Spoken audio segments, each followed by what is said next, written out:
Chen Huaixin once again missed the gold medal. In order to survive, he could only write letters and poems for others in Chang'an City, and waited for 3 years to take the examination again, but he had no idea that his future had been noticed by the Empress Chengwa. For the first time in the future, he shouted, "The streets of heaven will trample all the bones of the ministers, and the inner treasury will be burned to ashes." This turned Deshang upside down. The next time he came, he shouted, "Officials don't have to be feared, and ordinary people should never be taken lightly." Then Chengwa was covered with yellow scarves. In the third future, he shouted, "The world is one family, sharing peace," and then Chengwa changed the world. He said in front of the army, "Do you know how much a cooking cake costs?" He roared that the 6 dynasties were just private affairs, and he trampled all the noble families to the ground. When another sunrise comes, the future of rebellion has not yet arrived.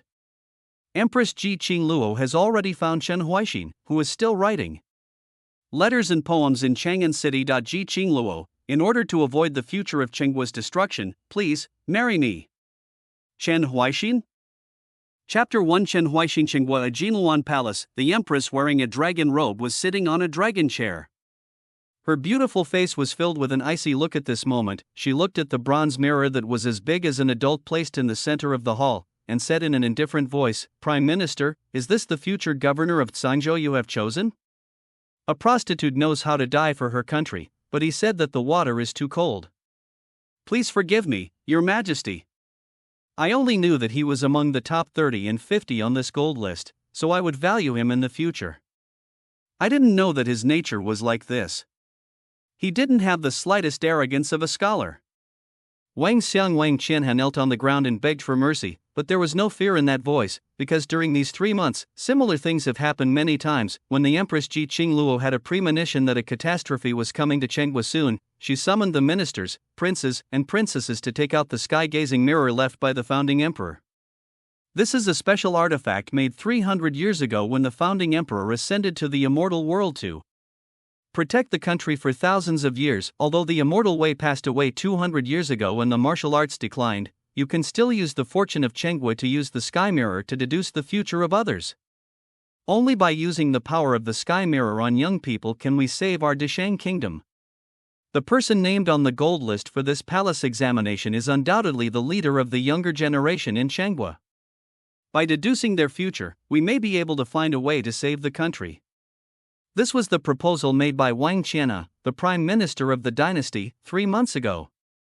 Empress Ji Qingluo also agreed to it at the time, but she never thought that among the 90 people from the first to the third place on the gold list, not one of them could save Chengwa, and not do the best. Only Yuan Lin tops the second tier of the gold list. As a civil servant, he led the army of Yuzhou to resist foreign enemies for 5 years with 3,000 men. When the city finally fell, he just sighed, regretting not seeing the prosperity of Chang'an again, so he fought to the death with his sword. At that time, after watching Yuan Lin's future, the entire Jinluan temple fell into a long silence. Without any support, he was able to persist for 5 years and refused countless surrenders during this period. He had done a good job, without any trace. I'm sorry about Suncook's place. So when Wang Qian has said that the gold list has not yet been announced, it is better to move Yuan Lin's name from the top of the second level to the first level to become the top pick this time. Ji Qingluo naturally nodded in agreement. Only except Yuan Lin, the remaining people on the gold list. No one can do it. Is this the best of the young generation in our country?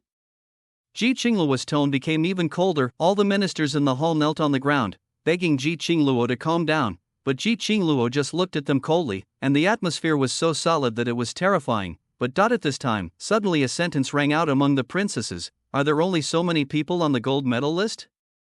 Where is Chen Huaixin, a master of poetry and poetry? Didn't he fail to be named on the gold medal list?" Hear this. Ji Qingluo looked over immediately. The fifth princess, Ji Changqing, was looking at her with a puzzled face. The words she just asked were her words. Ji Changning, the eldest daughter of the emperor next to her, heard her sister's words and hurriedly said, "Your Majesty, please forgive me." The fifth sister just loves poetry too much and forgot the occasion for a moment. It was not intentional. Fifth sister. Your Majesty and his ministers are discussing state affairs. Don't speak carelessly. This is what Ji Changning said to Ji Changqing. Ji Changqing realized that her words were inappropriate. She shrank her head and showed an embarrassed expression. Ji Qingluo did not blame him. On the contrary, Ji Changqing's words also reminded her of Chen Huaixin, a famous poet in Chang'an City. It is said, Chen Huaixin not only suppressed Chang'an with his poetry, but he was also honored to be invited to various poetry gatherings. Furthermore, he obtained the imperial examination at the age of 16, and his talent should be astonishing. How come 3 or 4 years have passed? But I couldn't see him at the palace examination? Ji Qingluo spoke out the memory information about Chen Huaixin in her mind. He obtained the title of Juren at the age of 16. It shouldn't be too difficult to pass the examination and become a tribute member to participate in the palace examination. However, Ji Qingluo's memory of him was still the poems about suppressing Chang'an, not the policy questions in the imperial examination, which made her slightly confused. Perhaps it is because he is obsessed with poetry that he has gained the reputation of being the best in poetry, but because of this he has ignored the important affairs of the country and not the principles of poetry. Wang Qianhe replied, losing one's mind by playing with things. This is what Wang Qianhe said. When Ji Qingluo heard this, a trace of regret flashed in his eyes. Being famous at a young age is praised by countless people. Many people will fall in love with the feeling of swaying and forget their ideals. It will not be until they are old that they wake up and regret it, but the fifth princess Ji Changqing couldn't help but interjected, Chen Huaixin should not be this kind of person. He has written several times in his poems about his ambition to serve the country. If he lost his ambition by playing with things, how could he write such poems? Sister, can you use it? Jiantianjing, look at Chen Huaixin's future? I don't believe he will be like that. Fifth sister. Don't talk nonsense. The Tianjing mirror needs to consume the country's destiny to deduce the future of others. It is extremely wasteful to use such a precious thing on an ordinary person. Ji Changning, the eldest daughter of the emperor, hurriedly dissuaded her. He is not an ordinary person. He was awarded the title of Juren at the age of 16. Even looking at history, this is extremely rare. Ji Changqing continued to retort. Ji Changning originally wanted to say something, but after noticing Ji Qingluo looking at her, she could only close her mouth. Get up. Kneel on the ground. Can we kneel down the catastrophe? Ji Qingluo turned his attention back to the ministers. The ministers who stood up did not raise their heads very much. Only one person on the gold list could do it. This was their fault. No one dared to say more to touch Ji Qingluo's bad luck. Ji Qingluo glanced at them coldly, and then turned his attention to the sky mirror. They have looked at the future of the people on the gold list, but they have not found a way to solve the catastrophic problem, so they can only replace the candidates who deduce the future with others. What Ji Qingluo originally thought was to deduce the future of the princesses. They were all young and might be able to save Chengwei in the future, but when I think of Ji Changqing in normal times, she often stays alone in the courtyard, surrounded by poems, and does not like to play with other sisters. She even has the experience of staying in the courtyard for several months without leaving even half a step, but now she has a rare experience. To speak out for one person. Ji Qingluo's heart softened, and she changed her mind and said, since Changqing wants to see it, let's see it. He was awarded the title of Juren at the age of 16. Looking at history, it is extremely rare. He should not be a waste of talent and time.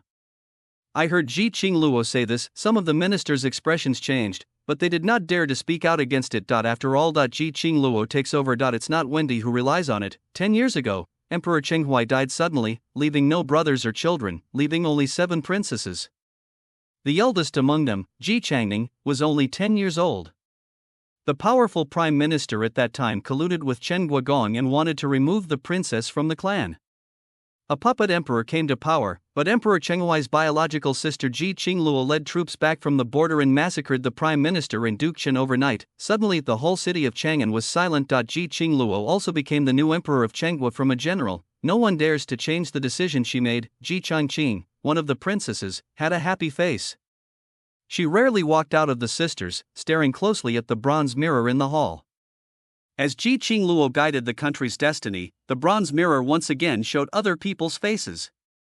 Future, Yuanhuang 10th year, June. The gold list, which has been delayed for 4 months, is finally announced. Looking at the crowd crowded in front of the south wall of the Ministry of Rites, Chen Huaixin did not squeeze through together, because he had not even passed the examination, so naturally his name would not be on the gold list. Chen Huaixin sighed. He wanted to bypass the crowd and write letters and poems for others to earn money to stay in Chang'an City and wait for another 3 years to take the examination. But at this moment, a man riding a tall horse, a man wearing apricot flowers and long robes, with several servants, stopped in front of Chen Huaixin. "Hey, isn't this our double skill in poetry? Why are we all alone? Didn't we get a spot on the gold medal list?" "Ah, no, our double skill in poetry didn't even pass the examination, so how could we get a spot on the gold medal list?" Ha ha ha ha. The man sat on a tall horse and laughed at Chen Huaixin. And the servants following him naturally laughed sarcastically together. Chen Huaixin's expression did not change. He wanted to go around and do his own thing. But the man refused to give up and continued to stand in front of him. "Chen Huaixin, I know you want to use poetry to become famous in Chang'an City. Now you have indeed achieved it. Most of Chang'an City knows that you are famous for your poetry. But so what can we do?" A sarcastic smile appeared on the man's face. He looked at Chen Huaixin and continued, "Either you join my whole family in Changtian County, or you join other high-ranking families, otherwise you will never pass the examination in your life. Even if you can become famous in Chang'an, you have no identity background. Then you are destined to be a civil servant, and you will never be able to become an official. Think about it for yourself."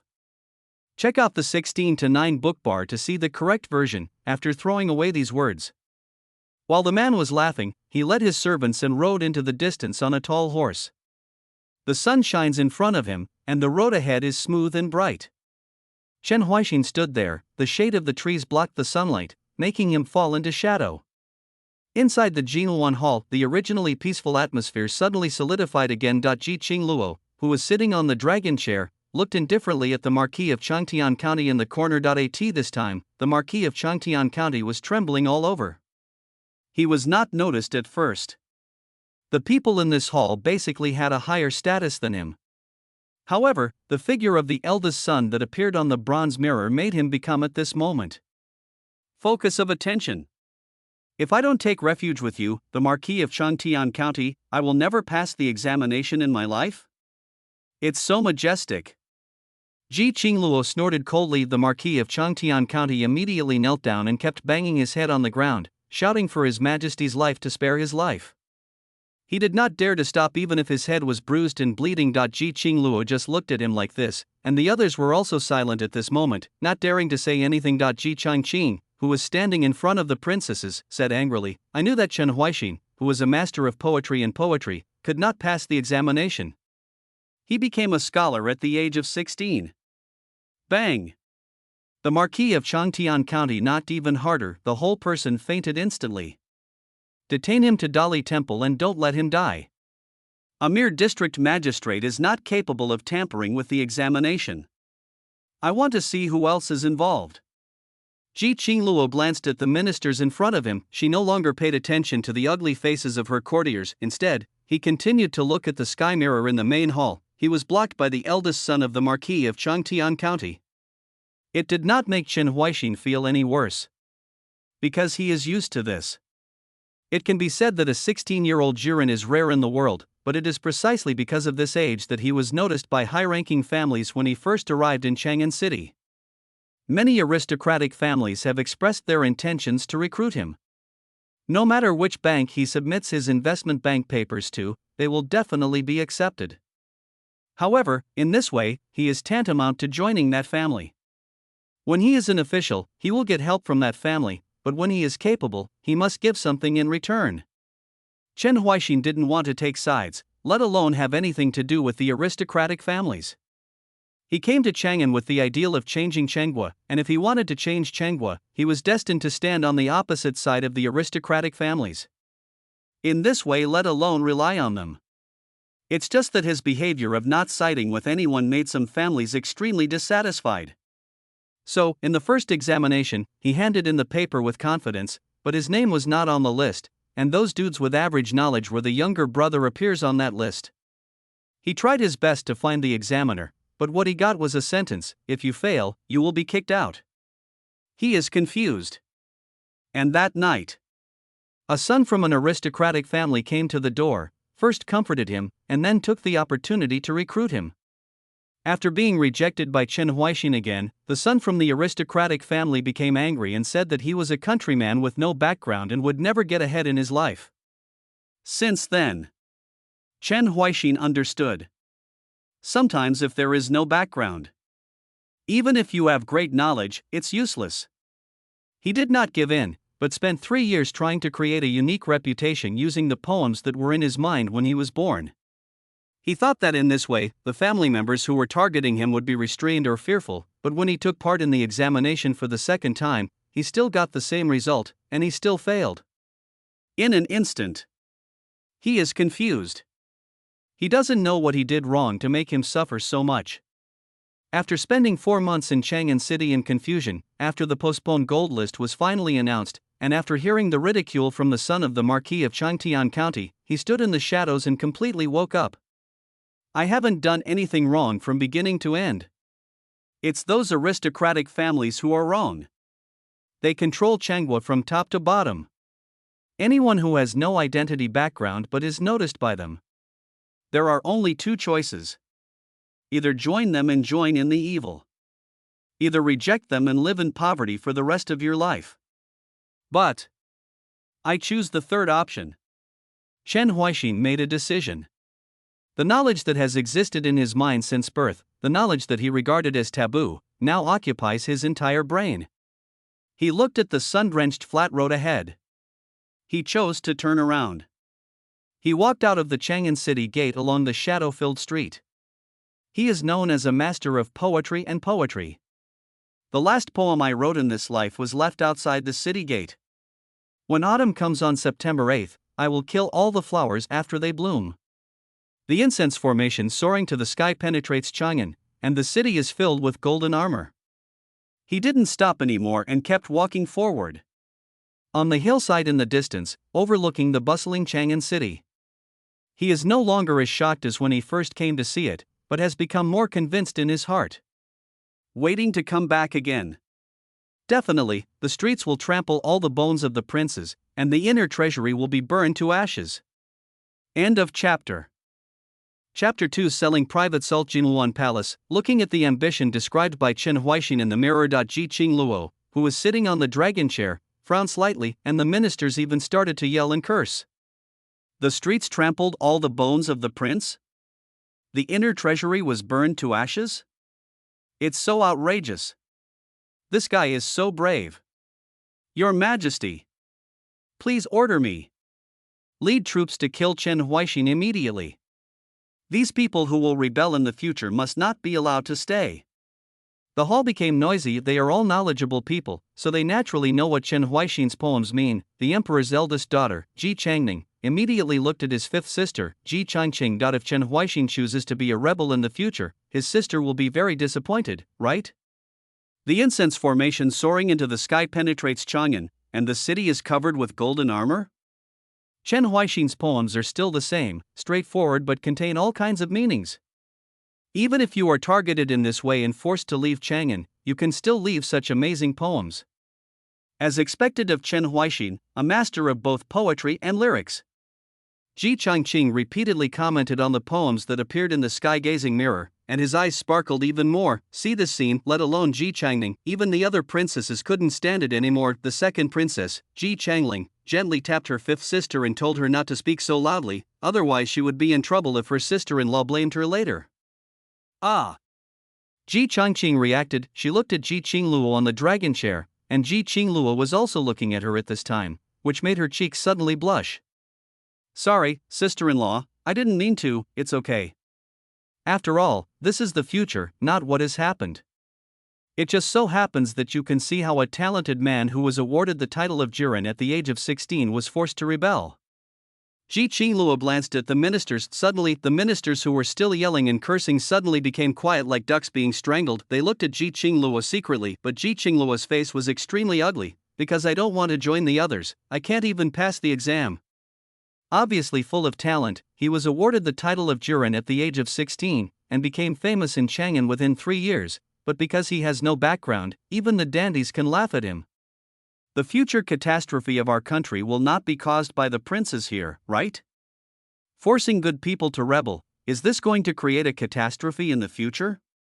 Ji Qingluo's voice was colder than ever at this moment, but the ministers who had just stood up knelt down again, pressed their heads to the ground, and quickly claimed that this was absolutely not the case. Ji Qingluo ignored them. She looked at the minister who had proposed killing Chen Huaixin before and said, Lang Qian, you clearly know that the person whose future is deduced by the sky mirror will be protected by the national destiny within a year, and anyone who wants to do something to him will be punished. The fate of the country is backlash, but you still propose this. What do you think? Your Majesty, spare your life. Your Majesty, spare your life. I am just impatient for the moment. That's why I speak without restraint. It was not intentional. Mr. Qian knocked hard on the floor, especially hearing when the guards around the main hall pulled out the swords from their waists. He knocked harder. Soon, he became the second Marquis of Changtian County and passed out immediately. Humph. Detain him to Dali Temple. Ji Qingluo didn't show mercy just because Qian Lang passed out. She remembered that there was a time when an official came to remonstrate with Minister Qian for corruption, and then she could go directly to the house to search for evidence. Then she looked at the kneeling ministers again and said, Get up, I'm looking forward to it.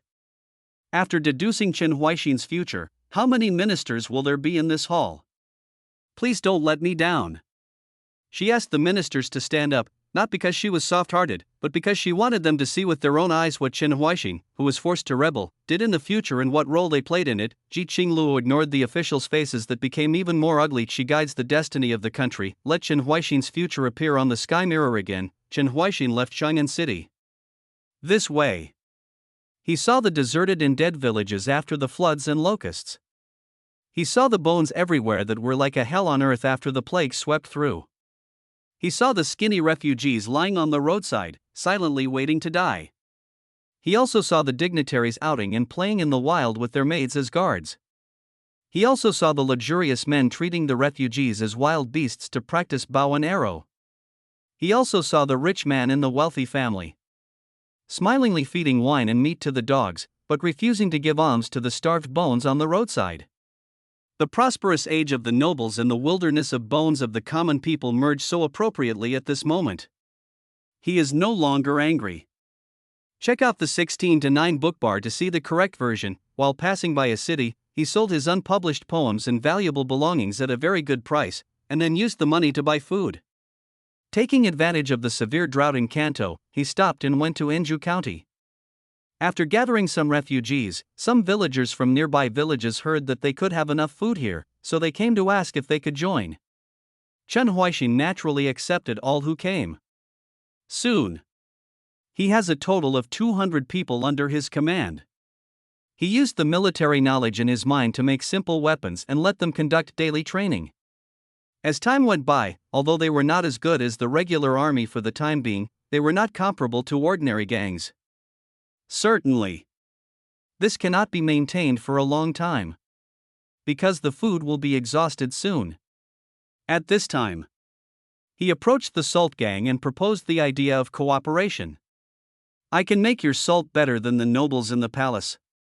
And those seemingly useless poisonous salt mines, I can also make them edible. But I want a 30/70th share of the profit. Chen Huaixin was straightforward. The leader of the salt gang wanted to laugh loudly, but when he saw the extraordinary rural warriors behind him, and even saw some of the rural warriors holding crossbows, he quickly swallowed his words and the paper Chen Huaixin placed on the table was opened. Seeing the fine salt as white as snow on the paper, the eyes of the salt gang leader widened. Is this made from those useless poisonous salt mines? This is made of that useless poisonous salt mine. Little brother, you have so many people, you can make such fine salt, and you have the courage to sell private salt. Why do you want to find our salt gang to cooperate? You have complete shipping channels and can sell faster. You only want 30% of the profit? No. 70% is mine, and 30% is yours. If you are unwilling to cooperate, I will not force you. There are many private salt dealers near Enju County. The salt gang agrees to this cooperation. The leader of the salt gang did not hesitate any longer. This 30% profit may not seem like much, but this fine salt is made from useless poisonous salt mines. All they need to pay for is the shipping channel, and Chen Huaixin is responsible for everything else. Such a good thing. It's impossible for the leader of the salt gang to disagree. Certainly. Mainly behind Chen Huaixin, there is a rural warrior army that looks very extraordinary. Otherwise, he should have the final say on how to conduct this transaction.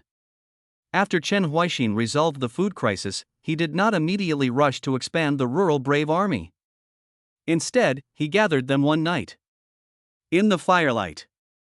Looking at the rural warriors who were still thin, but at least no longer skinny, Chen Huaixin stood at the front and said contagiously, "You know, in Chang'an City, how much does a cake sell for?" End of chapter. Chapter 3 The best destination. This is the beautiful river and mountain you govern? Is this what you call a prosperous age?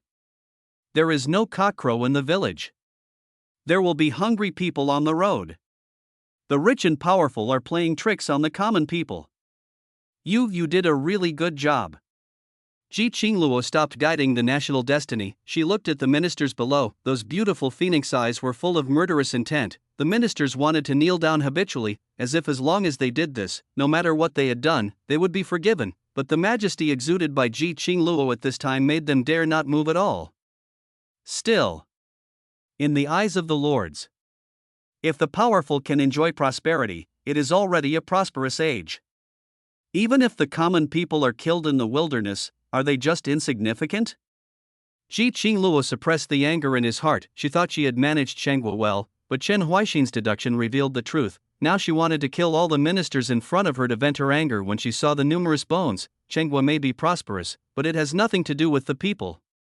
Prince Prime Minister, you tell me, why is Chengguo in this situation? The memorial said that the rivers were clear and the seas were peaceful, and the world was at peace. Why didn't I see it in the future? Ji Qingluo looked at Wang Qian. Wang Qian's heart was full of pain, but he had to bite the bullet and walked out and said, I don't know. I don't know, haha. The Prime Minister of a country. You don't know the suffering of the people? Do you really not know, or do you dare not to know? Ji Qingluo's eyes narrowed slightly. Wang Qian has suddenly felt that he seemed to be targeted by some ferocious beast, and the hairs on his back made him full of fear. He hurriedly replied, I really don't know. Maybe the sky-gazing mirror deduced what happened after 1 month. Maybe a natural disaster broke out in Chengguo at that time, which led to this. No. It's just a natural disaster. It can't be like this. Even if the disaster relief is not timely, it's impossible. It must have been brewing for a long time, which will lead to the people's livelihood being miserable. Ji Changning, the eldest daughter of the emperor, said at this time. It's my fault for not discovering the hidden dangers, Wang Qianha admitted with his head lowered. Humph. Ji Changning snorted coldly. She looked at Ji Qingluo and said, Your Majesty, now is not the time to investigate the responsibility. There is only 1 month left before the future in the sky mirror. Our Chengguo is obviously terminally ill, and ordinary means may not be able to if it works. It's better to continue to deduce Chen Huaixin's future to find out if there is a way to save our country. Ji Qingluo, who was sitting on the dragon chair, nodded slightly. After suppressing the thought of killing someone, she looked at the sky mirror in the hall again. Everything I heard and saw about the people on the gold list deduced previously was within the imperial court. Now that we are deducing Chen Huaixin's future, we can see the underlying truth. Fortunately, there was Changqing's suggestion. Otherwise we wouldn't even know what the problem is. Ji Qingluo was a little lucky. The fifth princess Ji Changqing was stunned for a moment at first, and then showed an embarrassed look. At first, she simply wanted to know what the future of Chen Huaixin, a master of poetry and poetry, would be like. Unexpectedly, an unexpected combination of circumstances brought them this reminder. The second princess, Ji Changling, couldn't help but said, People often say that a rebellion by scholars will not happen for 3 years. Even if Chen Huaixin relied on the severe drought in Guangdong to win over these 200 people, no matter whether they are making and selling salt or the ability and decisiveness shown in training Xiang Yang are extraordinary. Although the rural warriors he trained are not as good as our county soldiers, they are still good, a general said at this time. Previously, Ji Qingluo had been blaming the civil servants, and they did not dare to speak out at will. Now they are finally able to express their opinions. If they continue to be quiet, Ji Qingluo may forget them. He. Because he is Chen Huaixin, who obtained the imperial examination at the age of 16 and is a master of poetry and poetry. Ji Changqing looked proud at this time. This made several princesses around her feel helpless. Ji Changning smiled. She looked at the Tianjing mirror, waiting for Ji Qingluo's continued guidance, and said casually, I just don't know why he asked the village warrior how much a cooking cake cost. Sister. Chang Yao knows. It's because the cooking cakes are delicious. There is a cooking cake in the West City, and they make delicious cakes. Next time, Chang Yao will bring you some to try. Ji Changyao, the youngest of the 7 emperors, at this moment he raised his hands and jumped up. When Ji Changning saw his 7th sister like this, he couldn't help teasing her and said, Changyao, do you know how much a cooking cake costs? Chang Yao knows. Sister Chang told me that you can buy a cooking cake for 5 cents. But if you use treasure money, you have to spend a lot of treasure money. Ji Changyao raised her chin and said in anticipation of praise, hear this. Everyone present was stunned, their eyes widened. Suddenly I realized something in my heart. His eyes immediately turned to the sky-gazing mirror in the palace. The campfire crackles. Chen Huaixin stands in front of everyone. The firelight illuminated the faces of the local brave soldiers. How much does a cooking cake cost? I don't know, I've never been to Chang'an City, but the cooking cakes in Yuanzhou County used to cost 3 pennies each. In Chang'an City, they cost at least 10 pennies. It should cost 50 coins. Chang'an City is full of nobles. The cooking cakes they eat should be made of gold. They will definitely be sold very expensive. Idiot. If it's made of gold, how could it only be sold for 50 cents? At least, 100 cents. Do you want 101? It's so expensive. Everyone in the Shangyong army started talking. Although during this period of training, Chen Huaixin once said that he should raise his hands before answering questions, but the training time was still short, and they had not developed such a habit, and Chen Huaixin did not blame them because of this. The atmosphere of discussion is what he wants now. Instead of instilling your ideas into their minds through speeches, it is better to let them discuss on their own to get the conclusions that will be remembered in their minds. After a moment, the sound of discussion gradually disappeared. Chen Huaixin looked at the crowd and said again, 100 coins? No. It takes 1,000 coins. In Chang'an City, a pancake that barely satisfies hunger can only be bought for 1,000 coins. Hear this. There was an uproar in the Shangyong army. Their faces are full of disbelief. Always treasure money. That's 1,000 copper coins. Is it a lie? In my village, this can be exchanged for many things. Impossible. Even in Chang'an City, a pancake to satisfy hunger should not be sold for a lot of money. 100 coins is already expensive. Several years ago, I went to Yunzhou to buy rice.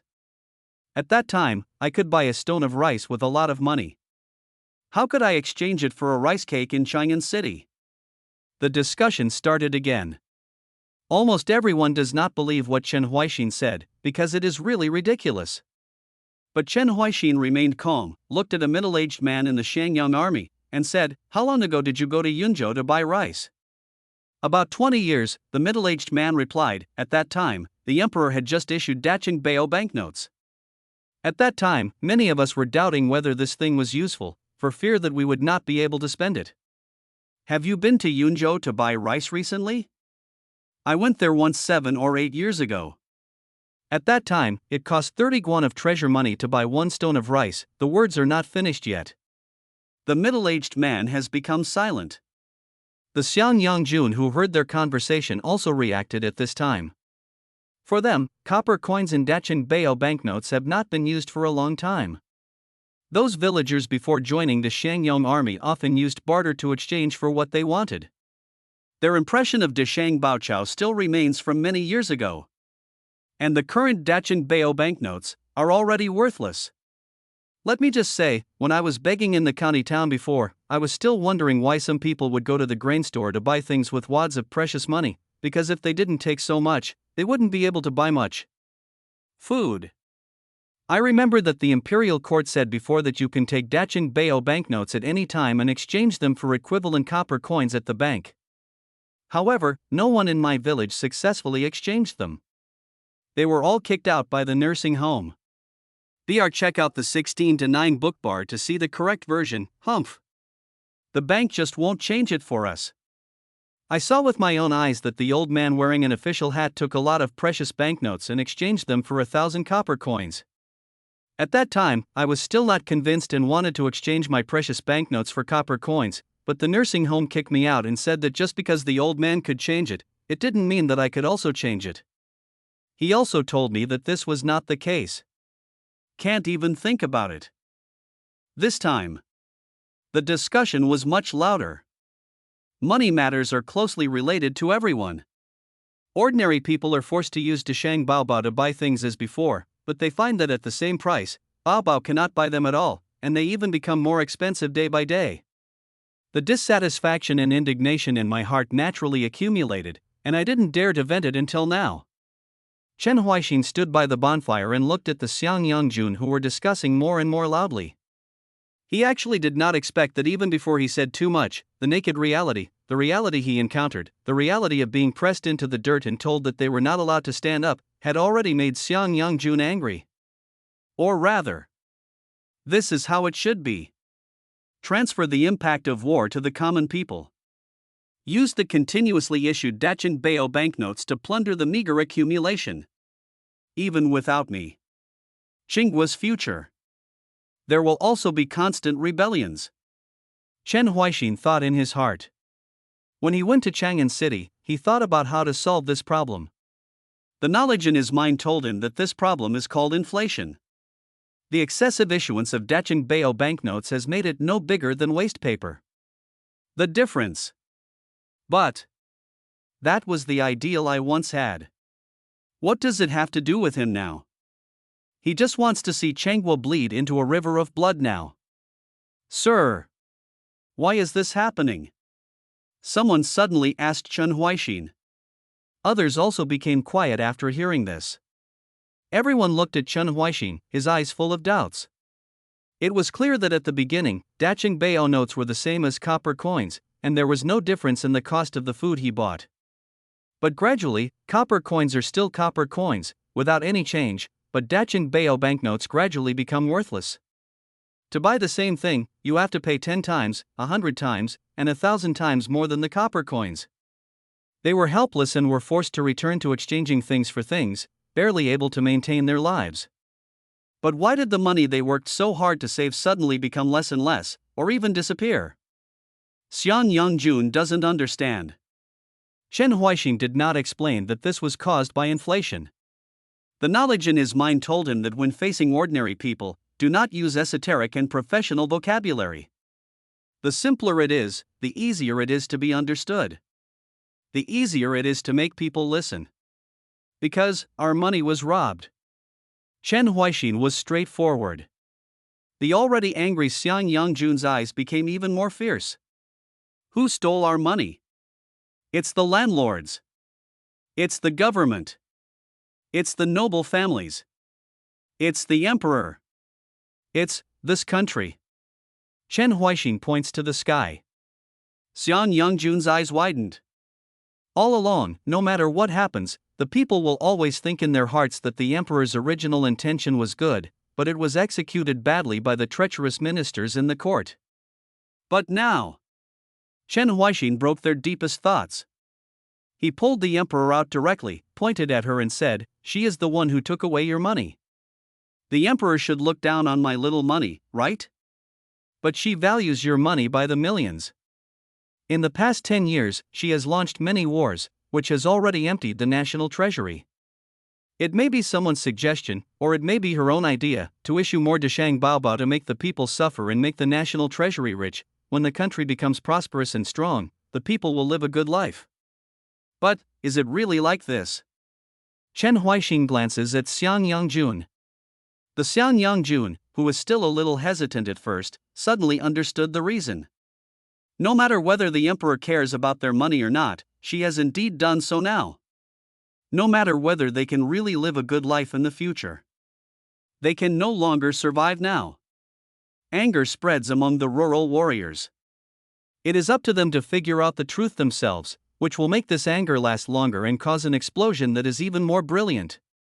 Chen Huaixin looked at the crowd at this time, raised his hands, and shouted loudly, "If, when we were in the village, someone wanted to rob your water source and prevent you from cultivating the fields, what would you do? Kill him." None of the rural warriors hesitated. Water is more important than life. If someone wants to rob it, there is no other way but to kill. If someone wants to use waste paper like Dacheng Bao banknotes to take away your hard-earned savings, what will you do? Kill him. If someone told you that you have to spend a lot of money to buy 5 cents of cooking cakes, what would you do? Kill him. If you say, kill, kill, kill. Kill them all. The sound echoes through the sky. The ghost-like tree shadows blown by the wind did not even dare to approach the Xiang Yangjun at this moment. Chen Huaixin looked at the people who had stood up and raised their hands like him, and his voice rang out again. It's up to us to tell them. No matter the past, present, or future. They are all the scourge of this world. Their best destination is in the underworld. End of chapter. Chapter 4. Get them. This moment, the atmosphere in Jinhuan Palace became solemn. The ministers in the court opened their eyes wide and looked at the Tianjing mirror in disbelief, and Ji Qingluo, who was sitting on the dragon chair, had a look of astonishment on her face. Crazy, arrogant. This guy is so brave. How dare you accuse me like this? How dare you accuse your majesty like this? He is looking for death.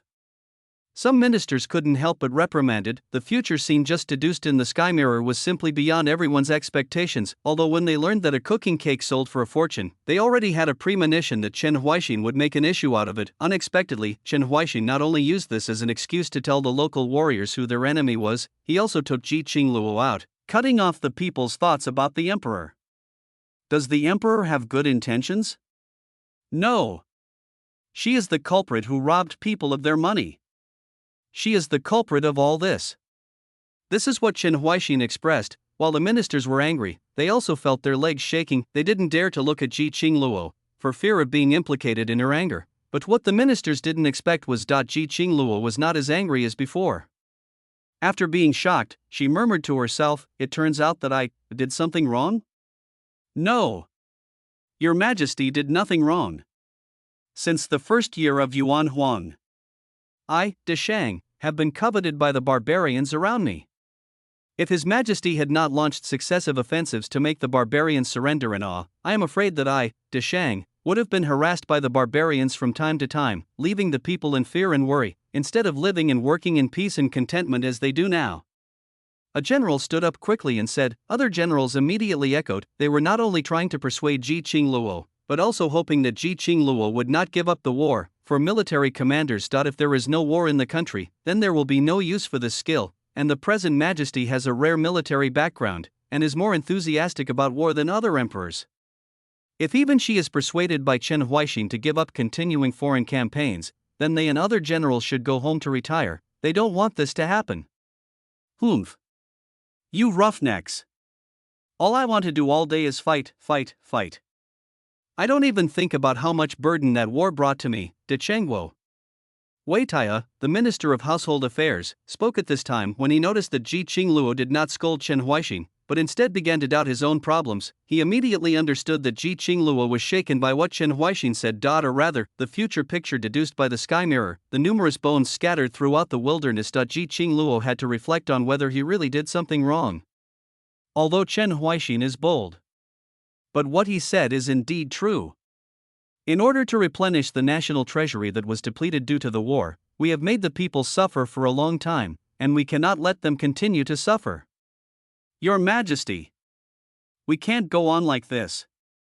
Wei Taihao looked at Ji Qingluo, his words full of persuasion. Seeing this, the civil servants nearby also spoke in agreement. The military attachés hope that the war will continue, but how can they let the military attachés do so? for a while, there was actually some noise in the hall. Issues that should have been discussed, such as why banks cannot exchange copper coins for the people and how to solve the issue of Deshang Baobao, were actually turned into war debates by the civil and military officials. The eldest daughter of the emperor, Ji Changning, frowned.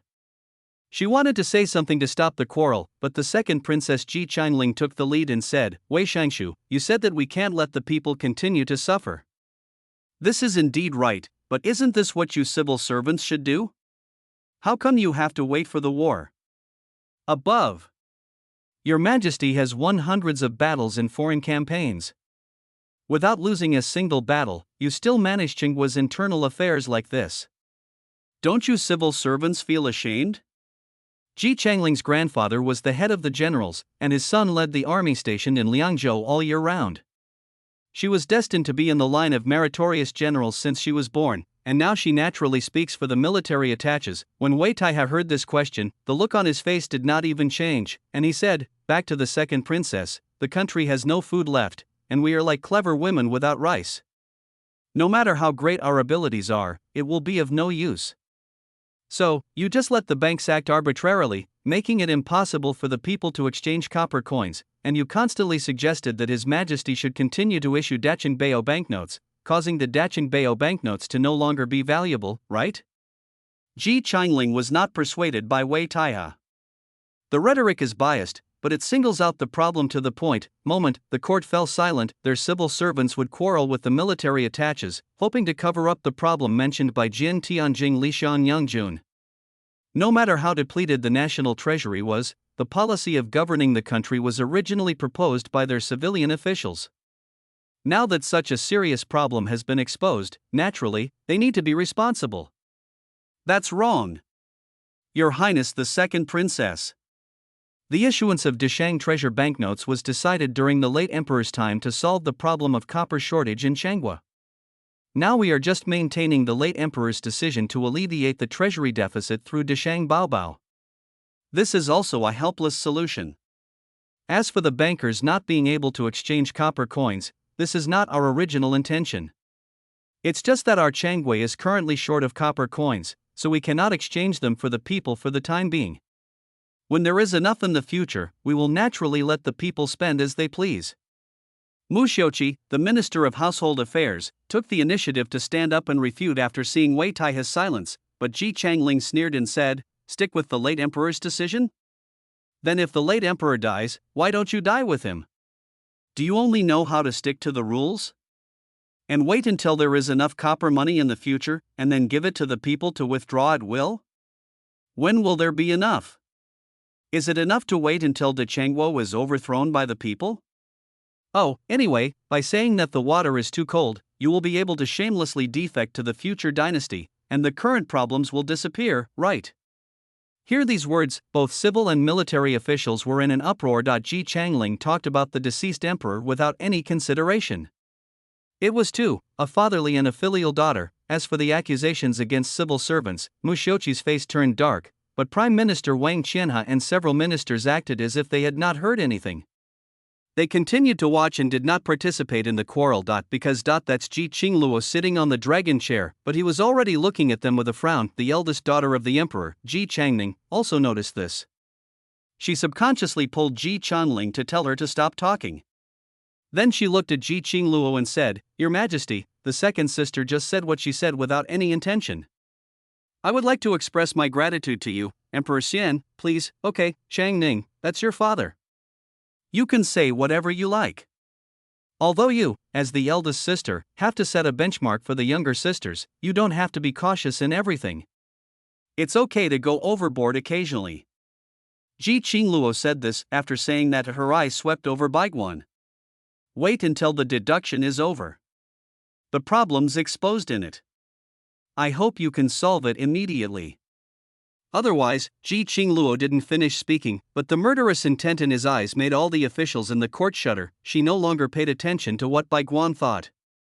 She once again guided the national movement to deduce Chen Huaixin's future. At the same time, she was also thinking in her mind. You said I did something wrong. Then I want to take a look. How far can you go? After the campfire talk. Xian Yongjun burst out with stronger enthusiasm and seriousness than before during training. After setting a clear goal, after establishing a clear enemy, they will naturally have strong initiative. Check out the 16:9 bookbar to see the correct version. Even if there is no one to supervise, I will try my best to do one thing well. Chen Huaixin knew that morale was now available, but he did not rush to start a rebellion. Instead, he adhered to the strategy of building high walls, accumulating food, and slowly becoming king. While training the rural warriors, he selected those with outstanding performance. Come to help me complete various things, while making the uninhabited village outside Yuanzhou County into the base camp of my group of people. Relying on the proceeds from selling private salt, Chen Huaixin also recruited many blacksmiths, carpenters, and craftsmen. The various local manufacturing methods in my mind gradually became reality. March of the 13th year of Yuan Huang. Empress Ji Qingluo suddenly passed away. The ruling and opposition parties are in shock. Changwei is swaying. Prime Minister Wang Qian has said, "A country cannot live without a king for a day." The emperor's eldest daughter Ji Changning hurriedly ascends the throne. Era name Wanhe. But the internal mess in Changwei is difficult for even Ji Qingluo, who holds military power, to deal with, let alone Ji Changning, who hastily ascended to power. Soon, various unrest broke out among the people. Ji Changning sent troops to suppress it. But the various natural disasters that followed made her even more anxious. Just 3 months. Ji Changning's long dark hair has completely turned white. September, the 13th year of Yuan Huang. Natural disasters continue throughout the country. Although Ji Changning is working hard to provide disaster relief, the results are minimal. At the same time, there are many states and counties that dare not speak out about the disaster, and are even more anxious to collect money, causing the people to die and nowhere to complain. The resentment towards the imperial court is growing day by day. In November of the 13th year of Yuan Huang, small salt dealer Yang Yi and his brother gathered thousands of people and rose up against Quanzhou. In just 1 month, they captured Chaozhou, Quanzhou, and Yunzhou. For a while, the ruling and opposition parties were in an uproar. Chen Huaixin, who was outside Yuanzhou County, also knew that the time was ripe. It took him half a day to lead the Xiangyang army to capture the entire Yuanzhou County, and another half a day to massacre the 3 local snake families in Yuanzhou County. Facing the doubts of his subordinates, Chen Huaixin said in a calm tone, "It may be unfair to kill all the people in these 3 families, but if you kill 99% of them, there will definitely be fish that slip through the net." Everyone suddenly understood. In the Jinluan Palace, face your own death. Ji Qingluo's expression did not change much, because she had seen this scene many times before when deducing the future of the people on the gold list. It was only after her death that all kinds of turmoil broke out in Changhua. As the eldest daughter of the emperor, Ji Changning looked at Chen Huaixin in the picture and couldn't help but said, "Isn't what he did a little too cruel? There are still children in those families. Should we let those children go and wait until they grow up to take revenge?" Ji Changling, the second princess, had a different opinion. Chen Huaixin said that he would trample all the bones of the princes, so he would definitely not let them go. "Sister, you are too merciful, so you will be in war all over the place after taking the throne. Sister, why don't you pass the throne to me in the future? I will definitely do better than my eldest sister. You yourself are what Chen Huaixin calls a minister." Ji Changning looked at his second sister. Ji Changling smiled and said, "So what, after all, this is something that will happen in the future, and it has not already happened. I just like his character very much." The 2 sisters were arguing. Ji Qingluo looked at the 5th princess Ji Changqing when she found that Ji Changqing had no reaction at all to what Chen Huaixin did, and his eyes seemed to be looking forward to Chen Huaixin's new work. She could only sigh helplessly. The deduction continues. After occupying Yuanzhou County, Chen Huaixin did not rush to attack the city. He knows very well. The number of Xianjianjin is too small. The base camp they built was not enough to support them in capturing Chang'an. I must have a logistics base with a large number of people. Otherwise, attacking rashly will only make you passive forever. Gather the people of Yuanzhou County. These gold and silver found from the 3 major families. It can be considered useful. Chen Huaixin ordered to his men. Soon, the people stood under the city wall in fear. They didn't know what exactly happened. They only knew that in just one day, the county magistrate was killed by this group of people, and the county soldiers failed to resist. Although this group of people did not attack them, the people they killed were also corrupt officials, local tyrants, and evil gentry, but calling them together now may not be a good thing. Just when the people think this way, the next moment, the box placed under the city wall was opened. Countless copper coins appeared in front of them. And the man standing on the city wall, holding something like a morning glory in front of his mouth, said loudly to them, "This is the copper coin that the three major families robbed from you. I took away your property with worthless Dacheng Bao banknotes and robbery. Now, they are returned to their original owners and all are returned to you. You only need to queue up and register with Dacheng Bao banknotes, and you can take them away again." Chen Huaixin stands on the city wall. He saw the hesitation on the people's faces. He saw someone choose to try. He saw the excitement and joy spreading among the crowd. The long queues were like long queues, giving people an extremely shocking feeling. The subordinates next to me asked in confusion, "Now everyone has a lot of Dacheng Bao banknotes. If we exchange them all, we will definitely get much more than what we lost in the first place. Have we lost too much? Lost for so long. This is what they deserve." Chen Huaixin smiles. Then, he pointed at the people who were full of joy and continued, "Moreover, we only lost some copper coins, but we were able to get them." End of chapter. Chapter 5, Soldiers Make Grievances. Humph. Use money. By people's hearts. Everything this kid uses is crooked. Wait until the Imperial Army arrives in Enju County. Then everything will be fine.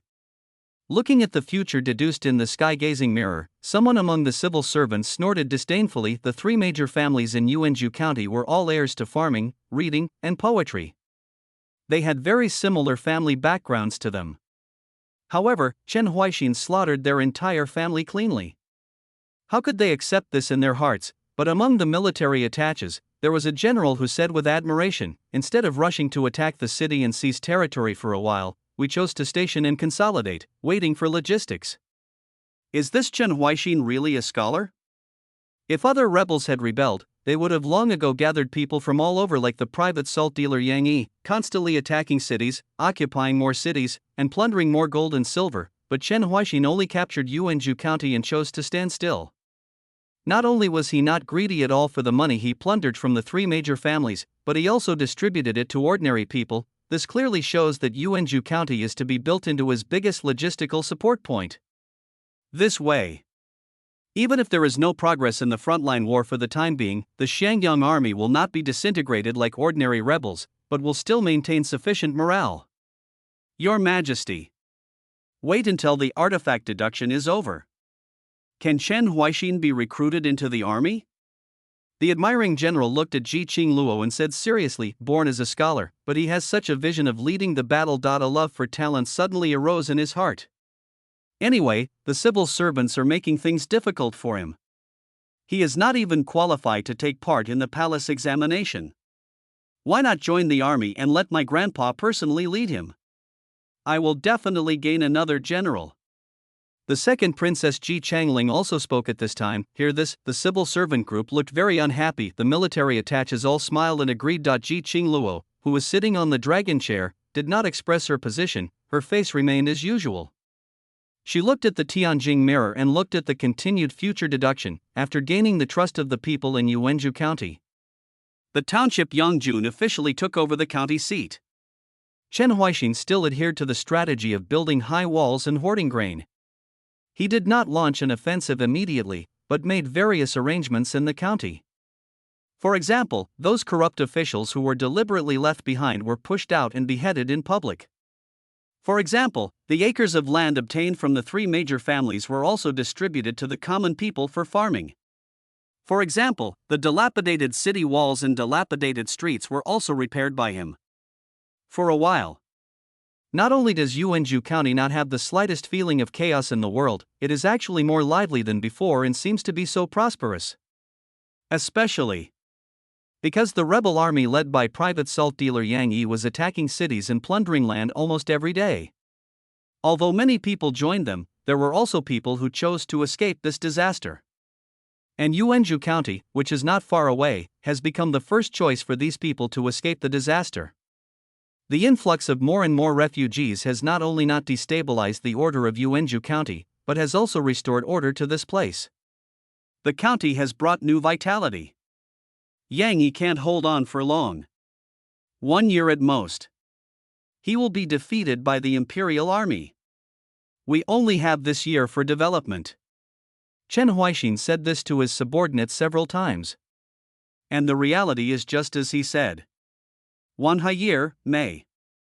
Yang Yi's rebel army numbered tens of thousands, and they captured more than 10 cities and states. The imperial court sent troops and horses several times to carry out crusade, but they all ended in failure. Several victories gave Yang Yi greater confidence. At this time, beacon fires were everywhere in Changhua, and countless people rose up, which also made the court even more furious. Empress Ji Changning ordered that Pinglu Jidushi be sent to attack the rebels. The two sides fought at the gate of Yizhou City. Yang Yi was defeated and his rebel army was scattered. Pinglu Jidushi did not think much and reported that Yang Yi was dead. Then he dismissed his troops and returned. 1 year, June. Yang Yi, who was still alive, took advantage of the favorable opportunity. After a short rest, he regrouped the rebel army. In the same month, he entered Yuzhou and approached Jiacheng. In less than 10 days, he broke through 8 counties. Empress Ji Changning is furious. She rebuked the Pinglu Jidushi and ordered Prime Minister Wang Qianhe to personally supervise the army and work with the Jidushi of various towns to encircle and suppress Yang Yi. She must wipe out the rebels this time to stop the wars in various places. 1 year, August. The leader of the rebels, Yang Yi, was trapped in Jiacheng. Wang Qianhe tried to persuade him to surrender several times, but Yang Yi refused. Wang Qianhe did not get angry and continued to besiege rather than attack, causing the rebels in the city to gradually lose morale. At the end of the same month. Check out the 16:9 bookbar to see the correct version. Wang Qianhe once again persuaded him to surrender. Yang Yi vows to die and refused to obey. After Wang Qianhe sighed with emotion, he turned the target of persuading people to surrender to the people around Yang Yi. 1 year, November. Trapped for 3 months. The rebels in the city have lost all morale. Wang Qianhe said that those who surrendered would not be killed. Many rebels left Jiacheng at night. After sunrise, Yang Yi looked at the soldiers who had left most of them. He knew that the situation was over.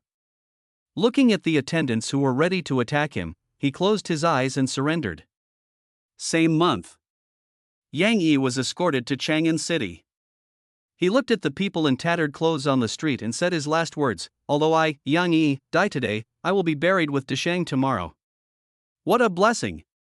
Looking at the scene deduced in the sky mirror, the expressions of the court officials did not change at all, because the future tense of the people on the gold list was deduced previously, and the future we see now is no different. Still under the command of Ji Changning, Desheng arrested the leader of the rebels, Yang Yi, back to Chang'an, and killed him in the city the next month. However, this did not have much effect on the entire world. The wars and continuous natural disasters all over the country made Desheng's country crumbling. Ji Changning's skills were simply not enough to deal with this series of disasters. Not to mention this time. But there are still people who are standing still. All the ministers knew it very well. Chen Huaixin, who chose to immerse himself in development without taking action after occupying Yuanzhou County, may be the biggest disaster in the future. Ji Qingluo also knew this, seeing the future in the sky mirror. As the deduction continues, her beautiful eyes narrowed slightly. 1 year, December. The news that Yang Yi, the leader of the rebels, was beheaded in Chang'an City, soon spread throughout Desheng, and the beacon fires in various places suddenly stopped. The imperial court sent troops and horses, intending to take this opportunity to wipe out the rebels in various states. However, at this moment, Chen Huaixin, who has been dormant for a year, finally shows his fangs. Today, The soldiers are wronged. End of chapter.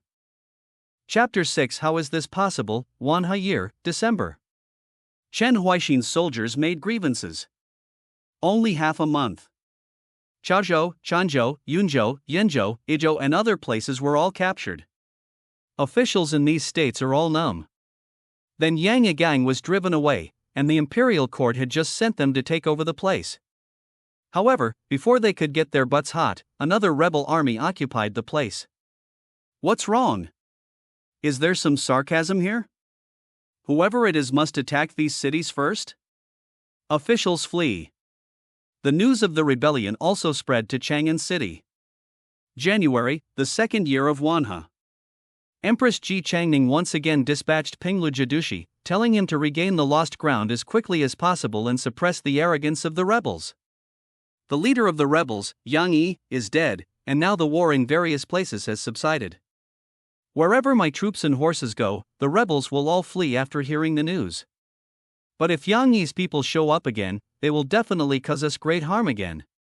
Weathering the storm. I, Deshang, cannot bear the second large-scale rebellion. I am convinced that the people cannot bear the second man-made disaster. Empress Ji Changning said to Pinglu Jidushi in a serious tone. Due to the failure of the last crusade against Yang Yi, Pinglu Jidushi has always regarded it as a shame. Now that he has the opportunity to wash away that shame, he naturally has no hesitation. I will definitely live up to your expectations. February of the second year of Wanhe. Pinglu Jidushi mobilized troops and horses, and he took up his post in Luoyang. He ordered his subordinates to lead 2,000 infantry and cavalrymen to Ruzhou and Dengzhou to guard the key roads. He also ordered 1,000 infantrymen and 500 cavalrymen stationed in Shanzhou and Tongguan to prevent the injustice rebels from advancing westward. After preparing for defense, he originally wanted to gather and annihilate the injustice rebels step by step. Most of those who rise up are peasant soldiers, and slowly encroaching on them will definitely make them frightened.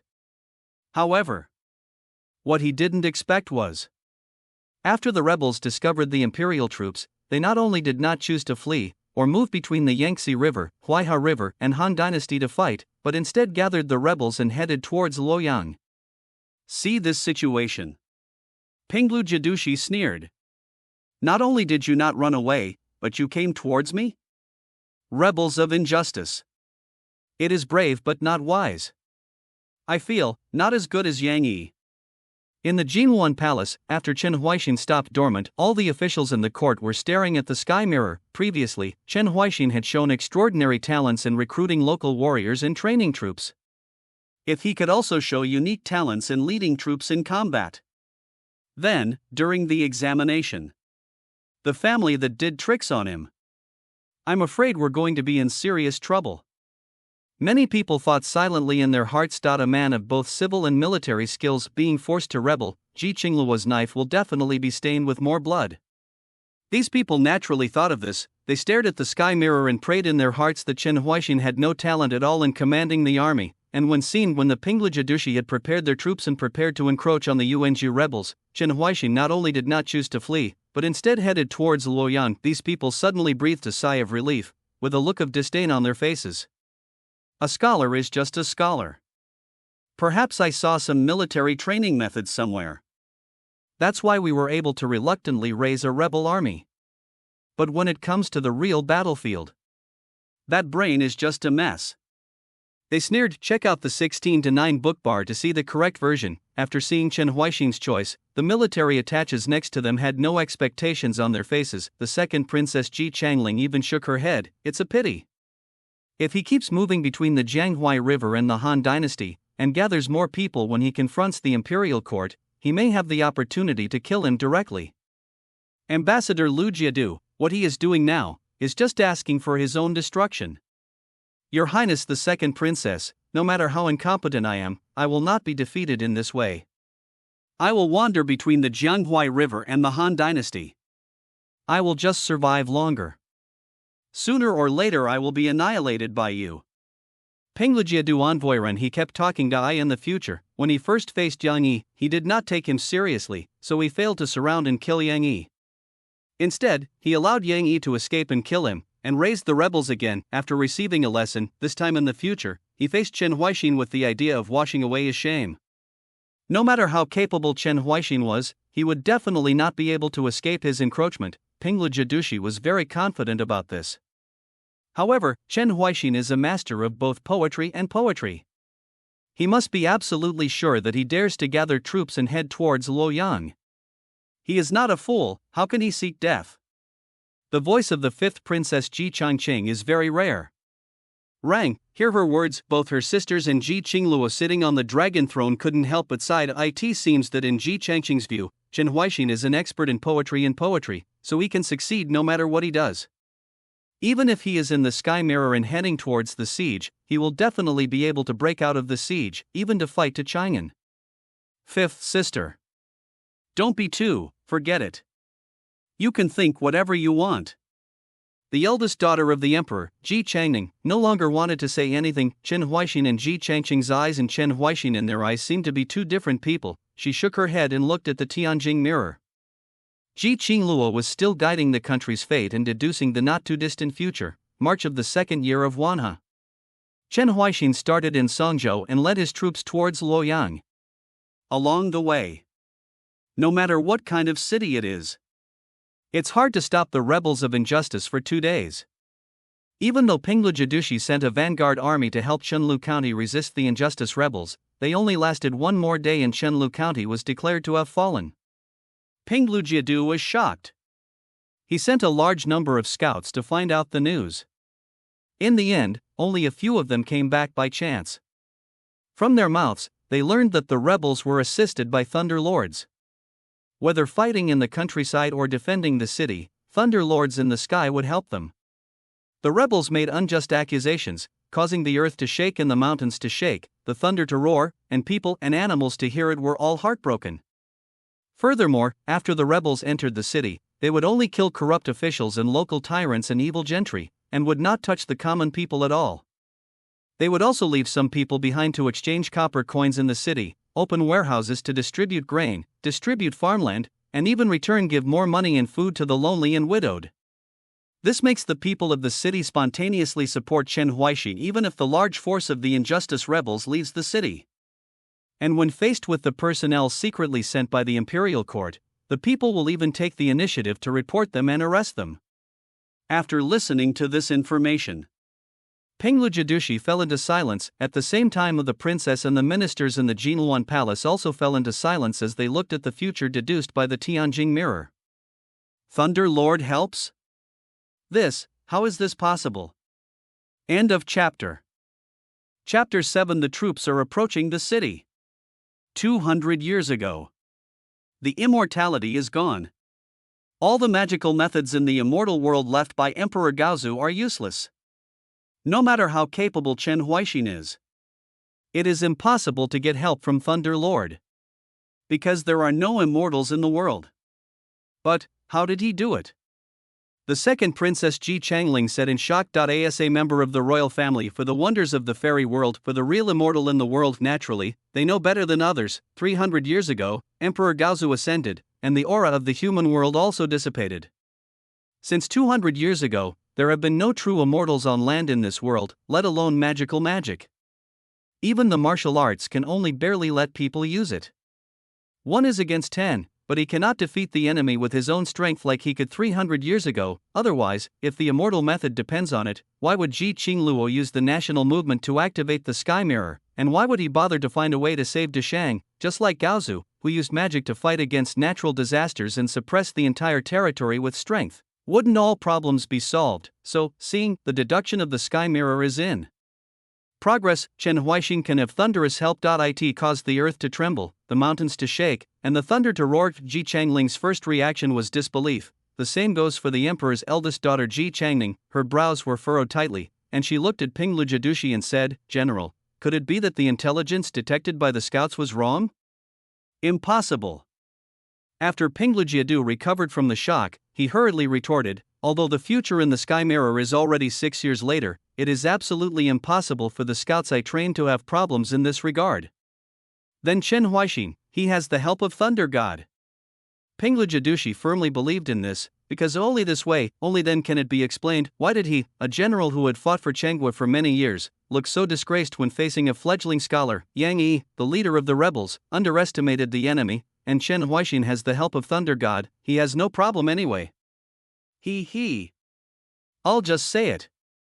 Chen Huaixin is a master of poetry and lyrics. I won't do anything I'm not sure about. The fifth princess Ji Changqing said happily at this time. This time, the way everyone looked at her was a little more complicated than can be described previously. When everyone denied Chen Huaixin, only Ji Changqing chose to believe him, but now, she is the only one who is right. I don't know whether to say she is lucky or brainless. It is absolutely impossible for him to have thunder to help him. Ji Qingluo, who was sitting on the dragon chair, rarely spoke. There was no doubt on her beautiful face. She looked at the sky mirror and her beautiful eyes narrowed slightly. The immortality is gone. This is something that was established 200 years ago. So, he should be using other methods. Come and use that magical power. Ji Qingluo made the final decision. Pinglu Jadushi's face was very ugly. Chen Huaixin had no thunderous help. Doesn't that mean that he, a veteran who has been fighting for many years, may be completely defeated when facing the scholar whom he usually looks down on? Not only was he slapped in the face by Yang Yi, the leader of the rebels, but he was also slapped in the face by such a scholar who was forced to rebel. He, Pinglu Jadushi, would be laughed at all the time. Ji Qingluo ignored him. Her eyes still stayed on the sky mirror. The corner of her mouth curved up, half-smile, and said, "In this era when the immortal way is cut off, how did you use that ability that is like an immortal magic?" What? I'm very curious. The national destiny is guiding again. The deduction of the future continues. April, the second year of Wanha. The injustice rebels led by Chen Huaixin firmly occupied Bianzhou, where Chanlu County is located. Starting from Bianzhou, nearly 20 states along the right have become the territory of the Yuanzhou rebels. For a while, the ruling and opposition parties are shocked. Previously, Yang Yi, the leader of the rebels, failed to occupy such a large territory, and was destroyed by the imperial army after occupying Jiacheng, which was still a long way from Luoyang.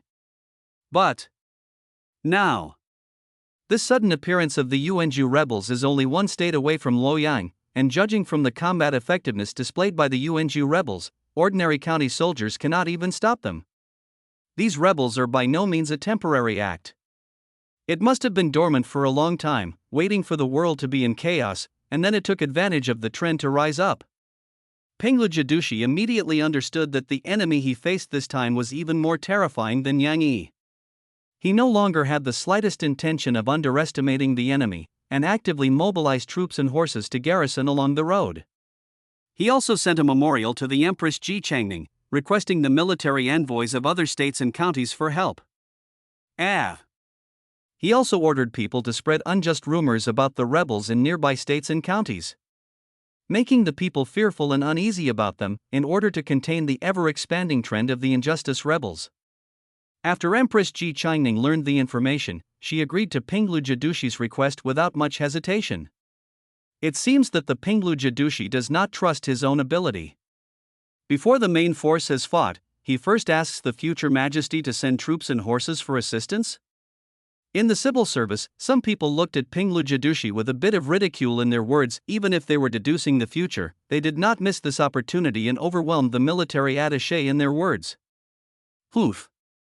Pinglu Jadushi snorted coldly. You can apply for military assistance and use more people to defeat fewer people, then why should we immediately start a confrontation with such an enemy whose strength is unknown? Requesting assistance. No shame. This is the smart thing to do. May of the second year of Wanha. With the help of Jiadu envoys from surrounding states and counties, the Pinglu Jadushi finally managed to form a stalemate with the Yuanzhou rebels. But Pinglu Jadushi always felt that it was the Yuanzhou rebels who chose to stop repairs and temporarily enter a defensive state instead of continuing to attack, so the two sides were in a stalemate. However, this idea still made Pinglu Jadushi feel a little weird. Fighting with several Jadushi envoys at the same time. How can it be possible to repair it whenever you want? I definitely thought wrong. Pinglu Jadushi convinced himself like this. Same month, Chen Huaixin dispatched a rural warrior army towards Zhezhou. Along the road, Wherever the Xiang Yongjun went, there were uninhabited villages. The counselor of the Shangyong army felt strange that this uninhabited village was not formed because of fleeing disaster, but because the villagers fled in a hurry and did not have time to take many things with them, so the village was deserted. But why did they flee suddenly? The counselors sent scouts to investigate, only to find out that local officials had been spreading rumors that wherever the rebels went, all the villagers were killed, so the villagers fled their homes to avoid the rural warriors. Check out the 16:9 book bar to see the correct version, this way. Not yet in Zhejiang. We will be forced to return because there is no logistical supplement. Someone in the Shangyong army said this. After being taught by Chen Huaixin for many years, they are no longer blind and ignorant, and their own quality even exceeds that of many soldiers in Deshang. And the counselor naturally knows this truth. According to Mr. Zhou's words, we need to regain the trust of the people so that they will no longer be afraid of the local warriors. Only in this way can we capture Zhejiang without being in a logistical dilemma. The counselor recalled Chen Huaixin's teachings. The next day, he personally set out with the scouts, and finally met a woman and 2 children on a remote road. The woman was carrying an older child on her back, and the younger child was following behind her. The counselor asked the scout to hide, and then he went forward and asked the woman why. Why not let the older children walk, but let the younger children follow? My sister-in-law takes care of me a lot on weekdays, and I have nothing to repay. Naturally, I have to take good care of her orphan, which is the eldest child. The younger child is my biological child. Although he is young, his legs are still strong, so I let him come with me. Walking. After hearing this, the counselor was very moved and said, "You are a loyal person in times of crisis. Even the rebels who accuse you of injustice can't hurt you at all. You only need to plant wormwood at the door of your house to show that your family is loyal. Home, there is no need to flee from disasters, and you can continue to live your life as before. Say it." The counselor jumped up a big tree and hid. But in the woman's opinion, the counselor suddenly disappeared, so he must be an immortal. She must have received guidance from an immortal. So she returned home and did as she was told. Along the way, she called people who were fleeing and planted mugwort in front of their homes so that they would no longer have to flee. Because the woman usually did many good deeds, the refugees believed her words and all returned home. As expected. When the rural warriors passed through the countryside and saw people with mugwort in their homes, they would not disturb them. The counselor also asked the accompanying military doctors to see and treat the villagers. Moreover, he also asked the scouts to report the women's affairs spread throughout the nearby states and counties. After. Wherever the Xiangyong army goes, there are no longer uninhabited villages. Due to the kind deeds of the Xiangyong army, the villagers in the villages they visit will also support and help them, so that they no longer worry about logistical replenishment. And because women's affairs are widely circulated, and the day of planting wormwood on the door of the house happens to be the Dragon Boat Festival on the 5th day of May, this has also made the Dragon Boat Festival planting of wormwood gradually become a custom, which has been passed down from generation to generation. Jinhuan Palace, the future deduced this time does not involve large-scale military operations. Naturally, all the officials in the court couldn't see what happened to Mr. Lei helping me. But that picture of the future, but it still shocked them. It's just a partial army, but there are such capable people? Just a few words, pretending to be an immortal. Just get rid of those spreading remarks. And let the villagers along the way help them again? Prime Minister Wang Qian has said in surprise. If it were him, he would naturally be able to easily solve this kind of trouble. In this position, he has seen many open and covert attacks, and this small trick will not faze him. But the future rebels of wrongful sentences, or the Yongxiang army, were built from scratch by Chen Huaixin, bit by bit. At the beginning, the rural warriors were either refugees or nearby villagers, but there were no so-called capable people among them. But even so, he can teach these people to this extent. Even ordinary soldiers know what the problem is. If it is placed in my Deshang army, ordinary soldiers can already be called outstanding if they can correctly execute the general's orders, let alone realize the problem and try to solve it. Wang Qian's face was full of emotion. After hearing his words, the nearby military attachés and generals felt very unhappy, but they could not find a reason to refute. After all, for ordinary soldiers, joining the army is just to make a living. Being able to complete orders is enough.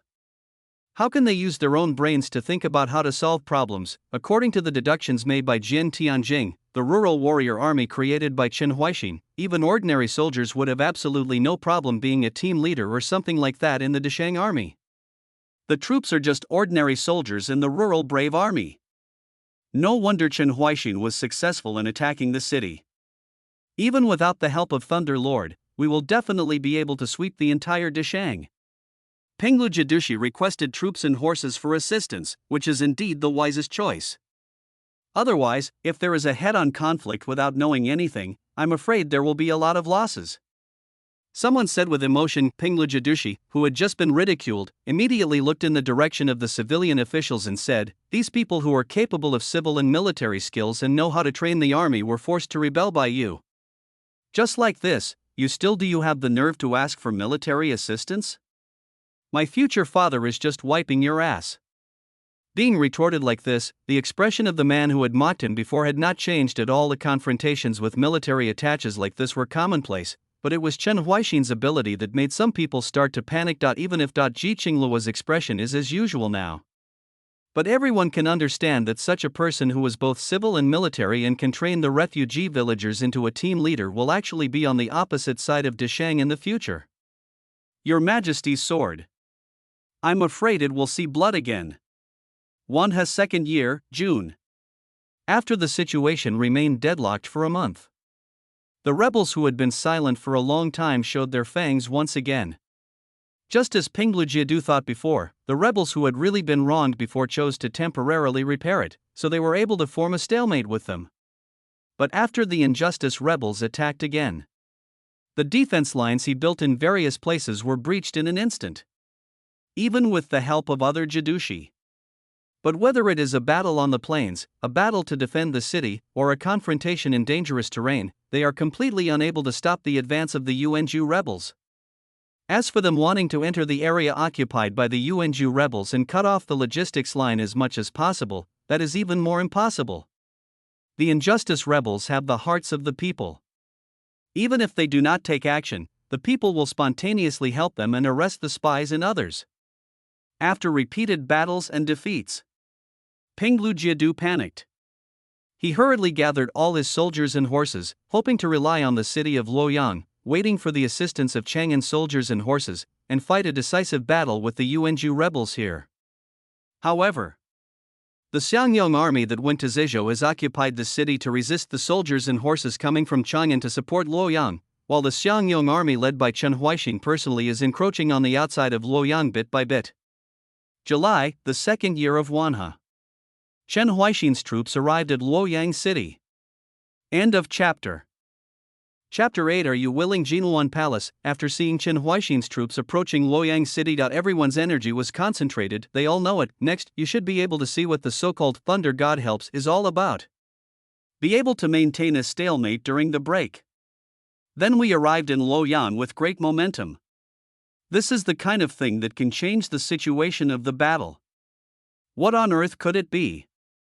Everyone was guessing in their hearts. Various immortal spells from the past appeared in their minds, but they were quickly replaced by other spells. But no matter what, they couldn't figure out how Chen Huaixin could use the methods of the immortal family in this era when immortality was disappearing. The Penglu Jidushi was the most nervous at this time. He desperately hopes that the more exaggerated the thing, the better. In this case, even if you lose, it is also a crime other than war. It's not about my own ability. Penglu Jidushi thought so. Ji Qingluo, who was sitting on the dragon chair, also sat upright at this time, and his eyes were a little more expectant. She lightly pursed her red lips, and the fate of the country was guided by her, and she was deducing the future with the help of a sky-gazing mirror. July, the second year of Wanha. The rebels came to Luoyang City. Penglu Jidushi, who was in Luoyang City, felt unprecedented pressure. Even when facing Yang Yi, the leader of the rebels, he has never been so nervous. The defenses I deployed along the road, they were all destroyed by the injustice rebels. They, not an ordinary peasant army at all. Even the barbarians outside Dashang are not as powerful as them. Pinglu Jidushi felt very helpless. He already knows clearly. The soldiers and horses from Chang'an City who came to support have been blocked outside Zizhou. Now the only thing he can rely on is himself. Because the governors of surrounding states and counties are also unable to protect themselves now. When the main army fought with me in Luoyang, other partial armies were also dispatched to invade other states and counties. The leader of the unjust rebels. It's really disrespectful. Pinglu Jidushi actually wanted to curse a few words. But he knows very well. The strength of the Yuanju rebels can really look down on them so much. He sighed and prepared to gather his troops for a final attempt. But at this time, someone sent him a letter. Persuade to surrender? I am the great Taiping Lu Jiadu envoy. How dare a mere rebel to persuade me to surrender?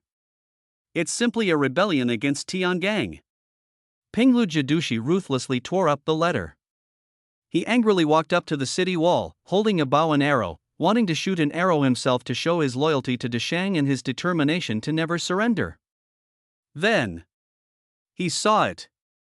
An object as big as a stone was sent to the surface of the city wall by a trebuchet. The roar like a thunder god, and the earth shaking when the earth dragon turned over, frightened all the soldiers on the city wall. Pinglu Jidushi, who was holding a bow and arrow, froze in place.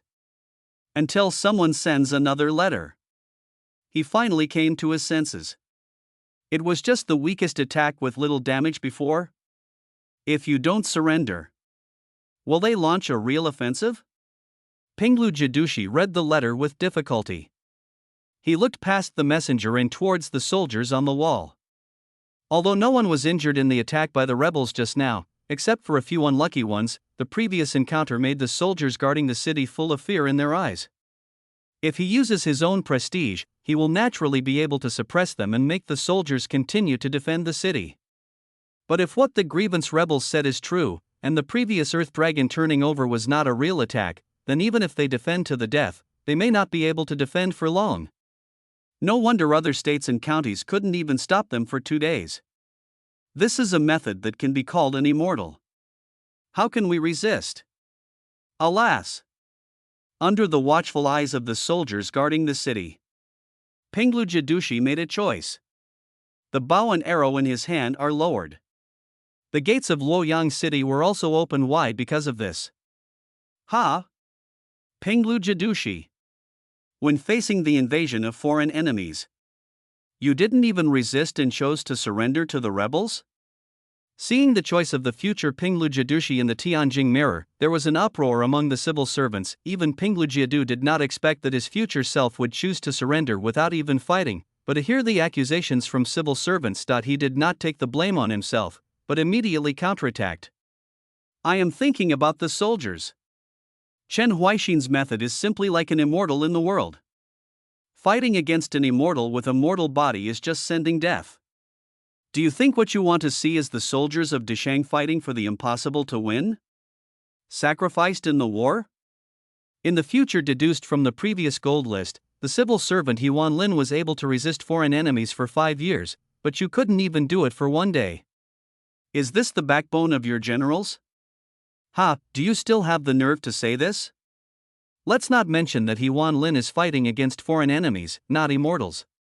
Let's talk about why he has resisted for 5 years but received no support. Do you still need me to explain the reason? No matter what, 5 years is greater than 1 day. Win.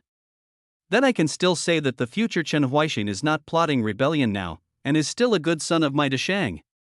I am not so much surrendering as I am following the more capable Dachangren. I also win. Pinglu Jiadu quarreled with the civil officials again, and this time No1 will get involved in their mess again, whether it was the Empress Ji Qingluo, the eldest daughter of the Emperor Ji Changning, or other civil servants and generals. They all focused their attention on the thing that caused the earth to shake before. As expected, what Chen Huaixin used was not the immortal method, but other methods to achieve similar results. Prime Minister Wang Qian's eyes widened. At the same time, there was also a bit of joy on his face. Chen Huaixin can make this kind of thing, that means I, Dashang, can definitely do it too. Although this kind of object cannot really effectively resist natural disasters, it is still very effective against border barbarians. Just assign it to the soldiers guarding the frontier. At least it can reduce a lot of losses. Wang Qian has said with a smile. The military commander also had the same idea. The second Princess Ji Changling smiled brightly and said, "This is just a weakened thing used to persuade surrender. If it were normal power, it would be many times greater than this. I just don't know how it was made. But Chen Huaixin can do it in the future, and he should be able to do it now. Second sister, I probably know what raw materials this thing is made of." That's when a slightly deeper voice sounded. Check out the 16:9 book bar to see the correct version. Hear this. Everyone present looked over, even Ji Qingluo was no exception. She looked at the fourth princess, who was a little slovenly dressed but not less beautiful, and said in a calm tone, "Changshi, do you know what this thing is made of? I discovered earlier that when Taoist priests were making alchemy, they would explode the alchemy furnace if they were not careful. The effect shown in the sky mirror is very similar to the explosion of the alchemy furnace, and the raw materials should be similar."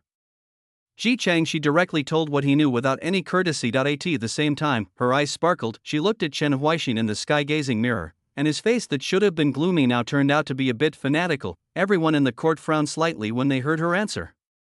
They had all heard about this fourth princess who liked to do weird things, which meant that Ji Qingluo didn't care, otherwise she would have been scolded and punished long ago.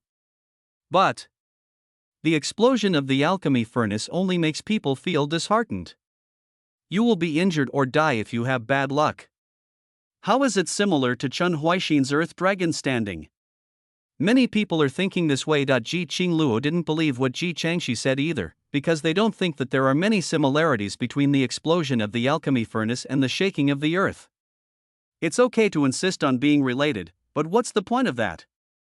Let's continue to take a look at what the future will look like in the sky-gazing mirror. August, the second year of Wanhe. Luoyang city fell. Pinglu Jiadu surrendered to the rebels. The ruling and opposition parties are shocked. The Empress Ji Changning, who was far away in Chang'an City, had a sad look on her face after learning the news, and her already white hair made her look even more helpless. What happened to the soldiers and horses who went to assist Luoyang City earlier? Rejected from Zhezhou. Let them retreat to Tongguan. After occupying Luoyang. If the rebels want to march westward to Chang'an, they must pass through Tongguan. Otherwise, they can only risk crossing the Yellow River or passing through Wuguan. However, the latter two are not only dangerous, but also unsuitable for large regiments to march, so just guarding Tongguan is enough to ensure the safety of Chang'an City. What's the use of guarding Chang'an City? Most of the country fell into the hands of the enemy. I am ashamed of my ancestors. Ji Changning looked at the night sky, wondering what he was thinking. September, the second year of Wanhe. After capturing Luoyang City, Chen Huaixin was also in no hurry to march towards Chang'an City. He knows very well. I can't eat hot tofu in a hurry. If the general cannot be properly disciplined and the surrendered Deshang soldiers are integrated into his rural brave army, what will be brought out in the end will be a group of bandits who will raid and plunder wherever they pass. This is not the soldier he needs. But is this normal? After defeating the enemy, let your soldiers loot the city for 3 days. Many generals have done this throughout the ages. The Pinglu Jidushi who surrendered to Chen Huaixin said this. When he first met Chen Huaixin, he was shocked that such a fair scholar could be the leader of the unjust rebels. It's no wonder that until now, there are no rumors about Chen Huaixin in the outside world. First, the internal affairs of the unjust rebels it is difficult to penetrate. Secondly, he does not look like a rebel leader who has risen up. Instead, he looks like a student who is about to take the scientific examination. But after meeting Chen Huaixin many times, and Chen Huaixin also deliberately recruited him and showed some talents, Pinglu Jiadu also became convinced of this handsome scholar. But this time, as for the soldiers' military discipline issue, he felt that Chen Huaixin was still too scholarly. How could the rules that generals throughout the ages have tacitly agreed to change easily? This has been the case throughout the ages, is that right? My rural warriors have never looted towns since they captured Yuanju County. Until now. Not even once. Chen Huaixin said with a smile. The words of Pinglu Jidushi choked in his throat. How can the old oilman and scumman de Shang's army be comparable to your rural warriors who have been training for an unknown amount of time for rebellion? There are very few armies that can do what is ordered and prohibited, even in the past and present, and every one of them can even be said to be famous in history. Pinglu Jidushi hinted at the difficulty involved. But Chen Huaixin's smile did not change at all, and said, "You are exaggerating. It is not that difficult to enforce orders and prohibitions. My rural Yangjun is already at this level." Pinglu Jidushi didn't know what to say anymore. He had trained a rural warrior army to this level, and he hadn't given it a special name yet. He didn't dare to think that the future famous generals would train an army, only to find that he may not be as good as a local brave army. How ugly his face must be. No. Be able to train the rural warriors to the point of prohibition. This unfair accusation against the leader of the rebels. No. My boss, his abilities are too terrifying. If you can teach me a thing or two. Can I also become a general who will leave a name in history? Pinglu Jiadu suddenly thought of something. He looked at Chen Huaixin, his eyes seemed to want to hug his thigh, begging the boss to teach him how to train soldiers, but this kind of thing has always been passed down from family, outsiders can't even think about it. Although he has a little daughter who is about the same age as Chen Huaixin and is very beautiful, it is still impossible for her to learn this art of war even if she marries him. Alas! Pinglu Jidushi sighed. But at this time, Chen Huaixin suddenly said to him, "If you were asked to train those soldiers according to my method, would you be willing?" Ah! Pinglu Jidushi was surprised. He looked at Chen Huaixin and found that Chen Huaixin was not joking, but was very serious. Without any hesitation, he knelt down directly with a pop. Of course. But as soon as I am an outsider, I just learned from the boss. Sir, isn't your military training method a bit bad? How about this? If you don't give up, I would like to be your adopted father. Stop, stop, stop. I said stop. You can be my father at your age, why do you want me to be a foster father? Chen Huaixin interrupted Pinglu Jidushi. But Pinglu Jidushi said seriously, "It's okay, I still have a little daughter who can marry Mr. Yu. From now on, you call me daddy and I call you foster father, go away." End of chapter. Chapter 9. The same kind of people. After seeing the future deduced by the sky mirror, the entire hall suddenly became quiet. Everyone's eyes were focused on Pinglu Jidushi.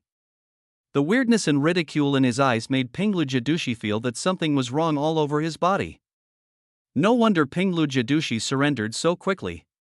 When faced with such a young man, he did not hesitate to worship him as a foster father. This behavior is simply a shame for our generation. The youngest daughter of Pinglu Jidushi is just in her golden age, right? I didn't expect that in 5 or 6 years, her father would sell her daughter for glory. How sad and lamentable. Is this the character that I, General de Shang, am proud of? I chose to rebel in less than a day, and I have to accept a thief as my father. It is really eye-opening. There were bursts of ridicule from the civil service group. The Pinglu Jiadu envoy who had been arguing with the civil servants for a long time was now turning red and blue. He wanted to say that he was not him in the future, but another Pinglu Jiadu envoy, and his current self was nothing like him. Not familiar with it, but when the words came to my lips, I couldn't say them out. It comes down to it. He is still not that shameless to be able to confuse right and wrong under the gaze of so many people. Among the generals, those who looked at Pinglu Jidushi sighed helplessly. They wanted to speak for him, but Pinglu Jidushi's performance in the future really made it impossible for them to say anything against their will.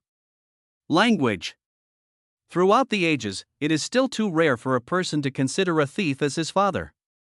The generals even felt a little ashamed to be in the company, but the second princess, Ji Changling, spoke at this moment. To be able to build a team of refugee villagers into a powerful army that is rare in ancient and modern times, if you just call me your father, you can learn this training. Changling thinks it is quite profitable. Yes, yes. After seeing someone speaking for him, Pinglu Jidushi glanced at Ji Changling gratefully and hurriedly answered, "For any general, this kind of military training method is so useful. Leave a mark in history. If you learn without paying anything, you may be regarded as shameless by future generations." Although I am not a saint, I have learned etiquette, justice, and integrity. Even in the past, when I studied with saints, I had to practice with them as a ritual. And these military training methods are enough to leave a name in history. So what if I just regard him as my foster father? Not to mention, Chen Huaixin didn't accept it, so I can't really recognize my adoptive father. The more Pinglu Jiadu said, the more he felt that what he said made sense. He glanced at the group of generals next to him and said again, if such an opportunity were given to the generals present, who wouldn't be tempted? These generals really hesitated naturally. They also know how valuable this method of training refugees into strong soldiers is. If someone is willing to teach it to them, it seems that it is not impossible to learn from their masters and worship their fathers. Anyway, if you give it to me, I will definitely be willing. After all, my father is dead, so it doesn't matter if I call him a foster father. Even though Chen Huaixin's age is not much different from mine, it's still a bit embarrassing to call him father, Ji Chang said. Ling pinched his chin and said, not to mention the words of the civil servant group, even the Empress Ji Qingluo couldn't help but glance at her. Although she had said the words of a loving father and a filial daughter before, she, the second niece, was still too outrageous. Second sister. The emperor's eldest daughter Ji Changning couldn't help but look at Ji Changling, but not before she could scold him. Ji Qingluo interrupted the topic and said, okay, let's not discuss this military training method for the time being, let's continue to look at the future deduction. The empress' words silenced everyone present. Even if anyone else wanted to say something, they could only shut up and look at the sky mirror in the center of the hall, looking at the future that was being deduced again, October of the second year of Wanha.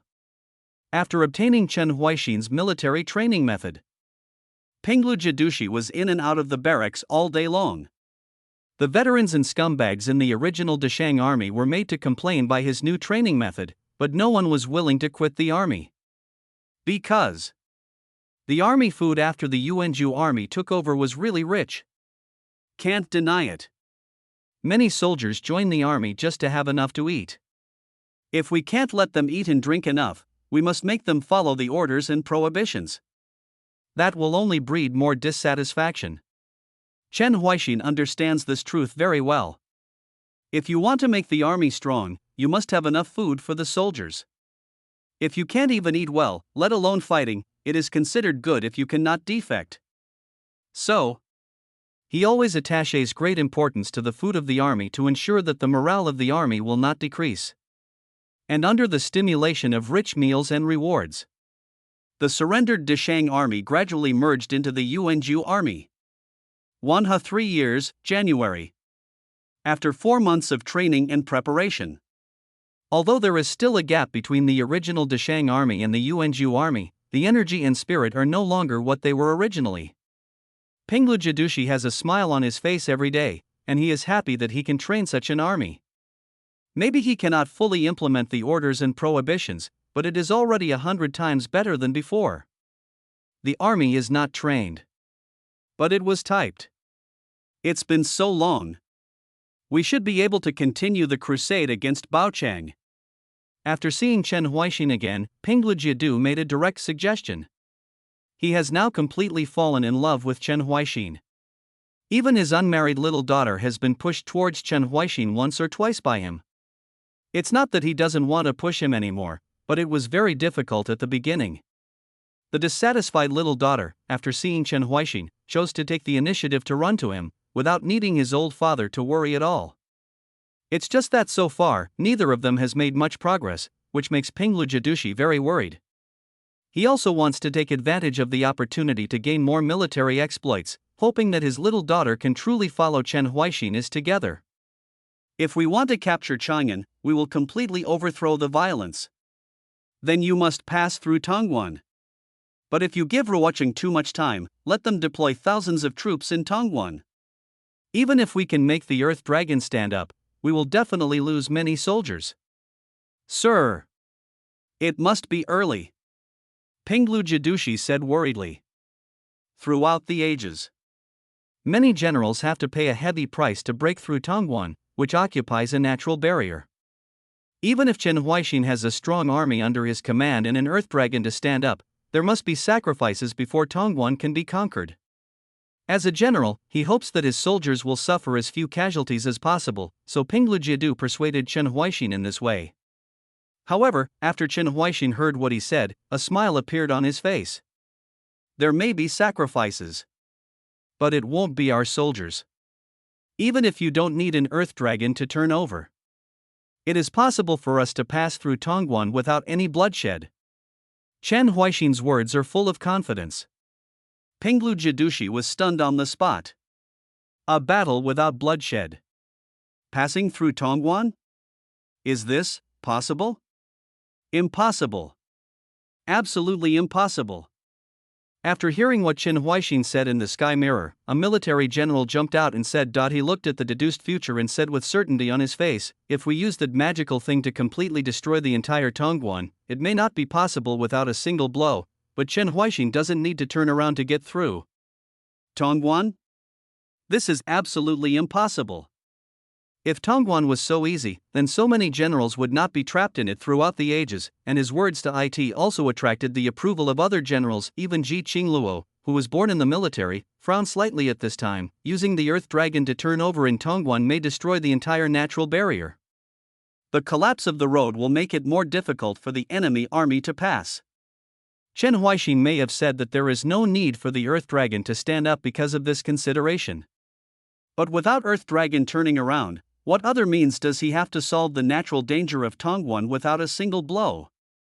Ji Qingluo couldn't figure it out. The same is true for the ministers in the court. Even the civil servants knew very well that as long as the 12 consecutive cities were fortified and the generals who defended them were not negligent, no matter how capable Chen Huaixin was, he would not be able to capture Tongguan without a bloody blow.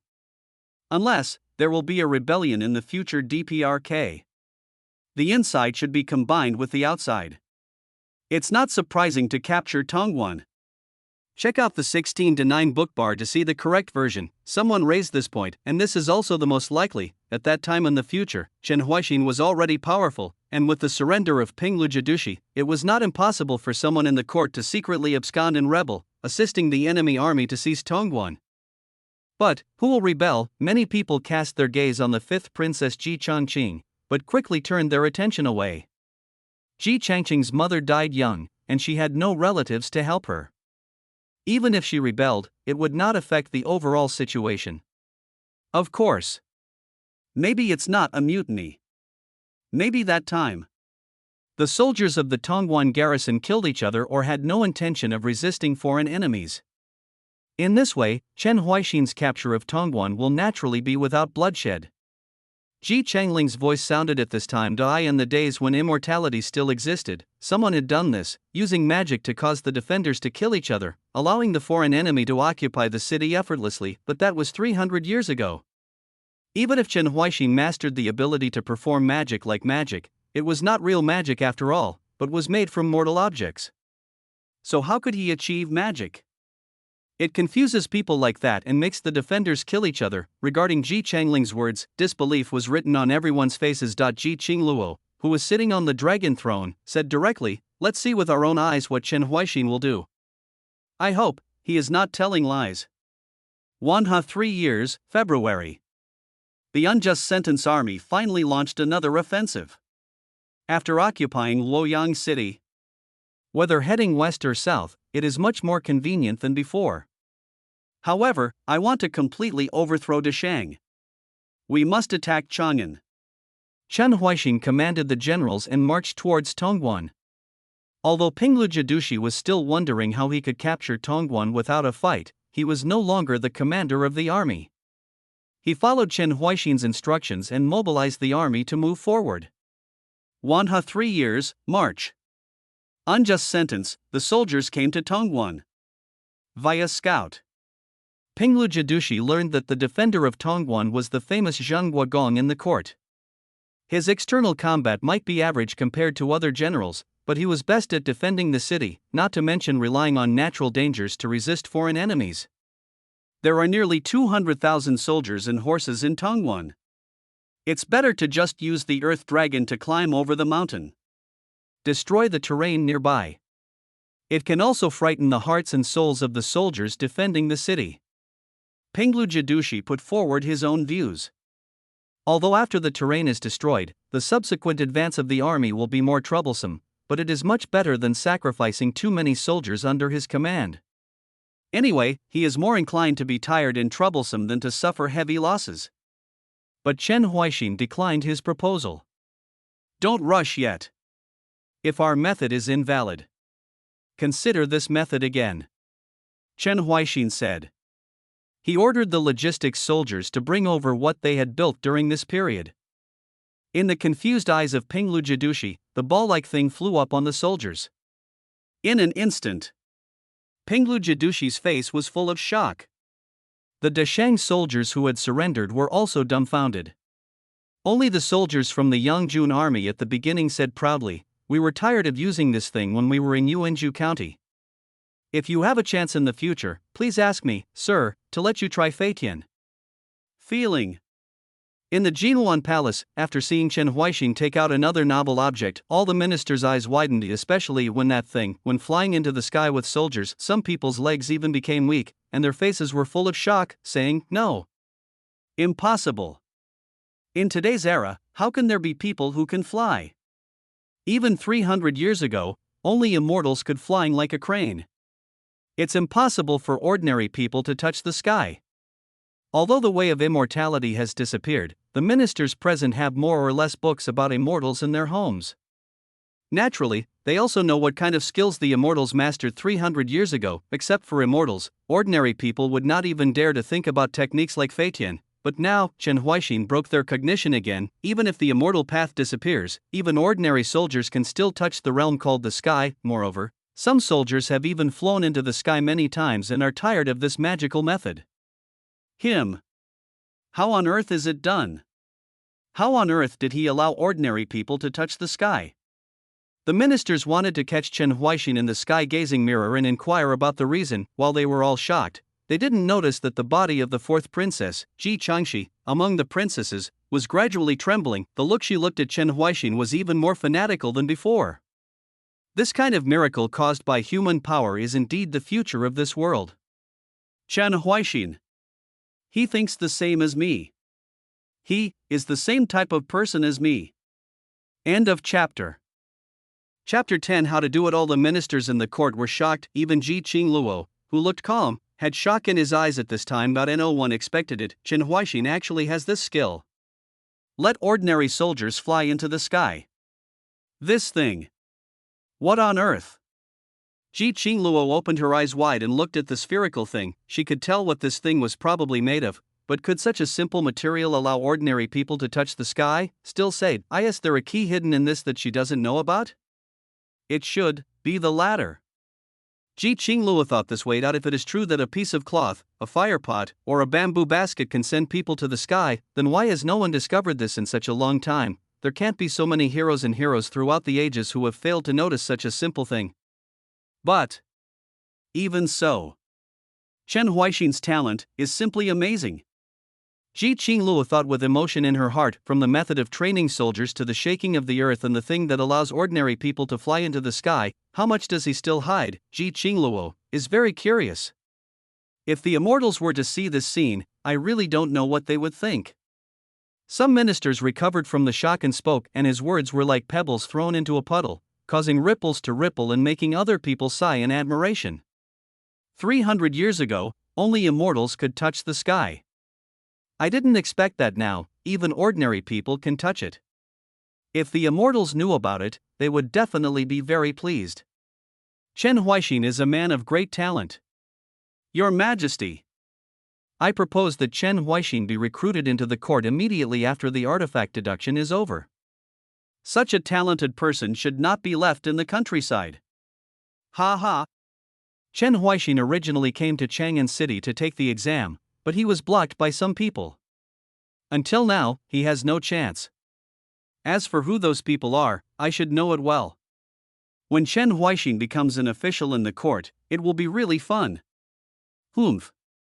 You and other generals can only sneer and make sarcastic remarks. Then when Chen Huaixin encountered injustice, why didn't you come forward? What started as a good discussion quickly turned into a civil official debate, and just when Pinglu Jidushi was happily helping the generals, he criticized and scolded the civil servants. A slightly deep voice suddenly sounded. If an immortal sees this scene, he will definitely destroy it with his own hands. Because the sky is exclusive to immortals, how could they allow mortals to touch it? Hear this, the main hall, which had been bustling with arguments, suddenly became quiet. Everyone's eyes turned to the fourth princess Ji Changshi, who spoke, this time, before the eldest daughter of the emperor Ji Changning had time to speak to Yuan Shang on behalf of her younger sister, so that the atmosphere would not be so tense. The third emperor's daughter Ji Chanluo, who had been standing next to Ji Changshi, had already pulled the trigger with a timid look on her face. My sister whispered, "Sister, you don't say that, everyone is looking at you." Ji Changluo's words seemed to have exhausted all her courage. When someone turned their attention to her, she immediately hid her head behind her sister Ji Changshi as if she was frightened. It seemed that others could not see her. The Empress Ji Qingluo sitting above looked helplessly at the timid Ji Chanluo. She and Ji Changshi were obviously twin sisters, but as an older sister, she was much more timid than her younger sister. He didn't dare to meet people and would only hide behind his biological sister. If it weren't for her forced order, it would be difficult to see her in the hall. Your Highness, fourth princess, please don't say nonsense. That's an immortal. How could an immortal act like this? Prime Minister Wang Qianhe reminded with a slightly stern voice, after seeing his sister being scolded by the Prime Minister of the dynasty, Ji Changluo, as a sister, was so anxious that tears came to her eyes, but she didn't know what to do. But Ji Changshi said nonchalantly, "I'm not talking nonsense, those ancient books recorded like this." Is this what the ancient books record? After hearing these words, everyone present was stunned. Or, if it weren't for the existence of immortals in such a long history, why haven't the earth trembled, the mountains shook, and things flying in the sky not appeared until now? Are the ancients really much worse than today's people? Ji Changshi blocked his sister Ji Changluo behind him, and his eyes swept over the ministers present. When she was tinkering with things that seemed strange to outsiders, she consulted a lot of classics in order to refer to the wisdom of the ancients. However, the past recorded in the classics had not changed at all for thousands of years. There were indeed one or two mortal shining spots in the backwater, but they soon disappeared in the long river of history. It seems that in that past world, except for cultivating immortals, everything else was heretical, so it would not be recorded. Of course, it might also be destroyed by immortals. Fourth sister. Check out the 16:9 book bar to see the correct version. Don't talk about immortal things. As the eldest sister, Ji Changning finally found the right moment to speak. Regardless of whether things are as Ji Changshi said, it is extremely bad to talk about immortals. Even if immortality has disappeared for 200 years, who knows whether immortals will appear again in the future? She looked at Ji Changshi, who curled her lips and said nothing. Then she felt relieved, turned her eyes to the ministers, and continued, "My fourth sister is young and ignorant, and everything she said was casual, please don't take it to heart. Okay. The past is a mystery. I won't mention it anymore. It's just that Chen Huaixin sent soldiers into the sky. At most, he could only scare the Tongguan defenders. How could he capture them without bloodshed?" Ji Qingluo's voice also sounded at this time. She did not dwell on whether the immortal was an immortal, nor did she think about whether what Ji Changshi said was true. In any case, the immortal had disappeared. Instead of arguing about this fruitless matter, it was better to turn the topic back to Chen Huaixin, and all the officials in the court knew very well what the empress meant. They pretended not to hear what Ji Changshi said just now, and began to discuss how to use this lifted-off object to capture Tongguan. Soon, and they got the result. Just keep taking advantage of the heights, throwing boulders, or shooting arrows down. Even if it doesn't move the earth, it can cause the Tongguan garrison to collapse. But this is not a battle without bloodshed. At most, it can only be said that the loss will be minimal. Because the Tongguan soldiers cannot be beaten all the time, they will definitely choose to go out to fight. Prime Minister Wang Qianhe said so. Everyone else nodded. Ji Qingluo did not express her position. Although what she thought was similar to this method, as Wang Qianhe said, this was not a dead end. Could it be that Chen Huaixin said it wrong, or that he was minimizing the loss and interpreting it as a weapon without bloodshed? Ji Qingluo frowned slightly. She looked at the sky-gazing mirror in the main hall and thought silently in her heart. Let me see how you can achieve this without losing any blood. End of chapter. Chapter 11 tells the truth, after seeing the hot air balloon take off. Penglu Jiadu made everyone stunned. He looked at Chen Huaixin, and the look on his face seemed to be saying, "Sir, are you an immortal?" But soon he recovered from the shock and became excited. "Mister, how high can this thing fly? Will you be hit by a bow or catapult?" Penglu Jidushi first asked the question he was most concerned about. And after learning that such a thing would not happen, he was grinning so much. "In this way, we can be condescending and directly attack the Tongguan defenders. In this way, we can easily capture Tongguan even if the ground does not shake the mountains." Penglu Jidushi is now completely convinced. In this era when immortality has disappeared, ordinary people can still be sent to the sky. The man in front of me must be blessed with great luck. Perhaps he can really overthrow Bao Chang and build a brand new empire. And as a minister of the dragon, I will surely be able to rise with the tide. Even my little daughter has the potential to be a mother in the world. When I think of this, Penglu Jidushi was even more excited. He now wants to command the soldiers immediately and rely on the hot air balloon to launch a formal offensive against Tongguan. At least he will gain more military exploits and push his little daughter closer to the man in front of him. But Chen Huaixin shook his head after hearing what he said. "I have already made arrangements.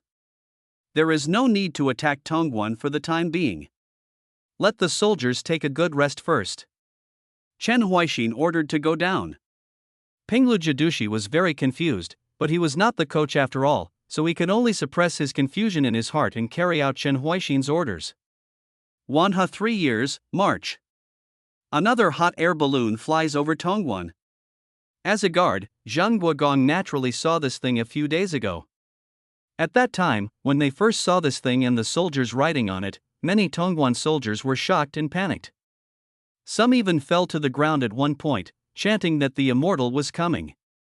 If he had not commanded the army for decades and his own prestige was acceptable, and he forcibly suppressed this emotion, I am afraid that the entire army defending the city would have collapsed without a fight.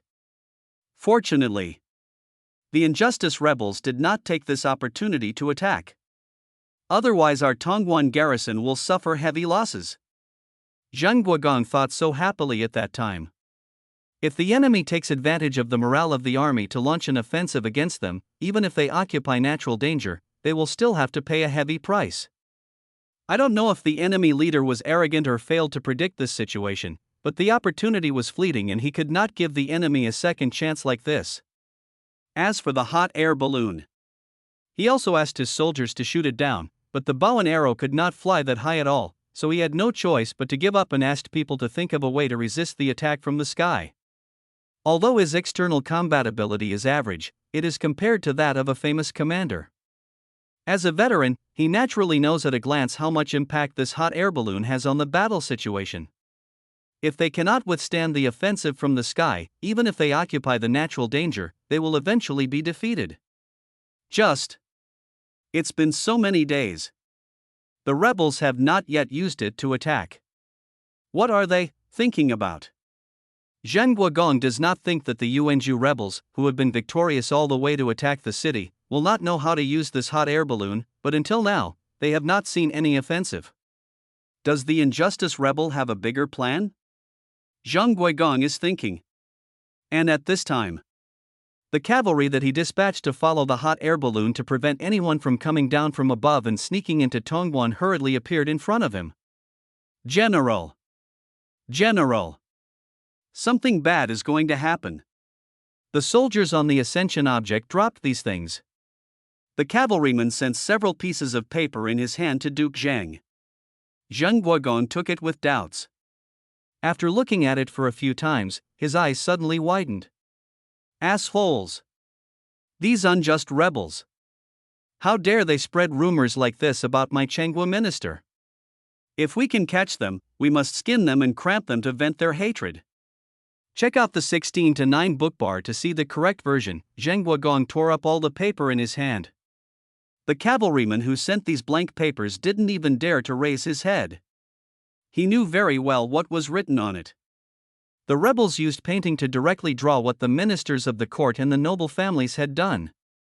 Even the daily necessities, food, clothing, housing, and transportation of these people have all been equated into food and marked on it.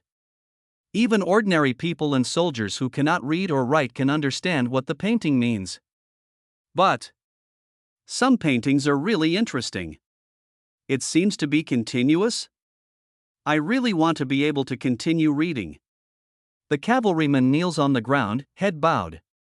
Zhang Guogong was furious and smashed everything around him.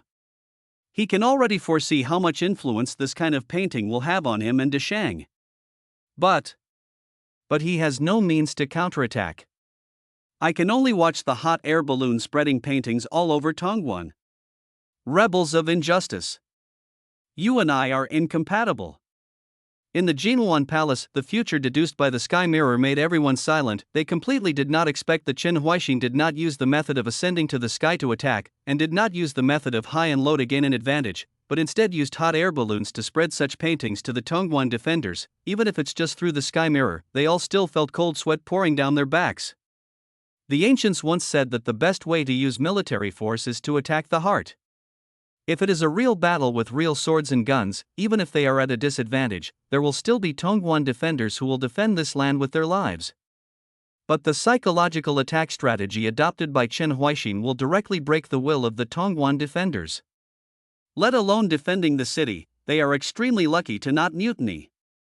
This Chen Huaixin is really vicious. He kills people, and also kills his heart. One of the ministers said with grief and anger. This immediately sparked an outcry. They all accused Chen Huaixin, as if his use of such methods was simply unjust and unjust as a human being. Ji Qingluo, on the other hand, looked at them indifferently. When those who were criticizing felt that the atmosphere was cold and quickly closed their mouths, she spoke slowly. Why are the public resentments so great? Is it because you also know that what you do is shameful? But Chen Huaixin told the truth and exposed it? Now that you've seen it, I beg all readers to vote for free recommendations, or to continue reading. End of chapter. Is chapter 12 still necessary? Ji Qingluo's eyes were cold and he glanced at the ministers in front of him. At this moment, she totally understands. The truth is the sharpest knife. Chen Huaixin just used paintings to publicize what they had done to the soldiers, which caused them to be collectively furious and break their defenses. If not at this time, Chen Huaixin has the protection of the national destiny. Then these people will definitely try their best to kill him. Although everyone did it. That doesn't mean you can say it. This is what these people have in mind. Ji Qingluo looked at the people who had calmed down and said in a calm voice, why don't you continue to condemn? Duke Shang, didn't you say in the future that you were spreading rumors about the minister of Changhua? Why are you so quiet now? Shouldn't you find someone? Are you going to arrest this rumor-monger and flay him? He felt Ji Qingluo's eyes on him. Although Zhang Guogong was old, he was still frightened in his heart. He hurriedly explained, reporting to your majesty, I don't know why I said this. Maybe I was guarding the city for many days and was impatient, so I talked nonsense like this. Nonsense? In other words, you also know that Chen Huaixin is not spreading rumors, but stating facts? Ji Qingluo's eyes narrowed as Zhang Guogong hesitated immediately, not knowing what to say. Ji Qingluo snorted coldly. She put the matter aside first, looked at Duke Wei, the leader of the generals, and said, Gong Wei, what do you think of Chen Huaixin's plan? Excellent. Duke Wei did not participate in the denunciation just now. He kept looking at the Tianjing mirror, recalling Chen Huaixin's plan. He couldn't help but nodded and said, this attack on the heart, unless all the paintings can be confiscated as soon as possible, and measures can be taken immediately to appease the morale of the army, otherwise even if I am helpless in the face of this conspiracy. Confiscated all paintings. That's simply put, the injustice army led by Chen Huaixin occupies the advantage of the sky. They don't need to do anything. As long as they spread these paintings every day, it is enough to make the guard exhausted. As for the combat effectiveness of the defenders, this can only depend on God's will. Then do you think Chen Huaixin can achieve what he said without a bloody battle? It can be done. Duke Wei answered quickly, with ordinary means, even if the generals who defend the city have nothing to do, they can still send troops out of Tongguan to fight the enemy outside. But with Chen Huaixin's method, let alone fight in the wild. Being able to continue to mobilize troops and horses without losing military spirit is considered a guard general's ability. Speaking of which, he was even more emotional. After the artifact deduction is over, Your Majesty, please incorporate this person into our army. A person of this ability can only play its greatest role in the army. I can teach him personally. Gong Wei, don't fight with my grandpa. I told you in advance that if Chen Huaixin joins the army, I will let my grandpa take him personally. The second Princess Ji Changling interrupted at this time. Duke Wei glanced at Ji Changling and said with a smile, "It's okay, Your Highness the second princess. When the time comes, I will go and tell Lao Ji in person, and he will definitely be willing to give it to me." Not necessarily. Ji Changling laughed playfully. My grandpa is a person who loves talents. He can grab someone like Chen Huaixin, so how can he let you grow old? Ha, that I have to talk to him about that arrow 40 years ago. The two were talking. Ji Qinglu was originally indifferent, eyes gradually softened a bit. She once again glanced at the courtiers who had just condemned, and finally looked at the sky-gazing mirror in the main hall. 3 years, April. The hot air balloon publicity campaign only lasted for a week. But the soldiers guarding the city at Tongguan were already confused. If you say. The paper that was thrown down was written with words, so it wouldn't have such a big impact. After all, how many people would be able to read and decipher words and act like a bastard? However, the paintings chosen by Chen Huaixin can allow illiterate people to easily understand the meaning. If this is the case, the consequences will be too serious. Even the most timid soldiers, under the constant propaganda from the hot air balloon, cast strange eyes on their superiors. What worried the guard Zhang Guogong the most was the logistics of hot air balloon promotion. Even if he sent his cronies to inspect, problems still cropped up one after another. Various signs. Let Duke Zheng understand. I'm afraid it's no longer feasible to rely on Tongguan to defend it. We must attack immediately and engage in a decisive battle with the rebels in the field. Check out the 16:9 book bar to see the correct version. As long as you win, everything will be fine. Zhang Guogong thought this way. However, on the eve of his preparations to mobilize his troops for a decisive battle, the rebels seemed to have seen through his thoughts, and the paintings they spread also changed.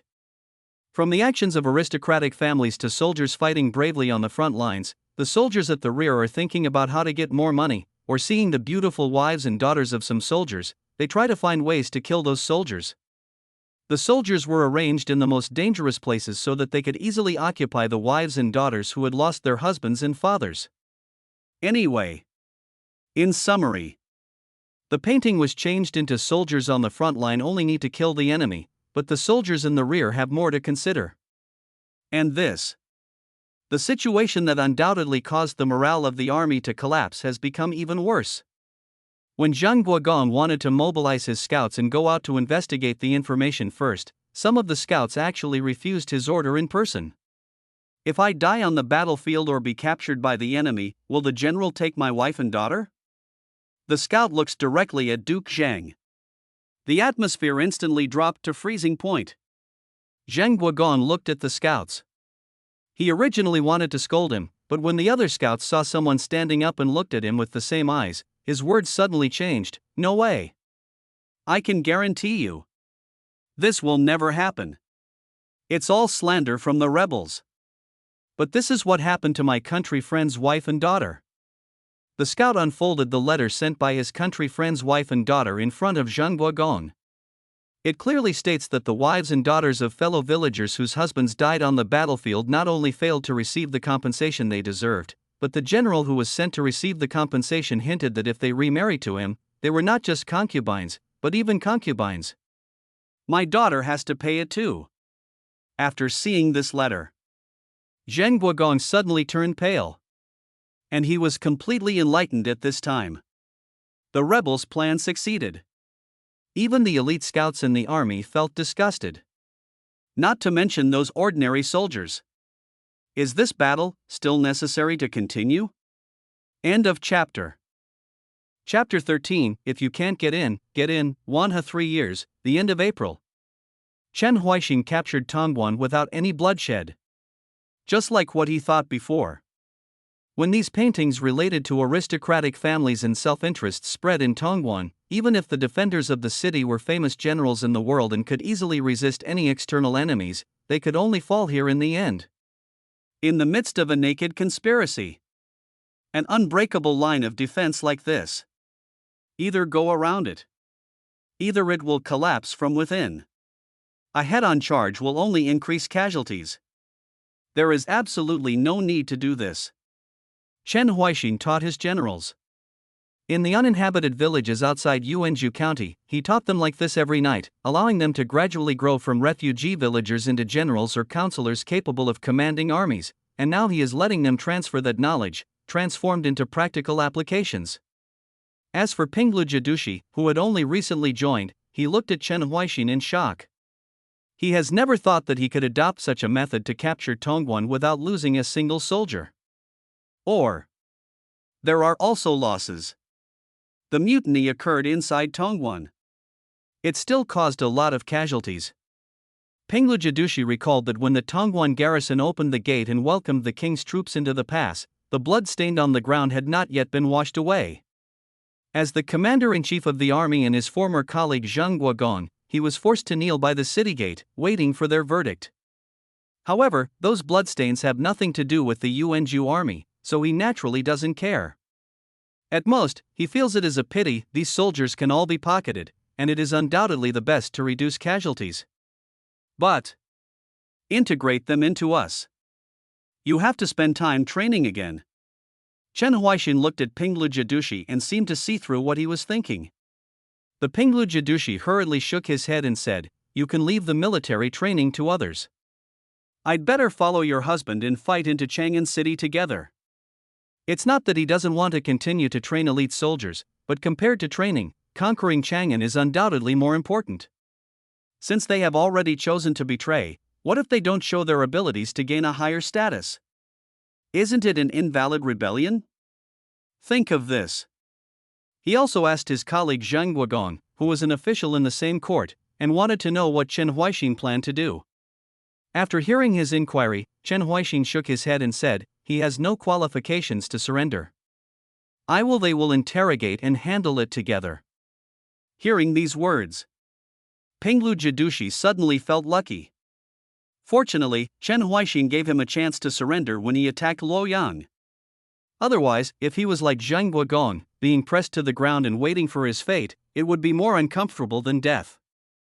As for whether you should plead for mercy for your former colleagues, Pinglu Jidushi is not that stupid. A dead Taoist friend will never die a poor Taoist. Although he and I have eaten a few meals of white meat before. But they are just superficial brothers. Not familiar. Not familiar. Pinglu Jidushi chose to cut. In the Jinhuan Palace, Zheng Guogong, who originally chose to bow his head and remain silent because of Ji Qingluo's sarcasm, turned red all over and looked at Pinglu Jidushi with anger in his eyes. The fact that his future self was defeated by heart attack and captured by his soldiers already made him feel extremely ashamed, but after hearing the words of the future Pinglu Jidushi, as if his sanity was about to be broken, he said coldly to Pinglu Jidushi, "Brothers on the surface? Not familiar? Okay. Pinglu Jidushi, what you said is really good." Br Pinglu Jidushi was also embarrassed at this time. Although he was not very familiar with Zheng Guogong, at least he was an official in the same dynasty and both were in the military general camp. It was somewhat unkind to say that he would not even be polite when meeting him in the future. There is none left, but after all, this was what he said in the future, so why should his current self take the blame? As a surrendered general in the future, even talking is useless, so you didn't say anything? Duke Zheng glared at Pinglu Jidushi. Pinglu Jidushi could only look embarrassed. Fine, the second Princess Ji Changling also interjected at this time. Speaking of which, what basis did Chen Huaixin use to decide whether to persuade him to surrender or to be imprisoned for interrogation? When attacking Luoyang, Chen Huaixin did not attack immediately but first persuaded him to surrender. However, when he attacked Tongguan, he seemed to have not even considered persuading him to surrender and directly launched a strategy of attacking the enemy's heart. It can't be that he knew that Pinglu Jidu was weak and would surrender, but Zheng Guogong chose to refuse to obey, but how could he know if he didn't try? Maybe he has investigated my Deshang ministers. Ji Changning, the eldest daughter of the emperor, said, if he didn't know clearly about the paintings spread in Tongguan, he wouldn't have painted them in such detail. After the investigation, he naturally knew who can be persuaded to surrender. Check out the 16:9 bookbar to see the correct version. After Tongguan was occupied without bloodshed. No surprises, the enemy army should be approaching Chang'an City soon. So how will your future self deal with it? Ji Changning looked complicated. After hearing her guess, all the court officials had different expressions on their faces. Someone can be persuaded to surrender. Some people are captured or killed. So in Chen Huaixin's eyes, which kind does his future self belong to? Wanha 3 years. May. After simple adjustments, Chen Huaixin did not hesitate too much. After leaving some generals to train the surrendered Deshang soldiers, he led the Yuanzhou army towards Chang'an City. Now, Deshang is on the verge of collapse. Just give it one final blow. This will make this empire that has existed for 300 years become history. 10 days later, Chen Huaixin returned to the hillside where he looked at Chang'an City when he left. Now, you can still see the prosperous Chang'an here, even though the territory of Deshang Kingdom is full of beacon fires. But Chang'an City seems not to be disturbed by the outside world. Except for the many soldiers on the city wall, it is still the same as it was back then. It seems that time cannot leave any trace in this ancient city. But Chen Huaixin's mood when he looked at it was completely different from before. After a while, he looks away. Command the soldiers under his command. Prepare for the final decisive battle. Since I didn't have the chance to enter the Jinluan Palace, let's just get in today. End of chapter. Chapter 14. I am a barbarian. Wanha 3 years, May. Empress Ji Changning stands on the city wall. She looked at the grievance rebels outside Chang'an City, her eyes full of determination. In fact, before this, some ministers suggested that it would be better to flee to the southwest first, wait for the governors of various states and the vassal kings to suppress the rebellion, and then return to Chang'an City. After all, even Tongguan failed to stop the rebels. Not to mention Chang'an, which has no natural protection to rely on. But Ji Changning directly refused on the spot. I can be the king of a subjugated country. You must not be a lost dog that runs away in a hurry. She chose to fight the rebels until the end. Until the city is destroyed and everyone is dead.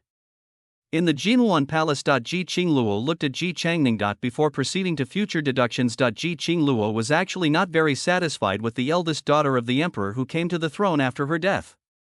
Without him, Ji Changning's methods were too weak and her character was too benevolent. Even after taking the throne, she failed to fully control the military power, but after so many simulations. Ji Qingluo gradually changed her view of Ji Changning. At least Ji Changning has the pride of the Ji family. No matter which time you deduce the future, she chose to live and die with Chenghua. If we can leave her a peaceful country, she might be able to do better. Ji Qingluo had thought this in her heart countless times before, and this time, looking at Chen Huaixin in the sky mirror, she suddenly had another idea. If Chen Huaixin is allowed to assist her, or let him become Changning's husband, then where will Chenghua go in the future? Ji Qingluo suddenly felt a surge of expectation, but looking at the princesses and ministers who were still looking at the Tianjing mirror, she suppressed this idea for the time being and continued to guide the deduction of the national destiny. Wanha 3 years, June. The city of Chang'an was destroyed. Chen Huaixin once again entered this city after many years of absence.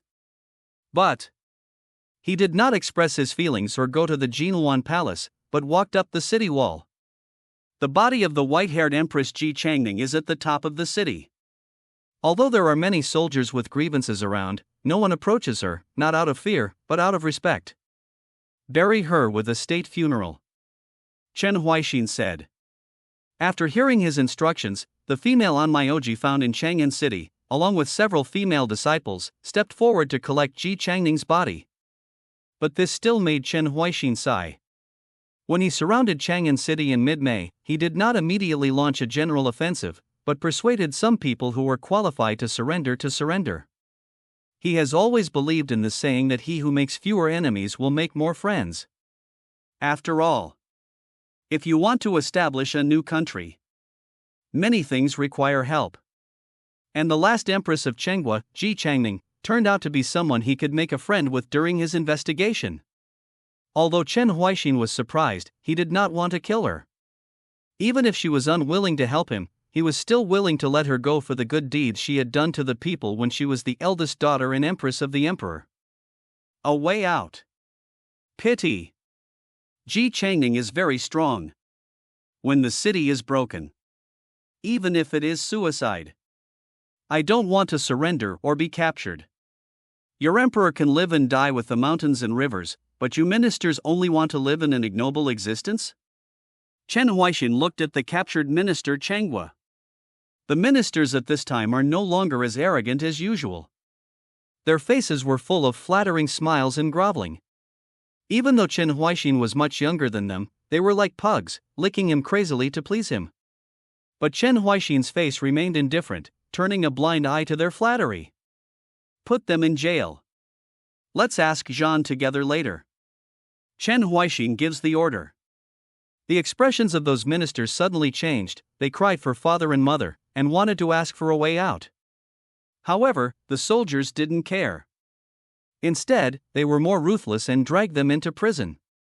Check out the 16:9 bookbar to see the correct version. Pinglu Jidushi ignored the words of the ministers asking him to help and plead for mercy.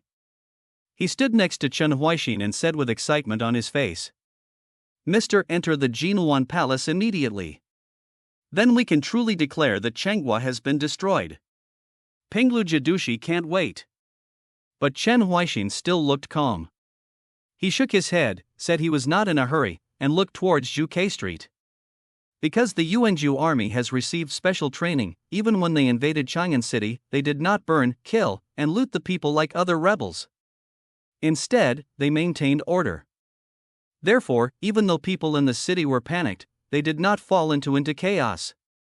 And it goes without saying that in the homes of those powerful people, they are more relaxed than ordinary people, without any panic, as if the rebel attack on the city has nothing to do with them. Because they know that no matter who comes to power, they must use their people, so they are so calm and don't have much fear? Chen Huaixin squints his eyes. Since ancient times, no matter how the dynasty changes, the aristocratic family can still stand in the world. At most, the collateral branch becomes the main family, but this is only a change within their family. The aristocratic family is still an aristocratic family. A dynasty that lasts for hundreds of years, a family that lasts for thousands of years. As long as the dynasty still needs someone to manage it, it cannot do without them no matter what. And they just changed their masters, as long as they kneel down quickly enough. That's exactly the case. They are so confident. Chen Huaixin sneers. But also at this time, some soldiers came to report that the head of a noble family came and seemed to want to pay him a visit. Pinglu Jiadu looked at Chen Huaixin. For some reason, after hearing the soldier's report, he suddenly had a bad premonition, but he didn't know where the bad feeling came from. It's obviously quite normal. Attack the city. The local powerful family leader came to surrender. There is nothing bad or strange. Pinglu Jiadu comforted his uneasy heart. After Chen Huaixin nodded, the soldiers brought the family heads over.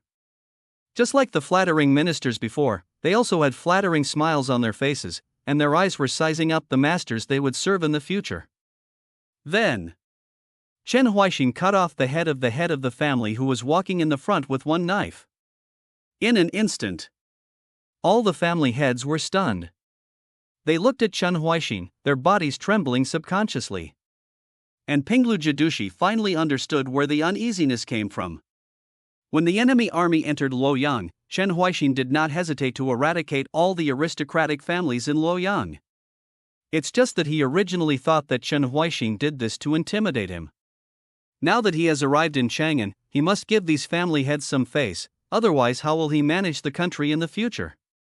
But who would have thought that Chen Huaixin would still act like he did in Luoyang, attacking quickly, harshly, accurately and without mercy, without even giving others a chance to speak? He never cared about these aristocratic families. Pinglu Jiadu suddenly remembered the conversation he had with Chen Huaixin after he defeated the aristocratic family in Luoyang. "Sir, if you attack an aristocratic family like this, the scholars they have trained and who are related to them will inevitably accuse and abuse you. You will not be able to get help from knowledgeable people, and your reputation will even be completely lost among scholars. If you rot, future history books will record you as a tyrant. So what? I am a barbarian. End of chapter.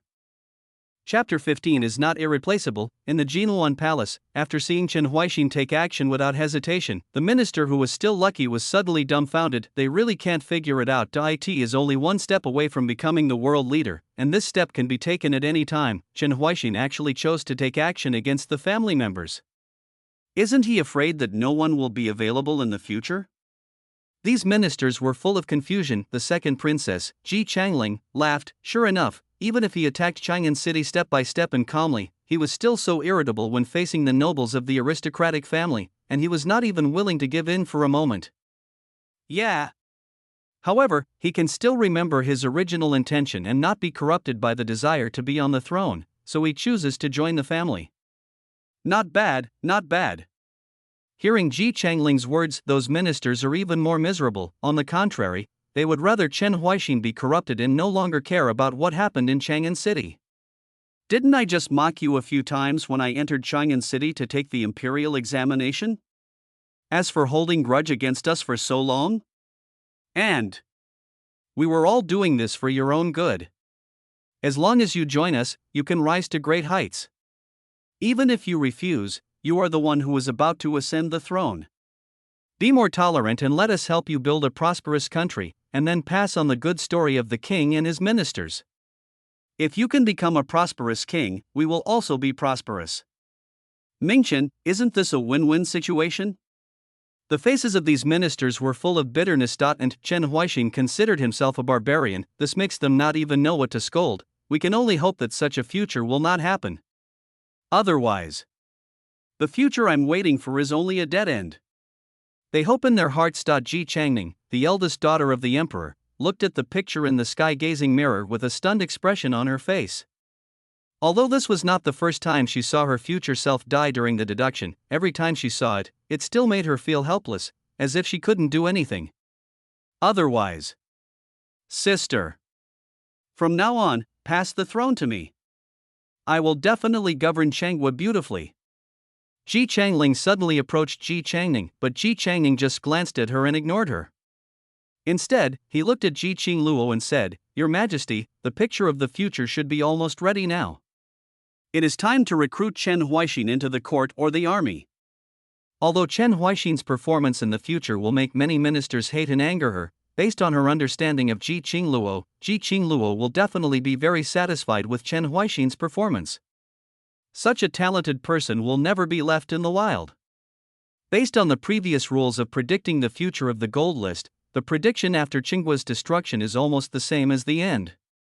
Because except for a few of the people on the gold list who were deduced to be able to survive to the new dynasty, most of them died in troubled times. And those who survive into the new dynasty are nothing more than fulfilling their obligations as ministers like the current ministers, or in other words, serving the new master. It's better not to see such a future. Ji Changning thought this in his heart. That's exactly what it is. Only then would she propose to recruit Chen Huaixin directly, and just when Ji Qingluo wanted to agree. The fourth princess, Ji Changxi, suddenly said, Wait a minute. Why don't we continue the deduction first? The people who had previously deduced the gold list had the best chance of becoming a minister in the new dynasty. This is meaningless to us. But if nothing happens, Chen Huaixin will definitely become the monarch of the new dynasty. Aren't you curious about what the dynasty created by Chen Huaixin will look like? Hear these words, let alone Ji Qingluo, even the ministers who were angry with Chen Huaixin before could not help but become curious. What will the dynasty created by Chen Huaixin look like? Governing a country is no easier than conquering a country. Without the help of our scholars, the dynasty will collapse quickly. Those who overthrow the Chen Huaixin dynasty may even be members of our family. I want to wait and see. When the dynasty you created falls, will you, Chen Huaixin, cry and regret it? The prosperity of the dynasty is related to our family. If you abandon us like worn-out shoes, what awaits you will only be your own destruction. These officials who resented Chen Huaixin thought so. Check out the 16:9 bookbar to see the correct version, and the princesses had different ideas. Some people want to learn from the new dynasty, and some are looking forward to whether he will write more poems in the future. Ji Qingxi, who made the suggestion, simply wants to know what Chen Huaixin will do if he is given a dynasty. How many more bizarre things, if so, can be made? What's better than the earth shaking and the flying things is even better. Ji Qingxi thought in his heart. She looked at Ji Qingluo expectantly. Ji Qingluo, who originally wanted to recruit Chen Huaixin, temporarily gave up the idea. It has to be said that the suggestions put forward by her fourth niece also made her feel moved, and the Prime Minister Wang Qianhe also said, although I do not think that Chen Huaixin will become a qualified dynasty monarch, and his new dynasty may collapse at any time, but if we can see the dynasty he created and learn the lessons of that dynasty, it will be an excellent thing. In Wang Qianhe's view, Chen Huaixin was indeed talented and made countless people jealous, but he was not very ambitious and always resented those who had offended him. If you are a minister, this kind of character is okay. After all, no one is perfect, and it is okay to be petty. But if you are a king, and you can't tolerate your ministers or the nobles of the family, that is absolutely not okay. Even the emperor of this dynasty, when faced with certain things, would choose to remain silent and wait for the right opportunity. Like Chen Huaixin, he killed the head of the aristocratic family on the spot with a single blow without making any excuses. At most, after serving as king for a few months, you can see the dynasty collapse. Wang Qianhe thought in his heart his original intention was not just to take a look at the new dynasty. What is there to see in a dynasty that could collapse at any time?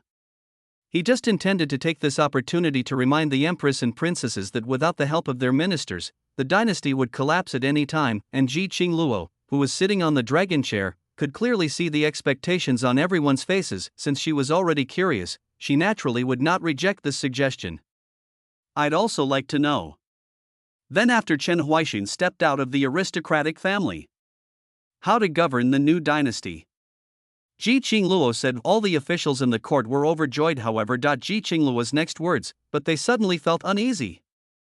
What if Chen Huaixin really succeeded in governance? Does that explain it? The family members are not irreplaceable? End of chapter.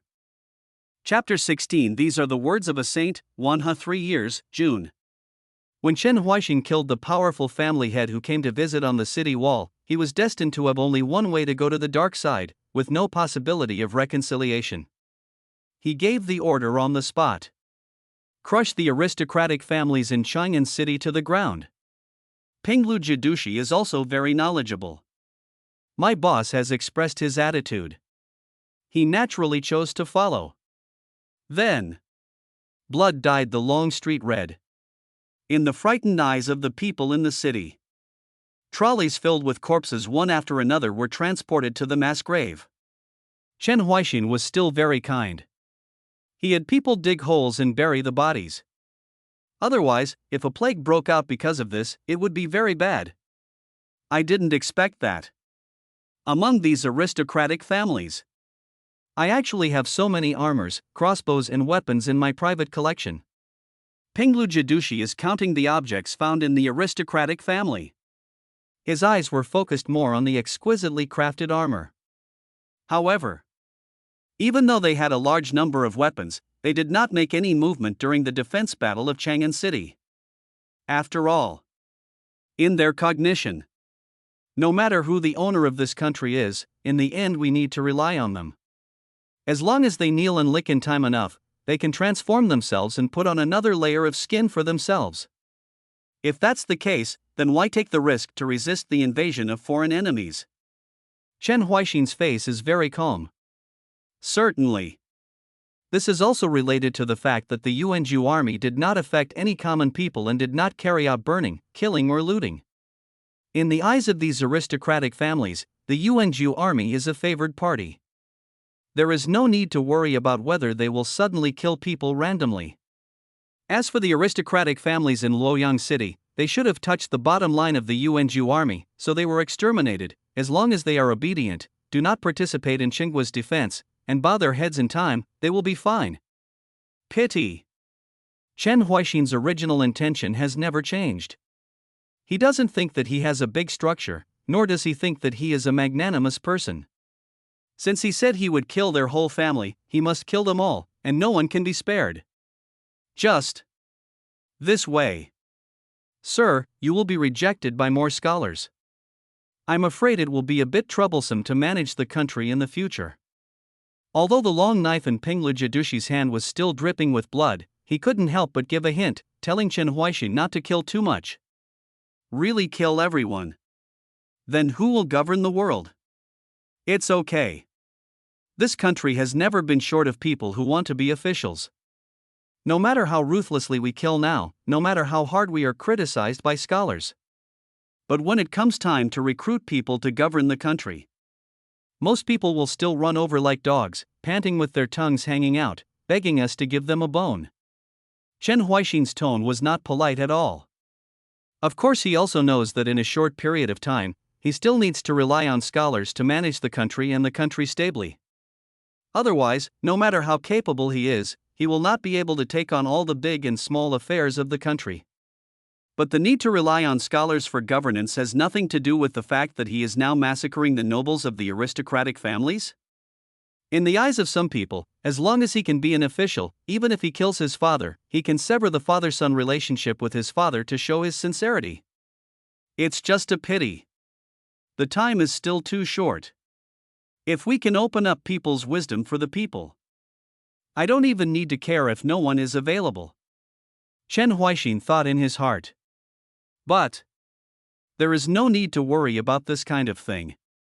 He is only 25 years old now. He still has a lot of time. Make that future what you want it to be. His eyes glanced at the passing corpse truck. The young master lying on the top had already lost his voice. Chen Huaixin remembered that he had made up his mind to leave Chang'an City in the first place, and it was he who stopped him in front of the gold list. He withdrew his gaze, no longer thinking about the past, and looked into the distance. Now, let's completely pacify this world first. In the Jinhuan Palace, looking at the gold, silver, jewelry, armor, bows and crossbows that were plundered from the future deduction, check out the 16:9 bookbar to see the correct version. Many ministers began to tremble. They didn't dare to look up at Ji Qingluo, but one can clearly feel that the increasingly cold gaze is resting on them. It seems that I, De Shang, am still very wealthy. Although the national treasury was in short supply, when there was a severe drought in Hedong, we almost failed to provide disaster relief. But when you see that there are so many gold, silver and jewelry in the homes of the princes, they even keep armor, bows and crossbows as collections, and keep them at home to appreciate them every day. I'm very pleased. Ji Qingluo's voice sounded. The minister's legs suddenly weakened and they knelt on the ground, banging their heads hard and begging for mercy. However, Ji Qingluo moved his eyes away from them and looked at the sky mirror in the hall again. I just heard the future Chen Huaixin say that scholars are like dogs, they will grovel for a bone. I wanted to refute. But look at it now. What Chen Huaixin said is absolutely correct. Ji Qingluo's face was full of sneer. She waved. The guards next to him dragged the kneeling courtiers out, even though the cry for mercy resounded throughout the hall, but no one dared to say more. After all, let's not talk about corruption and bribery, let's talk about hiding armor, bows and crossbows. No matter when you keep them, this is a dead end. Not only these courtiers, but the families behind them are also bound to die. Poof. Previous deduction. We can only see the displacement of people on the golden list, but we cannot see the filth of the future family. Now that Chen Huaixin is attacking the aristocratic family without mercy, we can see its true face clearly. Otherwise, let these guys hide it. The second Princess Ji Changling also said coldly at this time, the future deduced by the Tianjing mirror is basically focused on the person being deduced, and the people on the previous gold list are not like Chen Huaixin, who gutted that aristocratic family, even though Ji Qingluo had known for a long time that there must be something hidden in those aristocratic families, but even though she was the emperor, she could not do whatever she wanted. Now that Chen Huaixin had found out the evidence, she could use it to attack those people, although, this is using the sword of the future to kill the officials of this dynasty. However, putting aside everything else, if you don't have this intention, how can you hide contraband in the future? Chenghua doesn't say that something that hasn't happened is not a crime. But Chen Huaixin's idea of opening up the people's wisdom. It's really exciting. If the common people can read and write, this world should become a better place. The emperor's eldest daughter Ji Changning's focus is elsewhere. However, she just finished speaking. However, the person offering wine from the Imperial Academy immediately spoke, "Your Highness, the princess's words are wrong. The people can ignore it, but they cannot know it. If the people can read and write, it will definitely make the world worse." These are the words of a saint. End of chapter. Chapter 17. The world is at peace. The words of a saint. It must not be violated. Chen Huaixin did this. It will definitely lead to chaos in the world. The Imperial Academy's offering of wine was very solemn. Ji Changning was stunned for a moment. She seemed not to have expected that Jizhou, who had never spoken much before, would actually stand up and refute Chen Huaixin's ideas at this time. But in her opinion, open up people's wisdom. It should be a good thing. How could it cause chaos in the country? She wanted to say something, but Ji Changxi, the fourth emperor's daughter, got there first and said, "The wine sacrifice is too much." In the past, the saints all taught without distinction. Isn't this also a way to enlighten the people's wisdom? Because he is a saint, and saints can naturally teach without distinction, but Chen Huaixin is not a saint, and he has such low regard for scholars. If he wants to enlighten the people's wisdom, he will inevitably be counterattacked by the literary spirit. Jojo replied with a soft snort. After Ji Changxi heard these words, he immediately understood that he did not need to say any more. To argue with such people, it is better to try to create more weird things. She looked at the Tianjing, anticipating what Chen Huaixin would make next. Ji Qingluo, who was sitting above, never looked in his direction after hearing the first words uttered by Jojo. Take a look. Let's continue. Let's deduce the future. 3 years, July. Chen Huaixin completely took control of Chang'an City. Although some soldiers hope that he can ascend the throne and proclaim himself emperor, completely sweeping Changwei into the dust of history. But Chen Huaixin knew very well that the world was not yet at peace.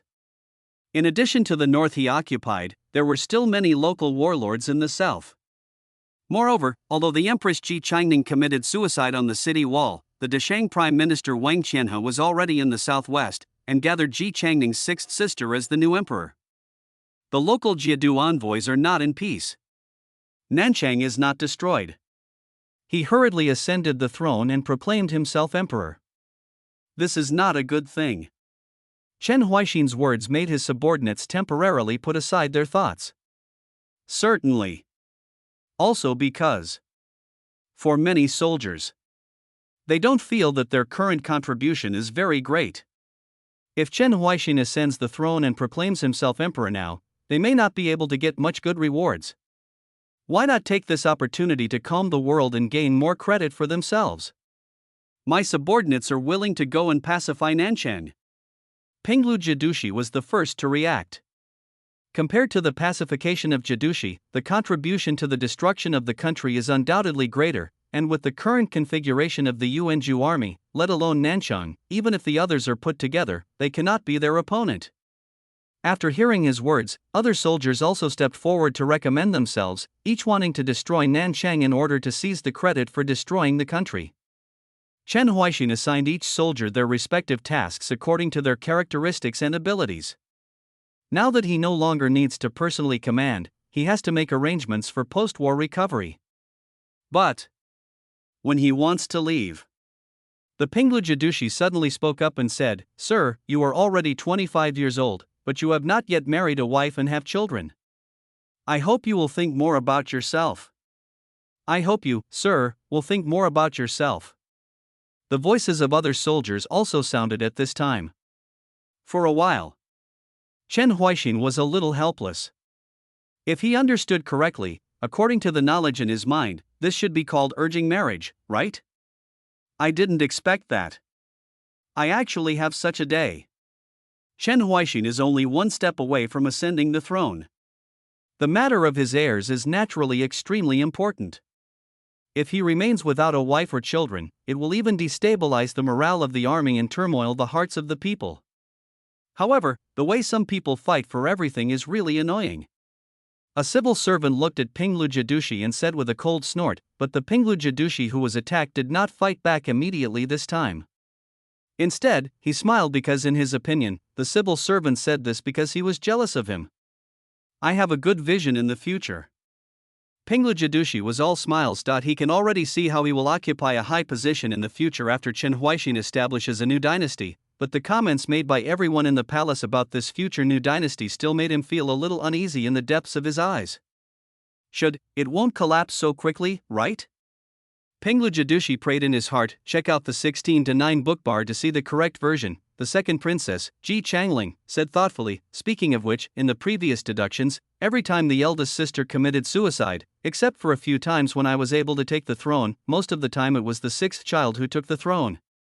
Her luck is really too good. Ji Changling couldn't help but look at the sixth sister among the princesses. The sixth princess, who was only 13 years old, was smiling shyly. Ji Qinglua glanced at the two sisters, and then turned his gaze to the Tianjing mirror again. Wanha 3 years, September. The army of unjust sentences is invincible in every battle. Even if the local Jiadu envoys unite, they still cannot stop the offensive of the enemy army. Many people even say that what is blocking the enemy army now is not the city, but the roads everywhere. Most of the time of the Yunju army was not spent in siege, but on the march. Wanha 4 years, February. Most of the territory has been occupied by the Yunju army. It's just because of Chen Huaixin's arrangement that the generals who commanded the Yunju army slaughtered all the powerful local families every time they occupied a city. This made the reputation of Chen Huaixin and the Yunju army not so good among scholars. But in the eyes of the people, the cynical sentence army is extremely good, especially the mugwort incident, which spread to all parts of Chenghua as the cynical sentence army marched. Everywhere, we can get great help from the people. Wanha 4 years, August. There is only the last city left in Nanchang. The enemy army commanded by Pinglujadushi was not in a hurry to attack the city. He followed Chen Huaixin's example and used hot air balloons to spread the truth to the city. Even if the general who defended the city pointed at him on the wall and yelled at him, he just smiled and didn't take any action. Now, everyone knows. The overall situation has been decided. Chen Huaixin will surely establish a new dynasty. Even Nanchang was just hanging on for dear life. There were even many people who secretly contacted Pinglujadushi, hoping to surrender to him, but they were all rejected by Pinglujadushi. Unless that name is written on the list by Mr., he is not qualified to surrender. Pinglujadushi knew exactly what he should do. October of the 4th year of Wanha. Nanchang is destroyed. The world is completely peaceful. Wanha 4 years, December. Chen Huaixin, who was in Chang'an City, saw the people sent by Pinglujadushi. This is Princess Changhua? So what, readers, please vote for recommendation. Every day I look at the data and it is empty. If you can continue to read it, I will be very grateful. End of chapter. Chapter 18, Founding of a Country. This is Lao Lu? After seeing the future deduced by the Tianjing mirror, the second princess, Ji Changling, once again turned her attention to the sixth sister among the princesses. She had just finished saying that Lao Lu was a little lucky. Every time the eldest sister passed away, in most cases, Lao Lu was pushed to the throne, but in just a blink of an eye, she not only became the king of subjugation, but was also captured and brought to Chen Huaixin. Should I say she is lucky or bad luck? Ji Changling's face showed a hint of helplessness. The sixth princess among the sisters opened her eyes wide and looked at her future self in the sky-gazing mirror. She had no idea that she would be a prisoner in the future. There was a trace of doubt on her face, as if in her opinion, this kind of thing should not happen. At that time, Lao Lu was already the last emperor of the previous dynasty. It's not necessarily a good thing to be arrested like this. I just hope Chen Huaixin can be a little more merciful. The emperor's eldest daughter Ji Changning couldn't help but speak. It is self-evident what will happen to the emperor of the previous dynasty if he is captured, and Lao Lu is still young now, so if she sees herself suffering in the future, she may have nightmares for a long time. Think of this. Ji Changning arranged for a maid to take the sixth princess out for the time being. But she didn't expect that Lao Lu actually refused her arrangement and still stood in the hall. It's okay. Sister. Let me see my future. Sixth Princess Ji Changwei shook her head and said. Ji Changning could only sigh and said nothing more. The future after the world is peaceful is still being deduced. In the palace, Chen Huaixin put down the memorial in his hand and looked at Ji Changwei in front of him. The looks of the former royal family seemed to be quite good. Whether it is Ji Changning who committed suicide on the city wall or Ji Changwei in front of him now, his appearance is extremely outstanding, and he may have been the emperor for a year. Although Ji Changwei still has the youthful feeling of a girl, but her temperament is far better than that of ordinary people. And in the list he handed over to Ping Lijidushi, Ji Changwei also belonged to the category that could be persuaded to surrender. It may be precisely because of this that Ping Lijidu sent Ji Changwei to him. Only, what he didn't expect was, when I saw him looking at her, Ji Changwei actually said, "Kill me." Chen Huaixin? No. Sisters. You have surrendered to me. You have been sent here. Why did you suddenly change your mind at this time and ask me to kill you? If you want to die, wouldn't you just follow the example of your eldest sister and kill yourself on the city wall? I don't want to surrender. But some people want to use me in exchange for their way of survival. In the words of the novel, this should be called a certificate of surrender? Ji Changwei seemed to know what Chen Huaixin was thinking, and she told the reason directly. Chen Huaixin suddenly understood. He looked at Ji Changwei and said, "Then you are unwilling to surrender? If you were the last monarch and were betrayed by your subordinates and sent to the enemy country, would you be willing to surrender?"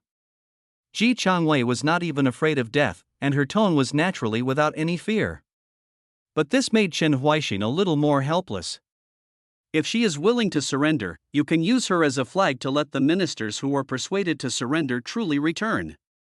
But she was sent here by mistake. It would not be good to kill her directly. Let her go. It's even worse to walk. Just keep her. Chen Huaixin made a decision quickly. The people on his list of people who can be persuaded to surrender have more or less done good things for the people, or indirectly helped the people at the bottom. Ji Changwei is on this list, and the people she once helped have become her escape from death. Although for Ji Changwei now, she may not want to survive. But Chen Huaixin raised her so that she couldn't even commit suicide. She was guarded in the harem, sulking all day long, hoping that one day when Chen Huaixin arrived, she could bite him so that he could kill her in anger. However, Chen Huaixin never appeared in the harem, and seemed to have forgotten her.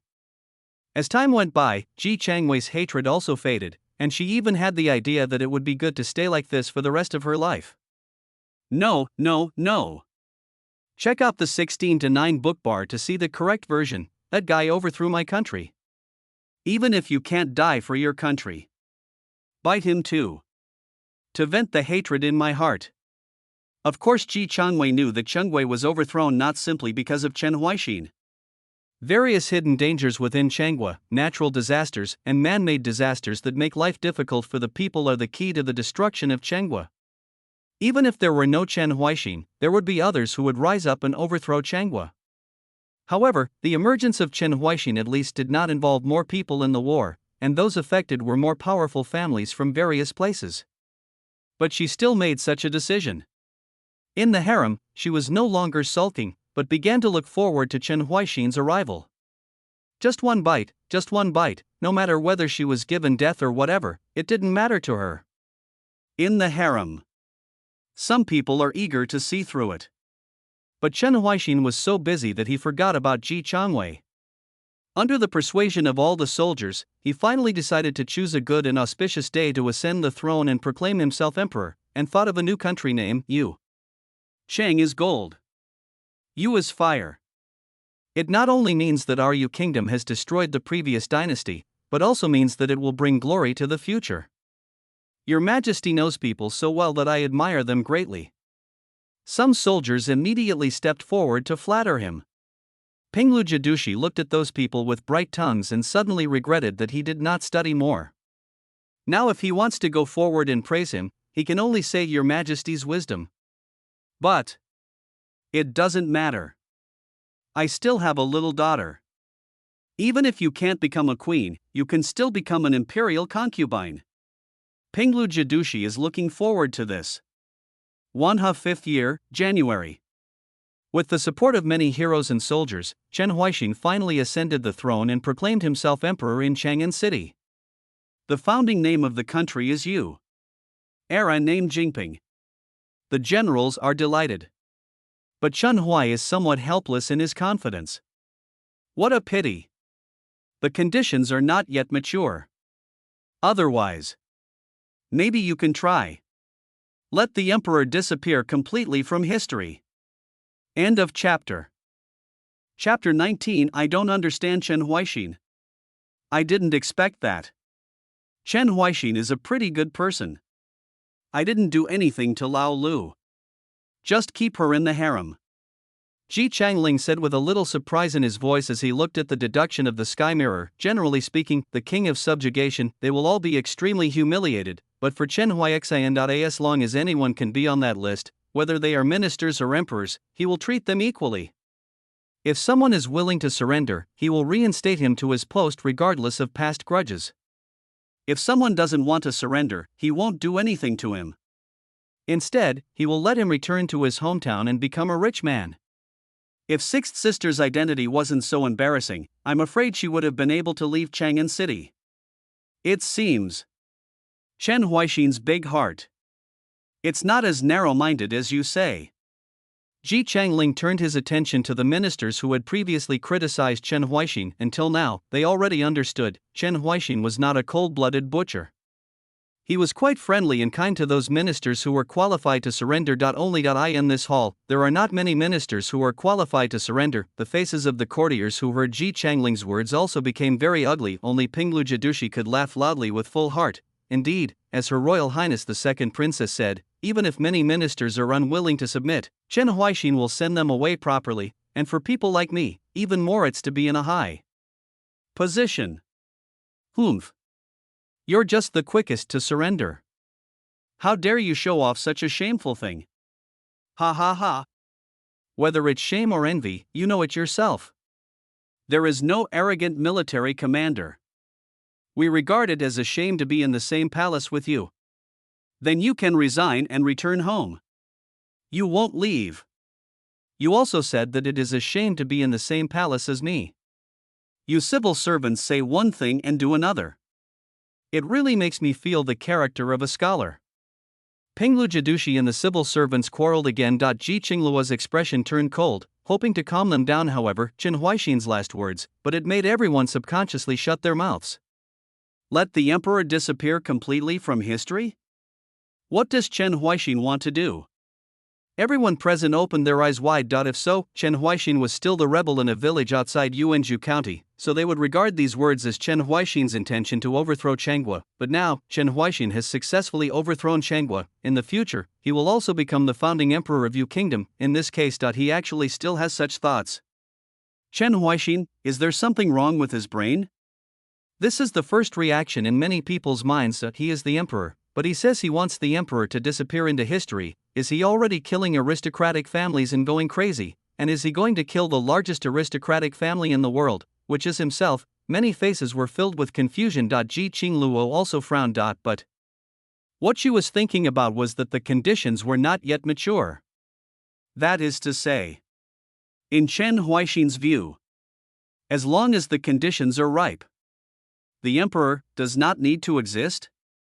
Ji Qingluo was extremely puzzled. Even 300 years ago, immortals were still alive, and there were still emperors in the dynasties of the world.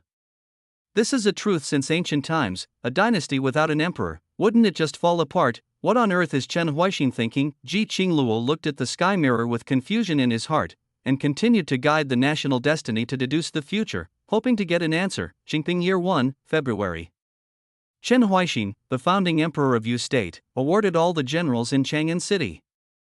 Many people are even a little dazed that they have actually transformed from a villager near Yuanzhou County into a member of the Jinluan Palace.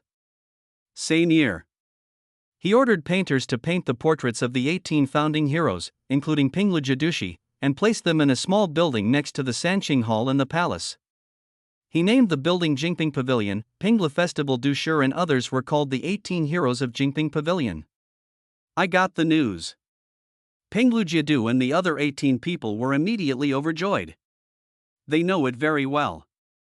Arrangement by Chen Huaixin. This will surely leave their name in history. Your Majesty is wise. Check out the 16:9 bookbar to see the correct version. Pinglu Jidushi and others count out excitedly to express their gratitude on the spot. The faces of the ministers who were not able to receive such honors were full of envy and jealousy. But when heard, said by Chen Huaixin, if someone performs well enough in the future and can be included in the Jingping Pavilion, the eyes of these courtiers will even shine. I will definitely live up to His Majesty's expectations. Same month, Chen Huaixin also ordered craftsmen to build the Jingling Hall to commemorate the soldiers who sacrificed their lives for the Yu Kingdom. He also personally said that on the same day every year in the future, he would personally lead hundreds of civil and military officials to the Jingling Hall to perform sacrifices. These soldiers who sacrificed their lives for the unification of our country, you, naturally deserve to be commemorated by our country of you. Chen Huaixin's tone is very serious. Of course, no one in the court objected. And when the news spread throughout the Yu Kingdom, all the soldiers were ecstatic, and some even shed tears on the spot.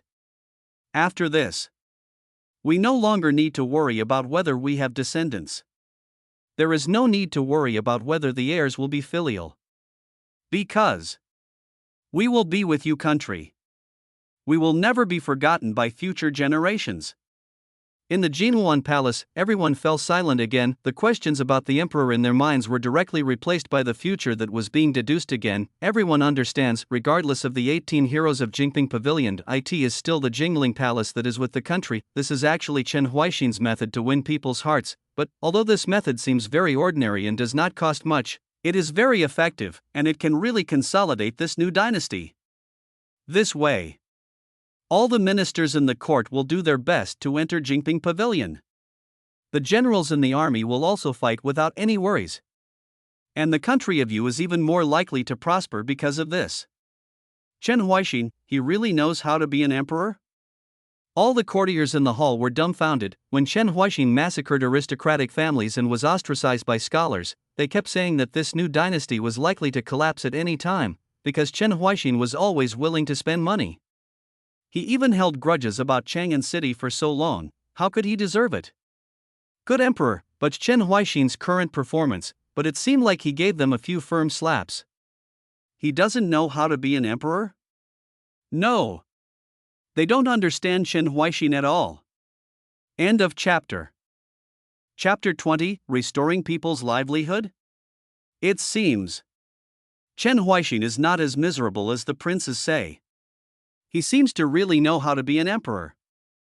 Jingping Pavilion, Jingling Hall. Once these two places are built, that is to tie many people to this new dynasty. It will also make many people willing to fight for you, country. The eyes of the second Princess Ji Changling were sparkling. For her, the appeal of these two places is simply amazing, especially the Jingling Palace. Even as a member of the royal family, she had the idea that if she can enter the Jingling Palace after death, this life will be worth it, not to mention those generals. As the head of the military attaché, Duke Wei stood up and said directly, since the founding of the Deshang Kingdom, countless soldiers have fought bravely for it and resisted the barbarians outside the border again and again. Some of them have descendants to worship, but some have become lonely ghosts. The people can forget them, but we can't. Your Majesty, please build the Jingling Hall to commemorate the soldiers who sacrificed for the peace of our country. Let their souls truly rest in peace. After hearing what Duke Weiguo said, other generals immediately responded. For them, if you can enter the Jingling Hall after death and truly rest with your country, that would be even more proud than setting up a new page in your family tree. When the civil servants saw their appearance, their already ugly faces became even more ugly. Originally, they were still talking before. The new dynasty established by Chen Huaixin may collapse at any time, but it is only the first year of this new dynasty, and what Chen Huaixin has done has already excited the generals. If he were allowed to continue to be the emperor, would it completely subvert everyone's perception? These civil servants did not dare to think anymore and could only pray that the Yu Kingdom would explode quickly. This kind of dynasty that did not respect scholars was not worthy of existing even in the future, and Ji Qingluo, who was sitting on the dragon chair, was also surprised by Chen Huaixin's arrangement. Wait until the deduction is over. I will start arranging the construction of Jingling Hall. Those heroic spirits who sacrificed their lives for our country. Of course we can't forget it. Ji Qingluo made the decision without hesitation. She stretched out her hand, suppressed the excitement of the generals, and then looked at the Tianjing mirror, looking forward to what surprises Chen Huaixin would bring her. Jingping Year 1, August. The construction of Jingping Pavilion and Jingling Hall is completed. Both the ministers and soldiers were extremely excited. Although Yu Kingdom has been pacified now, there are occasional barbarian invasions on the border. I hope one day the generals can completely wipe out the barbarians around them. Give the common people a true world peace. Chen Huaixin said this in the Jinluan Hall. The already excited soldiers became even more fanatical and wished they could immediately go out to attack the barbarians. Certainly. Except for the military aspect. Chen Huaixin also did not forget cultural education. Although many aristocratic families have been slaughtered by me. But the centipede is dead but not stiff. They can still be seen in governance everywhere. It's just that it can no longer be as majestic as it was before. And want to completely replace it. We must allow the common people to compete with them. Chen Huaixin thinks so. Of course he knows that in terms of culture and education, the remaining children of aristocratic families still have an absolute advantage. These families have advantages in education not only for 3 generations, but for several generations or even dozens of generations. So, we can only rely on the huge population of Li people. You can only rely on the genius who stands out. Then use time. Slowly replace them little by little. Chen Huaixin also knew that this was difficult to achieve. It can even be said that this is completely unsolvable. But he can only give it a try. Otherwise, after his death, aristocratic families will emerge again in Yugua. And if this is the case, all his efforts will be completely in vain. At least. Check out the 16:9 book bar to see the correct version. Let that be on the imperial examination list. No longer just a member of a noble family or a child of a poor family. Even if only a few ordinary people can stand out. Chen Huaixin made a decision. He asked various places to build schools. Not only did they not charge any fees, but they also provided a lunch. This immediately gave people the idea of sending their children to school. As for the scholars who had been criticizing Chen Huaixin, they were completely dumbfounded after seeing this scene. First, he ignored the voices of scholars and massacred all the wealthy families. Again, schools are being built where all the people can study. After all, we value education. You still don't value scholars? Or rather, the scholar's voice sounded too sharp to Chen Huaixin, so why did Chen Huaixin bother to listen? Just, Your Majesty, build schools and let children study for free. And also provide lunch to attract them. For a long time. The treasury is unsustainable. The minister of Hobu said this to Chen Huaixin. He was the former Hobu doctor. When almost all his colleagues in the Hobu were killed by the Injustice Army, he was the only one qualified to surrender. And when Chen Huaixin discovered that he was suppressed to Qingshui Yamen because he didn't understand the ways of officialdom, but his abilities were still excellent. He then promoted this man to the position of Minister of the Ministry of Revenue without any hesitation. After all, his men really lack professional talents. And this man did not disappoint him, and quickly restored the household department to normal operations. However, after hearing his arrangements this time, he couldn't help but put forward his own opinions. Whether it's building schools or providing food. This is a huge expense. Your Majesty. The world is now at peace, and all wastes are prospering. Why don't we postpone this matter first, wait until people's livelihood is restored and the national treasury is truly full, and then raise this proposal again? The Minister of Revenue looked at Chen Huaixin cautiously. Although he was sitting in the Qingshui Yamen when he was in Xiancheng, he also knew that because the empress often went on foreign campaigns, the treasury was basically in a state of deficit, so that many things could not be done. The rise of the predecessor has a lot to do with this. Now that the world is at peace, he is lucky enough to become the Minister of Household Affairs, but he doesn't want the U-state to have no money in the treasury, causing the people everywhere to live in poverty. But after Chen Huaixin heard what he said, a smile appeared on his face. Actually, build a school. It's also to restore people's livelihood. End of chapter.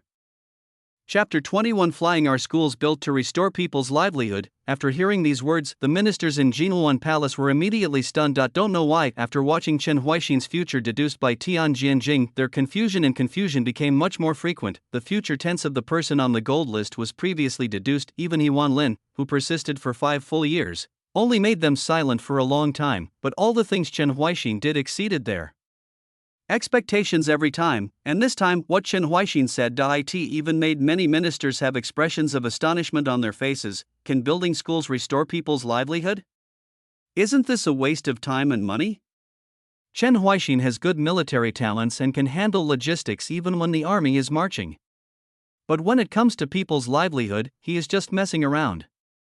Many ministers couldn't help but started talking. Even if he was slapped in the face by Chen Huaixin before, it was more or less related to the military aspect. Even Jingping Pavilion and Jingling Hall can be regarded as an extension of the military aspect. As for the story about Dashang Baobao that was first told in front of the bonfire outside Yuanzhou County, it was just to arouse the anger of Xiang Yangjun. Now, this is the first time Chen Huaixin has truly governed the country. In their opinion, those ideas and methods are just like children playing nonsense. As civil servants, they may not know much about military affairs, but how can they not know how to govern a country? At least they have never seen anyone restore people's livelihood like Chen Huaixin, so that this time, they will never be slapped in the face again. Wei Shongshu. You are also the Minister of Household Affairs. What do you think of Chen Huaixin's thoughts? Perhaps in order to get more people's approval, some civil servants turned their attention to Wei Taihe, the Minister of Household Affairs. Wei Tai and the old god were there and did not speak, but Mu Xiuqi, the Minister of Household Affairs next to him, immediately understood that his superior did not want to show too strong a tendency to avoid any embarrassment, so he took the initiative to speak. Chen Huaixin is very suitable for joining the army because he is really talented in that area. But governing the country and restoring people's livelihood is not as simple as marching and fighting. If he follows the advice of our Changhua Hobu doctor, he can make Na Yugua persist longer.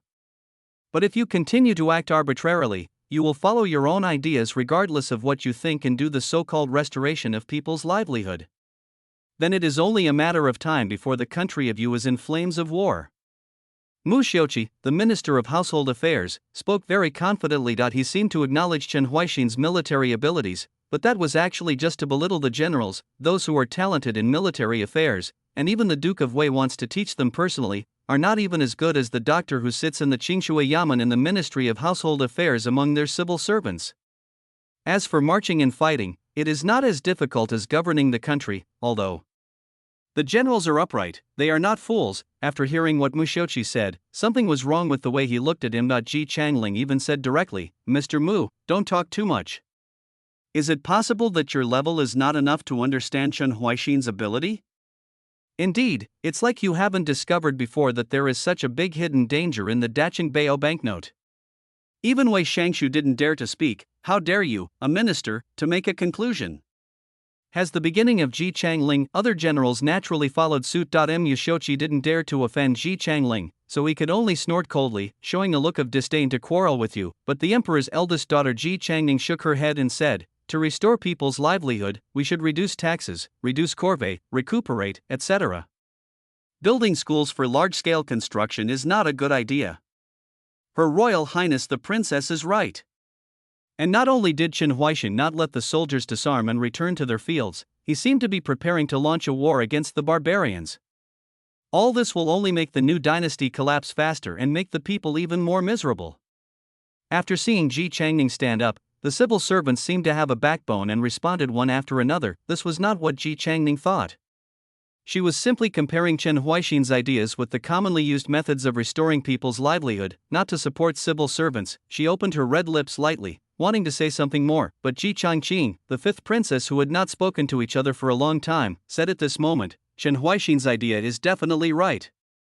He is an expert in poetry. Check out the 16:9 book bar to see the correct version. Hear this. No matter whether they were civil servants or military generals, they didn't want to continue arguing. Their discussion at least seemed to be well-founded, but Ji Changqing believed Chen Huaixin without thinking. No matter what Chen Huaixin did, it was correct in her opinion. Rather than say any more, might as well continue watching the deduction. Both sides stopped and looked towards the sky-gazing mirror, and the deduction about the future is not over yet. After hearing what Chen Huaixin said, the minister of Hobu was stunned on the spot. He looked at Chen Huaixin and seemed to be asking, "Your Majesty, are you sure you are right? Building schools is to restore people's livelihood? This is a project that needs to be carried out all over the country of you." In the early days of the founding of the People's Republic of China, there was a lot of construction work. "Your Majesty, do you think your kingdom has lasted too long?" The Minister of Household Affairs is full of confusion. He was thinking about how to use a more tactful way to dissuade Chen Huaixin from this idea. But Chen Huaixin seemed to see what he was thinking, shook his head with a smile, and said, "You can just proceed according to my plan.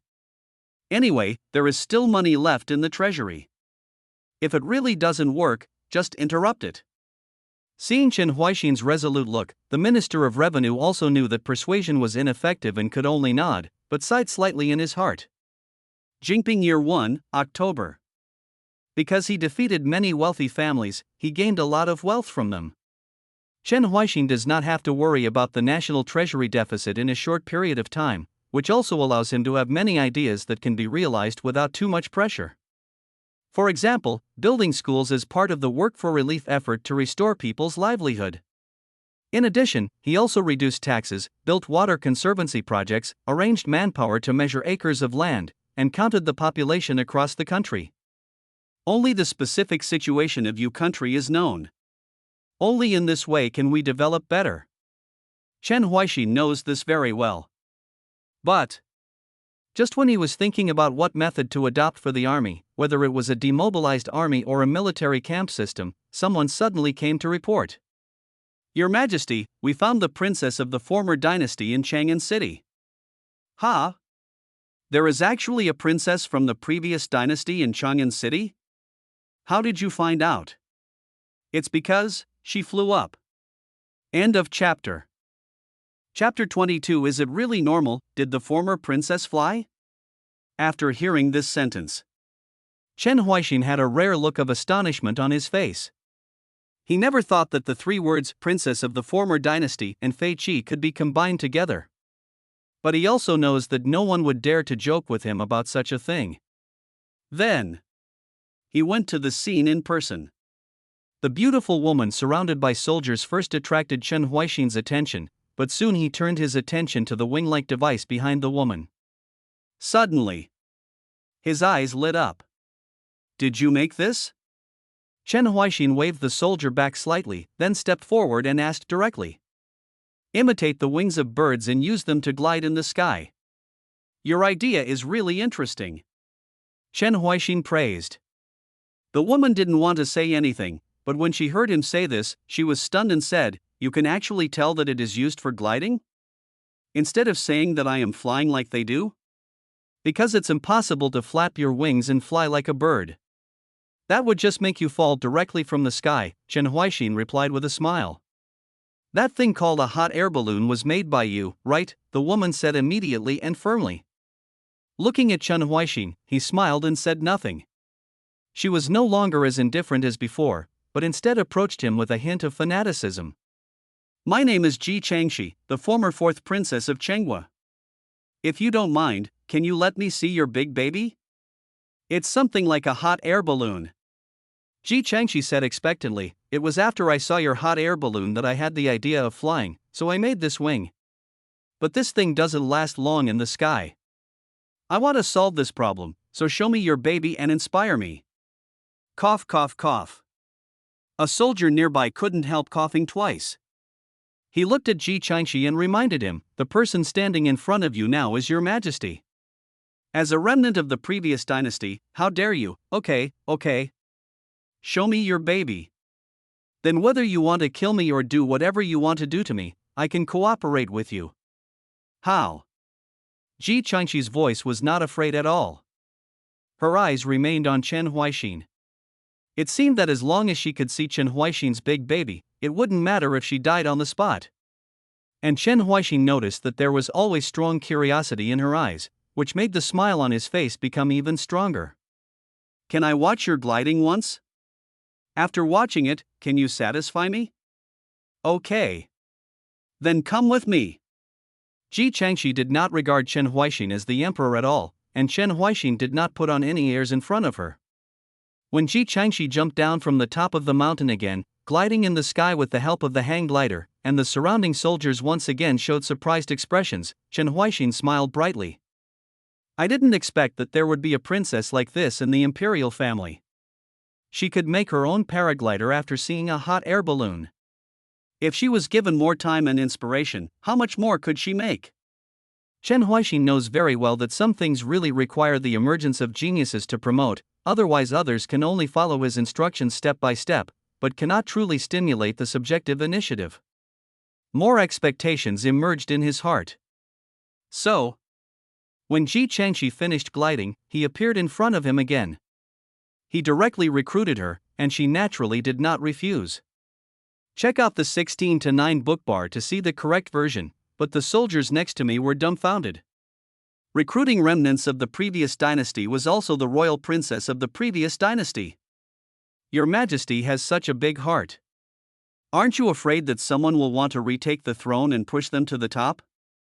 However, Chen Huaixin made a decision and he did not dare to say anything more.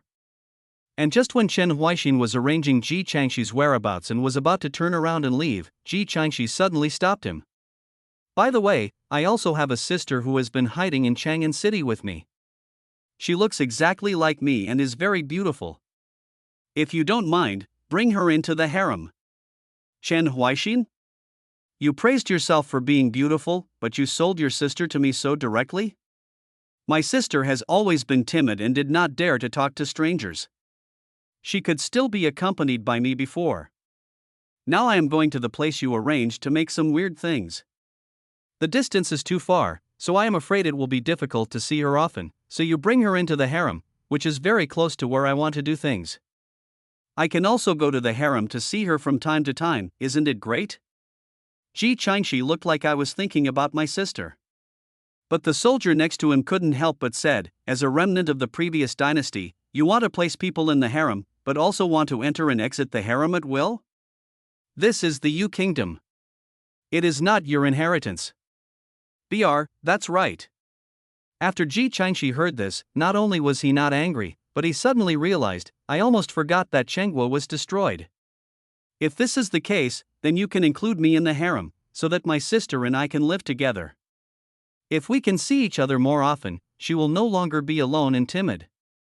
Listen to what he says. Not to mention the soldiers next to him, even Chen Huaixin was a little stunned. This is the first time he has seen a woman discuss such a topic so directly and decisively without any shyness, and she also made a decision directly.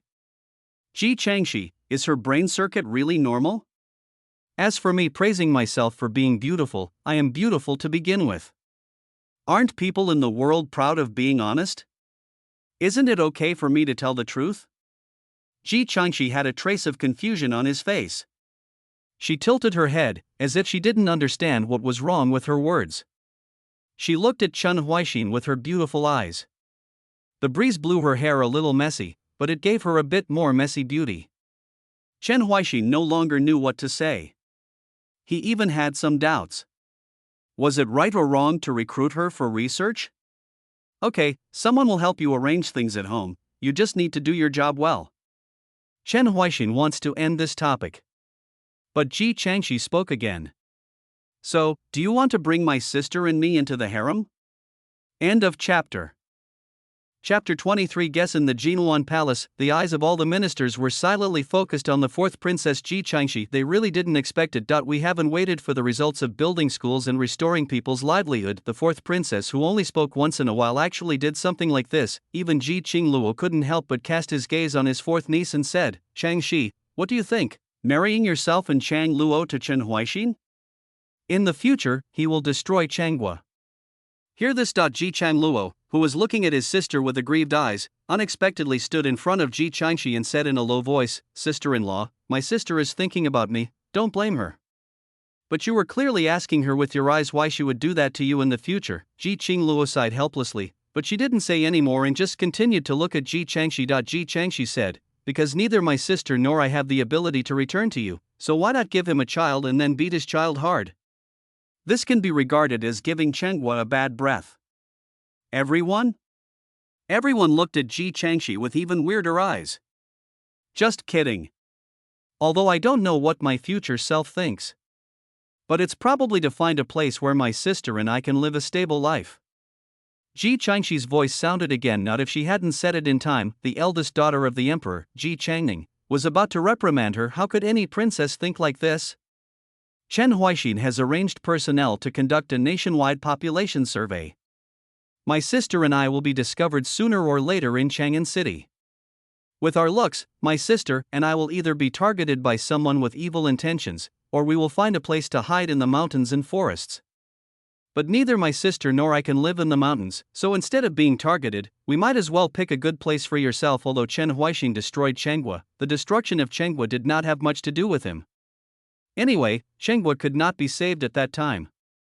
The appearance of Chen Huaixin at least saved the people from a lot of suffering, and the hot air balloon made me very interested. So it must be for reasons like this that I exposed my gliding wings at that time, thus attracting him to appear in front of me. Ji Changshi said speculatively. This idea makes sense. After all, in the future, the two sisters, living anonymously in Chang'an City, were suddenly discovered for gliding, which was somewhat puzzling. Even if you want to try the objects you made by yourself, you can do it in a remote place. There is no need to fly directly into Chang'an City like what is shown in the sky mirror, unless she did it on purpose. Only. Ji Changshi's calm voice, but it made the ministers feel a little numb. Even if she wanted to find a place where she and her sister could live a stable life, there was no need to choose Chen Huaixin from the ruined Chenghua. Even if the hot air balloon made by Chen Huaixin interested her, there was no need to marry both herself and her sister. Give it to him. Does she really have no hatred for Chen Huaixin, who actually destroyed Chenghua? Why should I hate him? He didn't kill anyone in our Changwei royal family. All he killed were the big families. Ji Changshi was very smart. She looked at the ministers around her and seemed to guess that they wanted to what to say. He spoke first and said, and in the future, I will definitely understand that at that time, Chen Huaixin had not yet established a queen. If my sister and I became members of his harem, it would be possible for the future children to become the crown princes of the Yu Kingdom. Wouldn't this be another way to give Changwei the throne again? A new life? No. Your Royal Highness the fourth princess. The ministers of the Yu Kingdom will never allow a prince with the blood of the previous dynasty to become the future emperor of the Yu Kingdom. Some ministers couldn't help but retorted. Really? But Chen Huaixin even wants to depose the emperor. Will he really care about the bloodline of the previous dynasty? Maybe before he dies, the so-called conditions are met, and the Yu Kingdom will no longer have an emperor. Ji Changshi looked at the minister. Suddenly the minister was speechless, because judging from the future deduced by the sky mirror, no one can guarantee what Chen Huaixin wants to do. Even if a prince with the blood of the previous dynasty is established as the prince, it is not completely impossible. The surrounding ministers also closed their mouths. Ji Changshi could even say before that immortals would destroy things that mortals could touch in the sky. Now her idea is so strange, and it seems that it is not unacceptable. Fourth sister is right. Check out the 16:9 book bar to see the correct version. Except that the eldest sister committed suicide. Chen Huaixin did not kill anyone in the royal family, nor did he let the soldiers harm ordinary people in Chenghua. The only ones who suffered the most were the aristocratic families. If you want to hate me, you should be the one to hate me. Why do you want to involve my fourth sister? You can't let my fourth sister avenge you, and you can't volunteer to be a puppet to repay your inheritance, can you? The second princess Ji Changling spoke up to support Ji Changshi. But since this was something that would happen in the future, she was not too interested in this so-called marriage. Instead, she stared at the hanged lighter that appeared in the sky-gazing mirror and said, speaking of it, fourth sister, that thing that can carry people to glide, can you make it now? Second sister, I am very interested. I don't know, but if I spend some time, I should be able to make it. Ji Changshi couldn't guarantee the time, but her eyes looking at the Tianjing mirror were a little more curious and excited. If Ji Qingluo hadn't allowed it, she might have left the Jinluan palace to try to make it. If you make it, remember to inform the second sister. Ji Changling said with a smile. Watch the two sisters talking. Ji Qingluo's eyes narrowed slightly. She could feel that Ji Changshi was not completely telling the truth. The guest's thoughts about the future should not be so complex. She even suspected that Ji Changshi didn't care about the hatred of family and country at all. Apart from her biological sister, she was only interested in those weird things. The ability shown by Chen Huaixin made her very curious and interested in the future. Like it, so she chose Chen Huaixin on the premise of ensuring her sister's stable life. As for the so-called child prince, it is just a perfunctory excuse. Think of this. Ji Qingluo suddenly felt a headache. First there was Ji Changqing, who had 100% trust in Chen Huaixin because of his poetry and believed in him no matter what he did. Now there is Ji Changshi, who is interested in Chen Huaixin, who is also talented in this area because of his own hobbies. How come my Deshang princesses have become like this? End of chapter. Chapter 24. Different from ordinary people. Jingping year, November. Chen Huaixin founded the Dayu Research Institute and made Ji Changshi the main person in charge. He told Ji Changshi one by one about many of the ideas in his mind, and gave Ji Changshi some of the objects he had made for reference. And the more in-depth the conversation becomes, Ji Changshi's eyes looking at Chen Huaixin became more and more fanatical.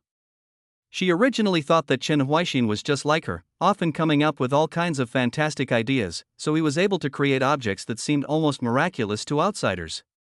But after the conversation, she just knew. My idea is completely wrong. Chen Huaixin is not like her at all, who makes products out of sudden inspiration, resulting in the same finished product. He expands his inspiration, carries out complete planning and thinking, and what he wants to create is also a complete system. Compared with Chen Huaixin, I am as immature as a child. I really want to pry open his brain to see how many ideas he still has. Ji Changshi's cheeks turned a sickly blush. And Chen Huaixin always felt that the way the fourth princess looked at him was getting more and more wrong. After arranging follow-up research tasks for her, Chen Huaixin decisively chose to leave. But although this is the case, he is still very satisfied with Ji Changshi. This strange fourth princess, Her Royal Highness, is not only able to understand what he said, but also has her own understanding based on it. I hope she can bring me some surprises. Jingping year, December. The ministers of the DPRK and the central government report again. I hope that Your Majesty can put his own affairs first. Of course, Chen Huaixin also understood that as an emperor, if he had no descendants, it would be difficult for the civil servants and generals to truly feel at ease. After all, no one wanted to wait until Chen Huaixin passed away and the country of Yu collapsed because there was no heir. I will consider it carefully, Chen Huaixin said. He had to put aside other plans he was planning to make and start thinking about his own major issues. Even though his original idea was just to conquer the family, but now that fate has pushed him to this position, he wants to do his best no matter what. However, there are actually not many choices he can make. Either marry the daughter of civil servants and generals to consolidate the relationship between the court, or marry the daughter of a commoner to prevent things like relatives. It's just that no matter which choice he makes, there is always some resistance in his heart. Perhaps it is affected by the knowledge in his mind. He always feels like he is being forced to accept some kind of arrangement, even if he knows that this is what he must do, but it does not affect his disgust with it. While Chen Huaixin was a little irritated by this matter and was walking around the harem to relax, he passed by a palace. Ji Changwei, who was wearing palace clothes, suddenly rushed out and bit him on the arm. Okay. You can kill me now. Ji Changwei raised her head and looked at Chen Huaixin.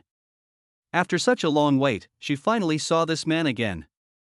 However, the bite just now not only did not relieve her hatred at all, but also made her teeth ache, and she complained in her heart about why this man's arms were so strong. When Chen Huaixin heard her words, his face was full of confusion. He was taking a walk in the wind and was suddenly bitten. Before he could figure out what was going on, the biter asked him to deal with her. You inherited the royal family. Are your brain circuits different from ordinary people? Chen Huaixin couldn't help but ask. However, another idea came to his mind at this moment. Is marrying the previous princess a third option? In the Jinluan Palace, many people looked at the sixth princess Ji Changwei. Ji Changxi just said that she would vent bad anger on Chenghua by beating Chen Huaixin's children, but Ji Changwei bit Chen Huaixin's arm and almost broke her own teeth. Are all the revenge methods of the Chenghua princesses so childish? Does the country that I am loyal to really have a future? Some ministers suddenly had the same doubts as Chen Huaixin. Is the brain circuit of the Chenghua royal family different from ordinary people? What the hell? Since you hate him, secretly make a grindstone for him. What's the difference between taking a bite like this and flirting? But compared to Her Royal Highness the fourth princess, what she did is considered progress. At least I barely hurt the future Chen Huaixin. Check out the 16:9 bookbar to see the correct version. Many ministers sighed inwardly. The second princess, Ji Changling, laughed. The sixth child is worthy of being the sixth child.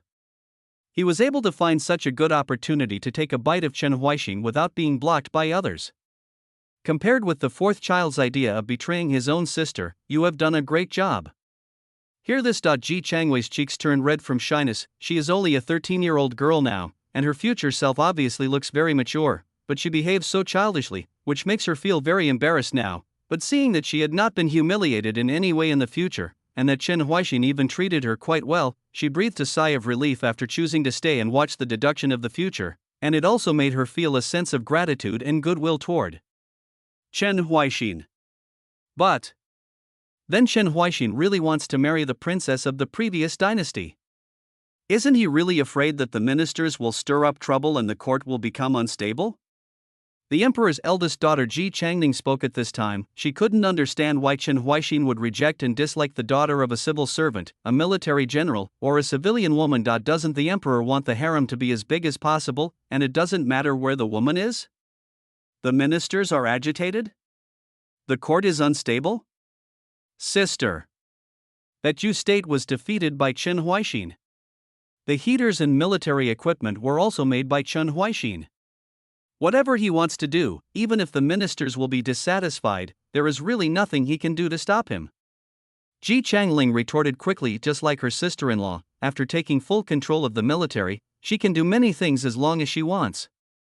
Just because the officials are opposed, it does not mean that she must obey, although this has also laid a lot of hidden dangers for Jiangshan Sheiji. Ji Changling's brows furrowed slightly, as if he didn't agree with Ji Changling's statement. Ji Qingluo, who was sitting on the dragon chair, could see what her eldest niece was thinking, but she did not shake her head secretly like before. Instead, she was thinking that after the deduction, she would teach her how to become a qualified the emperor. He had not done any training for Ji Changning, which was one of the reasons that led to the downfall of Chenghua. When everyone in the court has their own ideas. Ji Changxi, who was among the princesses, looked at the sky-gazing mirror in the hall, and an object that Chen Huaixin specially instructed in the picture of deducing the future appeared in his mind. The steaming teapot, is it of any use? End of chapter. Chapter 25 is a foregone conclusion. January, the second year of Jingping. Chen Huaixin decided to marry the former empress Ji Changwei. Suddenly, the officials are shocked. No one expected Chen Huaixin to make this decision, except for the very few former officials who surrendered. Many people are against this. Even Ji Changwei herself feels confused. She originally thought that if she bit Chen Huaixin, she would either be dragged out and beheaded, or be imprisoned in a prison and never be allowed to see the outside sun. She has thought about everything that might happen and is mentally prepared for what will happen. But bite him. But she became his queen. Is this really reasonable? Ji Changwei is completely confused.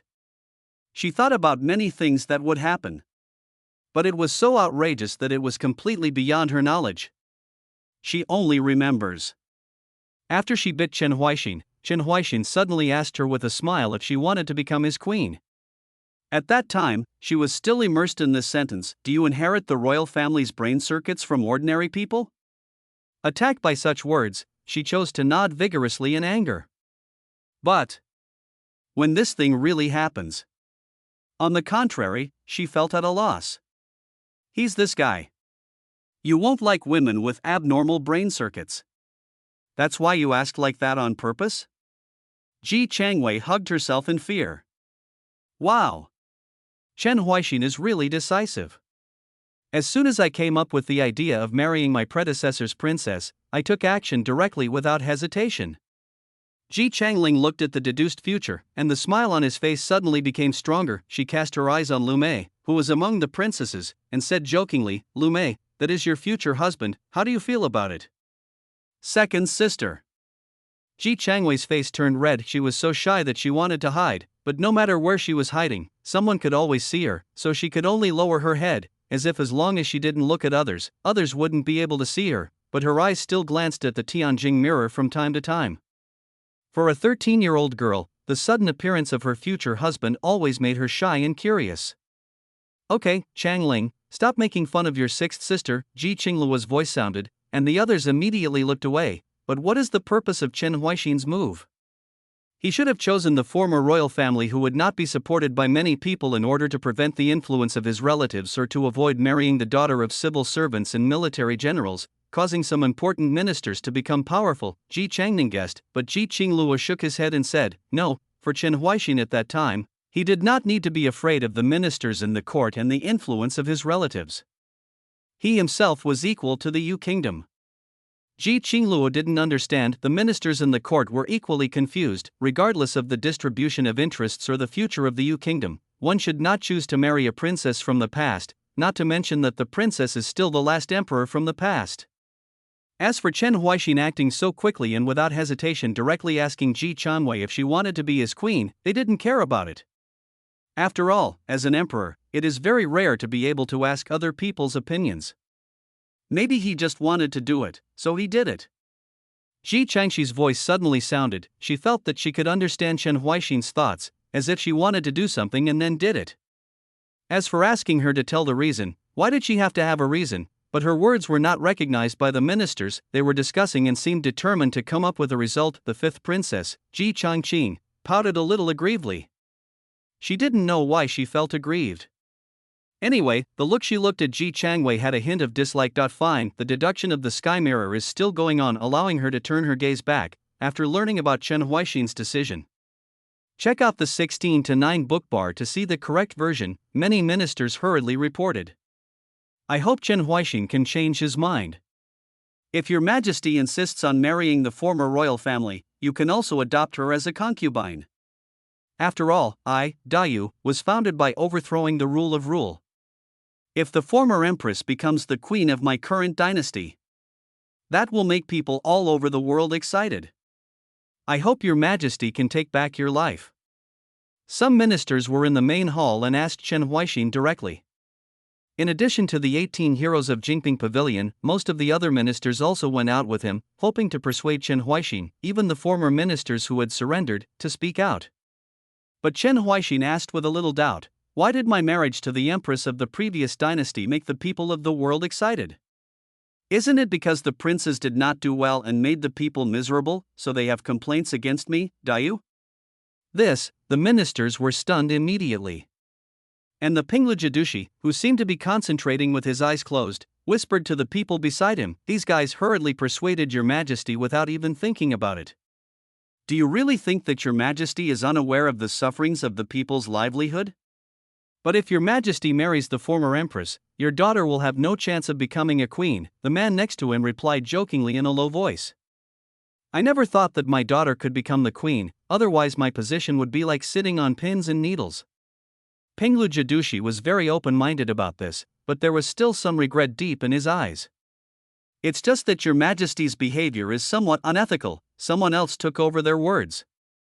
"If everything had to be in accordance with etiquette, then you and I wouldn't be standing here, we should have continued to wait for death in that village," another person said with a soft snort. They really don't care that much about who Chen Huaixin wants to marry. They just hope that Chen Huaixin can immediately launch an offensive against the barbarians so that they can gain greater military exploits. Those persuading ministers, after noticing that the important ministers in the court had remained silent from beginning to end, immediately understood that this matter had long been finalized, and they had no choice but to retreat. The marriage is a foregone conclusion. Many ministers still can't figure out why things suddenly developed like this. And the next words of the minister of the Ministry of Finance made confusion spread all over their faces. "Your Majesty. Building schools and building water conservancy projects. It has been launched in various parts of our country. It's just that I still don't understand. Why hasn't the national treasury been depleted yet? Please read it. Please read it. Please read it. Thank you all readers for your great support. End of chapter. Chapter 26 breaks common sense. Now, the kingdom of you was first established. Everything costs money.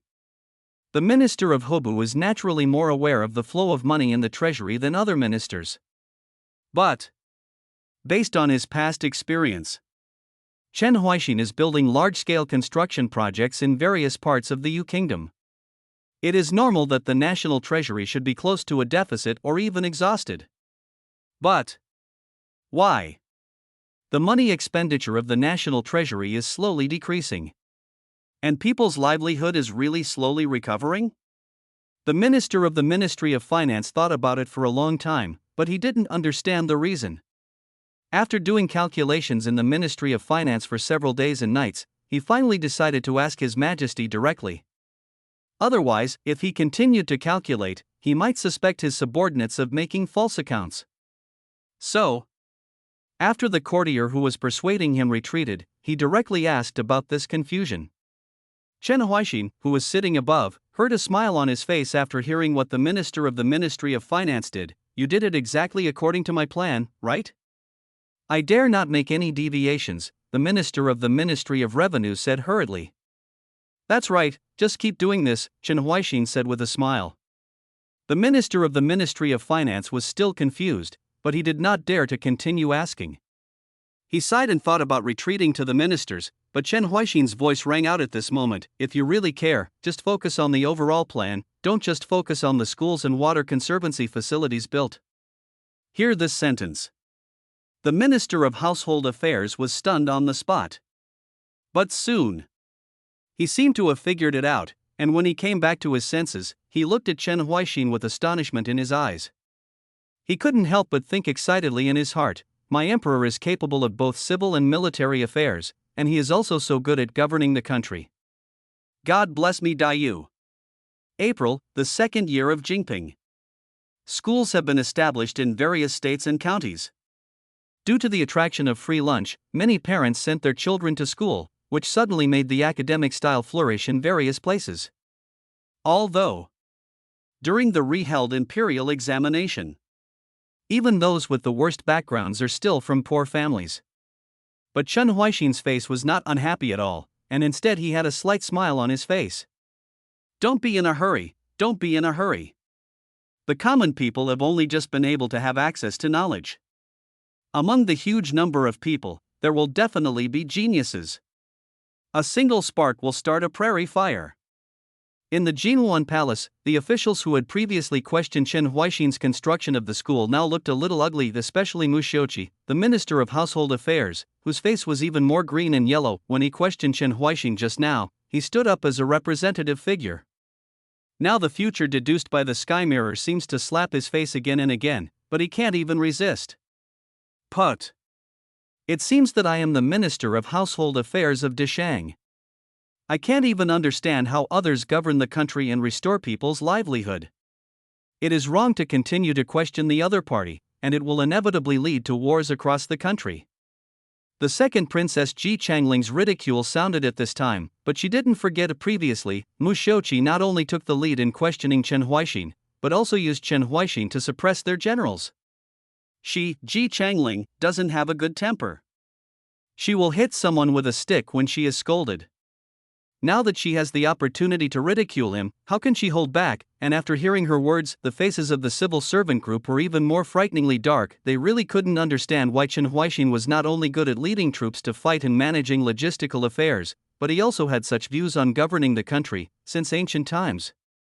People in the world regard emperors who like to build large-scale construction projects as cowardly kings, and associate them with the destruction of their country. They are familiar with the classics and naturally regard them as truth. They have always opposed the king's large-scale construction projects and believe that to restore people's livelihood, they should recuperate and let the people continue to work. But Chen Huaixin's approach, it shattered their supposed common sense. Not only did he build schools and carry out water conservancy projects, but he also gave free lunches to students. But by doing so, not only did the national treasury not be in deficit, people's livelihoods everywhere were also constantly restored. This counterintuitive approach, check out the 16:9 book bar to see the correct version, let them reason with you. This move, is unreasonable. Mushiochi, the Minister of Household Affairs, held it in for a long time before he came up with these words, but this made Ji Changling's laughter even louder. Ji Qingluo, who was sitting on the dragon chair, turned his attention to Wei Taihe, the Minister of Revenue, and said, Wei Shangshu, can you understand why Chen Huaixin's actions will not deplete the national treasury, but can also restore people's livelihood? When they questioned Chen Huaixin before, Wei Tai and Lao Chang were cautious and did not express their opinions, which saved him from being as embarrassed as Mu Shouqi. However, Ji Qingluo felt very unhappy when he thought that his treasury was depleted due to foreign campaigns while Chen Huaixin was carrying out large-scale construction projects to restore people's livelihood. Obviously it is a waste of money and people. Why is Chen Huaixin's country of you getting more prosperous, but I, De Shang, have to face a precarious situation? Ji Qingluo stared at Wei Taihe with cold eyes. She already knew it, most of the princes in this court are moths, otherwise, how could Chenghua be like this? Return to your majesty. I am stupid. I still don't know how Chen Huaixin did it. Wei Taihe said with his head lowered. When he saw the future deduced by Jin Tianjing, he was also deeply shocked. However, even though he had been in the position of Minister of Household Affairs for many years, he could not see the difference between Chen Huaixin's large-scale construction projects and the previous large-scale construction projects. What a difference! Humph! Ji Qingluo snorted coldly. That sight full of pressure made Wei Taihe sweat break out, but he didn't dare to move at all. Fine, not that's when Ji Changning, the eldest daughter of the emperor, suddenly said, in the plan made by Chen Huaixin, it seems that he paid wages to the people who built schools and water conservancy projects, instead of conscripting them for corvée labor. Pay wages to the people? Hear this, everyone present was stunned for a moment. They never thought that they would summon the people to carry out large-scale construction projects and also distribute money to the people. This is even more unreasonable. That is to say, as long as we recruit people to build water conservancy projects and then pay them money, can people's livelihood be restored? Ji Changling looked at Ji Changning with some curiosity, but Ji Changning shook his head and said, it should be more than that simple. Chen Huaixin's complete plan for large-scale construction was not fully deduced on the sky mirror. This should be just one of them. If you want to know the reason, you may have to call Chen Huaixin into the palace and question him personally. Recruit Chen Huaixin into the palace. Just ask him personally? Ji Changling's eyes blinked. She suddenly thought of something and looked at the group of civil servants. A beautiful smile appeared on her delicate and beautiful face, and she said, even the minister of the Ministry of Revenue does not know the reason for this matter. If Chen Huaixin explains it now, then Wei will the minister have to abdicate in favor of a worthy person? We can't succeed because incompetent people are in high positions, while capable people are working hard below. End of chapter. Chapter 27 represents the future. Ji Changling smiled, but the civil service group couldn't laugh anymore. Of course they know. Ji Changling is deliberately taking revenge, however, but they felt as if they had eaten shit, and they didn't even know how to refute. It cannot be said that people in high positions do not necessarily have to be capable. After all, the people under them just need to do things honestly, but they have more to consider, right? Anyone who dares to say such nonsense will definitely be dragged out and executed by Ji Qingluo. Your Highness, the second princess, is wrong. Although Chen Huaixin has some abilities, but he has insufficient experience and is not mature enough. Even if he is really recruited into the palace, he must be trained first, and only after he is stable in his work can he be given important responsibilities. While all the ministers were speechless, the sacrificial wine from the Imperial College spoke up at this moment. Suddenly, everyone looked at him. Ji Changling said directly, not mature enough? Not steady enough in doing things? How did Jijiu come up with such nonsense? Being scolded directly by Ji Changling, Jijiu's expression did not change. Instead, he spoke seriously about the logic that he had said before, the people can follow it, but they cannot know it. Finally, he came to the conclusion that because Chen Huaixin was not prudent and mature enough in his work, he built schools for the people to study. This was contrary to the words of the saint, and the country of you would surely perish. After hearing these words, Ji Changling didn't even want to pay attention to him, but some officials did think that the idea of offering wine as a sacrifice was right. If ordinary people can read and write, wouldn't everyone be able to be an official? It will be much more difficult for officials to manage such people well than before. The sage's strategies of deceiving and exhausting the people will hardly work on them anymore. Those ministers said so, but even Ji Changning, who has a gentle personality, feels that something is wrong. It is obviously a good thing to enlighten the people's wisdom, but why is it so different from the sage's ideas? Isn't it really necessary to open up people's wisdom in order to better manage the world? Ji Changning was confused. She looked at the sky mirror, and Ji Qingluo was guiding the destiny of the country and once again deducing the unpredictable future. Jinping's second year, May. Chen Huaixin's wedding. After simplifying the process as much as possible. Only he could marry Ji Changwei so quickly.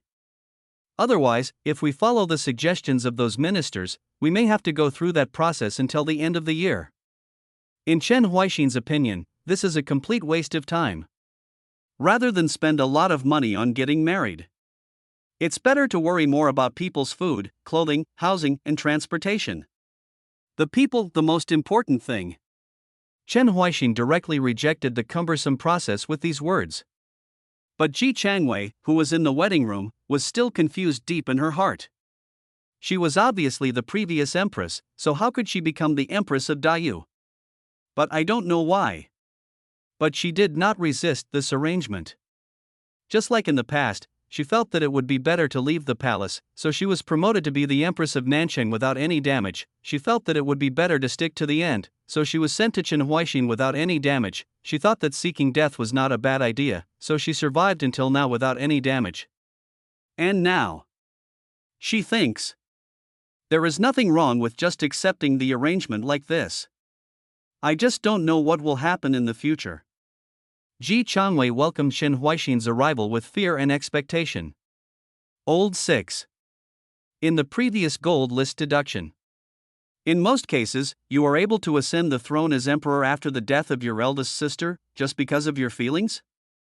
Ji Changling said in surprise. Ji Changwei was looking at her future self wearing a wedding dress in the sky mirror, but when she heard her second sister say this, she showed a shy smile. I don't know, second sister, maybe it's me in the future who just felt that I should do this, and that I did it. Ji Changwei told the truth. She doesn't know what she thinks in the future, but she does things based on her feelings now, so there won't be many changes in the future. Not much will change. That is to say, my future husband-in-law will still be Chen Huaixin. Ji Changwei thought shyly in her heart. Suddenly, she felt something bad. It's like something is going wrong. Jinping's second year, June. After the wedding, Chen Huaixin returned to the governance of the country again.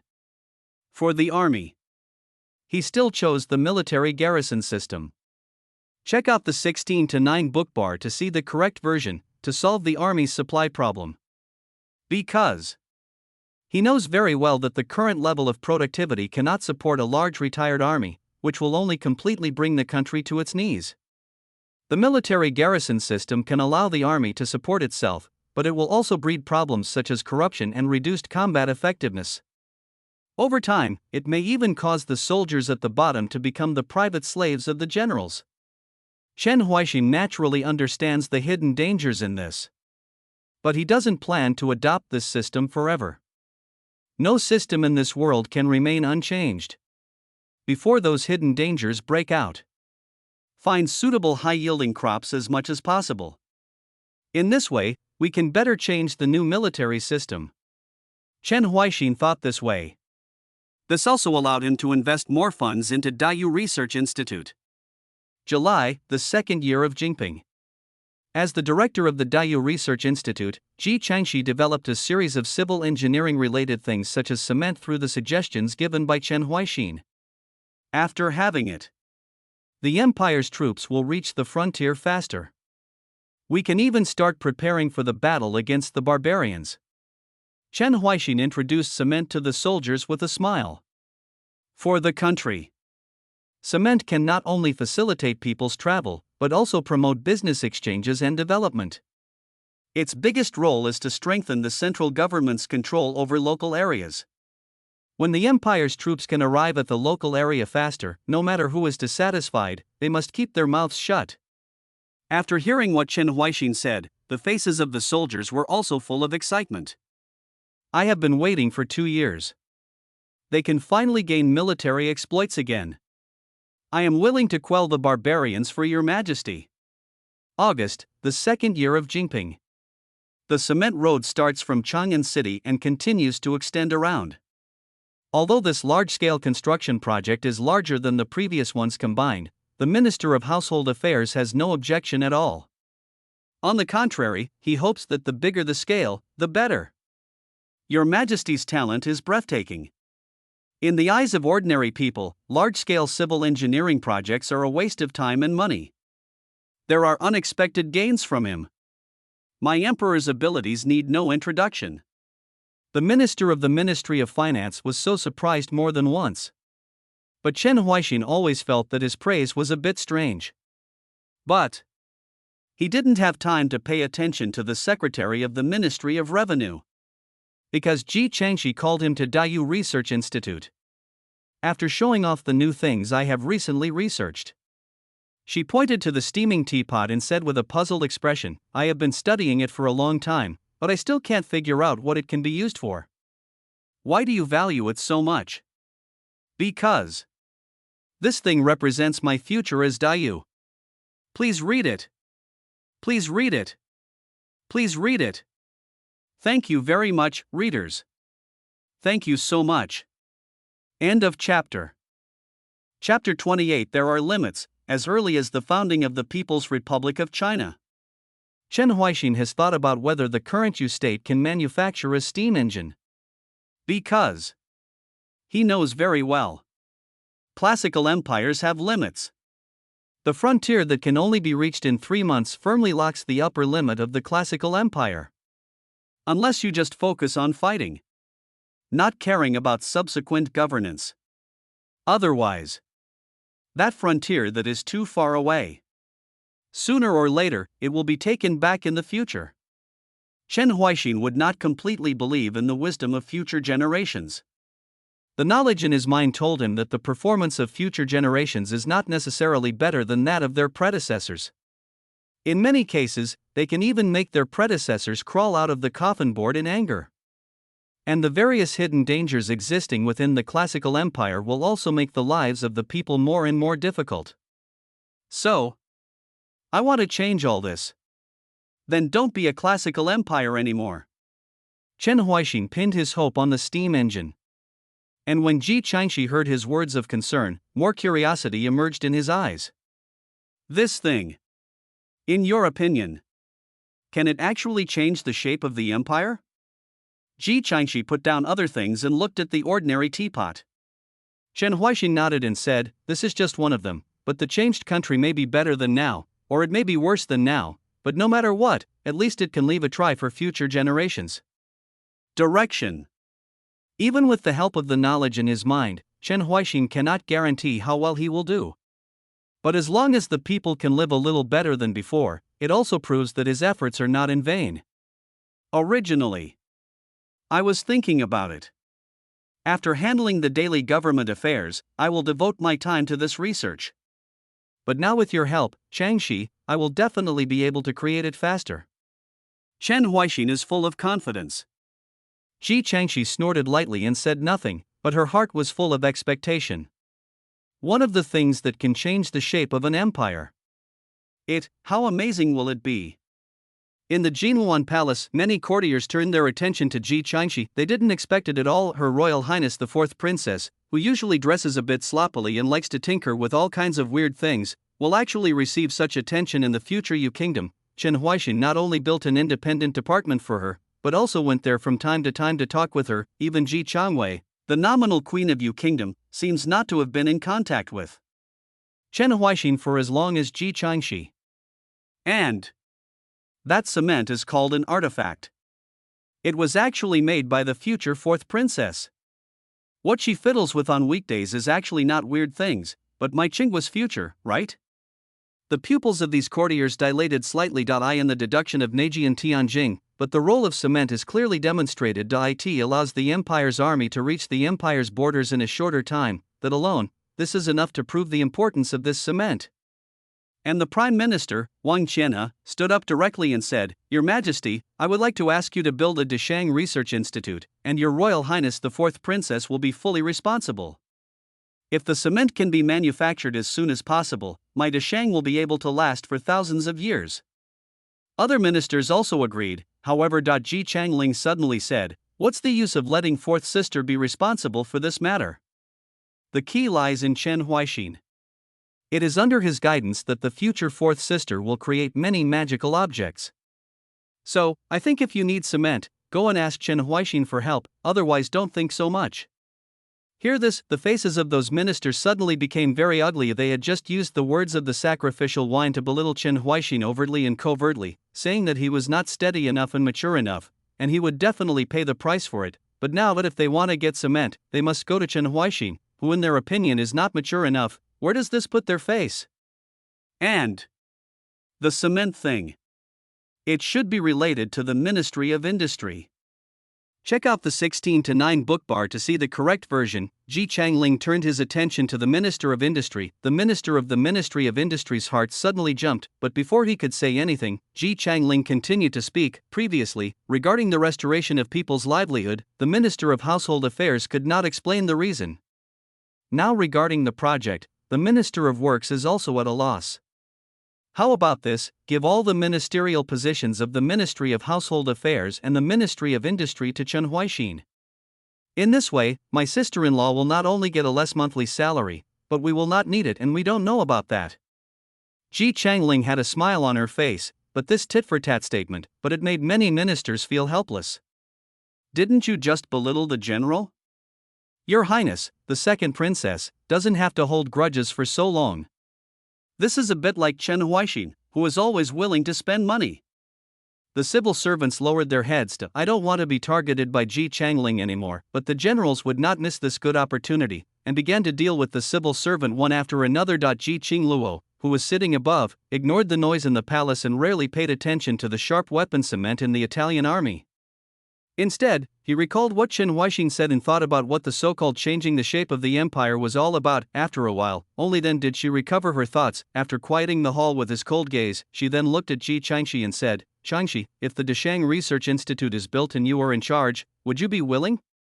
"If Chen Huaixin helps, I will naturally be willing," Ji Changxi said without hesitation. When she just looked at the future deduced by the sky-gazing mirror, the look in her eyes was not enthusiasm but jealousy. She is jealous that her future self can make all kinds of magical objects, but now she is still dealing with a bunch of garbage. Ji Qingluo did not express his position, but continued to ask, "As for you in the future, what do you have in mind now about what you want to study to change the shape of the empire?" Hear this, the expressions of many ministers suddenly changed. They really didn't expect that Ji Qingluo would ask such a question. "Although my country, Deshang, is experiencing some ups and downs at this time, it won't change to the point of change, right?" "I don't know," Ji Changxi said very directly. A trace of regret flashed across Ji Qingluo's face, but just when she was preparing to continue to guide the country's destiny and deduce Chen Huaixin's future, Ji Changxi's voice sounded again. "But Chen Huaixin said that the border that can only be reached in 3 months will lock the upper limit of the empire. Then I guess, this thing may be related to this aspect. For example, within 1 day. Then the army can reach the border from Chang'an City." End of chapter.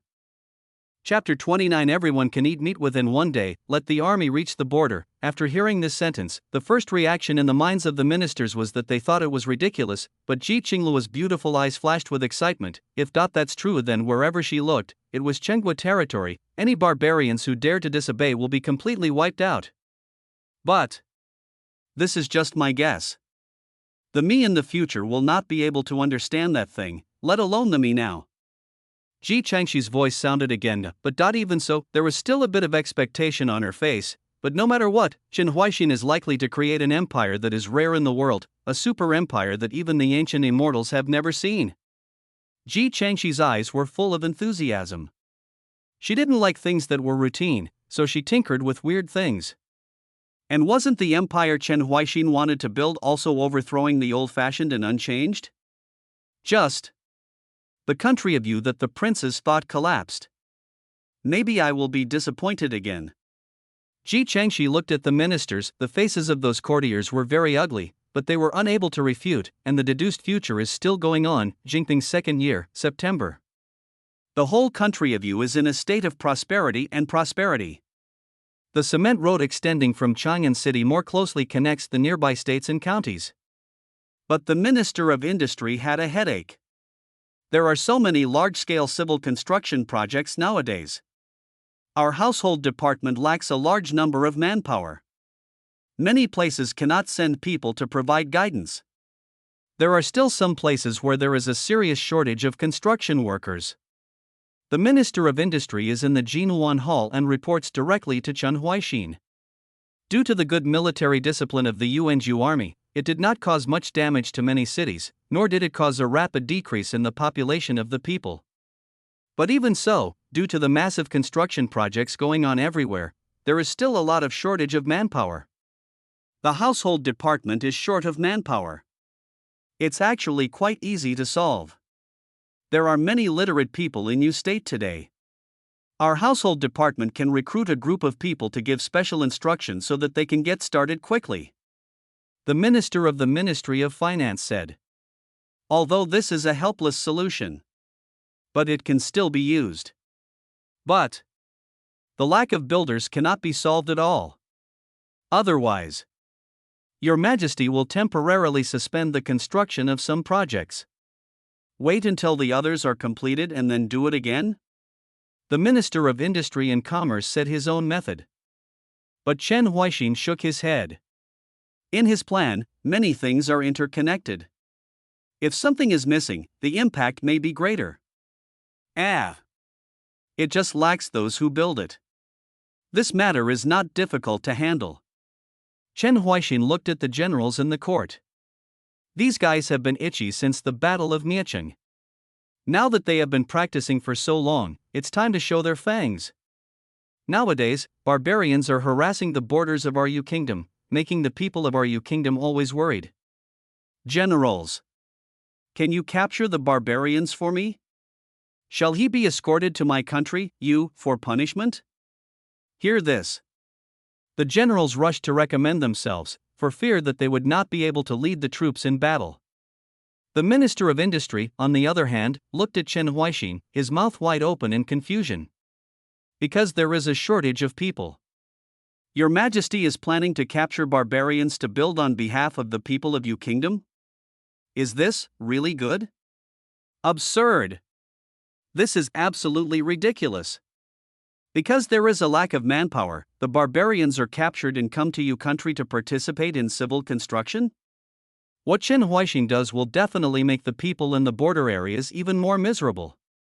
Seeing Chen Huaixin randomly making excuses to launch an offensive against the barbarians, some civil servants spoke directly. Check out the 16:9 book bar to see the correct version. They don't really care about the people in the border areas, but they are afraid that their Majesty will imitate them. Ji Qingluo even emptied the treasury and still launched a border war. What if she learned Chen Huaixin's ideas? If the barbarians know their people were taken away to work as corvées, then they will definitely attack the border people more crazily. So, the gain outweighs the loss. The civil servant looked at Ji Qingluo and said sincerely. Ji Qingluo said nothing. This immediately made those civil servants feel helpless. Their eyes looked at the Tianjing mirror again, and they kept praying in their hearts, hoping that those barbarians would be able to live up to their expectations, and it would be best to cause heavy losses to the country of Yu. This way. Only to dispel His Majesty's thoughts. October of the second year of Jinping. Chen Huaixin is handling things in the palace. Ji Qingwei comes looking for him with a bowl of soup. Your Majesty, please don't tire yourself out. Ji Qingwei said with a smile. After getting along with each other in anxiety for a while, she suddenly felt that becoming Chen Huaixin's queen was not a bad idea. Although she could not interfere with many things due to her status, it made her feel a lot more relaxed. Yeah. Chen Huaixin did not reject Ji Qingwei's kindness. He took it and took a sip. He wanted to put it on the table, but the meat in the bowl of soup made him suddenly stunned. Your Majesty?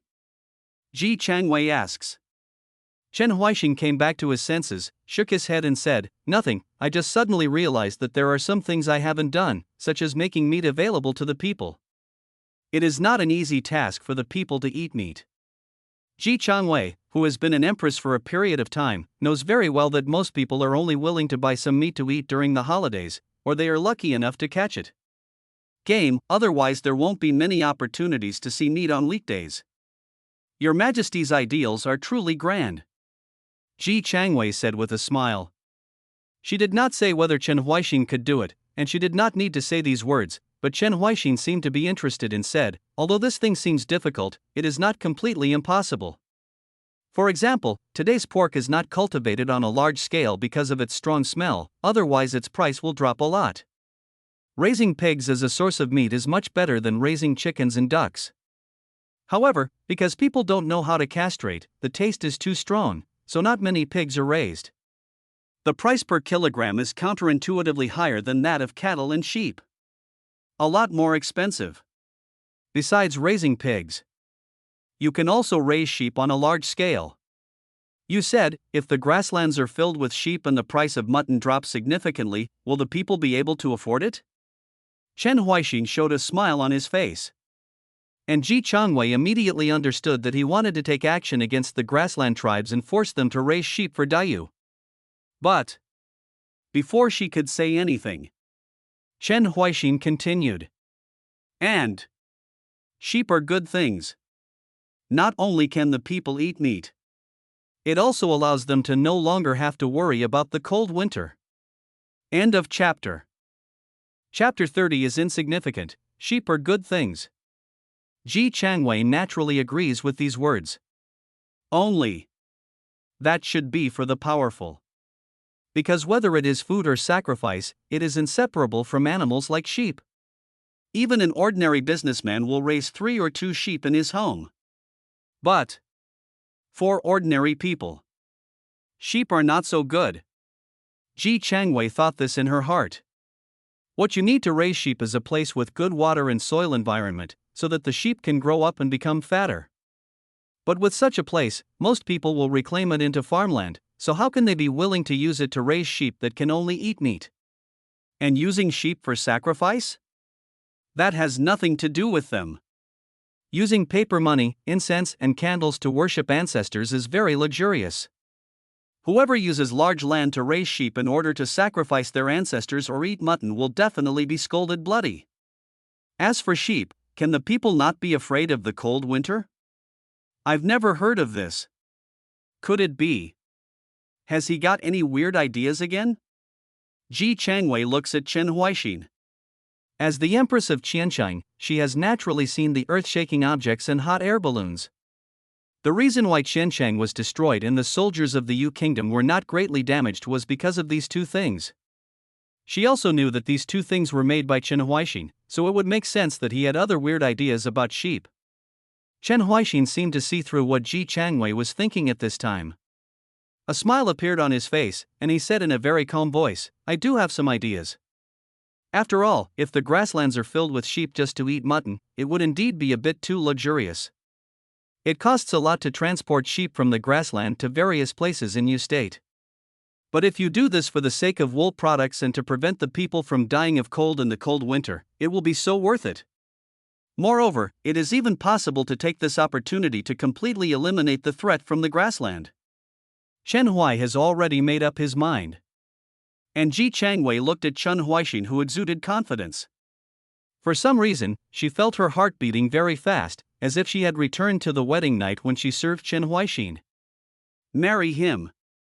It seems, it's really good.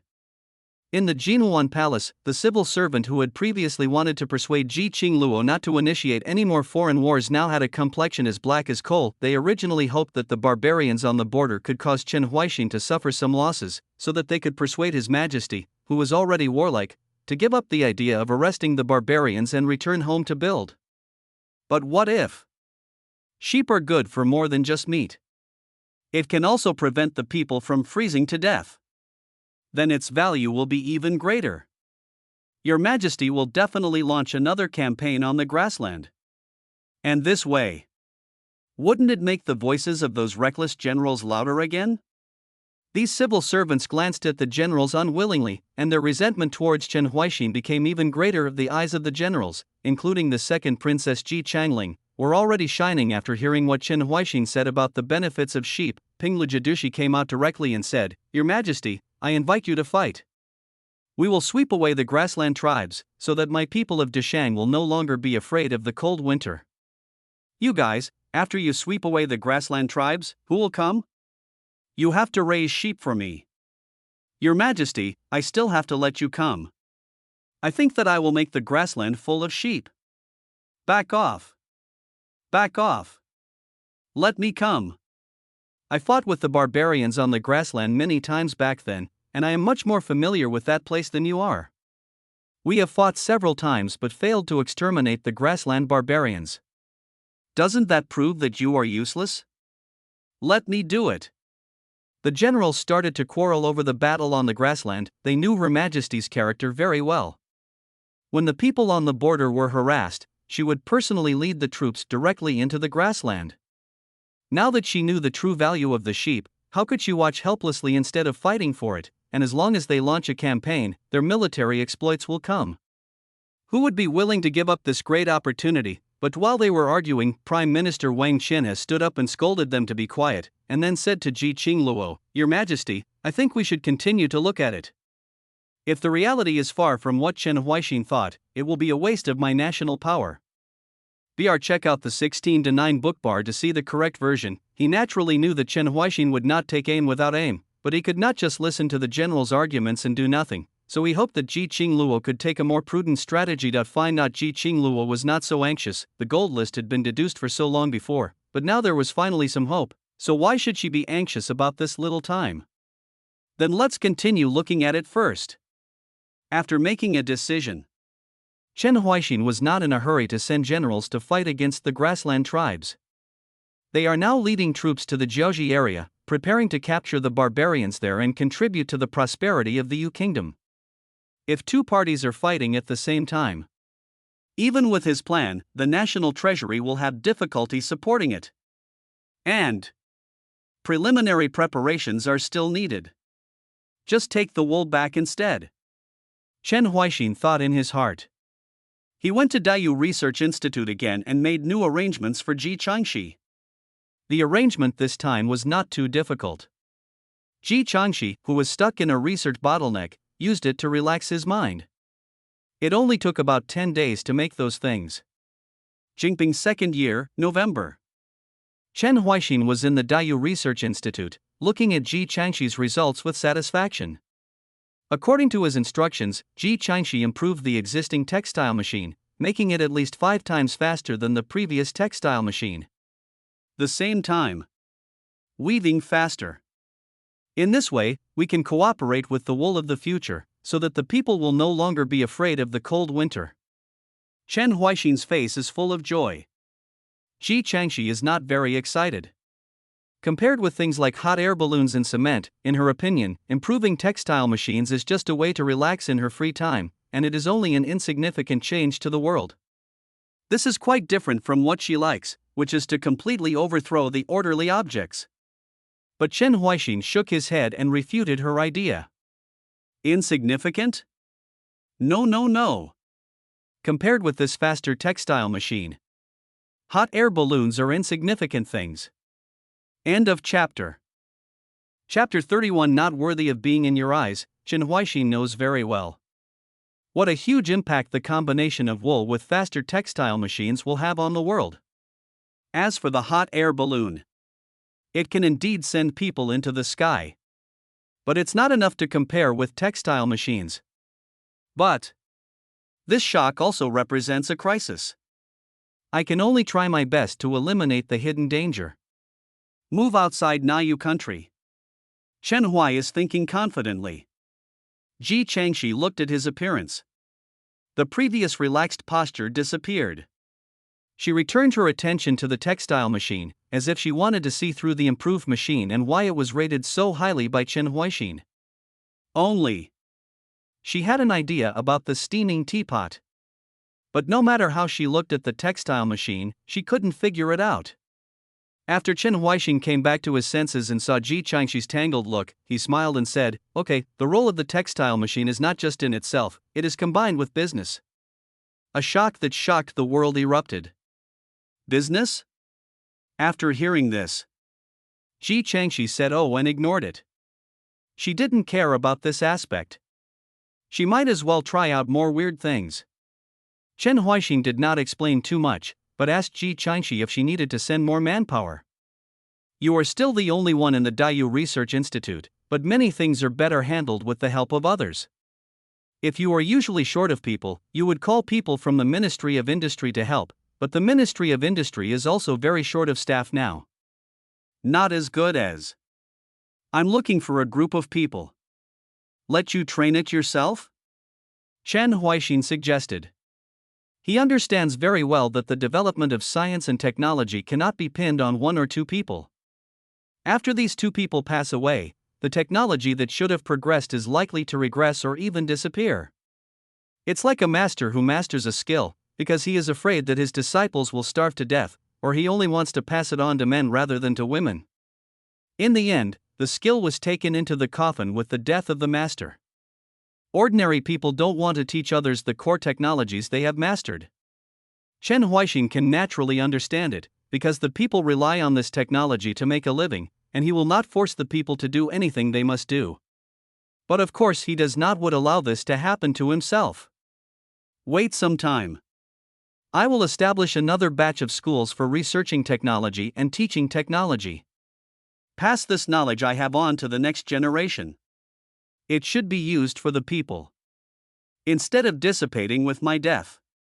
Chen Huaixing said it very seriously. Ji Changshi looked at him, and his originally calm face suddenly had a sickly smile. What she likes most is Chen Huaixing's thoughts that are completely different from the world.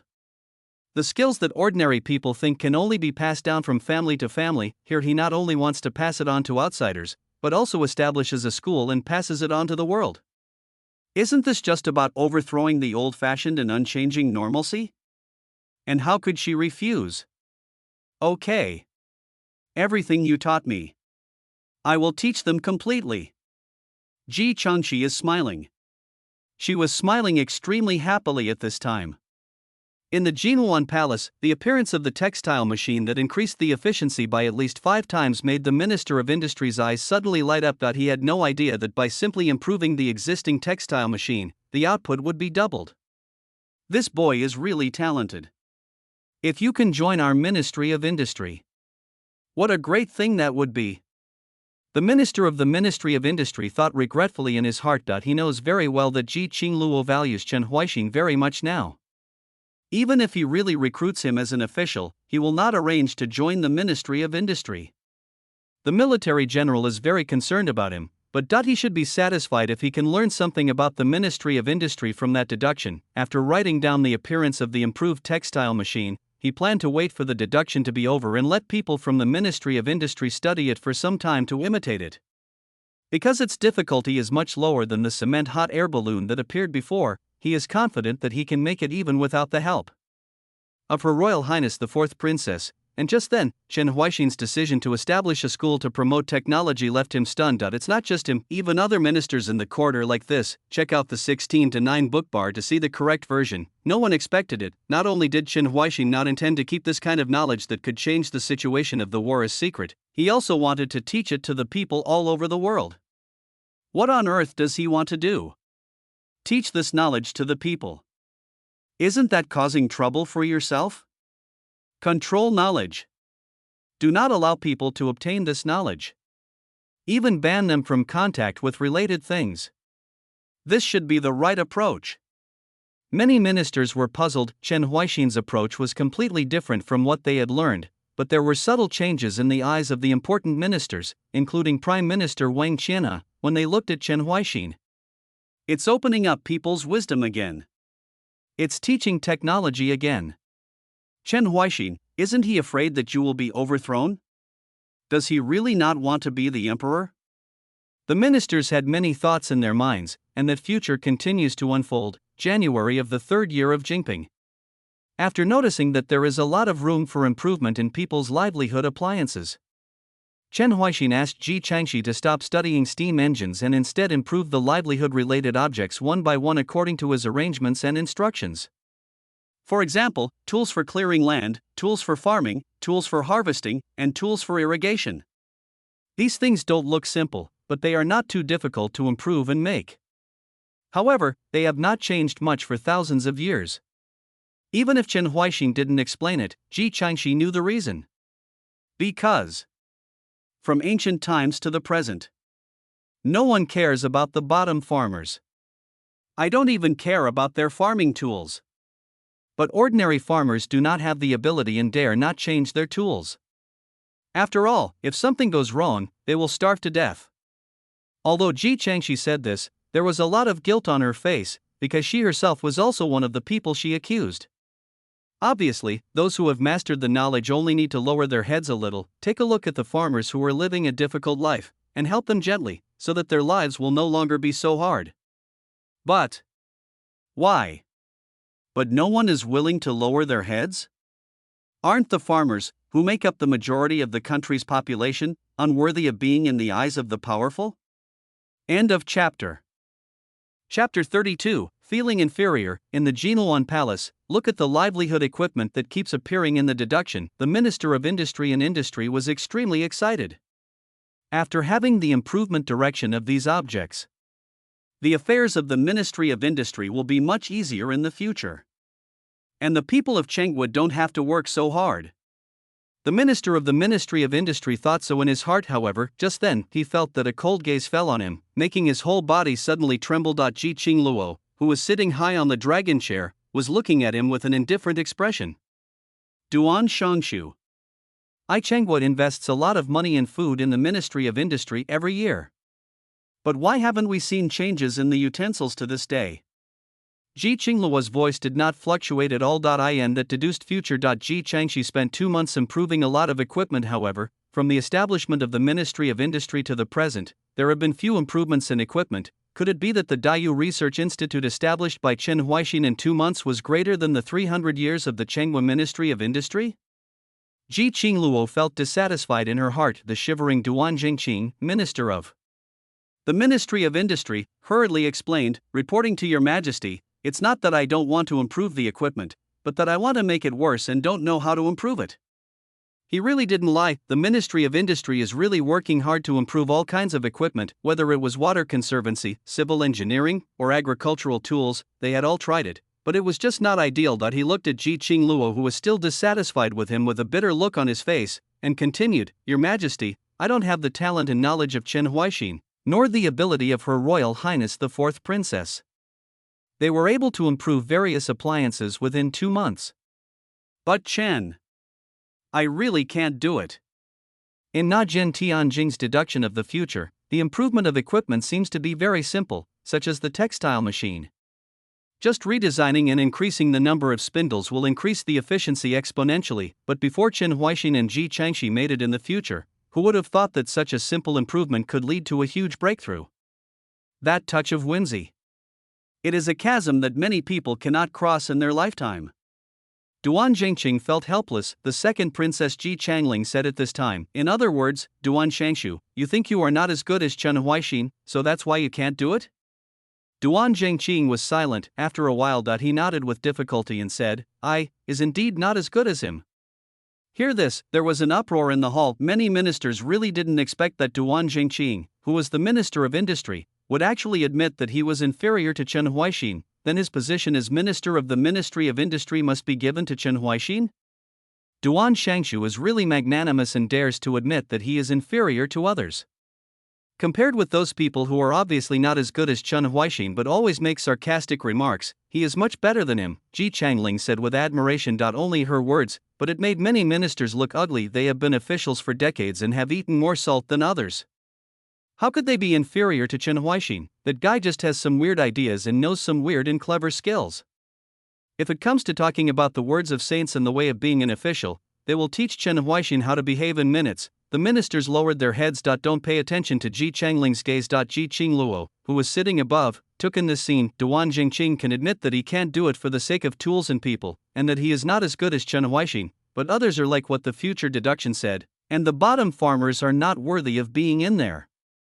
Eyes. Humph. Ji Qingluo narrowed her eyes slightly. She did not attack immediately, but took note of some faces and continued to guide the country's destiny and deduced Chen Huaixin's future. Jinping 3 years, February. After improving a large number of people's livelihood appliances, Chen Huaixin did not carry out mass production, nor did he immediately distribute it to the people at the bottom. Because people at the bottom will question these utensils they have never seen before. They just want to rely on the experience passed down from their ancestors for farming. And this. It's not because they are ignorant and unwilling to accept help from outside. It's just because they are too scared. Chen Huaixin sighed. The people at the bottom have poor ability to withstand risks and dare not make changes easily. Otherwise, if there is a slight disturbance, they will lose all their food for a year, and even be reduced to selling their sons and daughters. Check out the 16:9 book bar to see the correct version. Now, the kingdom of Yu was first established. He redistributed the cultivated land that once belonged to the aristocratic families to the people at the bottom. Those people now have no time to cherish it, so how can they mess around and replace the farming tools with others? So, only in states and counties first. Set up a test field. The efficiency of farming using new equipment, as well as the harvest of products after farming, can be fully displayed in front of the people. Wait until the 2nd or 3rd year, and see that the experimental field is still like this. The people will be keen on using these new appliances. Chen Huaixin naturally has clear arrangements. And this also made the minister of the Ministry of Revenue breathe a sigh of relief. Fortunately, His Majesty does not have large-scale production equipment, otherwise the treasury would not be able to support it. But after having these appliances, it can also open up more land. There will be more food harvested in another year. Hebei Shangshu showed an excited look on his face. As the arable area increases, the food produced will naturally increase, and the food that can be harvested will be much more, so that the country can do more things. Although Chen Huaixin's plan has allowed the treasury to barely maintain its balance, he still occasionally worries, fearing that the treasury will suddenly be in deficit. But after Chen Huaixin heard what he said, he shook his head slightly. After a few years, when the country of Yu is completely stable and the environment and atmosphere are suitable, it will be necessary to change the current taxation method, Chen Huaixin thought in his heart. However, he did not immediately inform the secretary of the Ministry of Revenue. Some things were not yet time. Not only was it too early to bring it up now, but it would only make the other party worried. Jinping 3 years, March.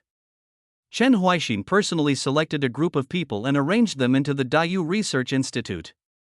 These people were all carefully selected from that school.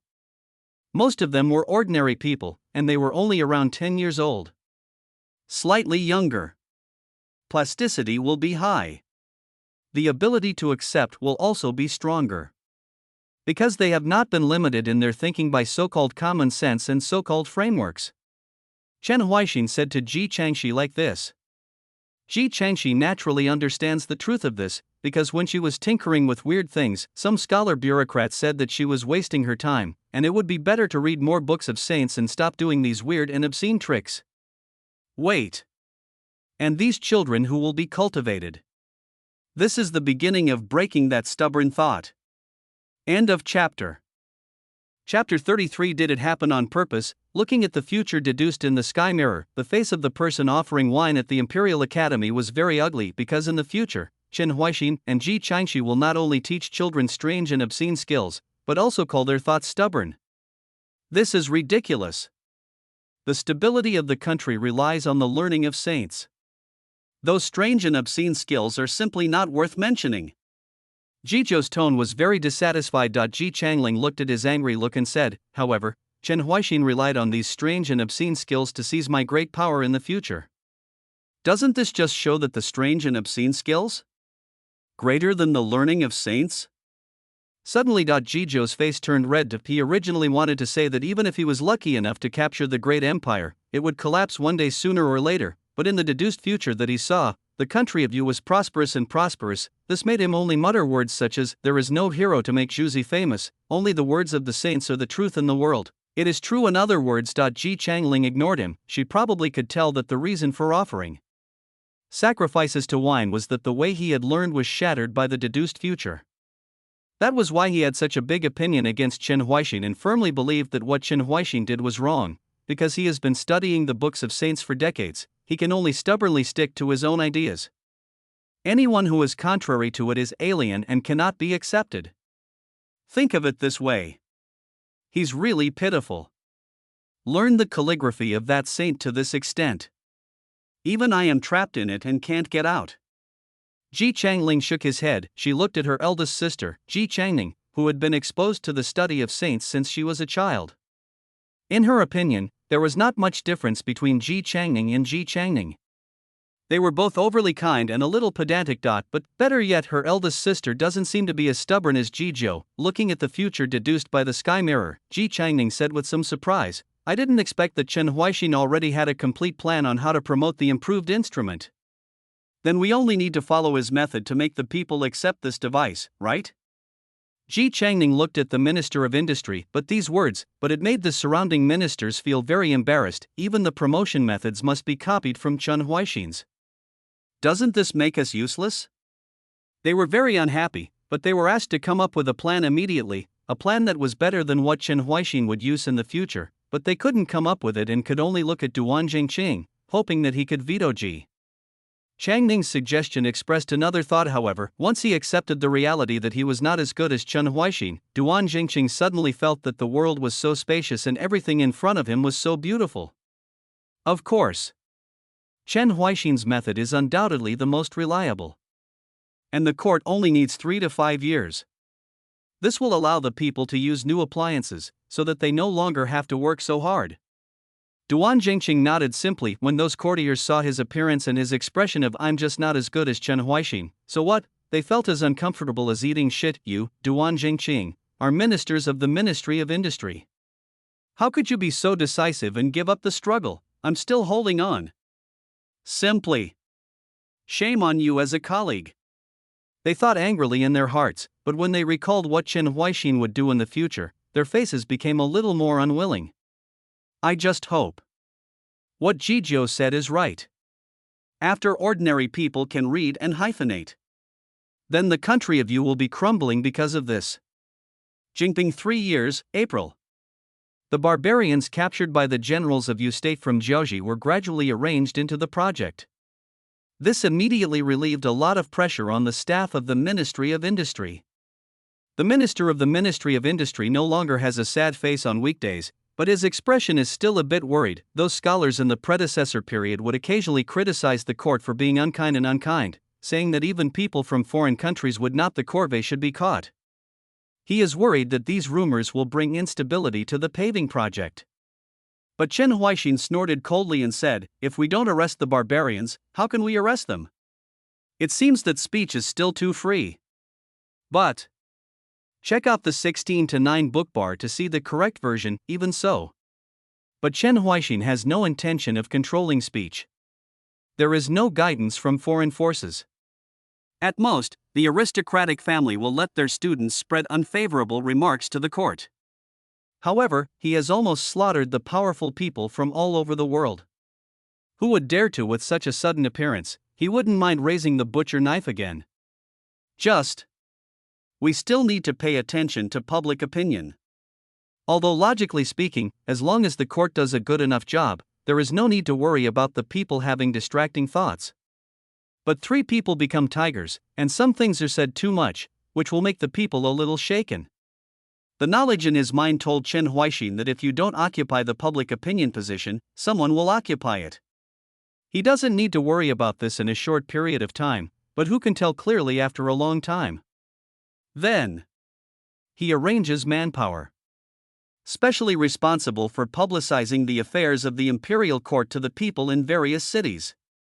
It's a pity that there are not many people who can read and write, otherwise we could have arranged newspapers. Chen Huaixin has some regrets. But according to the current school learning progress, it may take less than a few years to use newspapers to truly grasp public opinion propaganda. shorten the distance between the court and the people, and make the people more attracted to the court. Jinping 3 years, May. Queen Ji Changwei is pregnant. The ruling and opposition parties were immediately shocked. Chen Huaixin was full of joy, but there were people in the court who were worried. Some people even approached Pinglu Jidushi and said directly, "A person of the blood of the previous dynasty may become the prince of my current dynasty. Be careful." Pinglu Jidu glared at the man. Although he failed to seize the opportunity to capture the barbarians in Jiaoji, Chen Huaixin promised him that he would send him there in the next foreign war, and his youngest daughter also became Chen Huaixin's concubine. Although he also had some worries in his heart, he was not as worried as others. "It's just your majesty. Why do you have to marry the former empress? Even if we are the surrendered generals of the previous dynasty, we would not dare to openly support the prince who has the blood of the previous dynasty. That is very likely, and it will be suspected of wanting to restore the previous dynasty." After Pinglu Jidushi persuaded the man to leave, he thought in his heart with great incomprehension. Isn't Chen Huaixin worried that his son will be the prince with the fewest supporters and the most unstable status? Still. Did he do it on purpose? End of chapter. Chapter 34 Risk Transfer. There is suspicion among the government and the public. Chen Huaixin ignored it. Because he had anticipated this situation. About this matter. It will have to wait at least 20 or 30 years. Wait until then. Who can know what the Yuhua Congress is like? Chen Huaixin thought in his heart. He took a rare day to walk around the harem with Ji Changwei. Ji Changwei was also in a good mood, and the smile on her face never disappeared. The two talked and laughed. Wait until we reach a familiar corner. Chen Huaixin pointed forward and said, "You seem to have bitten me right here." Ji Changwei's face showed a hint of shyness, but she couldn't help but think about it in her heart. There is indeed nothing wrong with that feeling. Become his queen. It's really good. In the Jinwan Palace, the sixth princess, Ji Changwei, was hiding among the princesses, but her eyes remained on the sky mirror, and a shy smile appeared on her face. My future self. It's such a great time. Ji Changwei is full of expectations. She cautiously reached out her hand, as if she wanted to touch the future. The bad feeling I felt before has now dissipated a lot, however, the voices of the ministers discussing, but he dragged her back to the present. Chen Huaixin is still too arrogant, and the Yu kingdom will surely perish for the next generation. A prince who not many ministers dare to openly support, and a prince who makes ministers have other ideas. Once he ascends the throne, it means that the country is on the verge of collapse. From this point of view, even if the Yu kingdom does not die because all the people are scholars, it will die because of the heirs of that generation. Humph. Is this Chen Huaixin's decision? How ridiculous. After discovering that Chen Huaixin finally did something not good enough, these courtiers immediately started barking like wild dogs on the roadside. Then, before they could really get excited, the cold gaze made them all shrink. See this scene, Prime Minister Wang Qinhe couldn't help but think in his heart. The future queen of Chen Huaixin will be the sixth princess of the current dynasty. To make such an unscrupulous evaluation, you really think that the emperor has no temper, right?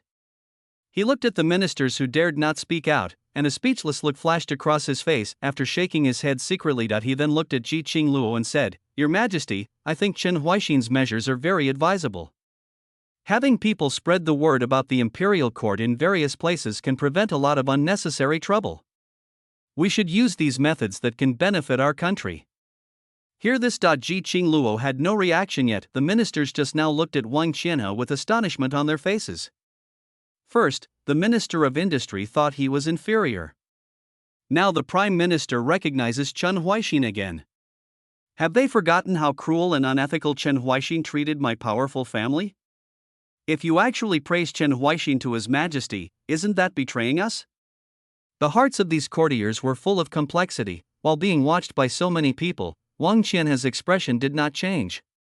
There was no need to care about those people who were still stubbornly resisting until now. Then leave this matter to the Prime Minister and deal with it after the deduction is over. Ji Qingluo agreed. After watching the hall become quiet again, only then did she look at Jin Tianjing again. Although she was dissatisfied with the discussions among the ministers before, she still couldn't figure out Chen Huaixin's arrangements for the prince.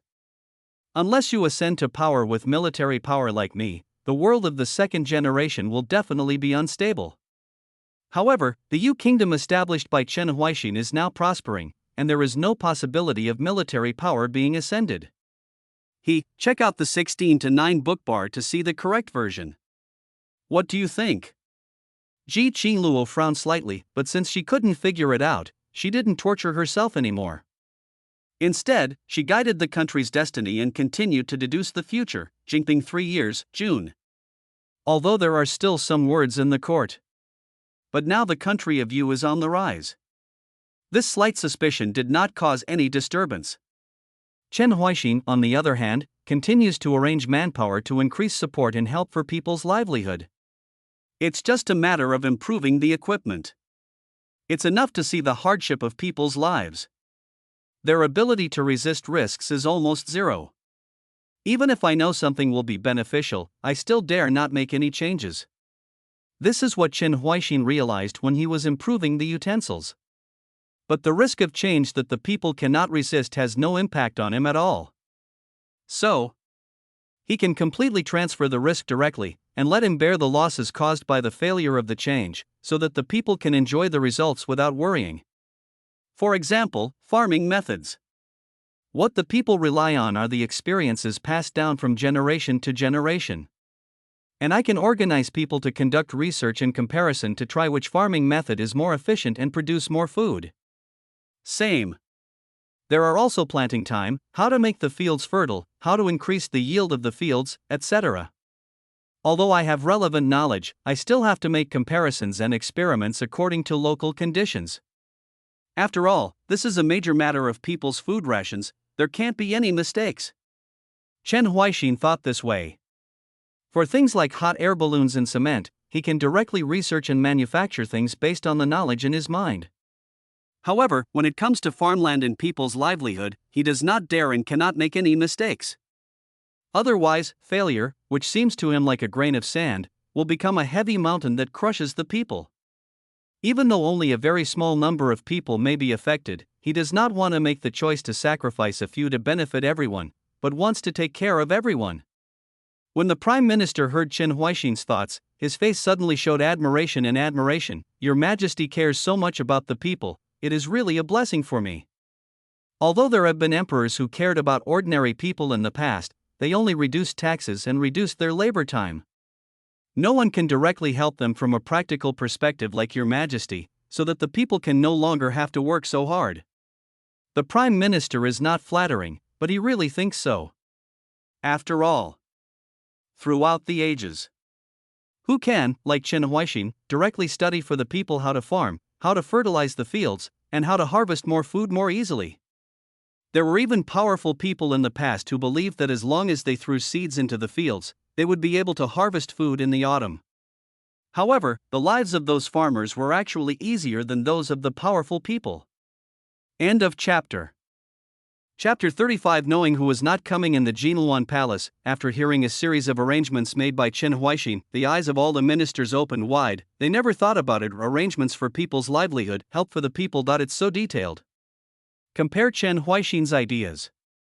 Our previous policy was nothing to mention. But how could anyone think of this? And you are willing to take risks for the people at the bottom? These ministers couldn't help but think this in their hearts. To be fair to it would have been them. Being able to reduce miscellaneous taxes even slightly for the people is already a sign of conscience, and for the miscellaneous taxes that have been reduced, they will also find ways to compensate them from other places. As for people like Chen Huaixin, it is simply impossible to truly think from the perspective of the people and what the people want, and even if they thought of it, they would not do that. How could they, who are superior to others, do this and that for mud legs? After all, the people have been living like this for thousands of years, so why not just let the people continue to farm in such a peaceful manner? They looked at Chen Huaixin in the sky-gazing mirror, and the disgust on their faces became even stronger. The emperor's eldest daughter Ji Changning's eyes were full of surprise, and she said, Your Majesty, can you follow Chen Huaixin's idea and find some people to be responsible for researching how to farm and fertilize the fields? Even if there is only a little result, it can make people's lives a little better. She looked at Ji Qingluo. her eyes full of expectation. She is now more and more satisfied with Chen Huaixin. Even if her future self dies because of him, even if she does not approve of Chen Huaixin's actions in some aspects, as for the people and people's livelihood, what Chen Huaixin said, it really exceeded her expectations. At least, Chen Huaixin, the emperor, is much more qualified than she will be in the future. Yes. Ji Qingluo naturally had no objection. It was only then that she realized that she could actually use such a method to truly improve people's lives. But Chen Huaixin can be so attentive and pay attention to the difficulties and problems of the people. But why would he do that when it comes to heirs? Ji Qingluo thought in his heart, the future is still unfolding. Jinping 3 years, July. After recruiting a group of people again for comparison and research, to improve issues such as increasing the fertilizer content of cultivated fields. Then the Ministry of Works finally got rid of the shortage of personnel again. Only the eyes of the Minister of Industry when he looked at Chen Huaixin were full of resentment. If it were before, of course it's nothing. But now, a great deal of construction work has been carried out throughout the country of you. Our Ministry of Industry is still in a situation of shortage of people and barely enough staff until now. The Minister of the Ministry of Industry thought this in his heart more than once. Although the increasing work and arrangements have really improved the status of the Ministry of Works, he is still frightened every day, fearing that something will go wrong, and worrying about whether there will be new arrangements when he wakes up. Then, on a certain day, he finally plucked up the courage and wanted to suggest to His Majesty whether he could make new arrangements for him after the current matter was dealt with. However, just when he asked to see Chen Huaixin also happened to want to find him. After seeing him coming in from outside the palace, Chen Huaixin said with a smile, "When Shangshu, you came just in time. There is something that needs to be taken care of by your Ministry of Works." Here we go again. Hear this sentence. The Minister of Industry and Commerce felt his vision darken. Check out the 16:9 bookbar to see the correct version, but he pretended to be calm and listened to Chen Huaixin's new arrangements.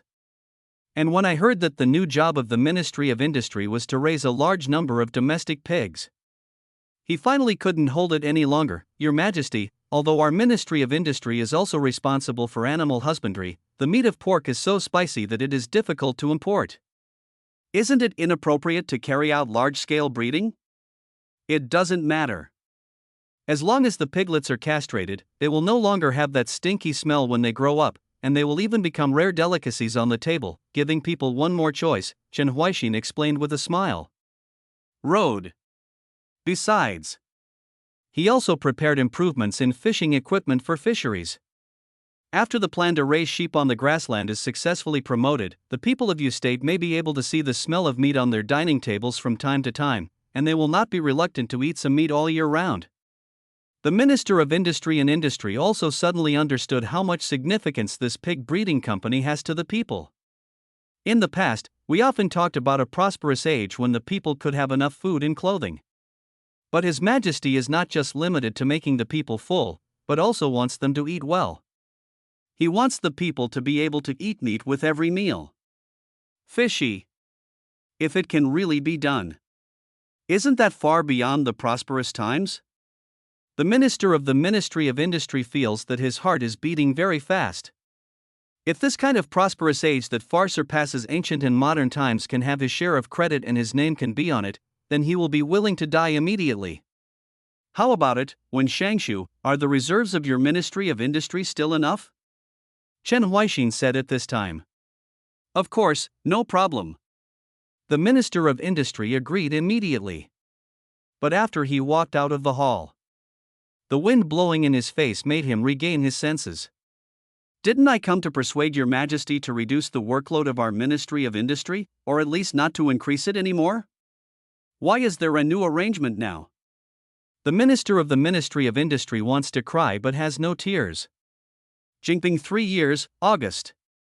Due to the unscrupulous behavior of General Dayu in Jiaoji, many small countries around him were frightened. They worried before going to bed every day whether the country would change when they woke up.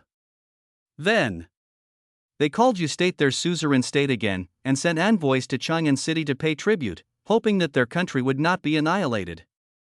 Some of these small countries sent treasures, and Chen Huaixin would also give them some gifts in return. However, some small countries wanted to fool him, and used fake things to pay tribute. Chen Huaixin naturally would not be taken advantage of, nor would he give a large number of gifts in return to the so-called superior country for the sake of face. Instead, he would regard it as a slight to the Yu state and directly have its envoys driven out of Chang'an City. As for those countries that did not come to pay tribute, Chen Huaixin asked the Ministry of War to remember them. My country, you, may not necessarily remember who is coming, but it can definitely know who is not coming. End of chapter. Chapter 36, Why Not Raise Pigs, for those countries that did not come to pay tribute. Chen Huaixin did not immediately send troops to cause trouble for them. Now, the country of Yu is undergoing great construction projects. Money and food are needed everywhere. If it weren't for lack of manpower, he didn't even plan to send soldiers to Jiaoji to capture the barbarians. But you can send personnel to those countries first. Intensify conflicts, provoke confrontation, and support rebellion. You can even sell some badly worn and outdated weapons to opponents. Everyone has swords and guns, so it won't be chaotic. Chen Huaixin thought in his heart. As for the Prime Minister's question, what should be done with the small countries whose envoys were driven out of Chang'an City? He replied very calmly, "Don't worry, give them a chance to make amends. If the tribute is doubled, then forget it, but if they are indifferent or the same as this time, then let the Ministry of War also record their name it." Chen Huaixin is still very kind. The Prime Minister nodded. He didn't see anything wrong with being bellicose. Being ignored without daring to fight back. That's what makes people laugh. In the Jinhuan Palace, look at the way Chen Huaixin treats the subordinate countries. Many military attaches' eyes were bright because this method suited their taste. However, some civil servants were full of disdain and seemed to be very dissatisfied with Chen Huaixin's actions. This boy has no magnanimity or face as the leader of a great country. Even if the future Yu kingdom occupies the land of our inheritance, it will be a central kingdom with a vast territory and abundant resources. It should give more rewards to the tributes from external vassals instead of being stingy with 3 melons and 2 dates. That's it. It will only shock the friendly countries and chill the subordinate countries. And the foreign vassals can't bring out many good things. The tribute gift may already be the strength of the whole country of a small country. As the leader of a big country, you should be tolerant. How can you just drive them out of Chang'an City? As for the countries that failed to pay tribute, there may be other reasons, or they may not know that the Yu kingdom has changed its owner. How can they directly plan to send troops to conquer it? Although the country is big, if it is warlike, it will perish. This guy doesn't even understand this truth. It's really laughable. These civil servants kept making excuses for foreign vassals, so that they could constantly accuse Chen Huaixin, and among them, except for the sacrificial wine from the Imperial College, the most violent one is Honglu Temple Chang. Of course he could see that Chen Huaixin was now highly valued by His Majesty, and after the deduction was over, he was likely to be recruited into the palace and given important tasks. However, Chen Huaixin's treatment of foreign envoys still made him very angry. Nowadays, Honglu Temple receives foreign envoys with great care and does not dare to neglect them at all. And Chen Huaixin not only despises them, but also plans to punish them because the tribute gift is not generous enough. If His Majesty approves of what Chen Huaixin did and feels that what he did is the right thing to do, then how should I deal with it? Honglu Temple Chung thought so in his heart. He suddenly understood now why the wine festival resolutely resisted Chen Huaixin, because he established a school to promote education. Because their positions are on opposite sides, and it also affects my own foundation, just like him now. When he got used to this attitude towards foreign vassals, and even His Majesty didn't notice anything was wrong, he naturally believed in it as a rule and a standard. But when someone suddenly adopts a completely different attitude towards the envoy who came from afar, his first reaction will not be to judge which method is better or whose method is right or wrong, but to feel about it deeply repelled. Although the foreign vassal country is slightly weaker, but the sky is too high to be controlled. If they unite to harass and provoke the future Yu state, the people of Yu state will surely be plunged into dire straits. Honglu Sichang looked at Ji Qingluo and said in a sincere voice that he hoped that Ji Qingluo would not be fooled by Chen Huaixin's methods and should continue to maintain Qingguo's existing methods. After all, this was the ancestral method and could not be changed easily, only Ji Qingluo was indifferent to his words. As for the Minister of Rites and the Minister of Honglu Temple, they didn't even look at him. Check out the 16:9 bookbar to see the correct version. Although the two of them did not approve of Chen Huaixin's actions, they knew His Majesty's temperament better. In the past, Qingguo adopted this method to deal with foreign vassals because the foreign vassals were powerful and Qingguo had internal and external troubles, so he had no choice but to do so. Now that His Majesty has taken office, his character is already tough, but he did not pay attention to Honglu Temple's reception of foreign vassals. Otherwise, this ancestral method would have been changed long ago. She has a character that she will fight to the death even if she cannot defeat him. Even if the treasury is empty, she will not easily choose to tolerate or retreat. How can she be cautious in the affairs of the outer vassal for fear of alarming her allies? Not to mention that Chen Huaixin must be valued by His Majesty, and stubborn resistance will only cause more trouble. Let's just say that he doesn't even understand His Majesty's character thoroughly. This Honglu Temple Chang, it's time to replace him.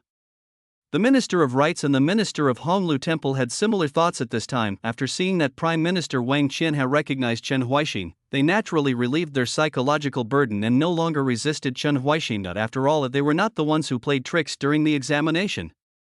It was only after Chen Huaixin was forced to leave Chang'an City that he hated the aristocratic families and the powerful people of the day so much. But now that he knows his future, Chen Huaixin will no longer be forced to leave Chang'an City, and they, the powerful people, don't have to worry about the deduction. What happens in the future, so why do they continue to oppose it? I am still resisting today. Except for those who are not clear-headed. The only ones left are those who tampered with the exam. Because they have no way out. The Minister of Rites thought in his heart. He ignored Na Honglu Sichang's look for support, and instead directly expressed his attitude on Chen Huaixin's side, believing that Qingguo could use the same method to deal with foreign vassals today. Otherwise, gift generously in return every time. I don't know if the foreign vassal came to pay tribute or to purchase goods from our Qingguo. The Minister of Rites suggested this. Suddenly those ministers who were still hesitating looked at him in astonishment, as if they had not expected that even the Minister of Rites recognized Chen Huaixin, and Honglu Sichang looked at him with betrayed eyes, as if he didn't understand why he no longer adhered to the methods of his ancestors. How could this change? This made the Minister of Rites scold him secretly. This man is really a pig-brained person, and a hint of dissatisfaction arose in his heart. When Ji Qingluo agreed to his suggestion, he withdrew from the group of ministers and found that Honglu Sichang and some ministers still looked stunned. He couldn't help but think in his heart, I don't know how to adapt, and I don't know how to judge the situation. Some people are better off raising pigs than becoming officials. End of chapter. Chapter 37. You still have to thank me, Jinping. 3 years, September. Today, Yu State is showing a trend of prosperity. Not only because of the country's early establishment, problems such as land annexation, bullying, redundant troops and redundant officials were overturned and eliminated, allowing the country to regain new vitality. It is also because Chen Huaixin's large-scale construction, water conservancy, cement road construction, tax reduction, etc. further stimulated the national economy and made the people a little more prosperous. At least the common people no longer have to be like before, as if there is a rope around their necks, making them work hard like cattle or horses, and they will be accused by the landlords of not working hard enough, and they don't even have time to breathe. And this series of changes. It also made many people have a good impression of the new Yu kingdom. Even recruiting soldiers is much easier than in previous dynasties. But Chen Huaixin knows very well. This is only temporary. Use the knowledge in your mind to explain. It is a rapidly developing society where everyone can be rewarded as long as they work hard. But when that development stagnates, many hidden problems will be exposed. Chen Huaixin has a trace of worry on his face. Although he himself is not sure. Wait until this hidden danger breaks out. Whether I am still alive in this world? But he did not want to leave all these problems to future generations. He has never recognized the so-called wisdom of believing in future generations. And I can't tell. then future generations will still turn a blind eye to these hidden dangers under the guise of trusting the experience of their predecessors, and then just work hard to maintain stability. What's more, they will say, believe in the wisdom of those who come later, and then pretend that these things have not happened. Chen Huaixin has never been afraid to think about the future with the worst possible ideas. So, he wants to solve as many problems as possible. For example, those businessmen who have gradually become rich due to the large-scale construction projects in Yu State. Scholars, farmers, industry, and commerce. Businessmen have always been the lowest. Your Majesty need not worry about them. Anyway, if you encounter something, just kill it. After the Prime Minister heard that Chen Huaixin wanted to summon the businessman, he immediately suggested this. This is also the attitude of the previous emperors towards businessmen. Treat them as a group of fat pigs waiting to be slaughtered. You usually turn a blind eye to them and let them raise themselves until they are fat and white. When the national treasury is short of money, or the descendants of a meritorious and powerful person suddenly become interested in business, just raise the butcher knife against them. In other words, when the former Empress Ji Qingluo was in power, those businessmen had been mutilated several times by her brother. Otherwise, she would not have been forced to continue to issue Dacheng Bao banknotes because of the national treasury deficit, and the predecessor might be able to persist decades. But Chen Huaixin knows very well. The development of a country is inseparable from business. Of course, he can treat businessmen as pigs and sheep to be slaughtered, just like his predecessor. But he also has to accept the fact that it is difficult for business to prosper. It is both necessary and unrealistic. Not to mention, I have many subsequent arrangements. It's also related to these businessmen. Chen Huaixin shook his head. Certainly. Although this is the case. But it does not mean that he will give businessmen many rights. The knowledge in his mind tells him that while businessmen bring development to the country, they will also bring considerable hidden dangers to the country. He will not overly suppress businessmen, but will exercise certain control over them. And scholars, farmers, industry, and commerce. It should not be about high or low, but the division of industries. Otherwise, how could the sages say that the four peoples, scholars, farmers, industry, and merchants, are the stone people of the country? Chen Huaixin's words left the Prime Minister speechless. This made him give up the persuasion, but he still couldn't help but think in his heart that His Majesty had already thought carefully about what he had to do, and he was just making trouble for himself by rashly retorting. But check out the 16:9 book bar to see the correct version. He still asked Chen Huaixin which businessmen he planned to summon and what he wanted to arrange for them to do. Big businessmen who raise pigs, sheep, cattle, and horses asked them to assist the Ministry of Industry in taking care of animal husbandry. Chen Huaixin also knew how much workload he had added to the Ministry of Works, so he tried to find some help for them. There are also those countries that have not paid tribute. Send soldiers to stir up trouble in other countries, and they are likely to be discovered. But a businessman is very suitable. Go to other countries in the name of doing business and secretly instigate and intensify. When we have our hands free, we can directly send troops and easily solve those countries. Chen Huaixin looks at the Prime Minister. The Prime Minister nodded. If it is these two things, it is indeed more appropriate to have the help of a businessman. But just when he wanted to make arrangements, Chen Huaixin did not stop, but continued, in addition, there is something more important, and that is to write a law specifically about business to restrict businessmen in every detail. Hear this. The Prime Minister suddenly became energetic. If he guessed correctly, this third thing is Chen Huaixin's real purpose of summoning the businessman. Otherwise, it's just the first two things, and you can just send people to do them casually. Why should you take them so seriously? As for whether any businessman would dare to disagree, then just kill him with one knife and that's it. And make up laws about business. If this is a normal situation, of course we have to refer to the opinions of businessmen. In this way, we can write it more completely and comprehensively. But Your Majesty shouldn't think so, right? The Prime Minister knows very well that His Majesty is far more knowledgeable than ordinary people. When it comes to business laws, he should not need the opinions of businessmen as a reference. He looked at Chen Huaixin with some doubts. Chen Huaixin is still smiling. What he thought was indeed correct. Chen Huaixin summoned the businessmen not to consult their opinions. The knowledge in his mind was enough for him to write business laws, and it would be more detailed than others could think of. The most it can do is make some modifications to make it more suitable for today's era. The role of businessmen. Only when this law is published, tell the world that it is based on their opinions.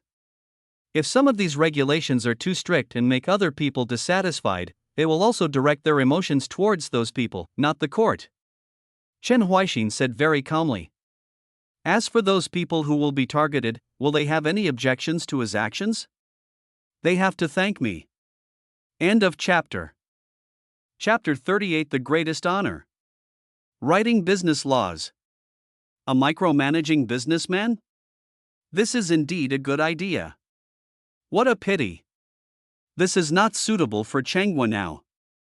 Prime Minister Wang Qianhe looked at the sky-gazing mirror, Chen Huaixin's emphasis on and restrictions on businessmen, and shook his head slightly. He naturally knows how much tax revenue businessmen can bring to the country, and also knows how much role businessmen can have on the country. However, because the previous emperor of Changhua was too harsh on businessmen, anyone who shows up slightly will be slaughtered like a pig or a sheep. Among the giant businessmen who still exist today, they either have powerful backgrounds, or they are the property of aristocratic families. As for those businessmen with clean family backgrounds, they have been cut off long ago and have lost their families.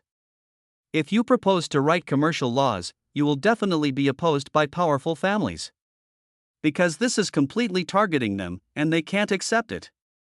Even if His Majesty is tough enough and dares to raise the butcher's knife against the family members. But this will inevitably lead to chaos in the world, and people's livelihood will be in dire straits. Changhua, it's so difficult. Wang Qianhe sighed helplessly in his heart. He knew that Ji Qingluo dared to kill people and dared to take action against the family members, but just killing and killing couldn't solve all the problems, unless kill them all like Chen Huaixin did. Everywhere he went, he defeated the powerful local families. However, this will inevitably lead to resistance from the aristocratic families, which will plunge the entire Changhua into chaos in advance. Does Changhua really want to reopen the world again? Wang Qianhe has already felt it. The eyes of the officials who represented the noble families and their own children in the hall were fixed on him. As for whether they were reminding him not to say nonsense, or whether they wanted to warn him, that would be a matter of opinion. He stood there and remained quiet. The Minister of Revenue, Wei Taihe, was no longer as mature and prudent as before, but directly said, what Chen Huaixin did this time was wrong again, just as wrong as the enlightenment of people's wisdom. Writing business laws specifically for merchants is undoubtedly it is encouraging and supporting business, which will make more people go to do business. As a result, the people will not be interested in farming, the good farmland will be abandoned, and in a few years, the country will have no food grains.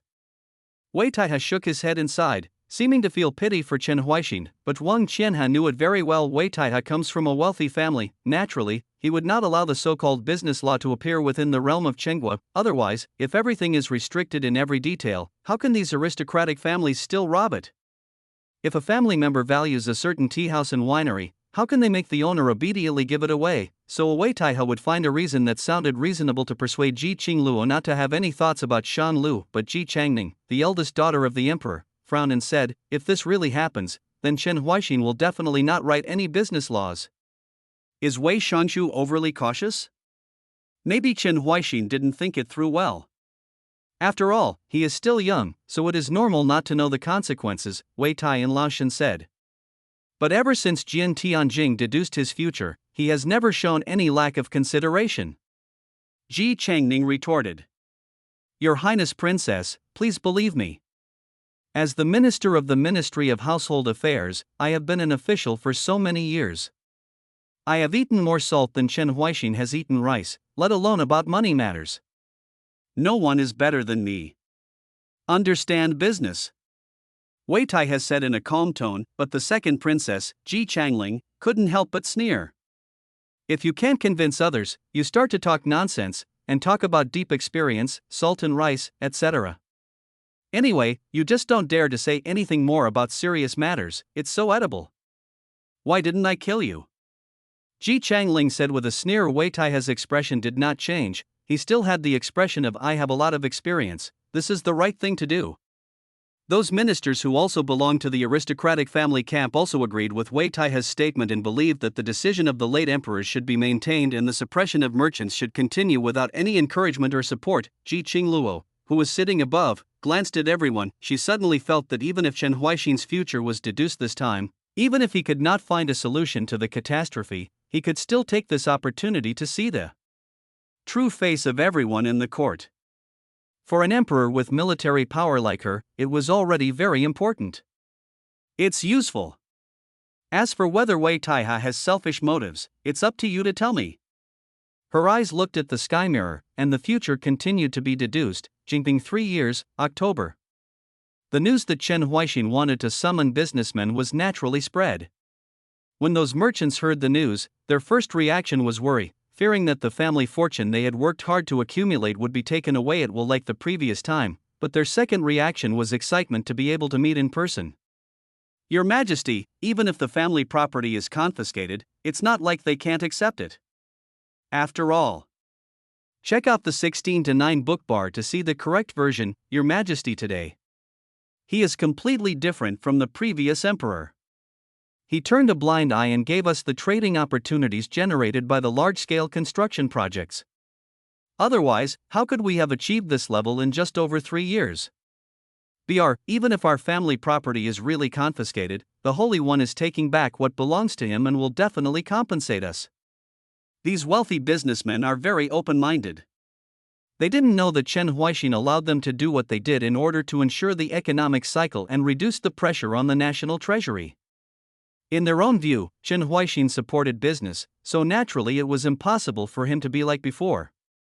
Just like that, any servant from a noble family can steal everything from them. Even if they have the opportunity to go to the higher authorities, they will be dismissed by saying, this is the work of a servant, not the original intention of the family. They will also be warned and beaten afterwards. So, while some businessmen are still worried, these wealthy businessmen directly brought a large amount of belongings and gifts to Chang'an City. They didn't know whether they were among the people Chen Huaixin wanted to summon, but they didn't dare to let Chen Huaixin wait too long, so naturally they should make preparations early. Certainly. These wealthy businessmen can have such ideological awareness, but it does not mean that their children can also think of this level. Seeing that their family leader had not received the exact information of the summons, so he hurriedly rushed to Chang'an City with his belongings. They suddenly said in confusion, we are one of the few wealthy businessmen in the Yu Kingdom, not even Your Majesty. As for waiting a little bit, you blame me for waiting? Pa! The wealthy businessman gave his son a slap in the face. If I hear you say that again, I will have you beaten to death to prevent you from bringing disaster to our family. Listen clearly. We are going to work hard to become His Majesty's dogs. There is nothing about being a dog that makes the owner wait. Those wealthy businessmen said that they hate iron for not becoming steel. He looked at the shocked expressions on the faces of those disciples, as if he did not expect that he would say such a thing. He sighed, secretly excluding these disciples from the core of the family, but finally explained. You don't understand at all. It is the greatest honor to be His Majesty's dog. End of chapter. Chapter 39. How is this possible? Jinping 3 years, November. Chen Huaixin summons several wealthy businessmen. He actually did not expect that these wealthy businessmen would be so active. They rushed to Chang'an City before he was formally summoned. Even when it was known that the Ministry of Industry was conducting domestic pig breeding. There are wealthy businessmen engaged in this field who directly donated all the domestic pigs to the Ministry of Industry and sent experienced people to assist the Ministry of Industry in breeding work. This makes the Ministry of Industry feel a lot more relaxed. Also let Chen Huaixin's first thing be completed directly. However, the minister of the Ministry of Industry is a little worried. Businessmen can't afford it early if they can't make a profit. They must make a profit before they donate their property directly to the court. Don't worry, they were just scared of being killed by their predecessors. Now they are giving away the family property just to seek shelter. The Prime Minister knew very well what the wealthy businessman was thinking. And when these wealthy businessmen were brought to meet Chen Huaixin, they, who usually looked majestic in their own homes, were filled with anxiety and their legs could not stop shaking. If the guards next to him hadn't said that His Majesty didn't like to kneel down, I'm afraid they would all have knelt down to say hello. To be able to create such a huge family business within 3 years, your business capabilities can be said to be very few in your country, Chen Huaixin said in a calm voice. But these wealthy businessmen are so frightened that they don't even dare to live up to their claims. Chen Huaixin, on the other hand, was too lazy to talk nonsense to them. He bluntly said that your state was going to compile a business law to control business activities, and he asked them to come only to make relevant suggestions.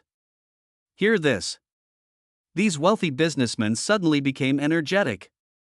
They knew that the current emperor was completely different from the previous emperor, but they did not expect that he would attach so much importance to business and specially write relevant laws.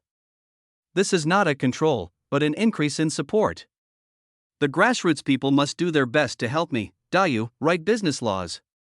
Several wealthy businessmen said with suppressed excitement. When they were taken down, discussed in a small room, and wrote down their ideas on paper, they quickly reached an ideological consensus. No matter what your Majesty thinks. But business law is indeed a great thing for us. So, the suggestions we make must be beneficial to your Majesty, the country of you, and the people. Any suggestions that are beneficial to us and merchants are not allowed to be made. Even thinking about them is not allowed. Thinking is also a sin. We must fully support His Majesty. Fully support Yugua. Write this business code. To restrict and control commercial activities. In the Jinhuan Palace, look at the performance of the summoned businessman. Many ministers had disdain on their faces. In their opinion, these so-called wealthy businessmen are like wild dogs on the roadside.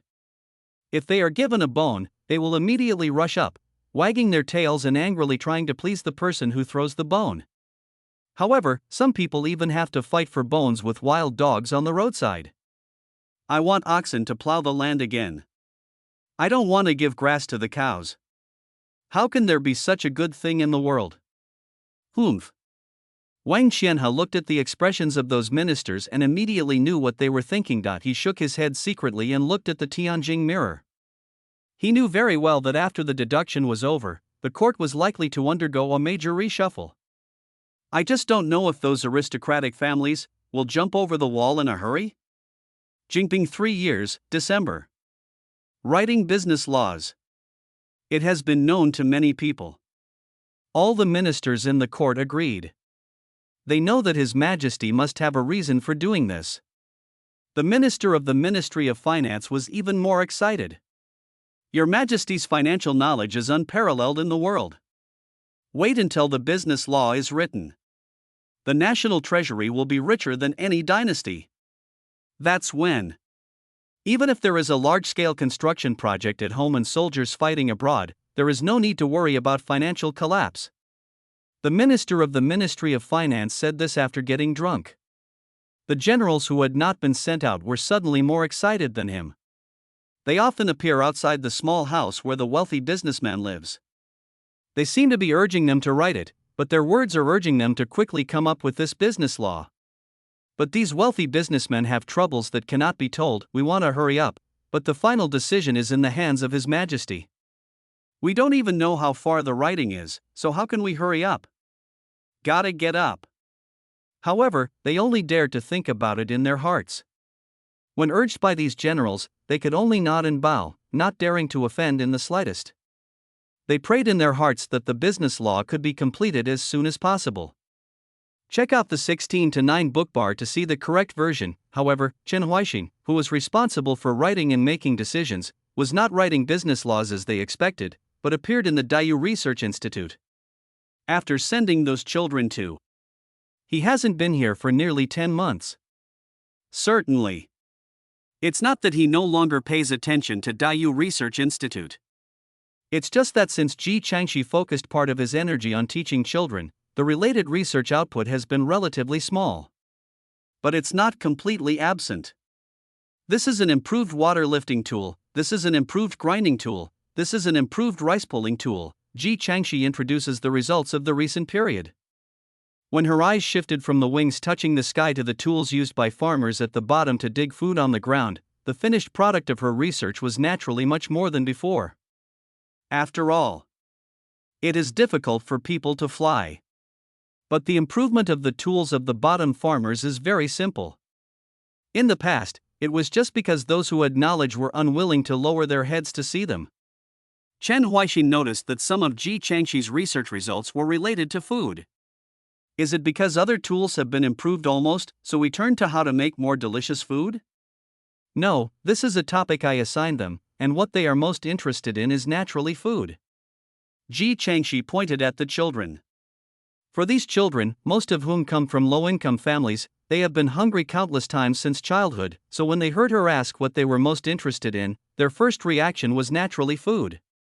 Interest is the best teacher. This is what Chen Huaixin taught her, so she asked these children to focus on food and see how to improve or make new utensils to make food taste better. Or, make the food a little more generous. Because only those who have experienced hunger. Only can you know how painful this is. They don't want to experience that feeling anymore. Ji Changshi's voice sounded a little more helpless. Chen Huaixin knew very well why she felt this way, which made him couldn't help but comfort him. In the future, with high-yielding crops that can produce thousands of kilograms per mu, no one will feel hungry anymore, and after the large-scale breeding of pigs and sheep, people will still be able to eat meat from time to time. Hear this. Ji Changshi suddenly looked shocked. She looked at Chen Huaixin and said with a trembling voice, "What did you say? High-yielding crops with a yield of 1,000 kilograms per mu? How is this possible? Please read it. Please read it. Please read it. Thank you very much, readers." End of chapter. Chapter 40. Going against the timing? Impossible. Absolutely impossible. Unless an immortal is alive. Otherwise, how could there be high-yielding crops with an output of thousands of kilograms per mu?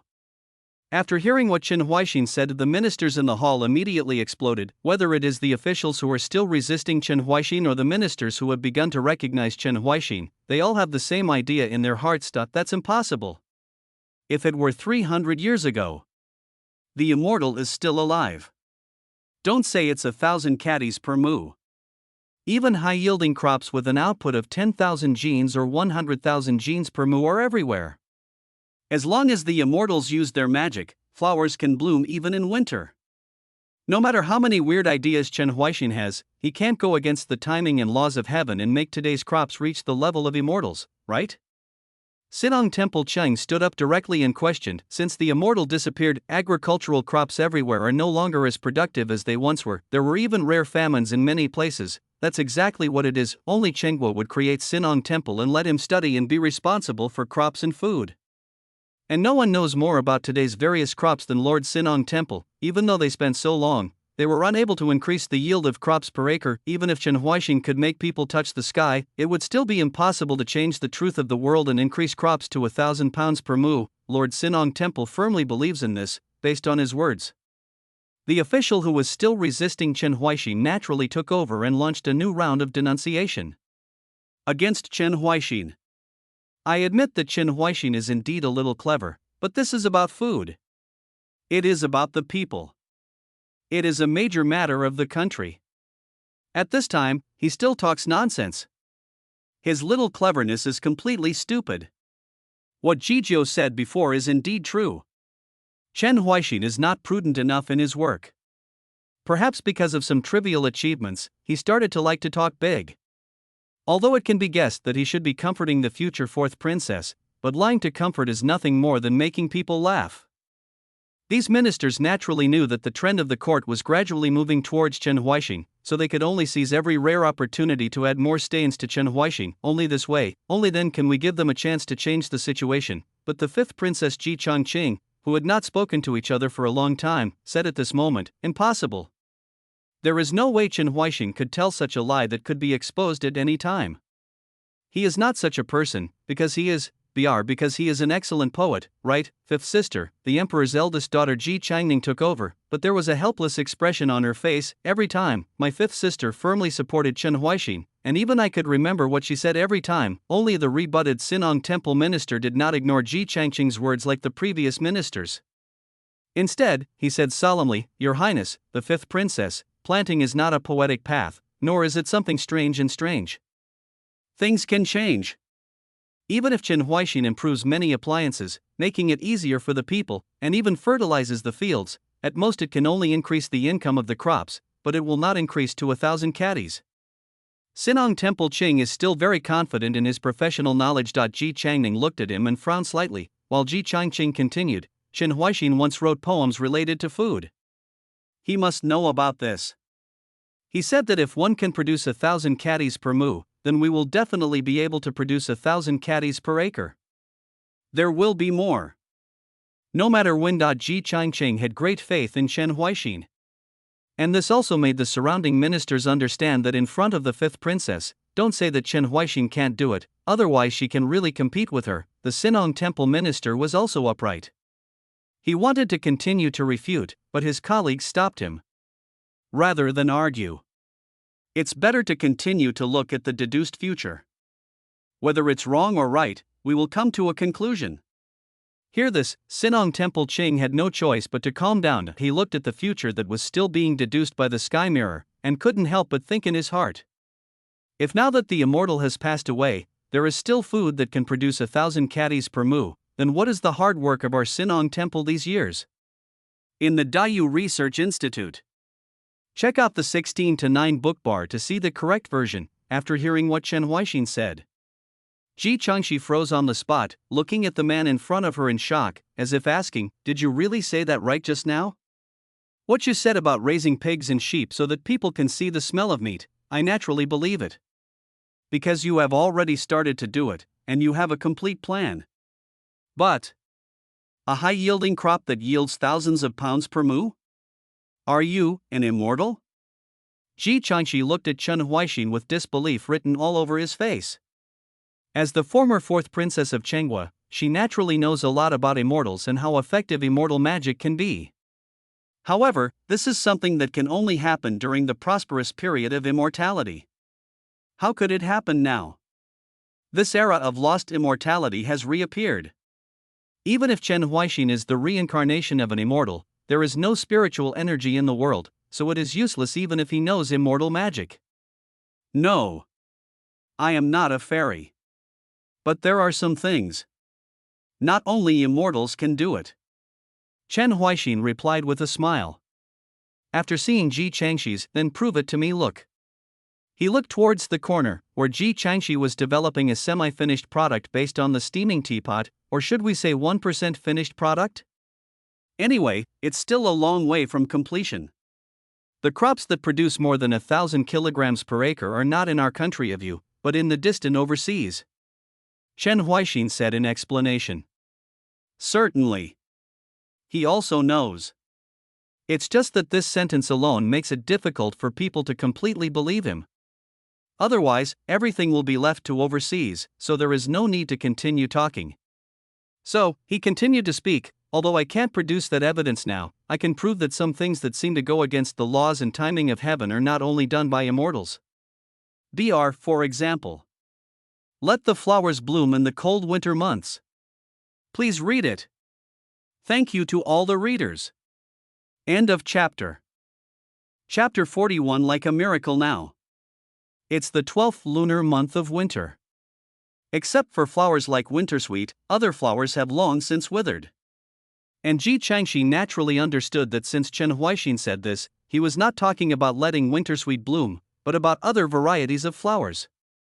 But at this time of year, in addition to the immortal magic, how can it be possible to do such a thing that goes against the weather? Ji Changxi thought in his mind.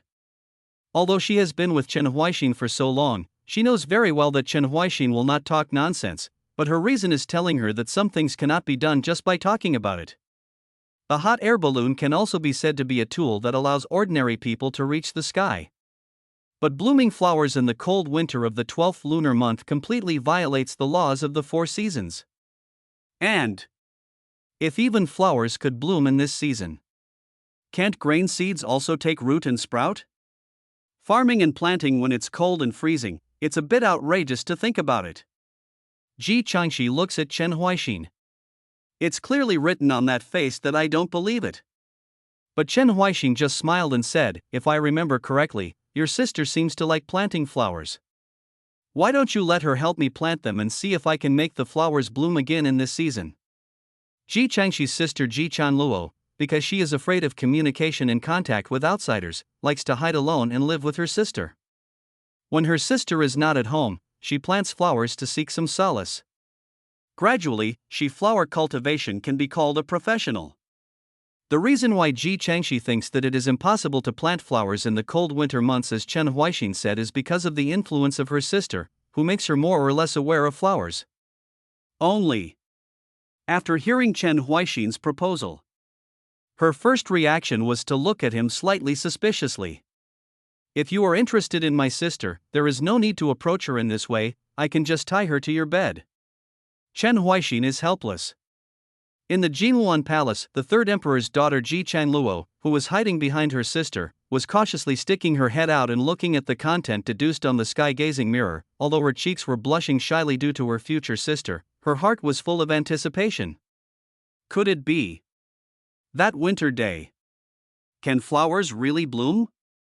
Ji Changluo felt a rare excitement. For seasons every year, what she hates most is winter. Without the company of flowers, she could only be lonely, waiting for her sister to come back, and if she could plant flowers even in the dead of winter, she couldn't imagine how happy she would be. However, but at this time, the Sinong temple minister said, impossible. Such a thing that goes against the timing and laws of nature. How can it be done? If flowers can bloom in winter, if seeds can take root and germinate in winter, wouldn't it be because of our ignorance that the people starved to death in the cold winter? Sinong Temple Qing's voice contained unspeakable self-blame so far that he already understands. The future Chen Huaixin did not use overseas as a reason, but really wanted to show it to the future Ji Changxi. This is enough to show that Chen Huaixin is very confident that he can make flowers bloom in winter. As the chief of Sinong Temple, he had been studying food for so long, but he failed to discover the secret, causing the people to starve to death due to lack of food. He doesn't even know how to face this. The courtiers around him fell into silence when they heard his words, because everyone knows it. This kind of thing actually has nothing to do with Sinong Temple Qing. Let the flowers bloom in the cold winter of the 12th lunar month. Let the seeds germinate in the cold winter of the 12th lunar month. This is like a miracle. Don't say you did it. Who dares to think like this? The ministers sighed, but at the same time, their hearts were full of curiosity and confusion. How on earth was this done? After arranging for the children in the institute to continue their studies. Check out the 16:9 book bar to see the correct version. Ji Changxi directly pulled Chen Huaixin towards his courtyard. This is the residence Chen Huaixin arranged for her after she joined the Dayu Research Institute. It is also where she lives with her sister. When the creaking sound of pushing the door sounded, Ji Changluo, who was in the courtyard, looked at the door in surprise. But when she saw Chen Huaixin following Ji Changxi, she shrank back like a frightened little rabbit, as if she was trying to find something to cover herself. But this was empty in the courtyard, there is nothing but snow. This made her shrink her neck and look at her sister, bringing a man close to her. Sister, don't be afraid. He won't eat you. At most, I will eat you. What Ji Changxi said made Ji Chanluo confused, but she knew very well that Chen Huaixin was on a pilgrimage. Although she was still panicked in her heart, she still tried hard to make herself salute. No need to be polite. I came here to ask for something. After glaring at Ji Changxi, who was talking nonsense, Chen Huaixin said in a very calm tone. Ji Changluo is full of confusion. After listening to Ji Changxi's explanation, her first reaction was the same as that of her sister, naturally thinking that this matter was impossible, but after seeing Chen Huaixin looking at her, she could only suppress her blush and whispered, Your Majesty. Your Majesty must be, it can be done. Sister, you don't have to say such things against your will, otherwise he might not really want to eat you. Ji Changxi sighed from the side. She really had no idea about her sister's character. A few days later, under the guidance of Chen Huaixin, a simple greenhouse made of translucent silk and fire pit flues appeared in the courtyard. It's not just Ji Changshi. Even some ministers of Yu state have heard about what their majesty is going to do. Their thoughts are naturally similar to Ji Changshi's, and they all think this is simply unrealistic. However, at the end of the month, when the flower bones appeared in the greenhouse, it was snowing heavily outside. Everyone who knew this was shocked. Can make flowers bloom in winter. It's a miracle. End of chapter. Chapter 42. Who should be called an immortal? In the Jiluan Palace. An atmosphere of astonishment filled the entire hall. They looked at the sky-gazing mirror in front of them, and their mouths opened wide unconsciously, even if they are already mentally prepared. But when seeing the flower bones really appeared in the cold winter, they still feel as if their hearts have been hit by a giant hammer. Everyone stood there in confusion. After a long time, only then did someone recover. It turns out, even if you are not an immortal, it can also go against the weather. Let the flowers bloom in the coldest month of winter. The man's voice was full of astonishment. They used the sky mirror to see Chen Huaixin's future, and naturally knew that Chen Huaixin was not an immortal.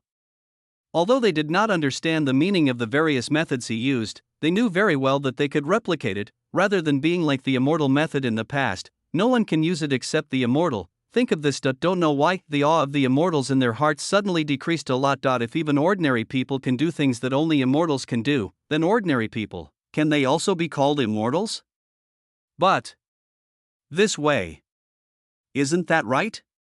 In the future we can also farm in winter and no longer have to worry about food shortages?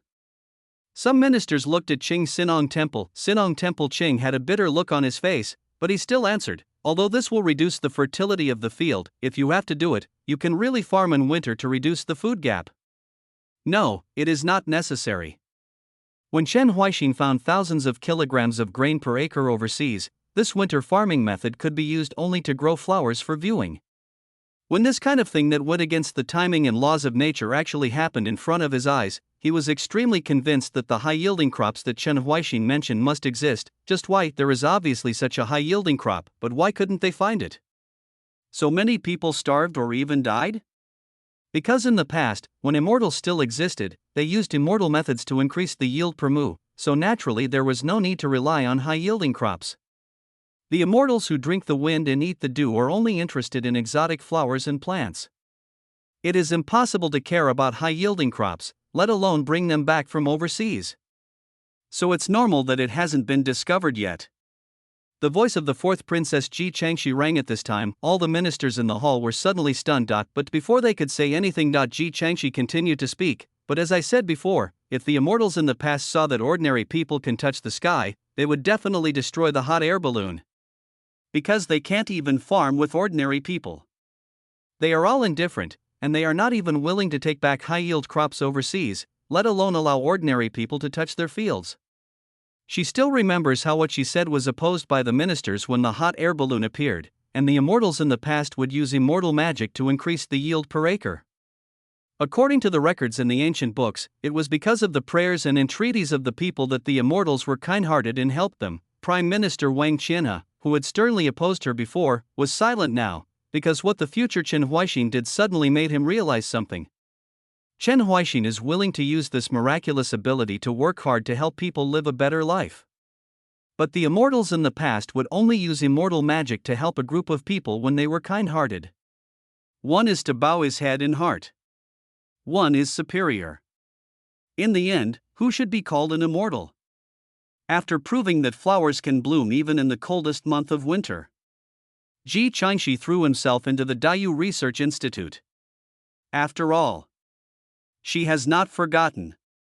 Chen Huaixin told her. Overseas, there are high-yielding crops with a yield of thousands of kilograms per mu. If we could bring it back earlier, more people would be free from hunger. More people can be able to survive. Ji Changshi's expression is more serious than ever.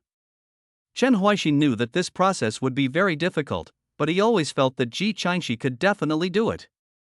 January, the fourth year of Jingping. It's a new year again. Perhaps the people are a little more prosperous now than before. Not just in Chang'an City. Even in other cities, you can see hanging lanterns and hear the sounds of play. Chen Huaixin, who was sitting in the hall and eating with Ji Changwei, looked at the memorials announcing the good news one after another, with a little more smile on his face. Check out the 16:9 book bar to see the correct version. All this is Your Majesty's credit. Ji Changwei said to Chen Huaixin with a smile. But Chen Huaixin shook his head. This is the credit of the people themselves. It is their own efforts that have allowed them to live a better life. But at least His Majesty gave them the opportunity to get better if they work hard, so that no matter how hard they try, they still get nothing in the end, or even get worse. Ji Changwei touched her big belly. She has completely forgotten that she was once the empress of her predecessor. Now she only feels that it is better to be Chen Huaixin's empress than to be the empress of the subjugated country. At least she is very happy now. The most important thing is that people are living better than before. Jinping 4 years, February. Ji Changwei gave birth to a son successfully. Suddenly, the whole country is jubilant. Even though there are still ministers who are struggling with the issue of the emperor's eldest son's bloodline, they feel much more at ease. No matter what, Your Majesty has a queen. The country of you can be passed down for generations to come. These ministers are thinking in their hearts. They, who share the prosperity and losses of the Yu Kingdom, naturally hope that the Yu Kingdom can last for thousands of years.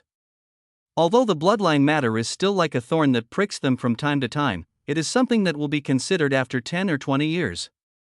Now, as long as they are happy, it will be fine.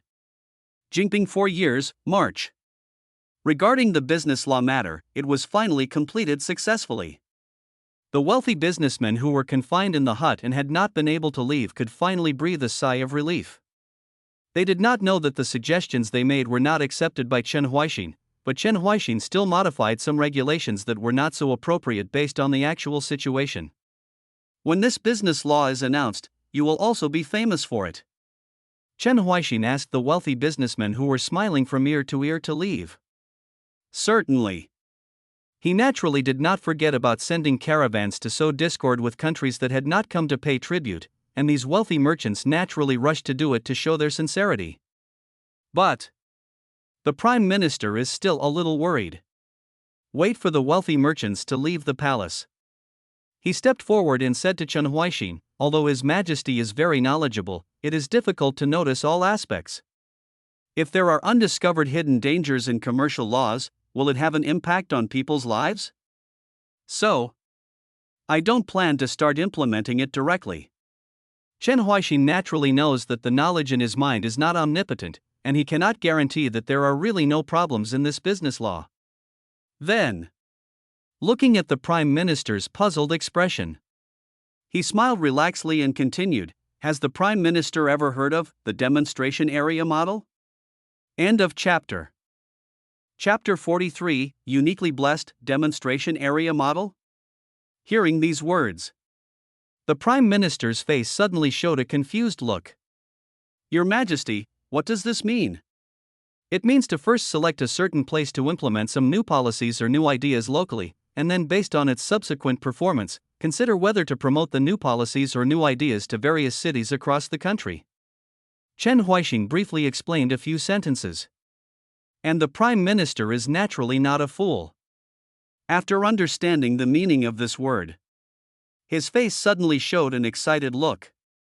Your Majesty, this is an excellent method. Not just business laws, but also other ideas and policies can be implemented in this way. Even if there are any hidden dangers in that policy or idea, we can minimize the losses and minimize the impact on the people. The Prime Minister said excitedly.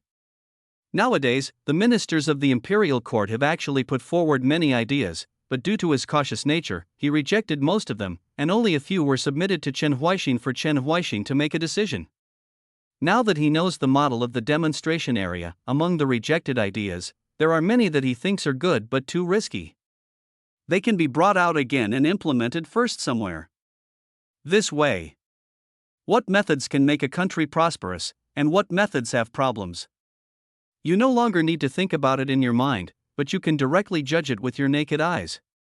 The Prime Minister looked at Chen Huaixin and wished he could promote this method immediately. Only seeing. Chen Huaixin still had that unhurried expression on his face. He couldn't help but sigh with emotion. Your Majesty's talent, Your Majesty's character, my ministers and others, are beyond comparison. In the Jinhuan Palace, after hearing the new concept proposed by Chen Huaixin, the Prime Minister, Wang Qian's eyes suddenly lit up, but soon he sighed secretly again. Then Chen Huaixin really has a lot of fantastic ideas. Commercial law first. Then there's this demonstration area model. No matter which one it is, the country can prosper. It's just a pity, it's hard to implement this in our country. Wang Qianhe thought helplessly in his heart. Shan law firm touches on the interests of the powerful family members.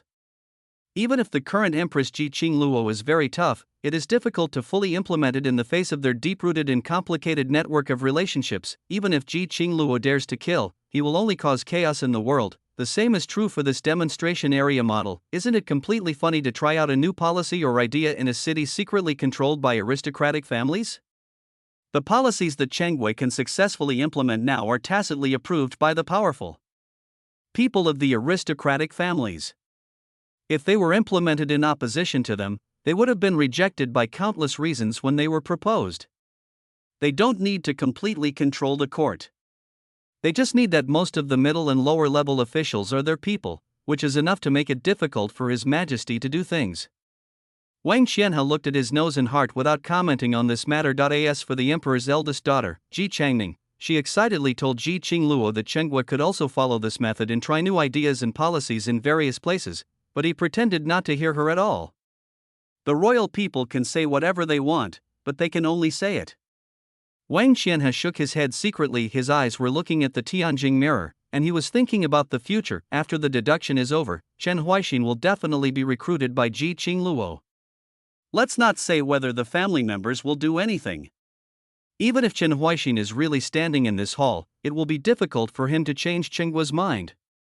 Smoothly implemented in all parts of Chengwa. Your Majesty, how do you plan to break this game? Wang Qianhe looked at Ji Qingluo. Ji Qingluo still had that calm look on her face, as if she already had an idea in her heart, and the deduced future is still going on. Jinping 4 years, April.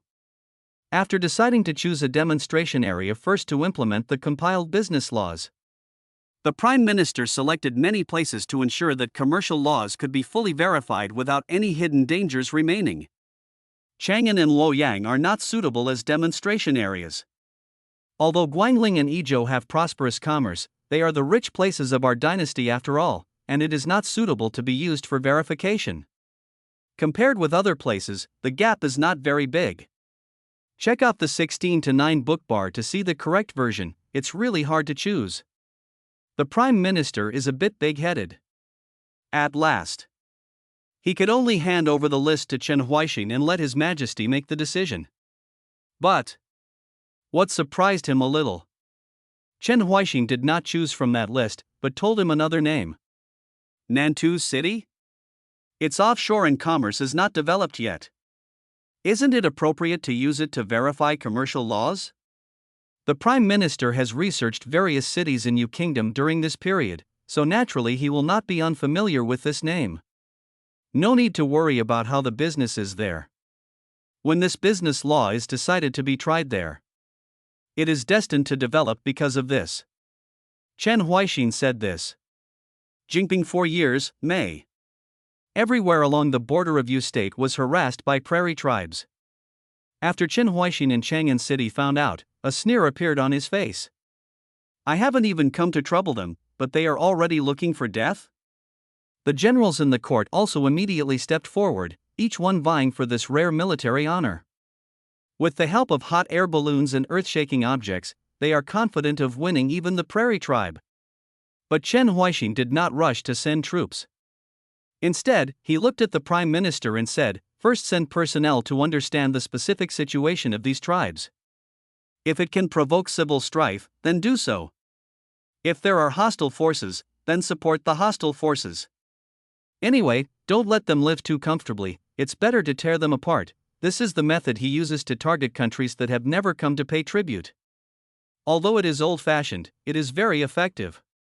Even if he is confident that he is not afraid of the grassland tribes when facing the enemy head-on, why should he take other risks if he can reduce losses and end the battle quickly? The Prime Minister takes the order. The generals can only suppress their eagerness to wait for the real opportunity to come. Same month. Business law is being implemented on a trial basis in Nantou City. Businessmen from all over Yu Kingdom naturally knew about this. After they tried their best to read the business laws, they headed towards Nantou City with excitement. However, many people were disappointed when they found that this was an ordinary Haiphong town and there seemed to be no business environment. Some people even suspected that the imperial court did not want to implement commercial laws, so it found a place to send them wherever they wanted. But after the on-site inspection, those wealthy businessmen showed happy expressions on their faces.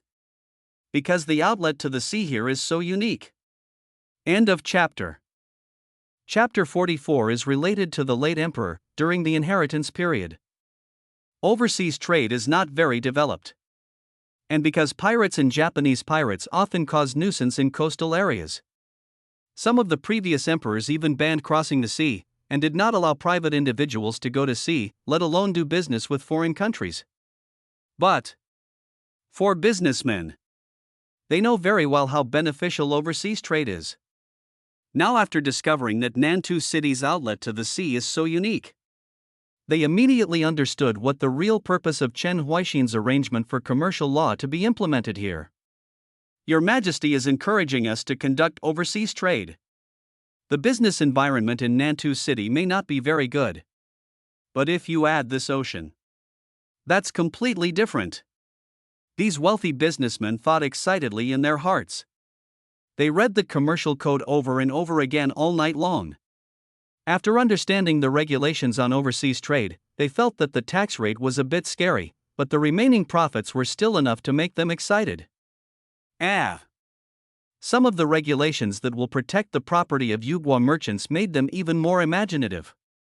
If we are doing business overseas and are deceived by the local country, can we turn to U-State and get back what belongs to us through U-State? Think of this. These wealthy businessmen can't sit still anymore. They immediately found someone to build a big ship, or simply buy a ship. After all, who was the first to set foot in the ocean? Whoever can bite the fattest piece of meat. They don't want to fall behind others. July, the 4th year of Jinping.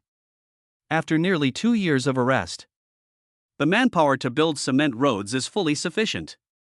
Chen Huaixin asked most of the soldiers who went to Jiaozhi to return, leaving only a few to station and take charge of that area.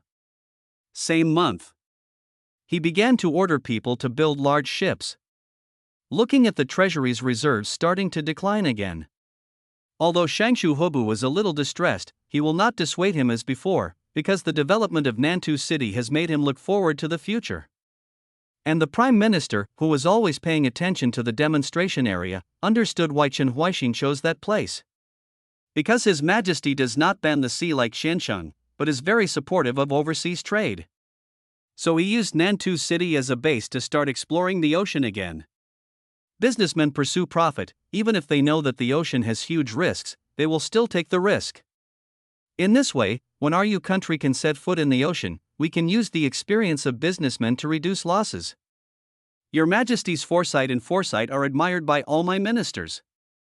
In the Jinhuan Palace, when you no longer resist Chen Huaixin, but recognize him, Wang Qian has suddenly discovered that what this young man would do in the future was really to his liking, especially the ocean. A long time ago that he once thought of using the ocean to make the national treasury abundant. However, before he could submit the memorial, he was secretly warned by the aristocratic family.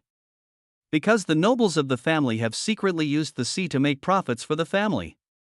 The taxes collected from overseas trade that your Majesty now receives are just a fraction of their profits.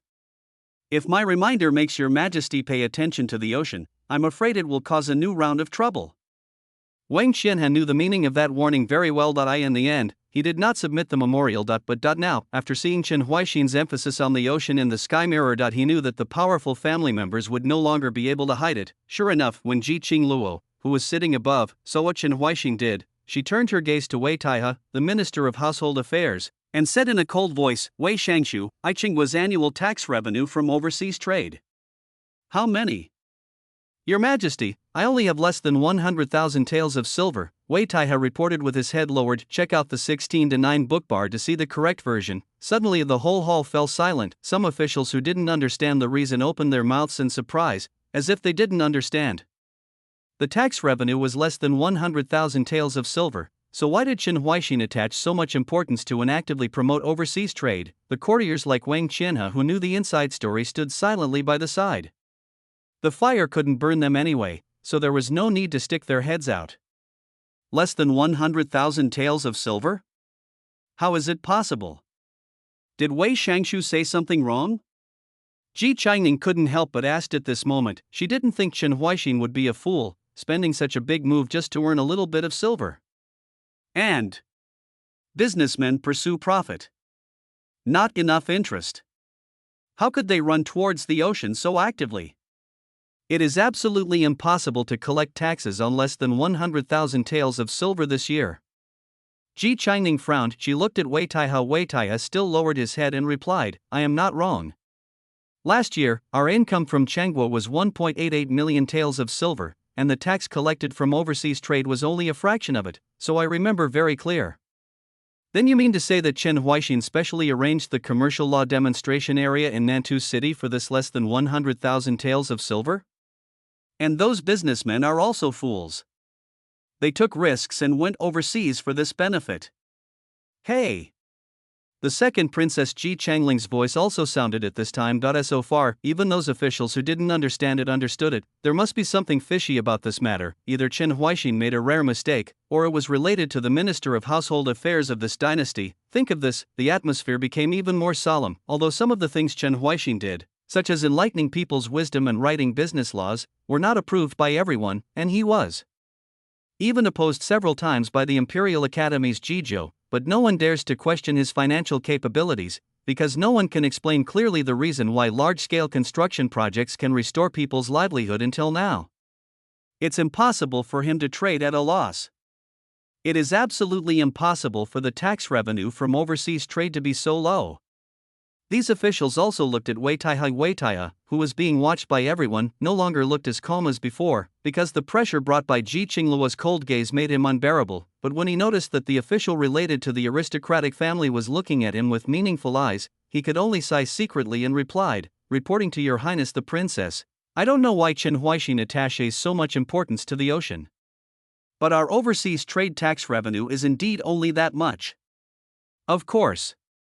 This may also be related to the late emperor. End of chapter. Chapter 45. Don't Let Me Down. Related to the late emperor? Ji Changning's frown deepened. Why does this matter have anything to do with her father? Because of the late emperor's period. Japanese pirates cause serious nuisance. In order to allow the people to live a stable life, and to ensure the stability and security of the coast. So the late emperor implemented a sea ban policy and did not allow anyone to go to sea privately. Wei Taihe lowered his head and explained loudly. Ji Changning looked at Wang Qianhe, as if she wanted to confirm the authenticity of this matter from him. Wang Qianhe nodded expressionlessly, but he was thinking in his heart that by throwing the responsibility on the late emperor, wouldn't this be bullying a dead man who can't speak? Ha! Wang Qianhe snorted secretly, but Ji Qingluo said at this time, but since I came to power, I have cancelled the maritime ban policy. It has been 5 or 6 years ago. Wei Shangshu, what is the explanation for this? Just because the maritime ban policy was cancelled, the tax on overseas trade is not completely zero, but nearly 100,000 taels of silver. Ji Changling added angrily. Ji Changning tugged on her sleeves and told her not to say such things. However, Ji Changling just sneered. Even she who likes to dance with guns and sticks knows that there must be something fishy in this. And she is also a member of the royal family. Now that Qinggua is short of money everywhere, she still dares to do such a thing. Doesn't that mean he wants to harm their Qinggua? She stared at Wei Taihe, as if she didn't answer well, the sword on her waist would be unsheathed. Wei Taihe's face was covered with sweat, and he hurriedly said, Your Majesty, on the one hand, the late emperor's sea ban policy is on the one hand, and on the other hand, the nuisance of Japanese pirates is still serious.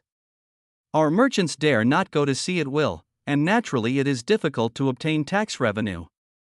Japanese pirates are causing serious nuisance? Then why is there no such thing in the memorial submitted to me? I feel that the Japanese pirates are too strong, and I, Chenghua, should stay away. Or does Wei Shangshu think that my sword is not sharp enough to cut off the heads of those Japanese pirates?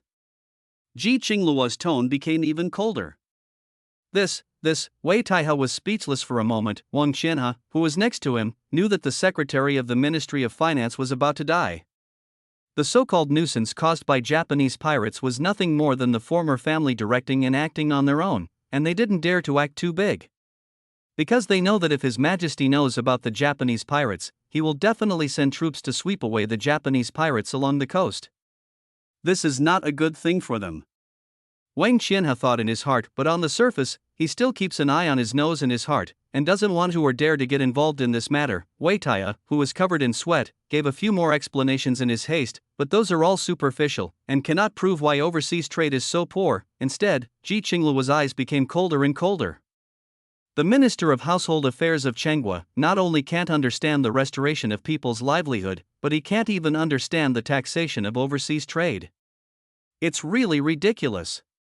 Ji Qingluo sneered. When I saw Wei Taihe knelt down and kowtowed, begging for her forgiveness. Ji Qingluo did not have him imprisoned in Dali Temple as he had done before, but asked him to continue watching to see whether the implementation of commercial law would be good or bad for your state. If it is true, as Wei Shangshu said before, that commercial law will only bring disaster to the country of you, then I can reluctantly spare you this time. But if the result is completely opposite to what Wei Shangshu said, then there is no need to imprison him in Dali Temple. This kind of drunkard should be directly questioned and executed in court. Ji Qingluo looked at Wei Taihe and said word by word. After Wei Taihe heard these words, his face turned pale instantly. As the Minister of Household Affairs, he naturally knows how useful commercial laws can be, but just because you know some things, doesn't mean you can tell them. He subconsciously looked at the officials related to the aristocratic families in the court, hoping that they could save him, but those people, like Wang Qianhe, were silent. This made him completely desperate, but that's it. Ji Qingluo's voice sounded again. Of course. If you suddenly remember the reason for the tax matter, then I can exempt you from the death penalty this time. Wei Taihe raised his head suddenly. Ji Qingluo seemed to be smiling but not smiling. Wei Shangshu. Don't let me down. Jinping 4 years, August. Check out the 16:9 book bar to see the correct version. Chen Huaixing captured Ji Changxi, who was working hard from the Daiyu Research Institute. Since I showed her the greenhouse last time, she has been immersed in the research institute and has hardly left for 8 months. Even when Ji Changluo missed his sister, he could only avoid people all the way and come to study. Find her in the office. Although Chen Huaixing knew that such an attitude could lead to more finished products, he was afraid that she would go crazy in there, or that he would go overboard by working behind closed doors, so he planned to arrange for her to be transferred to the shipyard so that she could relax and change things. Brain. After all, let her go around and have fun. On the contrary, it will make her feel more annoyed. It's better to give her something simple to do instead of delving into hard problems. Chen Huaixing thinks so. Only. After Ji Changxi heard his arrangement, a rare look of irritation appeared on his face, and said, "Do you think I am omnipotent? Starting from research in the sky to plowing, and then from plowing to shipbuilding, next time do you still want me to study how to improve the carriage? What you have done during this period can actually be regarded as research and improvement of carriages." Chen Huaixing sighed first, but after looking at Ji Changxi's confused look, he continued, "First of all, take a look at what I have done. Your drawings, then decide whether to build a boat and have fun, change your mood." Ji Changxi looked at the pile of drawings with dissatisfaction. It didn't take long. Her whole eyes glowed. "Is this the ship you plan to build? This is a ship that will be built in the future. Then what are you doing to me now?" "No." Ji Changxi snorted lightly. Chen Huaixing explained, "Although our country, has inherited most of the shipbuilding technology inherited from its predecessors, it is impossible to build difficult ships right from the start.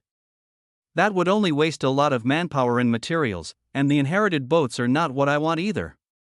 So you want me to learn the ships on other drawings, and then go to the shipyard to teach them how to make them, and at the same time develop their shipbuilding abilities? Ji Changxi naturally saw through Chen Huaixin's thoughts. She originally wanted to turn around and leave and go back to the research institute to continue working. But the ship on the initial drawing still made her stop. If this sailing battleship could be built, how spectacular and shocking it would be. End of chapter. Chapter 46 Head-on competition. Ji Changxi still accepted Chen Huaixin's arrangement. Because the sailing battleships on those drawings. It's hard not to let her imagination wander. Especially as soon as I think of it. The ocean was filled with huge ships. She was as excited as when she saw a hot air balloon for the first time. But wait until later. When we started building these sea ships, I must be the one in charge. Ji Changxi looked at Chen Huaixin and said seriously. Chen Huaixin smiled and nodded. Naturally, he would not reject the capable Ji Changxi. Jinping 4 years, October. The soldiers sent to capture the Jiaozhi barbarians have returned to Chang'an City one after another. And Chen Huaixin always stood directly at the top of the city to personally welcome the return of these soldiers. It's not just about seeing the military in person. It also allows the soldiers to see him with their own eyes. Jinping 4 years, December. After 9 months of intervention. Those countries that have not come to pay tribute have more or less internal problems. Or there may be a local uprising. Or there are local separatist regimes. Various hidden dangers continue to break out in those countries. But Chen Huaixin was not in a hurry to send troops. Because the inside is not messy enough. He asked the provocative businessmen to pass back information and maps of these countries, the more detailed the better. Jinping 5 years, February. Natural disasters occurred in various parts of the Yu Kingdom. Chen Huaixin, who was still teasing his children in the palace, arranged people to go to the disaster relief as quickly as possible. If any local officials are corrupt, or if anyone dares to reach out for disaster relief food, they will be killed on the spot. Chen Huaixin said this to Pinglu Jidushi. At the beginning of the founding of the People's Republic of China. The treatment he gave officials was not bad. But human nature is inherently greedy. No matter how much he gives, there will still be people who can't control their greed. Even if it's something like disaster relief food, there will be people who want to make a fortune. This is something he absolutely cannot tolerate. Pinglu Jidushi also knew very well how much Chen Huaixin valued this aspect, and naturally he did not dare to despise it at all. Whoever dares to touch the disaster relief food will be killed by me. Jinping 5th year, March. Thanks to the help of the cement road that took 2.5 years to build. The disaster relief food was quickly delivered to the disaster area. When we first stepped forward to provide disaster relief, it's not that there is no surplus food in the country. It was not corrupted by officials at all levels along the way. The biggest problem is that transportation is too cumbersome and it is difficult to transport food to disaster areas quickly. As a result, after every natural disaster breaks out, many people starve to death in these disasters. The Prime Minister recalled the past events of his predecessor and couldn't help but sigh with emotion. His Majesty spent so much money to build cement roads and even sent soldiers to Cochin to capture the barbarians. What a far-sighted thing it was. Otherwise, if a natural disaster occurs, it will take several months for the transported food to arrive. Even if there is no mutiny or uprising in the disaster area, the people in that area will lose trust in the court. Only in knowing. In the memorial submitted by Pinglu Jidushi, some people actually dared to reach out for disaster relief food. There was a sneer on the Prime Minister's face. It has only been a few years since the founding of the country, and already some people can't control their own hands. Pinglu Jidushi, killed well. In the Jinluan Palace, after seeing Chen Huaixin's attitude towards the soldiers, Ji Qingluo nodded with satisfaction. She knew it. If there is no military power and nothing can be done. Inspecting the army from time to time, visiting the army from time to time, can make the soldiers feel at ease, and also let the soldiers know who they are serving. Ji Qingluo naturally knew why Chen Huaixin was standing at the top of the city. But what she envied the most. It's still the cement road that connects many cities. If our country, Chengdu, can also repair such roads so that disaster relief can reach the disaster area faster, more people can survive. Ji Qingluo looked at Duan Jingqing, the Minister of Industry. This made Duan Jingqing's heart skip a beat. He naturally knew the meaning of this look, but he could only say helplessly, "Your Majesty, our Chenghua does not have cement at present, and there are not so many people who can come so quickly." Many cement roads were built. It's not that he doesn't want to build a cement road, it's really hard for a clever woman to make a meal without rice. Check out the 16:9 bookbar to see the correct version. Ji Qingluo did not embarrass him, but continued to cast his gaze on the Tianjing mirror. Wait until the deduction is over. Just recruit him in. Chen Huaixin saw the memorial presented by Pinglu Jidushi. He looked at the Prime Minister. It's only been a few years of stability. Has anyone forgotten my sword? Hear this. The Prime Minister's heart suddenly jumped. He has not forgotten that wherever the enemy army went, they slaughtered all the powerful local families and corrupt officials. Now, corrupt officials also appeared within Yu State. Then the river of blood that happened back then is going to happen again?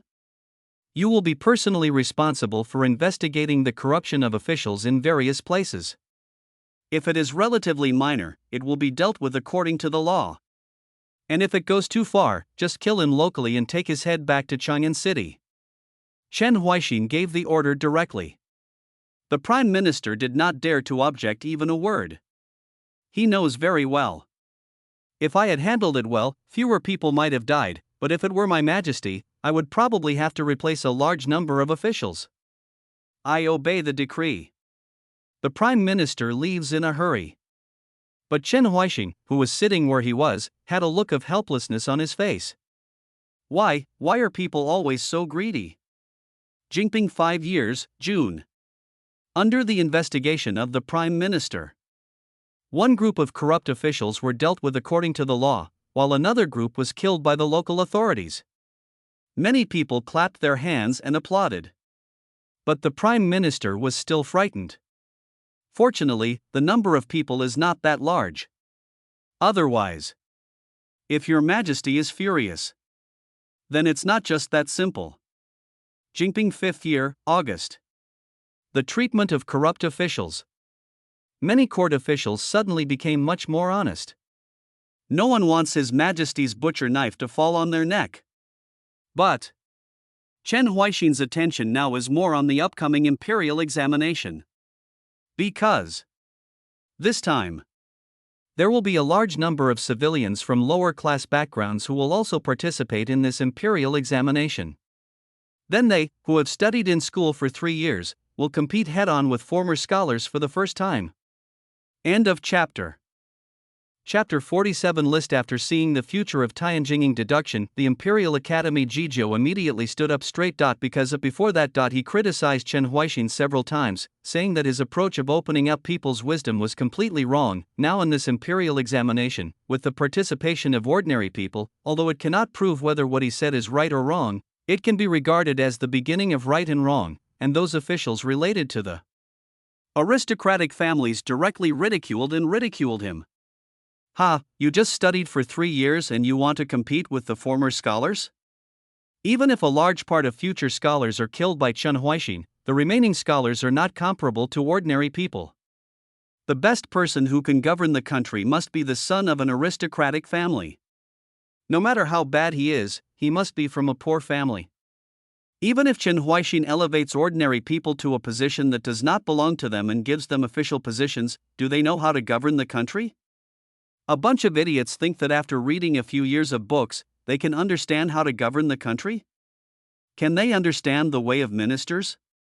It's ridiculous.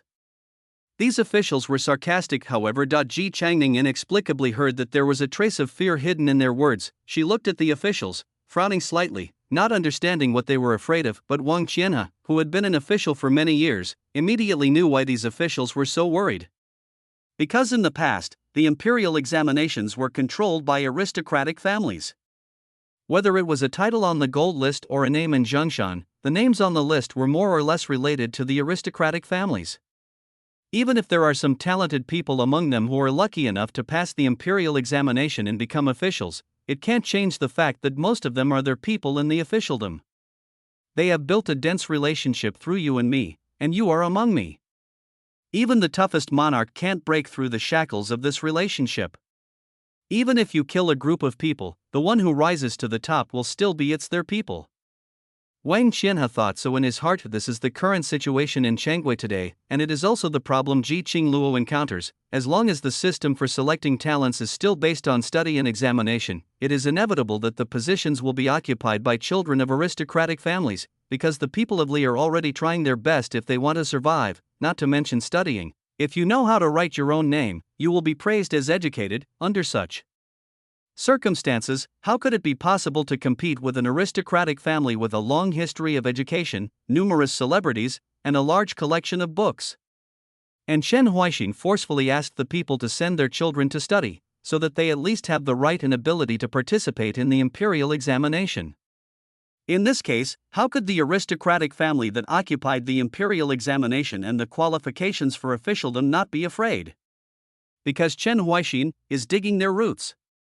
Wang Qianhe took a deep breath. That he now fully understands that when Chen Huaixin defeated the family members, he was not only venting his anger, but he was also prepared for it. When the Yu state was established, Chen Huaixin could rely on qualified and willing successor officials, as well as those he trained in Yuanzhou County, to support the early stage of the country. Anyway, one county's talented people are enough to govern the country. After that, the talents selected from the common people will be used to replace the middle and lower level officials, and then they will be given time to grow up.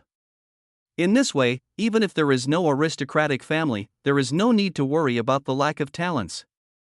The main thing is, don't worry about being stuck by aristocratic families anymore.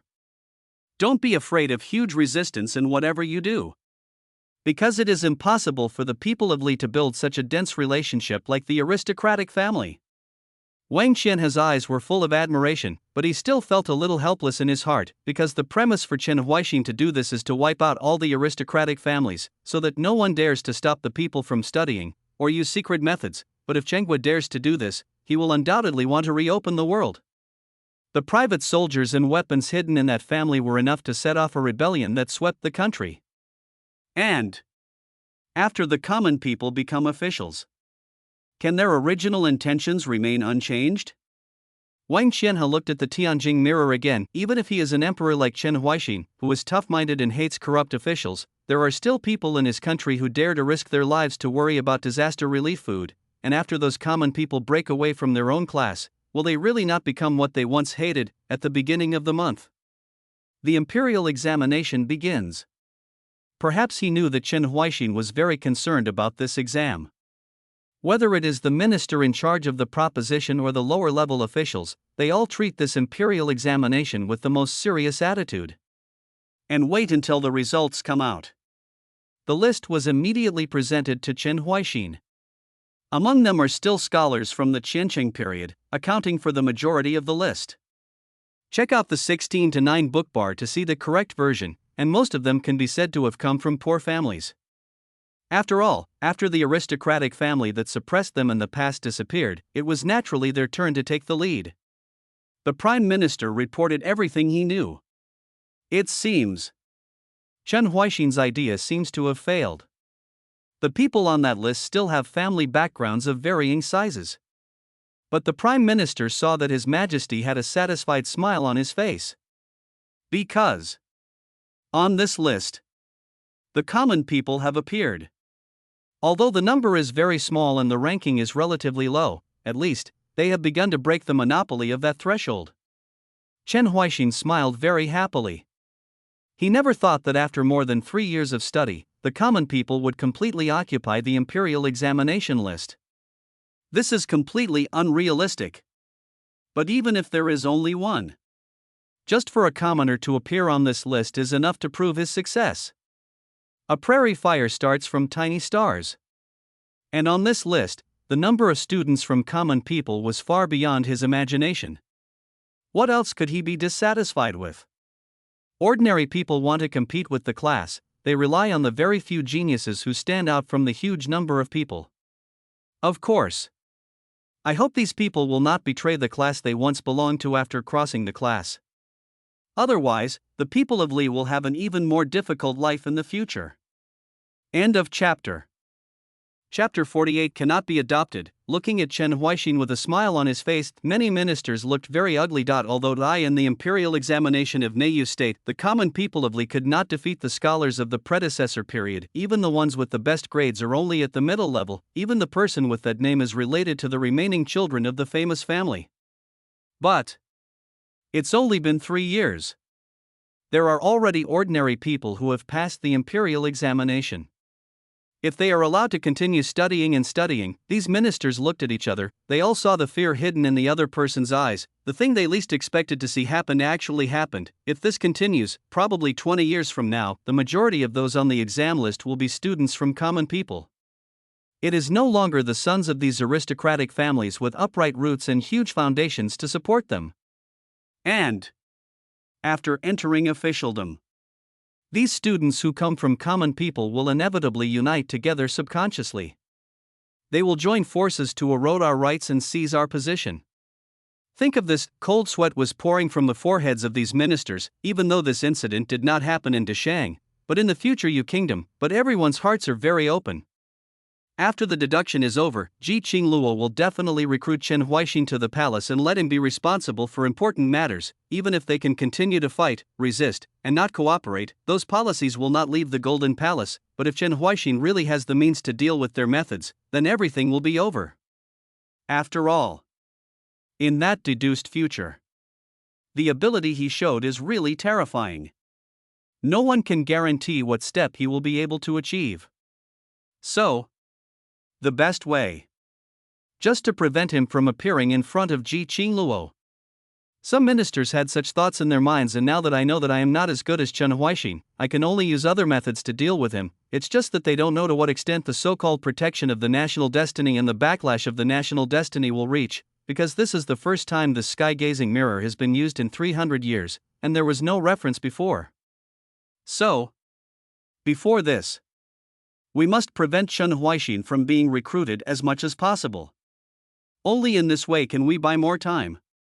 When they saw Ji Changning, the eldest daughter of the emperor, asking the Minister of Industry if it was possible to build schools in various places, their thoughts became even more decided. If they use commercial law or go to sea to snatch food from their mouths, then they can barely turn a blind eye, because it will only hurt their bodies for a few days at most. But let the common people of Li also be able to read and study. That's digging into the roots of wealthy families like them. Chen Huaixin wants those mud-legged people to write on their heads. They would never agree. Jingping 5th year, September.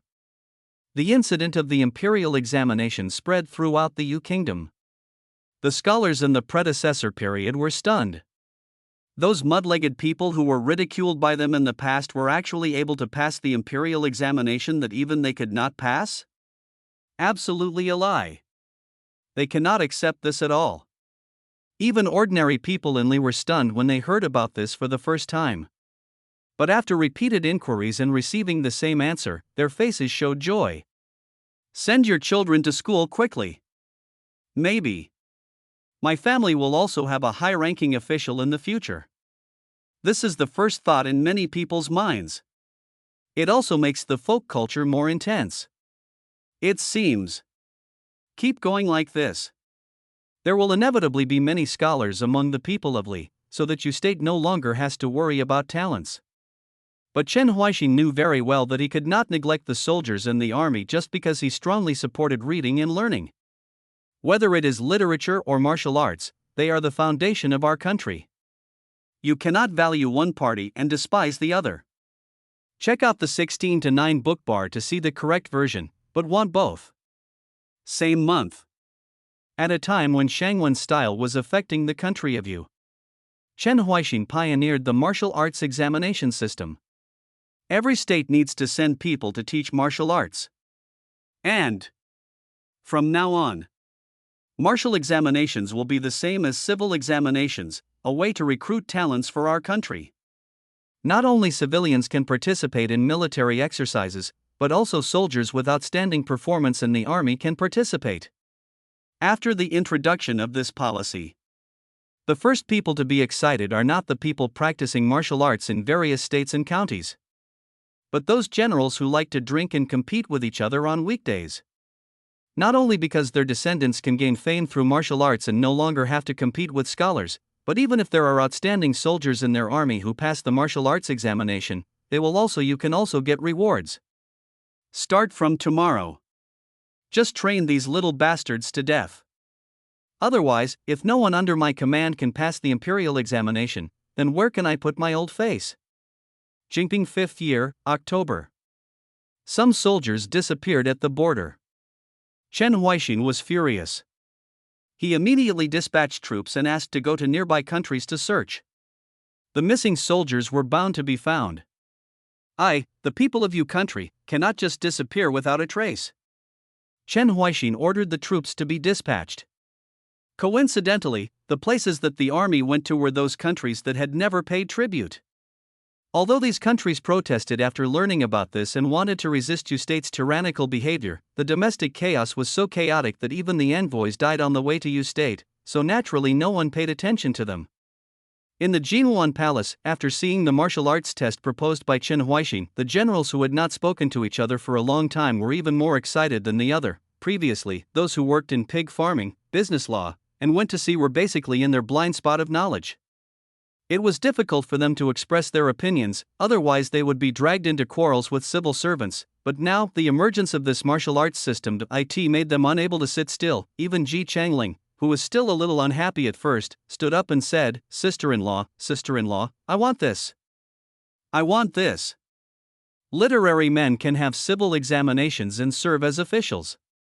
We generals must also have it.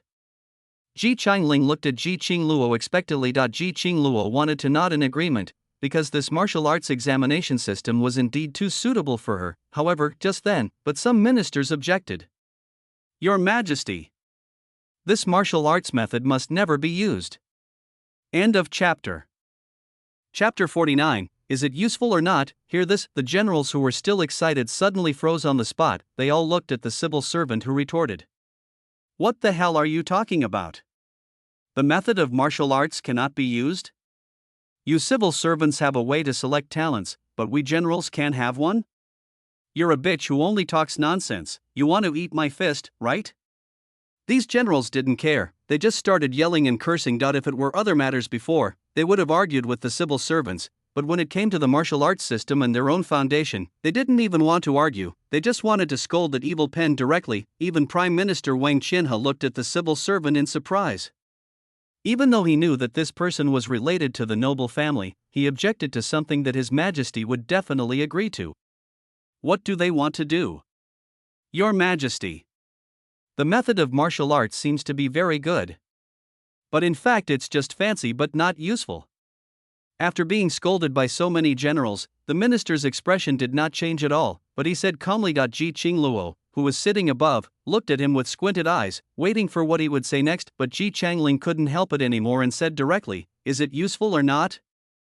The method of martial arts has only just been proposed by the future Chen Huaixin. You already know what it will do? Because as long as you make a guess, you can know that those selected by the martial arts method will definitely be reckless men who only know some fists and kicks.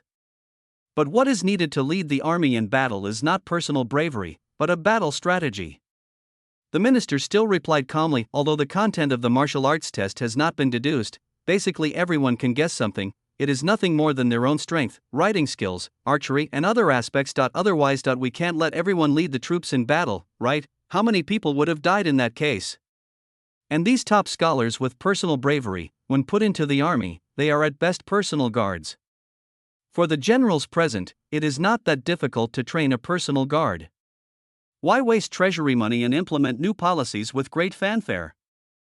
The civil servants' gaze swept across the generals present, and these words did make some generals start to murmur in their hearts, but the head of the military attaché, Duke Wei, rarely spoke up and said, as expected of an official relying on words, If I were younger, I would have really fooled you. You know, today's imperial examination method is to choose those who come out as the top scholar must have many years of training before they can be given important responsibilities. Why must the top martial artist chosen by me in the martial arts exam be proficient in everything? Don't we select the best among the best, then teach him slowly, and finally let him lead the army in battle?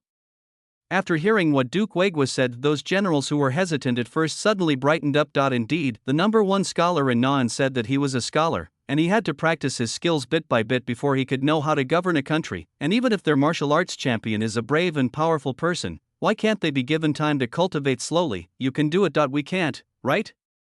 What Duke Wei said is true. It's just.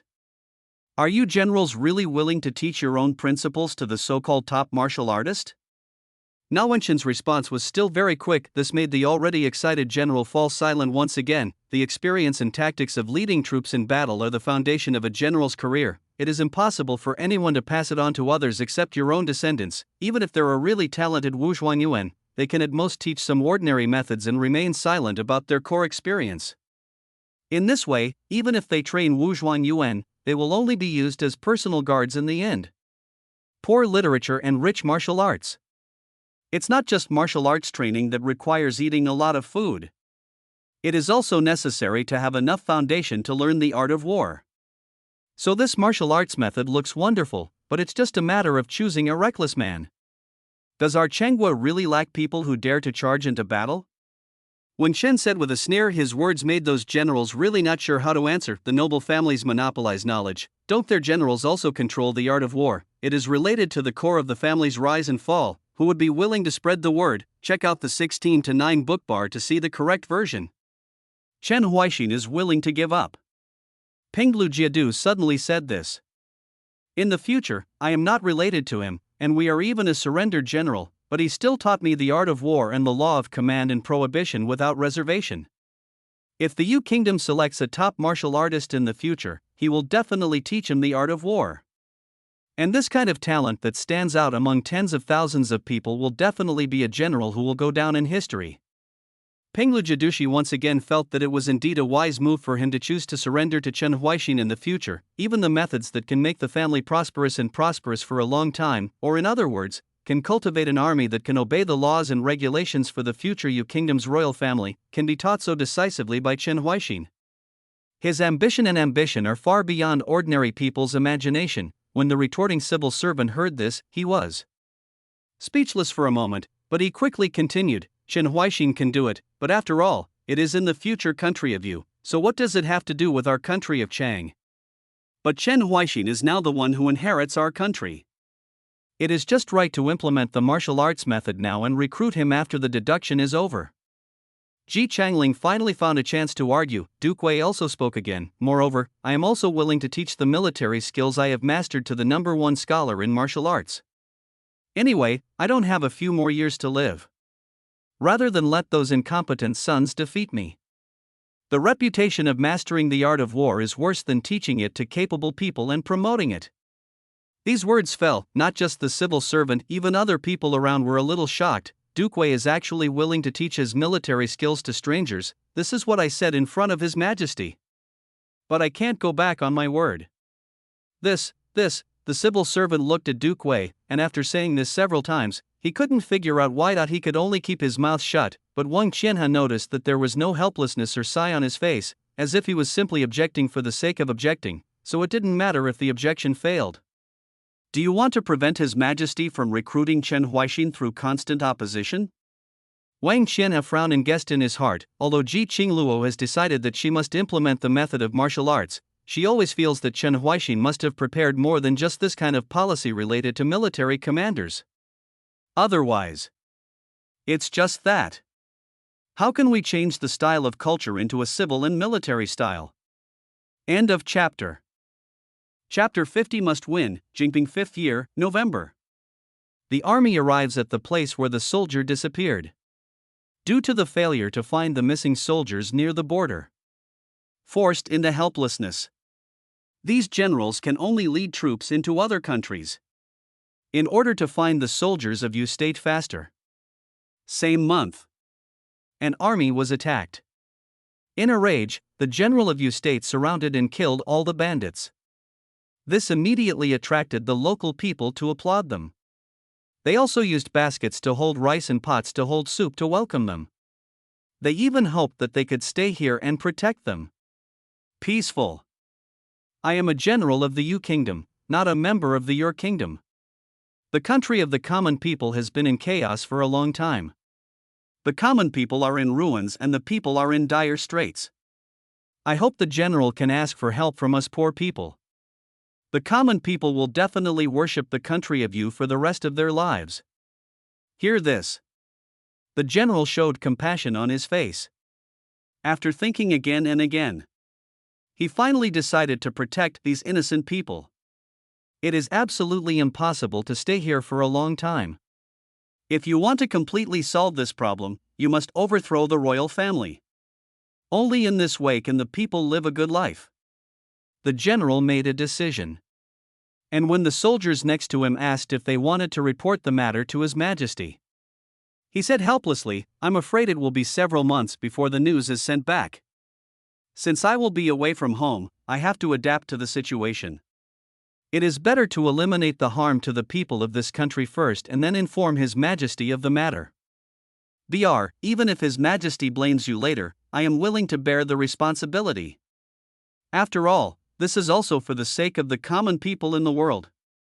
In the Jinhuan Palace, looking at the U-State Army entering another country under the pretext of missing soldiers, the Imperial Academy's Jizhou immediately sneered and said, "The disappearance of soldiers, the attack by bandits, and the sake of the common people in the world are all Chen Huaixin's arrangements from beginning to end.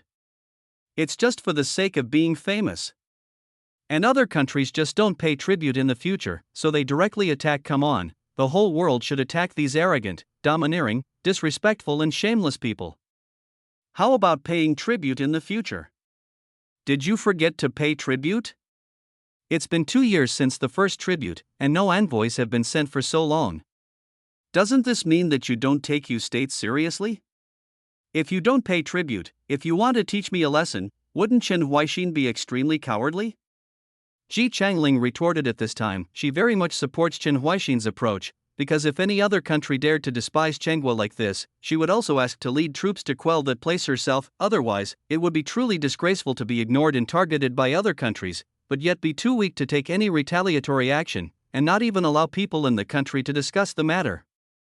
But Jizhou completely ignored her words, and instead snorted coldly, muttering words such as, "A warlike person will perish and a country that is rude will not be at peace." Ji Changling was too lazy to pay attention to him anymore and looked at the Tianjing mirror, and the deduction of the future is still continuing. Jinping 5 years, December.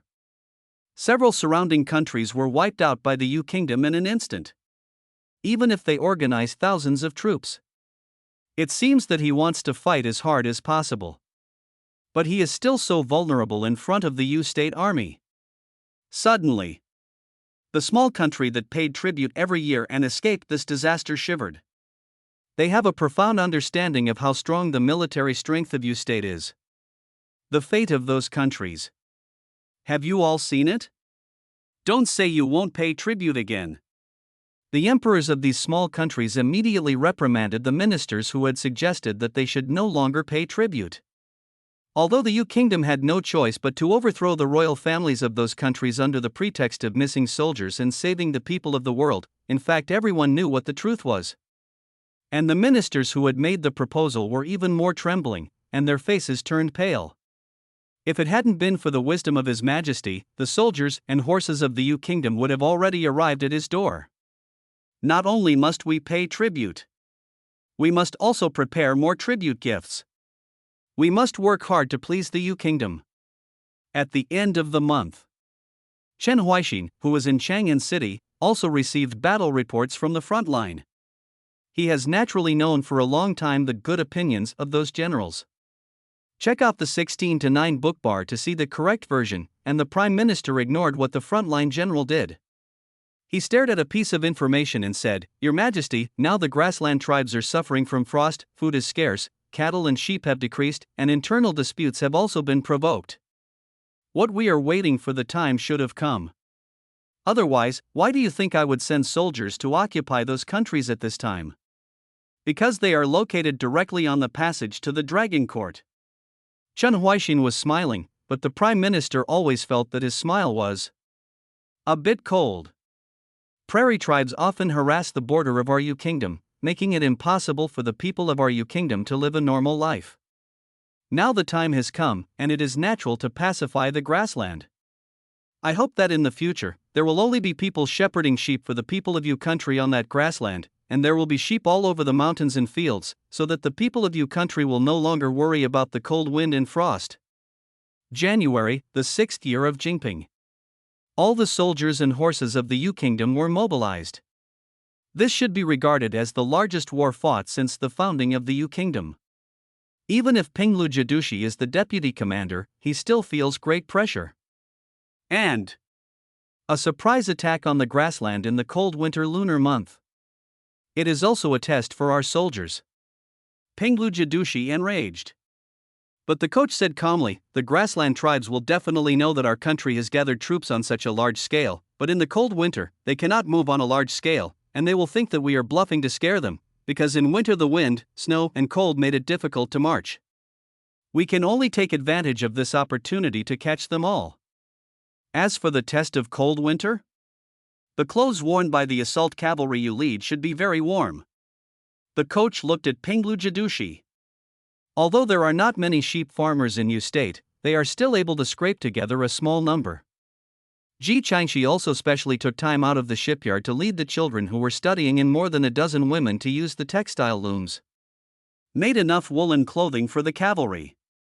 Blowed by the cold wind. Except the exposed skin feels a little uncomfortable. Other places are basically quite warm. When Pinglu Jidu heard what the coach said, he also smiled and said, indeed, I have never thought that this wool can actually be used to weave clothes, and it is infinitely warmer than silk and animal skins. Times.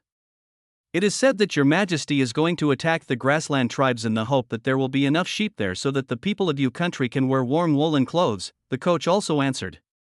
He looked forward, and the heavy snow was falling like goose feathers. There may be poets sighing at this beautiful scenery, but I don't know how many people are trembling at home at this time, praying that this winter will pass soon. In order to keep the people warm, we must win this battle. End of chapter. Chapter 51 Care and Recognition. In the Jinuan Palace, watching Yu Kingdom mobilize a large number of troops. Ji Changling couldn't wait to get involved. Not only is it huge in scale and makes people's blood boil with excitement just watching it, it's also because this kind of battle is destined to go down in history, and which warrior wouldn't yearn for it? Even the leader of the generals, Duke Wei, couldn't help but say, if I can be the commander of this battle, even if I die on the battlefield, I will be satisfied in this life. Gong Wei, if you really die on the battlefield, no matter what the final battle situation is, it will be unacceptable to Chenghua. So if there is such an opportunity, let me be the commander. I promise to come back in glory. Ji Changling answered quickly. She looked at Ji Qingluo and blinked a few times quickly, as if giving a hint to her sister-in-law, but Ji Qingluo ignored her at all, and the Duke of Wei smiled helplessly and said, Your Highness the Second Princess, I just said this, but if you really want to conquer the grassland tribes, I will definitely come back with a great victory. You are already an old man, so you should stay in Chang'an City, otherwise something bad will happen. Places like this with difficult roads are better left to us young people. Ji Changling continued. The two of them appeared to be arguing, but the truth is that Ji Qingluo was told that we, Chenghua, should also go to pacify the grassland, but in the past, the civil servants who would definitely stand up an object when hearing such topics did not say a word at this time, except for the sacrificial wine who was still talking about words that others didn't understand. The other civil servants knew very well that if they dared to stand up an object, they would definitely be rebuffed by don't you want the people to wear warm clothes, after all eat enough, dress warmly. This is what people have been pursuing since ancient times. It is also the foundation upon which many civil servants once swore an oath. If they dare to oppose these two things, they will definitely be criticized by thousands of people and scolded by countless people. This is absolutely unacceptable to them who pursue fame. Judging from Chen Huaixin's future plans, although attacking the grassland is a large-scale attack, the ultimate goal is to keep the people warm. This not only meets the needs of military commanders, but also meets the pursuit of civil servants. Even those officials who planned to oppose and were related to the aristocratic families could only stand quietly at this time, not daring to say a word, because they needed the fame from the people. More than ordinary civil servants, this made Prime Minister Wang Qianhe, who was aware of the development of the situation, couldn't help but think in his heart, we can turn a war into something that both civil and military parties need and support. Chen Huaixin's methods are really admirable. Jingping 6 years, February. The cavalry led by Pinglu made a surprise attack on the temporary capital of the grassland tribe. There are a large number of cavalry from the grassland here, as well as a large number of family members accompanying the army. Suddenly seeing the Yu army raiding this place, the capital suddenly became panicked, and the first thought of many people was to flee. It is impossible for Yu state to send a lone army directly into the country, there must be more soldiers and horses after that. This is the thought in the minds of those who escaped, and it is also the reason for the chaos. Although there are still a few elites who still want to give it a try. But when the snow was blown up all over the sky, when the earth shakes and the mountains shake, the cattle, sheep and horses scatter in all directions. The few elites were frightened out of their wits and were eliminated by the Yu Kingdom cavalry without any pressure. What a pity! I couldn't bring the hot air balloon with me. Otherwise, people in this temporary capital won't be able to escape even if they want to. Pinglu Jidushi felt a little regretful. He followed Chen Huaixin's teachings and adopted the method of dividing the battlefield. By attacking more and less in local areas, after getting rid of some people who dared to resist, the remaining ones were to guard those who gave up resistance and surrendered. As for the fleeing cavalry and family members of the army in the temporary capital, there is no need for him to worry too much.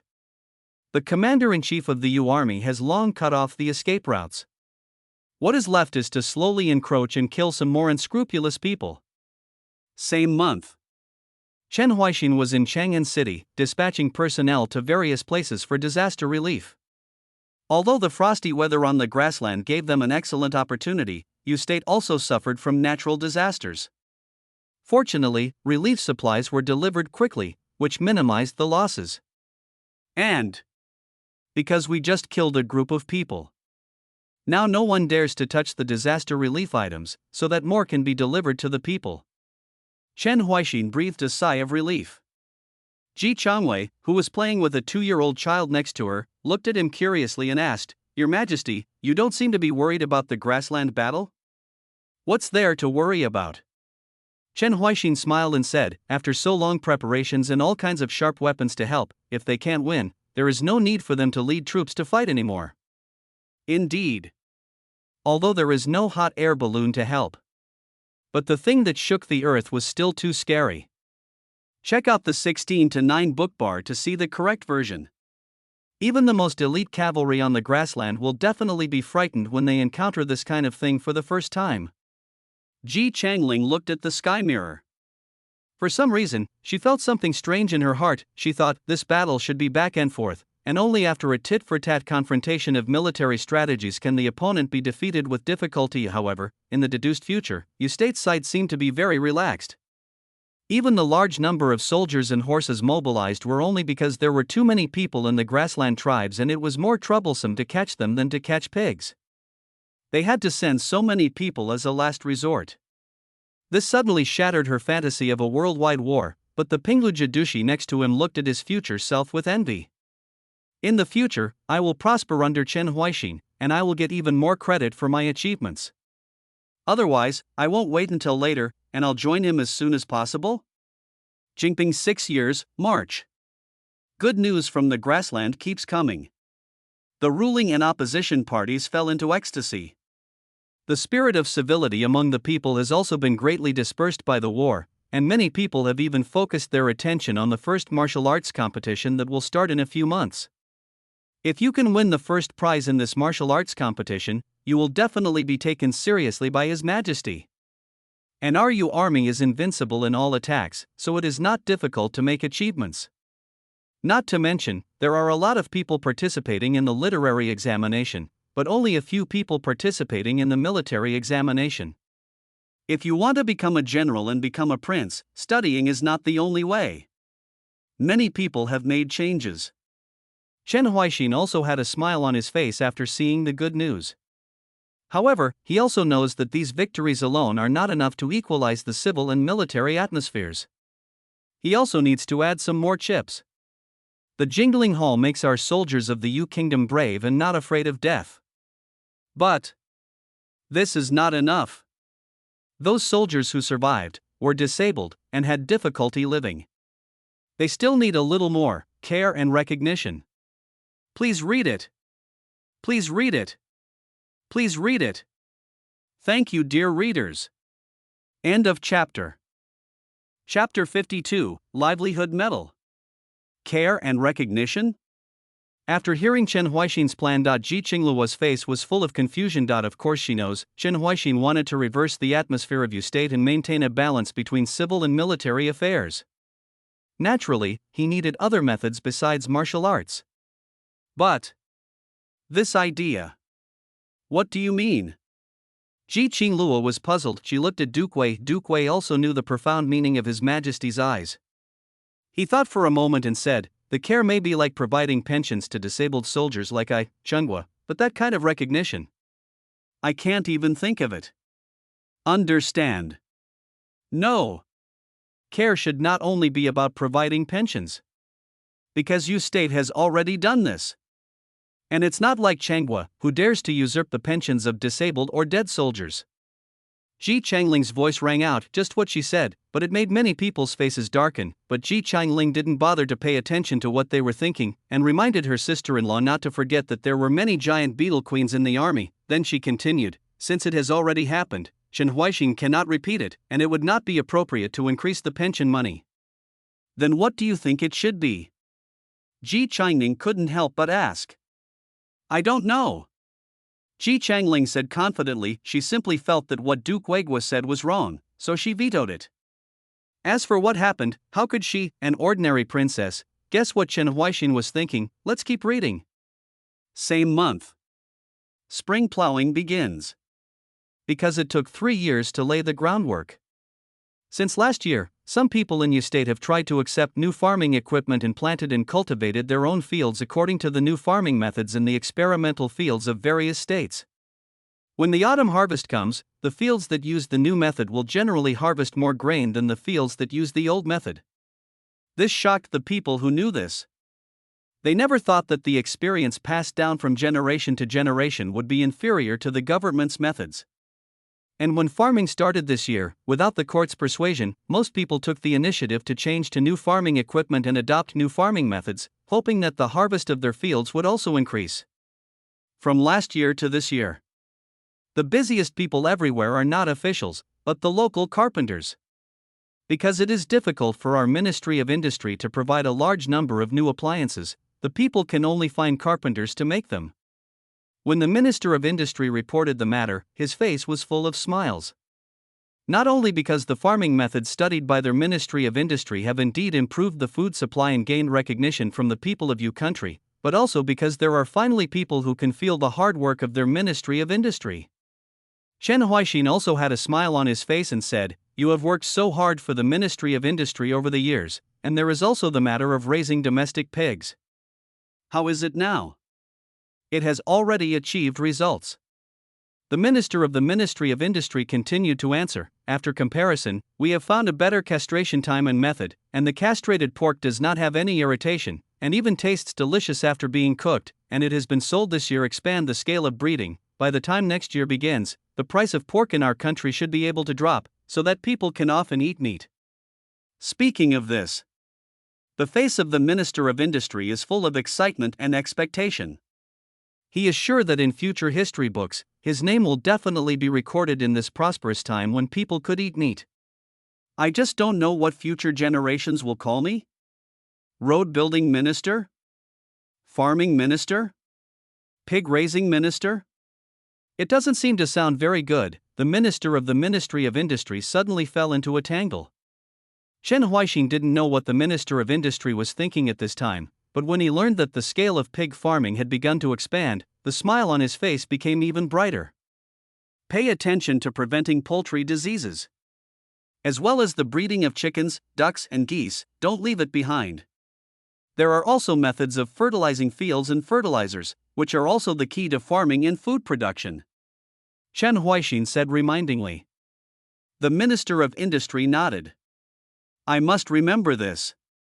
Looking at the Minister of the Ministry of Industry of State in the sky mirror. Qingguo's Minister of Industry, Duan Zhengqing, had envy written all over his face. Although the Minister of the Ministry of Industry of Neiyu State has a lot of matters, and he is so busy that he can't even move his feet almost every day. Check out the 16:9 book bar to see the correct version, but When you see the results completed one by one. When I know that his name will definitely be in the history of the future. Duan Jingqing even felt a little jealous in his heart. He has always followed Chen Huaixin's orders and never mentioned any of his own ideas.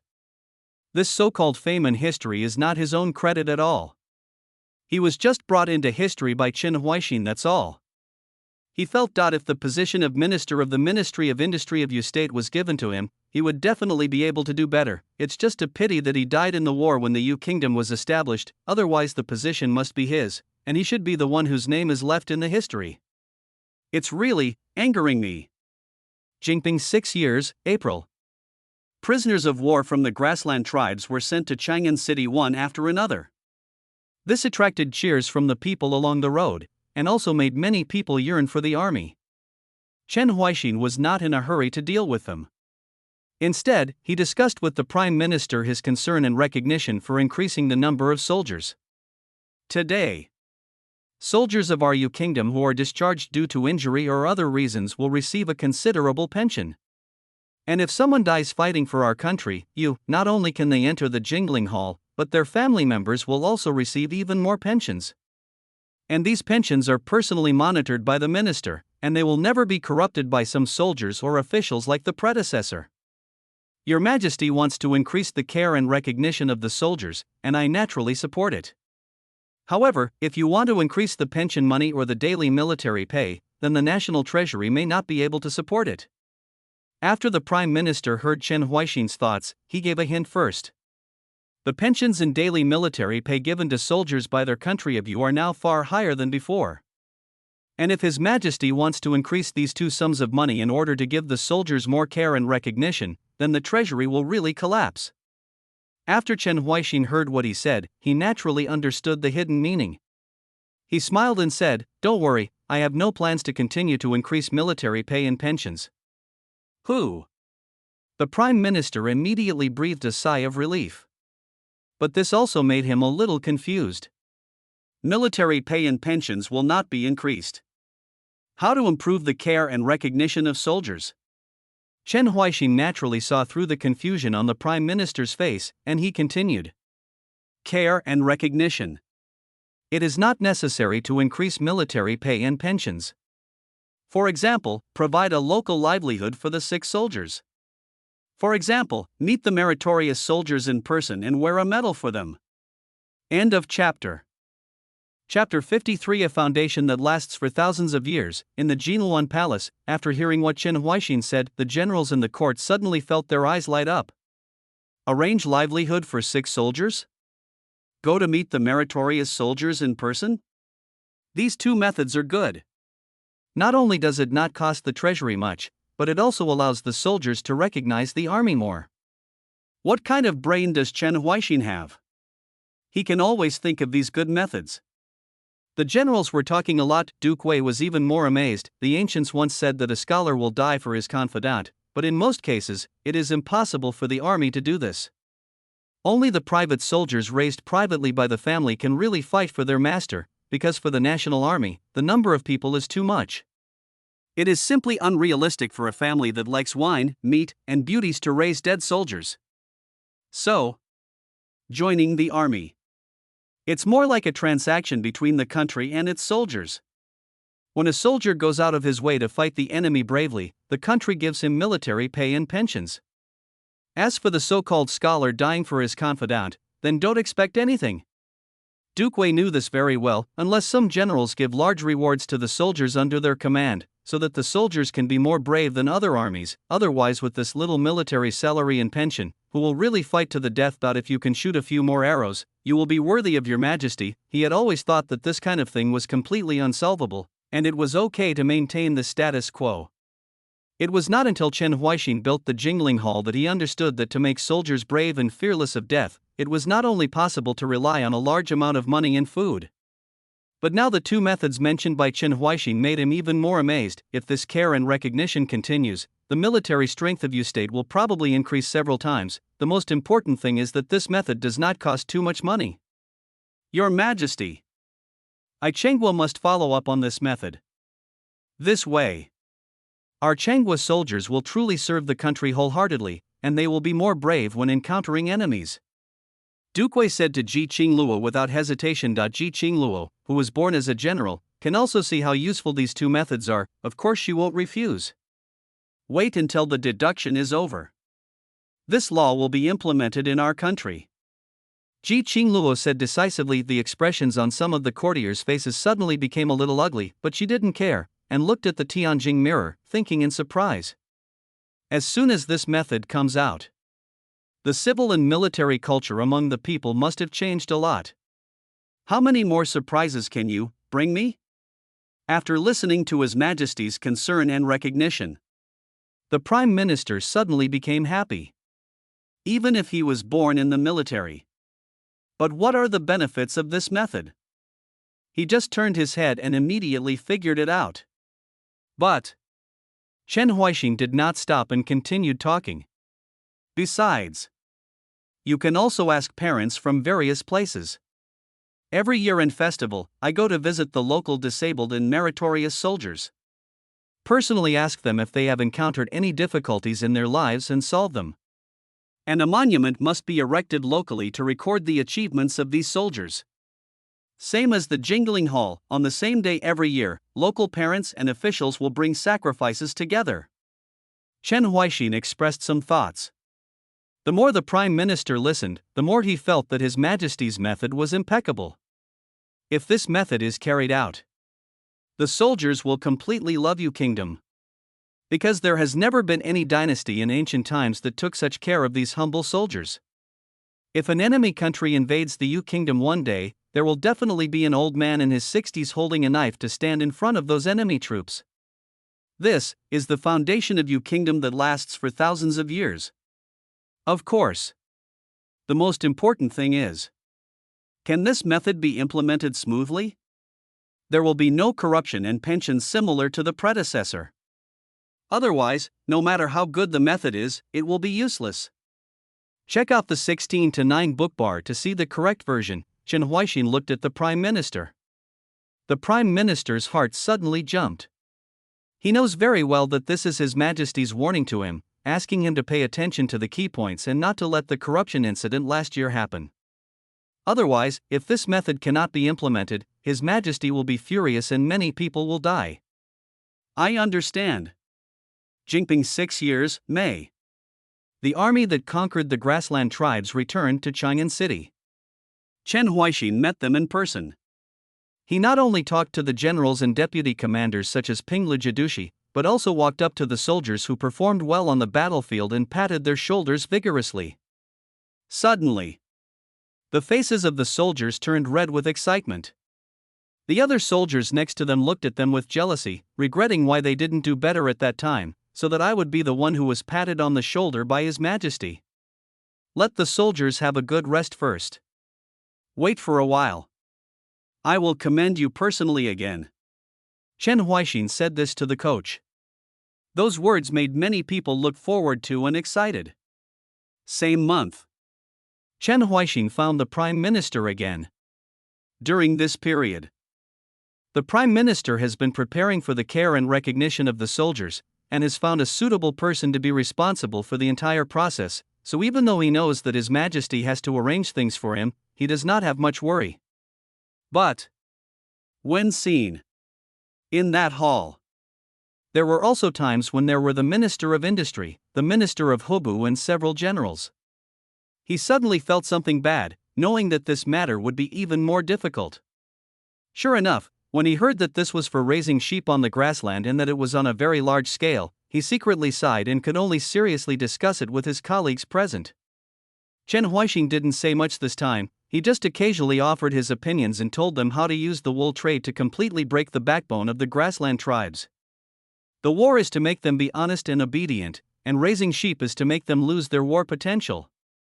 Chen Huixing thought in his heart. Only think of this. This suddenly popped into his head. The thing that can turn a nation that is brave and good at fighting on horseback into a nation that is good at singing and dancing. It seems like some time ago. In Dayu Research Institute. Has something similar been researched yet? End of chapter. Chapter 54. What is this? Let a nation that is brave and good at fighting on horseback become a nation that is good at singing and dancing? This world. There is such a thing? Ji Qingluo looked at the Tianjing mirror and narrowed her eyes slightly. She naturally knew that the brave and capable people on horseback were referring to the grassland tribes who often came to harass the border and made it impossible for the people of Chengwei to live in peace. But it's easy to kill them, let them become good at singing and dancing. Ji Qingluo couldn't imagine this scene, but she didn't dwell on it either, because in that deduced future, Chen Huaixin's follow-up arrangements for the soldiers diverted all her attention. Let local officials care. Erect a monument for them locally. Whether it's fame or fortune, it's all directly given to the highest. Just like what the future Chen Huaixin said, as long as these policies can be implemented smoothly, the country of you will really be able to stay forever. Ji Qingluo was filled with emotion. She knew it. How difficult is it to make the soldiers completely devoted to the country, because many soldiers came here for military pay and food. In fact, they don't have much concept of family and country in their hearts, because what the people want is just a mouthful of food to survive, and being a soldier is just one of those ways. And if Chen Huaixin's policy succeeds, it will not only unite the spirit of you state's army, but also leave a trump card for you state's future. Even if one day, the country of you becomes even more miserable than the country we are now in, but as long as this spirit is still there will be a steady stream of people who will continue to protect the country of you. For the first time, a look of envy appeared on Ji Qingluo's face. She really envied the future Yu kingdom, which would have such a foundation that would last for thousands of years, and her current Chengwa. Think of this, her eyes were a little colder, but she still suppressed the impulse in her heart for the time being and turned her gaze back to the sky-gazing mirror. But then there seems to be something missing about the care for the soldiers, right? If we can even take care of the descendants of the soldiers, the combat effectiveness of the army will be even more terrifying. Chen Huaixin did not expect this. Or, do you have other plans? Jingping 6 years, June. Chen Huaixin came to Dayu Research Institute. Yo! I didn't expect that. I can actually see our respected majesty here today. After Ji Changshi saw Chen Huaixin's arrival, his voice suddenly became strange and angry. Because ever since she was tricked into the shipyard. This is more than a year. Chen Huaixin basically did not appear in the institute. Almost every time, she arranges a research direction and then leaves in a hurry. This makes her occasionally want to find someone to discuss, but she can't find the right person. When Chen Huaixin heard her words, he did not blame her, but found it very interesting. I heard that you guys researched something some time ago? Chen Huaixin knows very well that when communicating with Ji Changshi, he has to get straight to the point. As expected, Ji Changshi just snorted and said directly, yes, but I am not in charge of this thing. I only help occasionally. She still spends most of her time at the shipyard, and only occasionally returns to the institute to do some work. Chen Huaixin followed the direction she pointed and saw the young people with nervous and expectant faces. I have taught them for more than 3 years, and they have lived up to my expectations. They have really produced a lot of things, Ji Changshi explained. The smile on Chen Huaixin's face became even brighter. These former children have now achieved academic success, so how can he not be satisfied? After all, technological progress in this world does not rely on 1 or 2 people. Young people are the future. Is this the result of your research? Chen Huaixin said to the young people in a friendly manner. The young men were suddenly filled with excitement, but they could barely suppress their excitement and introduced to him the things on the table. Chen Huaixin's eyes naturally stayed on their achievements. The knowledge in his mind also revealed the name of this thing. Sudden fire gun. Check out the 16:9 book bar to see the correct version. In the Jinuan Palace, the sudden appearance of the musket, the faces of the ministers in the hall were full of doubts. Even the 4th Princess Ji Changshi was puzzled at this time. What is this? It looks like a thicker bamboo tube. It doesn't look like it. It's just a giant bamboo tube. At most, it has more decorations. But why does Chen Huaixin seem to value this thing so much? He even took time out to come to the Dayu Research Institute? I don't know, maybe he never played with bamboo tubes when he was a child. The ministers kept discussing. There was some ridicule of Chen Huaixin among them. Some sacrificial wines were ridiculing that he was just pretending to be a ghost, and there were also officials related to the aristocratic family who did not miss any opportunity to smear him, and the emperor's eldest daughter Ji Changning, after thinking hard and unable to figure it out, looked at Ji Changxi, but before she could ask, Ji Changxi said first, "Don't ask me, I don't know either. You should ask the other me in the future. It's like the other you is not you." Ji Changning shook her head, but she did not ask anymore, because even the fourth sister's brain circuit could not guess what it was. No wonder it was so valued by Qin Huaixin. Ji Qingluo, who was sitting above, frowned slightly.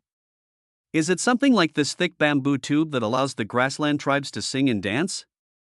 What is it used for? Several young people are explaining their finished products. Chen Huaixin is listening carefully. Even though this thing is similar to the musket in his mind, it is their hard work after all, and he naturally has to treat it with care. Say it anyway. The power of this thing is just that. And it may be difficult to achieve the expected effect in actual combat. But it is the achievement of these young people. It is the first musket in the world. Chen Huaixin understands very well what the appearance of muskets means. And these young people, after more than 3 years of study, created such a musket. If they are given more time, plus his guidance on the development route of muskets, perhaps in my lifetime, he can really see it.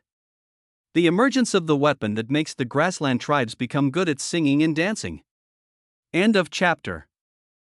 Chapter 55 is completely different, after explaining the basic principles. Of course, seeing is believing. After bringing the musket to the courtyard, the young men hurriedly put on protective measures. Originally, I want to apply for a few death row inmates from Dali Temple. But then I calculated and found that even if it was a mistake, it wouldn't kill them. At most, they will be disgraced and a little painful, but it will make them remember. So I let them experiment by themselves. Ji Changxi explained from the side. She already knew the principle of the musket. It was nothing more than using gunpowder to shoot out the nest. However, Chen Huaixin next to her looked at her helplessly. Even if the gunpowder couldn't kill them, there would still be considerable danger if the nest was blown up everywhere. But when he saw those young people wrapping themselves up tightly even though they were not afraid of their lives, he knew that Ji Changxi was right. Even if the nests were flying around, they would only be slightly injured at most. And if this can make them remember things better and let them know how to let death row prisoners conduct dangerous experiments in the future, then it will be worthwhile. Your Majesty, are we starting? Several young people asked. After seeing Chen Huaixin nodding, then they took the muskets seriously and started shooting in a precise manner. Bang! A voice sounds. But Ziqiao didn't hit the big tree, but only scattered the weeds next to it. The faces of several young people suddenly turned red and they quickly continued loading the nest and started shooting again. Ji Changxi looked at the tedious operation and said, "Although this thing is very troublesome to use, it is their first achievement after all. If it is improved, it may be able to replace bows and arrows in the future." She did not dare to say that it would replace the crossbow, because in terms of loading and power, the musket was far inferior to the crossbow. It even looked like a toy. It might be difficult to even replace the bow and arrow. But Chen Huaixin is more confident than her. Replace bows and arrows? No. This thing will definitely change the shape of war in the future. Chen Huaixin said this. He looked at those young people, looked at the musket, as if he saw the firearms described in the knowledge, as if he saw the cold weapons replaced by hot weapons. Give them a musket research institute. Maybe they will bring us bigger surprises. In the Jinluan Palace, look at the shooting of the musket. Many people immediately breathed a sigh of relief. That's it? I thought it was something important, but it turned out to be just shooting stones? And I can't even hit that big tree, so I don't know what the use of this thing is. Even if it is used to play with the children at home, I am afraid that even the children will not like it. Those ministers who were related to the aristocratic family suddenly seemed like wild dogs that had discovered something. They not only barked randomly, but also pounced on them and bit them. The second princess, Ji Changling, was also full of doubts at this time, saying, "This thing seems to rely on the stones to hurt people, but its accuracy is not as good as that of bows and arrows, and its power is not as good as crossbows." In order to study it, we specially is Chen Huaixin really so optimistic about building a new research institute? She was originally full of expectations, waiting for the experiment with the sudden musket, but the power and cumbersomeness of the musket made her very disappointed. The time it takes to load the stone-like thing is enough for a skilled archer to shoot several arrows, and its accuracy is even more accurate than a musket. In her opinion, instead of studying this thing, it is better to train more archers or make more crossbows. As for the changing shape of war, Ji Changling shook his head anyway. She couldn't see how this thing could change the war. Even skilled archers can't stop the cavalry's charge. Its muskets are slow, weak, and inaccurate. I'm afraid the cavalry can crush them with just one charge. Chen Huaixin really didn't make a mistake, right?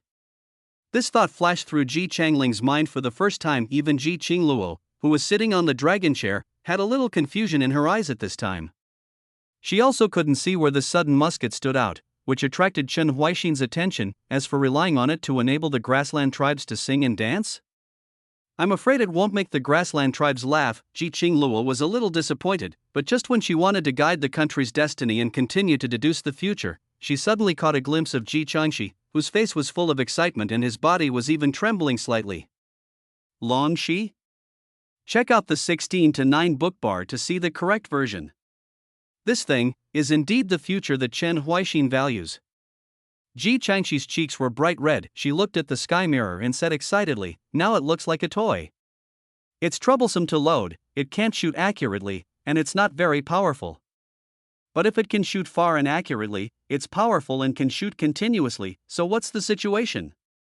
After hearing what Ji Changxi said, everyone present was stunned. They thought about it from the angle Ji Changxi said. If this sudden musket was really what she said, then, wouldn't it be an enhanced version of the repeating crossbow? You don't understand. This is definitely not comparable to the so-called crossbow and crossbow. Ji Changxi didn't explain anything to them. She looked at the sky mirror and said with excitement and expectation. As Chen Huaixin said, this weapon will definitely change the shape of war. Jinping 6 years, July. Chen Huaixin built a musket research institute and put those young people in charge of studying muskets.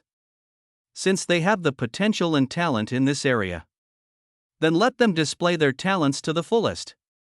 Chen Huaixin waved his hand and approved a lot of money for them. Certainly. He also gave some guidance to those young people on how to develop muskets in the future. If we can make a fire gun, it might be useful on the battlefield. The Minister of Household Affairs saw that the money and food from the treasury were distributed to new places by His Majesty, but he no longer felt as distressed as before. Because more than 2 years have passed. Then Nantou City is completely developed. If you say, the former Nantou City, just an ordinary Haiphong town. Some places even look like small fishing villages. But after a casual finger from His Majesty, it's completely different there. End of chapter. Chapter 56. Have you ever remembered, since Nantou City was established as a demonstration area, Chen Huaixin never paid attention to that place again. Because business law is this thing. It is not just implemented in Nantou City. It will eventually become one of the laws of Yu Kingdom. If we interfere more, maybe it will affect the effect of the implementation of commercial laws. It may even cause us to fail to discover the hidden dangers. So letting it go is the most appropriate way. This was Chen Huaixin's initial thought. Naturally, no one in the imperial court dared to do anything more. The Minister of Hubu observes the changes in Nantou City every once in a while. Since the middle of last year, Nantou City has become more prosperous than many places in Yu State. After overseas trade has completely become the mainstream of Nantou City, even the tax revenue of Suzhou and Hangzhou will be exceeded. Now there are not only merchants from Yu State going to sea, but also occasionally businessmen from small countries who come to Yu State to do business through Nantou City. And it didn't just develop on its own. Other towns next to it also benefited from this. Even Guangzhou Prefecture has received many benefits. This is what the Minister of the Ministry of Finance is most pleased about. Instead of sucking the surrounding towns dry, it can also help them develop. This is something that satisfies him even more than an increase in taxes. As for the impact on surrounding towns before the commercial law was officially implemented, there is nothing we can do about it. After all, Nantou City is not an independent entity. It is closely related to its surroundings. It would be strange if it is not affected. Today, townships around Nantou City, including Guangzhou Prefecture. There are already many businessmen who hope that the imperial court can also implement commercial laws here. Because the laws adopted by the two places are different, troublesome things often happen. The Minister of Revenue said to Chen Huaixin's report. This may be one of the shortcomings of the demonstration area, which will make communication between non-demonstration areas and demonstration areas troublesome. If officials from Guangzhou Prefecture and other places were not aware of Chen Huaixin's emphasis on commercial laws, I am afraid that someone would use the excuse that commercial laws were not implemented locally to do some tricks in secret. So the Minister of the Ministry of Revenue very much hopes that this business law can be officially implemented in the entire Yu Kingdom. Anyway, it has been verified in Nantou City for 2 years, and it is time to implement it. But Chen Huaixin did not answer immediately, but first looked at the specific situation.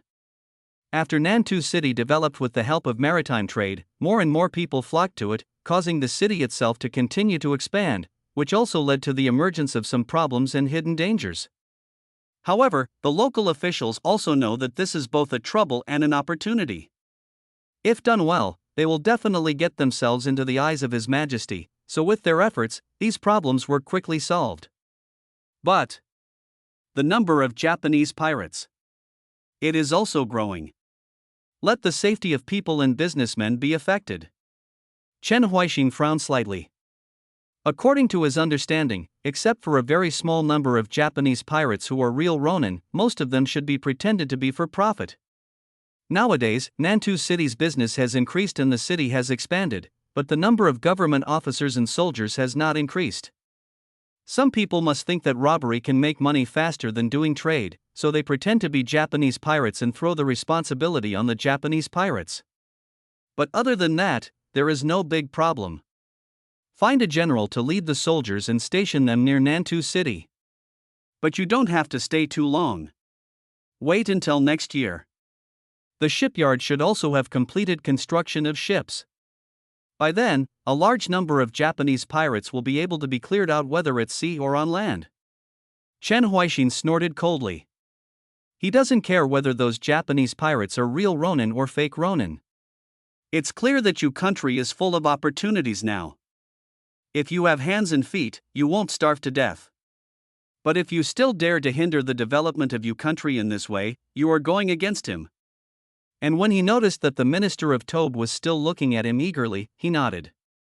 Also, this business law can be officially implemented in Yu State. Hear this.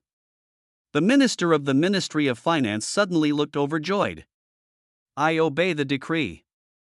Check out the 16:9 book bar to see the correct version. In the Jinuan Palace, when Wei Taihe looked at the deduced future, his already pale face became even more ugly, because the formal implementation of this business law means that his life has entered a countdown. As long as this is the law of business, let Nayu's economy be a little better than before. Then I will be completely finished. Wei Taihe's legs were trembling. As the Minister of Household Affairs, he knows it very well, this kind of thing has a high probability of happening. The current situation in Nantou City proves this, that is to say, his life has been like a candle in the wind. Maybe he will be dragged out and executed on the spot in the next moment. Think of this. Wei Taihe looked at some of the courtiers in the court, hoping that they could save him, but those people warned him with their eyes and then stood there. Without saying anything, he suddenly felt desperate. Ji Changling's voice also sounded at this time. Wei Shongshu. Nantou City, which was promoted by Shan Law Firm, was also harassed by Japanese pirates. But under this situation, its taxes are even higher than those in Suzhou and Hangzhou. But in our country, how come there is only less than 100,000 taels of silver? Ji Changling looked at Wei Taihe. She has not forgotten that Wei Taihe previously attributed the responsibility for so little overseas trade tax revenue to her dead father and the Japanese pirates, although she has had a loving father and a filial daughter, and has talked about her father several times without any restraint, but that is her biological father. Just because she can say that does not mean that others can also throw the responsibility to him. And the disasters suffered by the Japanese pirates in the Yu Kingdom caused Chen Huaixin to send troops to station. Even your majesty is not aware of the Japanese pirates along the coast of our country, which shows that their scale is not large. Then why is it that your state can develop sea trade, but our Chang state is no different from the Forbidden Sea? Ji Changling's gaze swept across the ministers present, and Ji Qingluo, who was sitting above, kept looking at Wei Taihe, seeing his legs trembling and that he might collapse to the ground at any time. There was a hint of sarcasm on his beautiful face, and his voice was indifferent. Wei Shongshu. I've been thinking about it for so long. Have you ever remembered the real reason for that overseas tax matter? End of chapter. Chapter 57. How to tell. After hearing this inquiry, Wei Taihe's back was even wet with cold sweat. He knows it very well that he now only has three options: either choose to keep silent and be dragged out of the Meridian Gate and beheaded, either tell the truth about the sea trade, so that Ji Qingluo can know who was the mastermind, and then selectively plot it. As for the third one, that is to pray that Chen Huaixin's business law fails. However, this is even more impossible. The implementation of commercial laws has made Nantou City prosperous. It will also inevitably improve the economy of various parts of Yu State. Success is foreseeable. Wei Taihe lowered his head, sweat continued to flow down his cheeks, to his chin, and then dripped into the hall. He really wanted to tell the truth directly to get himself a way out. What a pity. As long as he dares to do this, then it will be difficult for his relatives and descendants. The Prime Minister Wang Qianhe next to him thought this in his heart. He naturally knew what Wei Taihe was struggling with, but he did not dare to say anything about this kind of matter. Those who knew the inside story didn't want to get involved, while those who didn't know stood there dumbly.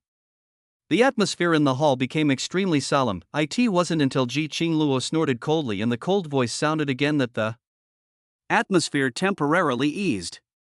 Since I don't want to say it, then keep reading. Anyway, the result of the business law won't be long. Same month, Chen Huaixin officially promoted commercial law nationwide. The merchants in towns related to Nantou City suddenly cheered. They know too well how much benefit the implementation of this business law will bring to them. Say it anyway. The business tax is not light, but we are still profitable. And the most important thing is, there will be laws to protect our business practices. It will no longer be like in the past when powerful officials can seize our family property with just a casual word. The businessmen are delighted. The town near Nantou City also plans to use this opportunity to develop itself. When Shangshu of the Ministry of Finance learned about this, he couldn't help but sigh. If they all develop into the next Nantou City, then the coastal towns may be more prosperous than the inland towns, but this is unlikely. In his opinion, Nantou City has developed like this because it has become a demonstration area and the first to eat crabs. However, other coastal towns, even if they develop, can hardly reach the same height. He shook his head and no longer focused on the coast, but on the entire Yu Kingdom. After all, the commercial laws were officially implemented, and the commercial taxes in various places would definitely increase, which would bring more things, and he would be even busier. Got it. Chen Huaixin did not disturb him again. After specially choosing a time, he gathered the generals in the court to discuss new matters with them. Military parade? Why did your majesty choose this time? After listening to Chen Huaixin's words, Penglu Jiedu couldn't help but ask directly. After knowing what a military parade is, the generals are naturally happy, because of course they are willing to show their military appearance, military discipline and style in front of the people. However, they were confused by the sudden choice of a military parade out of the blue. It's not a real military parade, but a review of the troops conquering the grassland. Because next month will be the first martial arts competition. I plan to parade before the military competition and commend after the military competition. In order to completely change the people's view of joining the army and pursuing martial arts. Chen Huaixin directly stated his plan. Whether it is martial arts or the care and recognition of soldiers, they are all ways to make the atmosphere of worshipping martial arts strong. But this is not enough. The people also need to see how strong the army of you is and how its meritorious soldiers are commended. In this way, the civil and military wind can be transformed into balance. Specifically, it is to let the people feel that being a soldier will be respected. In this way, more people can truly yearn for the army. Chen Huaixin said this.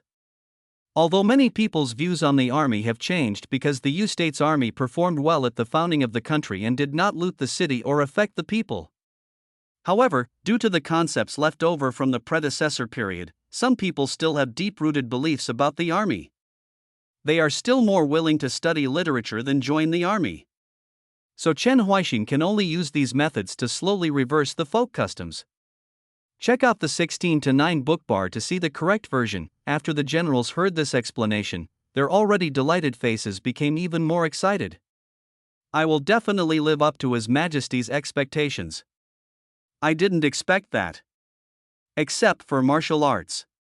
In addition to caring and recognizing the soldiers, Chen Huaixin actually has so many arrangements. If everything can be implemented, wouldn't everyone in the Yu Kingdom want to use force in the future? After seeing the follow-up prepared by Chen Huaixin, Ji Changling's face was filled with envy. And nowadays, in Changhua, the people's view of the army is basically negative, thinking that they are just a group of bandits covered in official skins. As for Chinghua's recruitment, in addition to forced recruitment, only those who are too hungry will choose to join the army. Ji Qinglua wanted to make changes several times, but in the end, it all turned out to be in vain. Ji Changling originally thought that the army was like this. Only those famous generals from ancient times could train them to command and enforce orders and make the people yearn for them. But look now. Even if you don't have the ability of a famous general in ancient times, as long as you follow Chen Huaixin's methods, you can still change the people's ideas. He is the real famous general. Ji Changling was completely convinced. As for the previously suspected sudden fire gun, he didn't care at all at this time. Anyway, it was just a slight error in judgment by Chen Huaixin and it would not affect anything. When Duke Wei saw this deduction, he also showed envy on his face. Everyone yearns for the army, everyone wants to be a soldier. This kind of thing, which he didn't even dare to dream about, could actually happen in your country in the future. He originally wanted to give a memorial and ask His Majesty to follow up and learn Chen Huaixin's methods. However, when thought of, today Chinghua's army, some places are rotten to the core, his mood suddenly dropped helplessly. If you can't dig it out completely, don't even think about making any changes.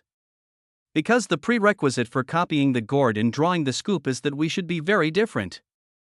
But now, alas, Duke Wei sighed. He naturally knows that in the Changhua territory, some troops are still brave and loyal and patriotic, but some troops even covet the pensions of their soldiers, and even deceive their wives and daughters. He wanted to change, but he couldn't do it, because the giant beetle was hidden very deeply. Unless he was exposed by the sky mirror like Zhang Guogong, he would not be able to tell the difference between loyalty and treachery. Think of this. He looked at Chen Huaixin in the deduction and couldn't help but think. If it's after the deduction, you are responsible for this. How would you tell the difference? End of chapter. Chapter 58 will cause big problems. Jinping 6 years, August. Chang'an City is extremely lively. It was not only the first martial arts exercise that attracted the attention of many people, but also the military parade before the martial arts exercise that opened the eyes of many people. These are the troops that flattened the grassland? Look at these majestic looks, they are all good men. I have seen the army of the predecessor. They were all lazy, noisy. They did not look like the army of the imperial court, but like bandits in the mountains and forests. But the army of my country, was not only orderly and solemn, but its energy and spirit are like nothing I have ever seen before. And I remember that during the war, the U State Army never harassed ordinary people like us. It is said that when they encountered sick people along the way, they would send military doctors to help treat them. Is this what the army is like? No. It's just that the army of our Yu Kingdom is like this. The people were talking a lot. And when the cavalry who made a surprise attack on the temporary capital on the grassland, led by Pinglu Jadushi, rushed over from afar. The neat sound of horse hooves, the quiet but solemn temperament, is like a sledgehammer, hitting the hearts of every common people, making their hearts beat rapidly. But they were not afraid, but became more excited, and their faces flushed, making them cheer subconsciously. When one person cheers, there will be a second one, and then countless more. Cheers resounded throughout Chang'an City. Even the Pinglu Jadushi who had led the army for many years was confused for a moment, because he never thought that one day he would be able to gain such enthusiastic support from the people. In the past, the common people would run away when they saw the army. Only our Yu Kingdom's army can be treated like this by the common people. Your Majesty! Long live! Yu Gua! Long live! Pinglu Jadushi also became excited. The cheers gradually changed from chaotic shouts to "Long live your Majesty" and "Long live the country of you," and the voices became louder and louder each time. This made Qin Huaixin, who was standing at the top of the city, look shocked, while Queen Ji Changwei next to him chuckled and said, "Sure enough, your Majesty is very popular with the people." It's just the influence of the atmosphere. Although Chen Huaixin said this, his smile became brighter. After all, he was naturally very happy to be recognized by the people from the bottom of their hearts. What makes him happy the most? That is, people's views on the army are slowly changing. The old ideas left over from the past are being abandoned by the people. The army protects the people. The people support the army. This is the best civil-military relationship. This is the true cornerstone of the country and the country. In the Jinhuan Palace, watch the future unfold. There is no military commander in the imperial court who does not look envious, especially Pinglu Jadushi. He looked at his future self even more jealously, and couldn't help but think about how wonderful it would be to move forward amidst the cheers and crowds of the people. He never dared to think like this even in his dreams. Because in my inheritance, this kind of thing can't happen. When the people see the army, they will just hide like mice when they see a cat. Pinglu Jadushi felt helpless. His eyes subconsciously looked at Ji Qingluo, hoping that after seeing this, His Majesty could recruit Chen Huaixin as soon as possible, so that it would be possible to change the army. At this time, Ji Qingluo's face was also filled with envy. Although she has already thought about it, Chen Huaixin's plan will definitely change the people's ideas. But when this thing really happens, something that I can't even imagine will happen in the future, she admitted. She was really sour. If only one day our Changhua army can also be so loved by the people. Even if I die on the spot, I will be satisfied. Ji Qingluo felt deeply that it was enough to die in the morning after hearing the truth, but among the civil servants, there are some who do not want to see such a future, because in this case, the status and power of the general will inevitably be improved, which they cannot accept. Although in this deduced future, the people seem to support the army. Check out the 16:9 book bar to see the correct version. But actually, it's because the people are affected by the atmosphere. That's why they shout like this. After the military parade is over, there will not be much change in what the people should do. Na Wenshin stood up directly and made a seemingly calm analysis, but what he said was a secret thorn in his side. There was no point in saying such a thing. The generals who were envious at first seemed to have been poured cold water on them, causing their excitement to subside immediately. However, Pinglu Jadushi reacted very quickly at this time and directly responded, "Whether there are changes or not is not up to you civil servants to say, otherwise our Changhua will not encounter catastrophes in the future, because it has already been. You guys said it was gone." His words of attack by the group made some ministers who did not want to speak couldn't help but stand up and denounce him, but Pinglu Jadushi didn't care, and instead said plausibly, "You talkers, what do you know about the army? What do you know about the people? What Chen Huaixin arranged is not just a military parade. When the martial arts exercise is officially over, we will know whether your faces will be swollen again." After reviewing the troops attacking the grassland, the first martial arts competition in Yu Kingdom has officially begun.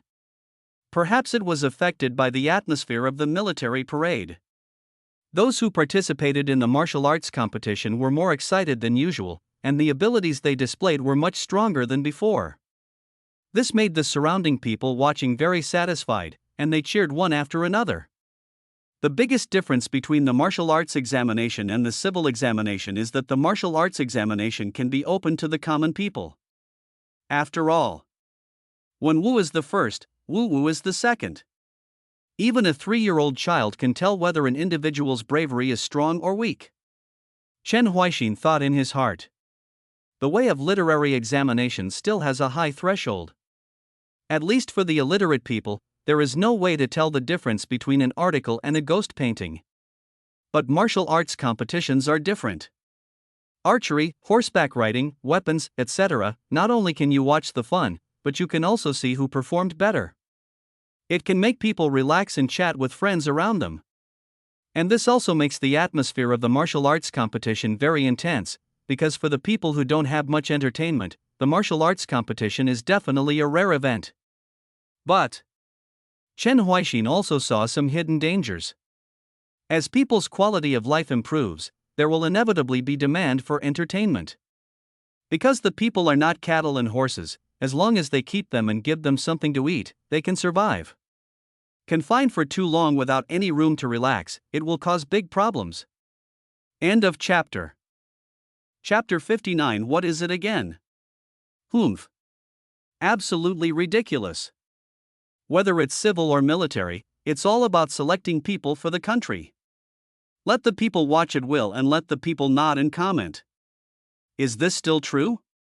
The imperial wine priest saw the deduced future and directly criticized it. In his view, Chen Huaixin opened up the people's wisdom and allowed people to participate in the civil service examination, which was already treason and violated the words of the sage. Now, for these rough warriors, not only has this so-called martial arts examination been established, but the people can also watch it at will. Is this still an imperial examination to select talents for the country? How is this different from juggling on the streets?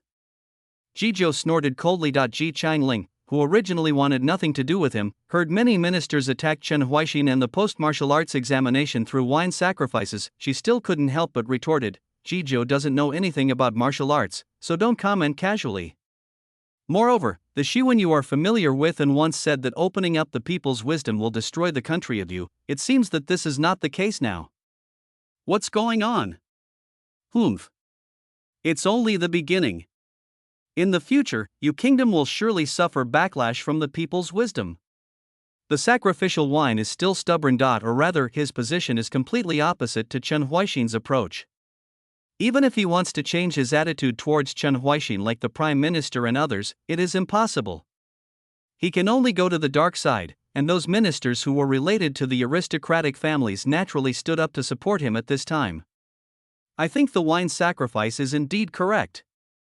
Let the people watch the martial arts exercises at will and comment on the people doing the martial arts at will. Isn't this the same as performing on the streets? It is obviously a good thing to select people for the country, but Chen Huaixin made him look like this. It is simply ridiculous. Furthermore, for the participants, martial arts competitions are extremely important. If they are influenced by the words of the people and make mistakes, they will definitely feel resentful. Listen to what these people are saying. Before Ji Qingling could speak, the Pinglujiadu envoy had already said, I have already said it, you civil servants know how to talk.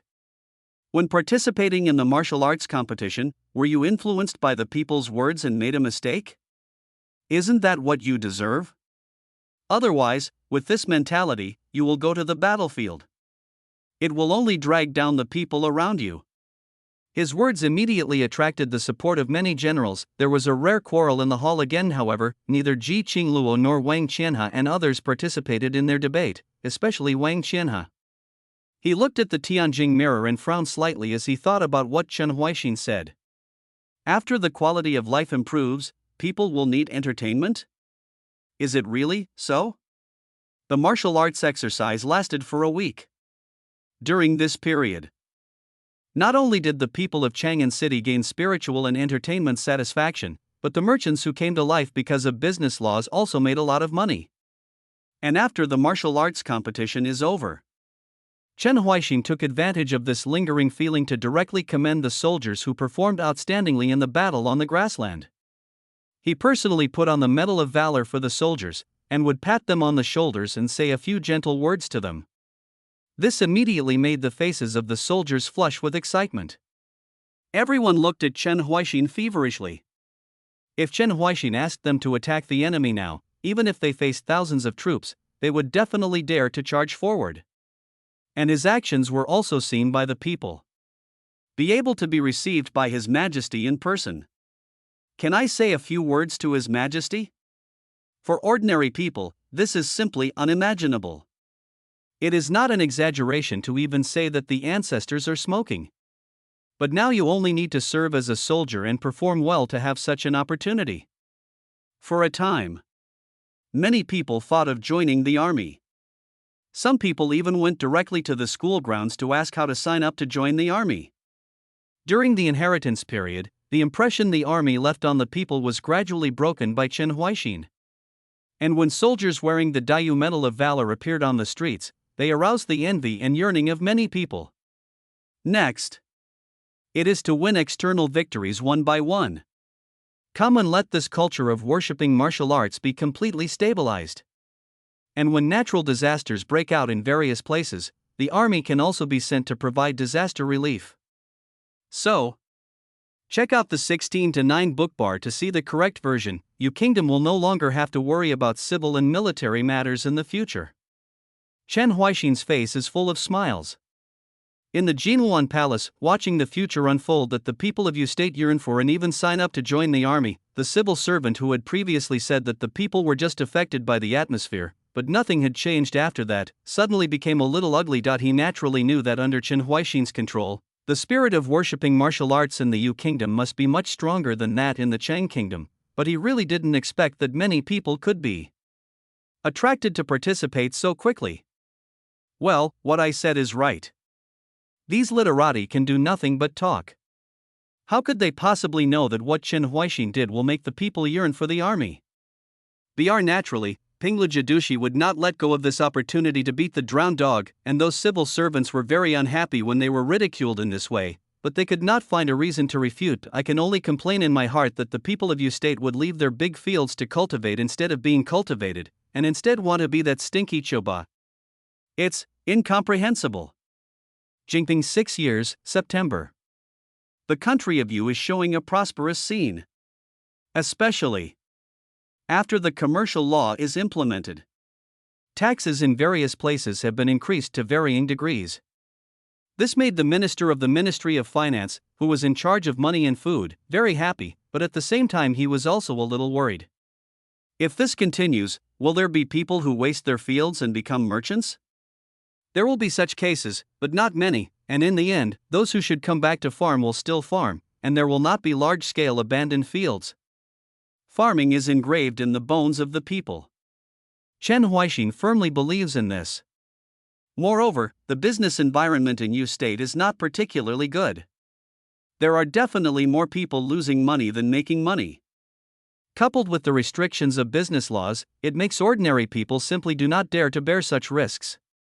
After Shangshu Hebu heard these words, he immediately breathed a sigh of relief. Now, no matter what His Majesty says, he unconditionally believes it and will not have any more doubts. Only hearing His Majesty wants to get some new things. And it's time to let him take responsibility together with the Prime Minister. There is a trace of confusion on his face. Novel. I do know. But what are these newspapers and comic strips? End of chapter. Chapter 60 remarks on the launch. Receive editorial notifications to IT will be available at 12 noon tomorrow. I am very grateful to the readers who have been able to follow this far.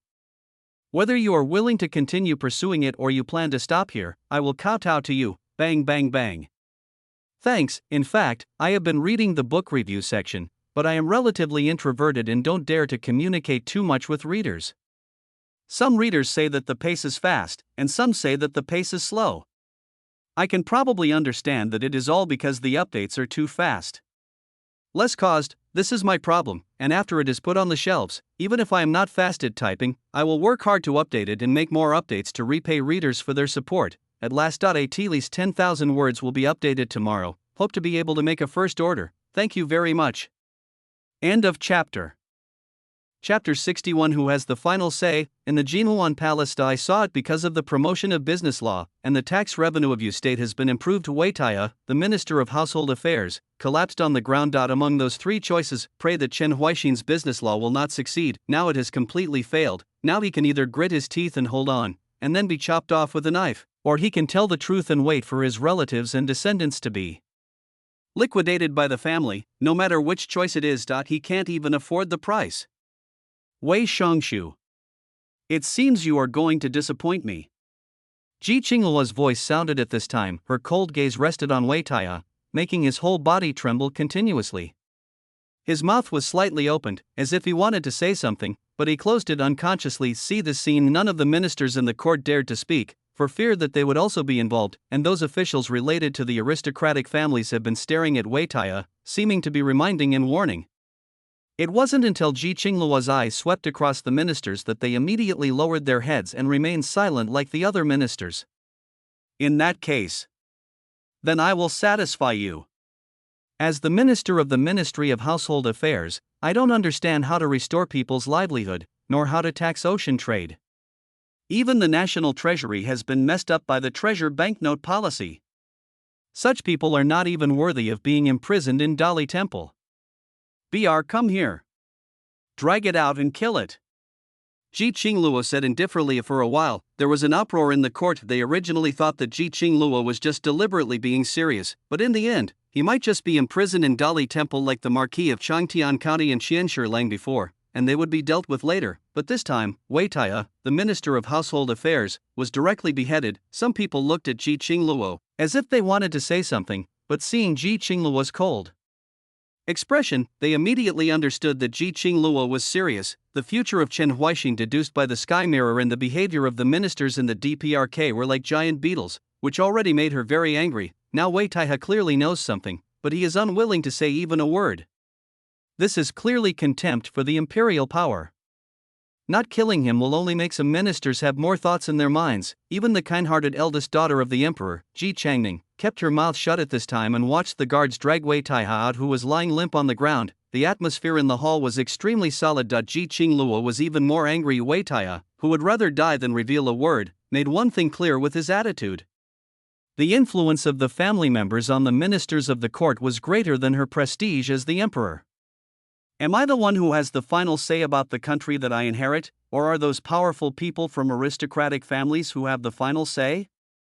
Ji Qingluo looked at the people below coldly. She dares to kill, but there must also be enough reasons. Unbridled killing will only lead to chaos in the world. After snorting coldly, she once again turned her attention to the sky mirror, hoping that in the future of the deduction, she could find out the faults of the ministers, or how to distinguish between loyal and traitors.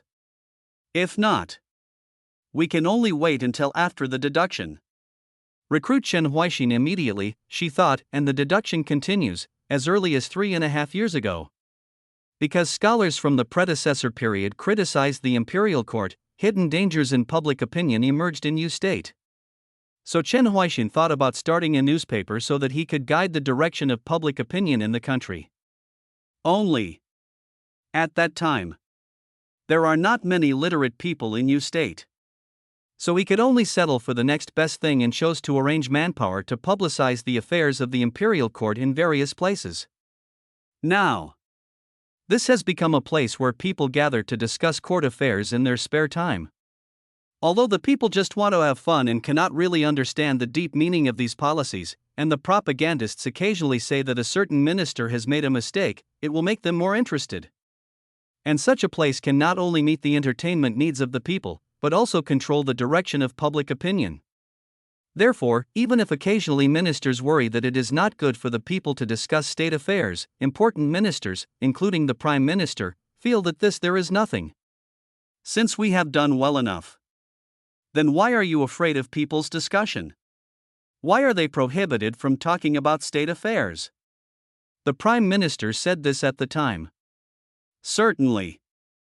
Check out the 16:9 bookbar to see the correct version. This is also related to the fact that Chen Huaixin personally arranged this matter.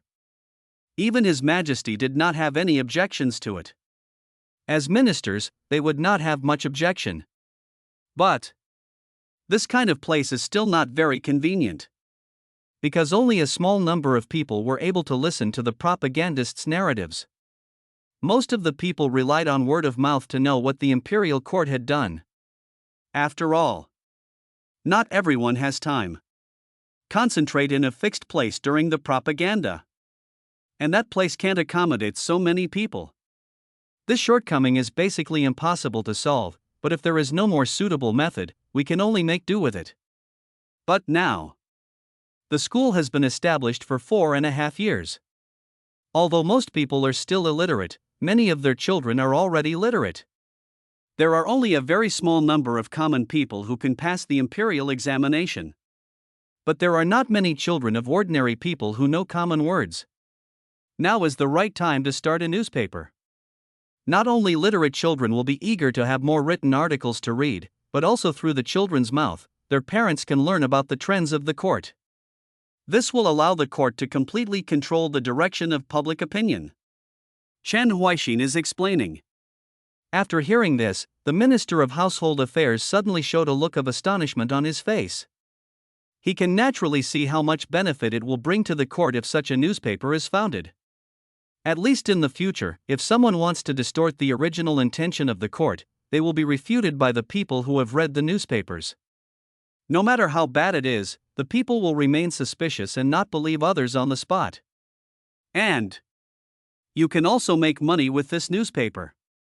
Let our country's treasury gain an extra income.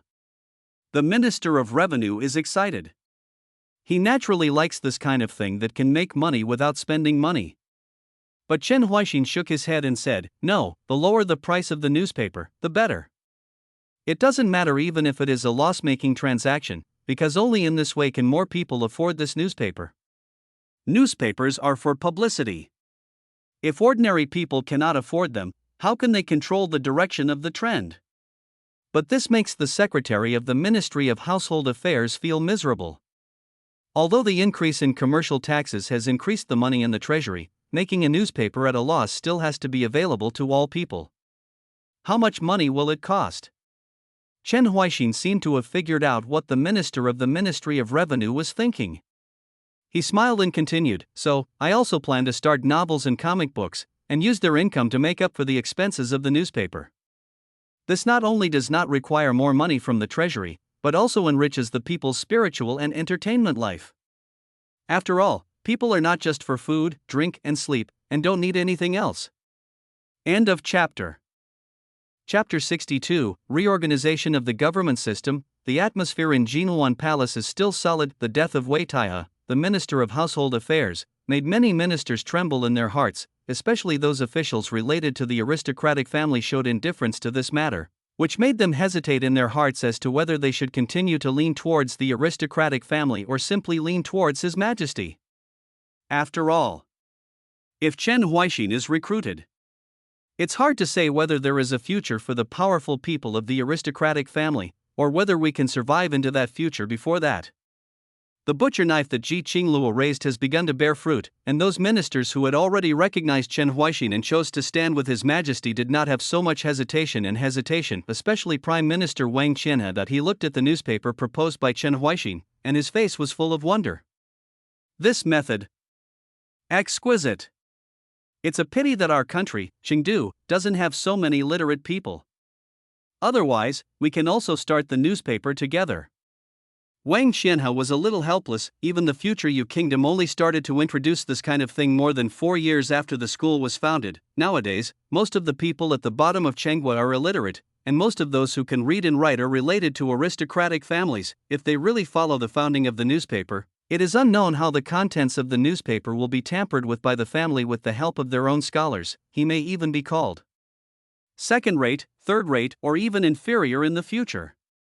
But what is the comic strip?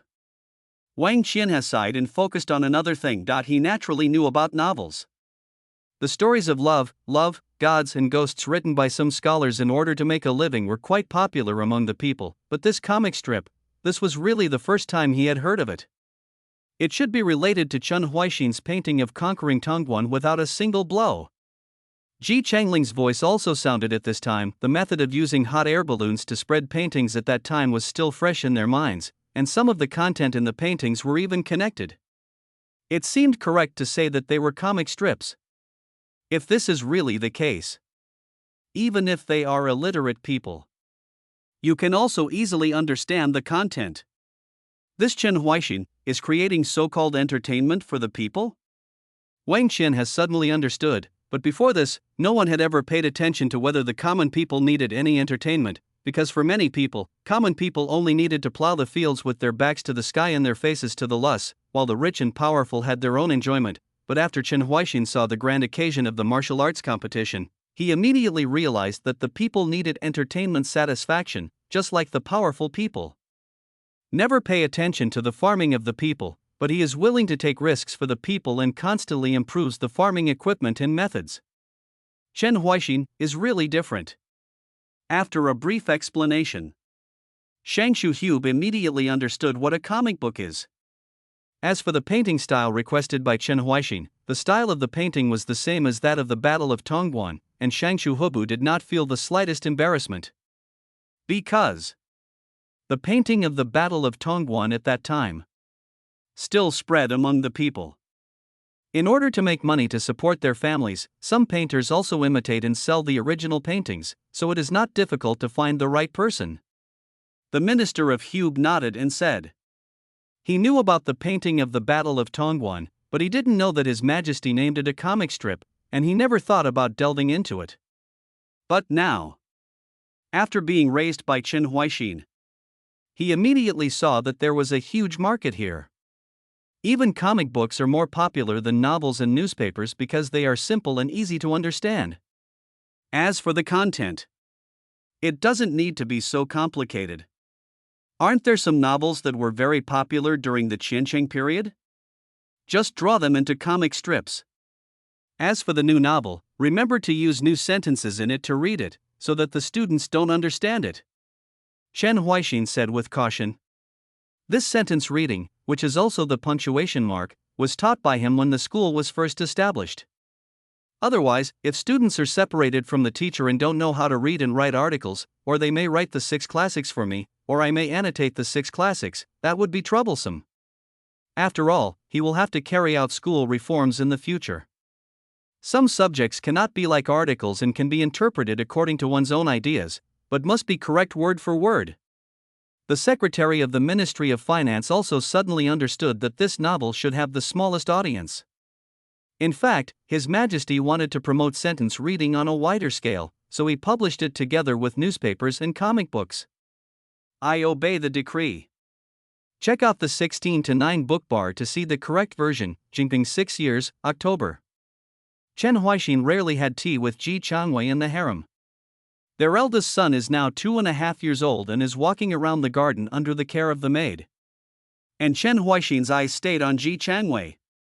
The novel you wrote recently should be almost completed. Chen Huaixin took a sip of tea and said. After learning about the novels, newspapers, and comic books, Ji Changwei immediately became interested and approached him directly, asking him if she could also write novels. Before I came out of the palace, I liked to read folk novels. See a lot. I just want to write it. It's just that I never had the time and energy before. Now that I have such an opportunity to help His Majesty, I am extremely happy. I wonder if Your Majesty can let me be my concubine and put my original thoughts to rest?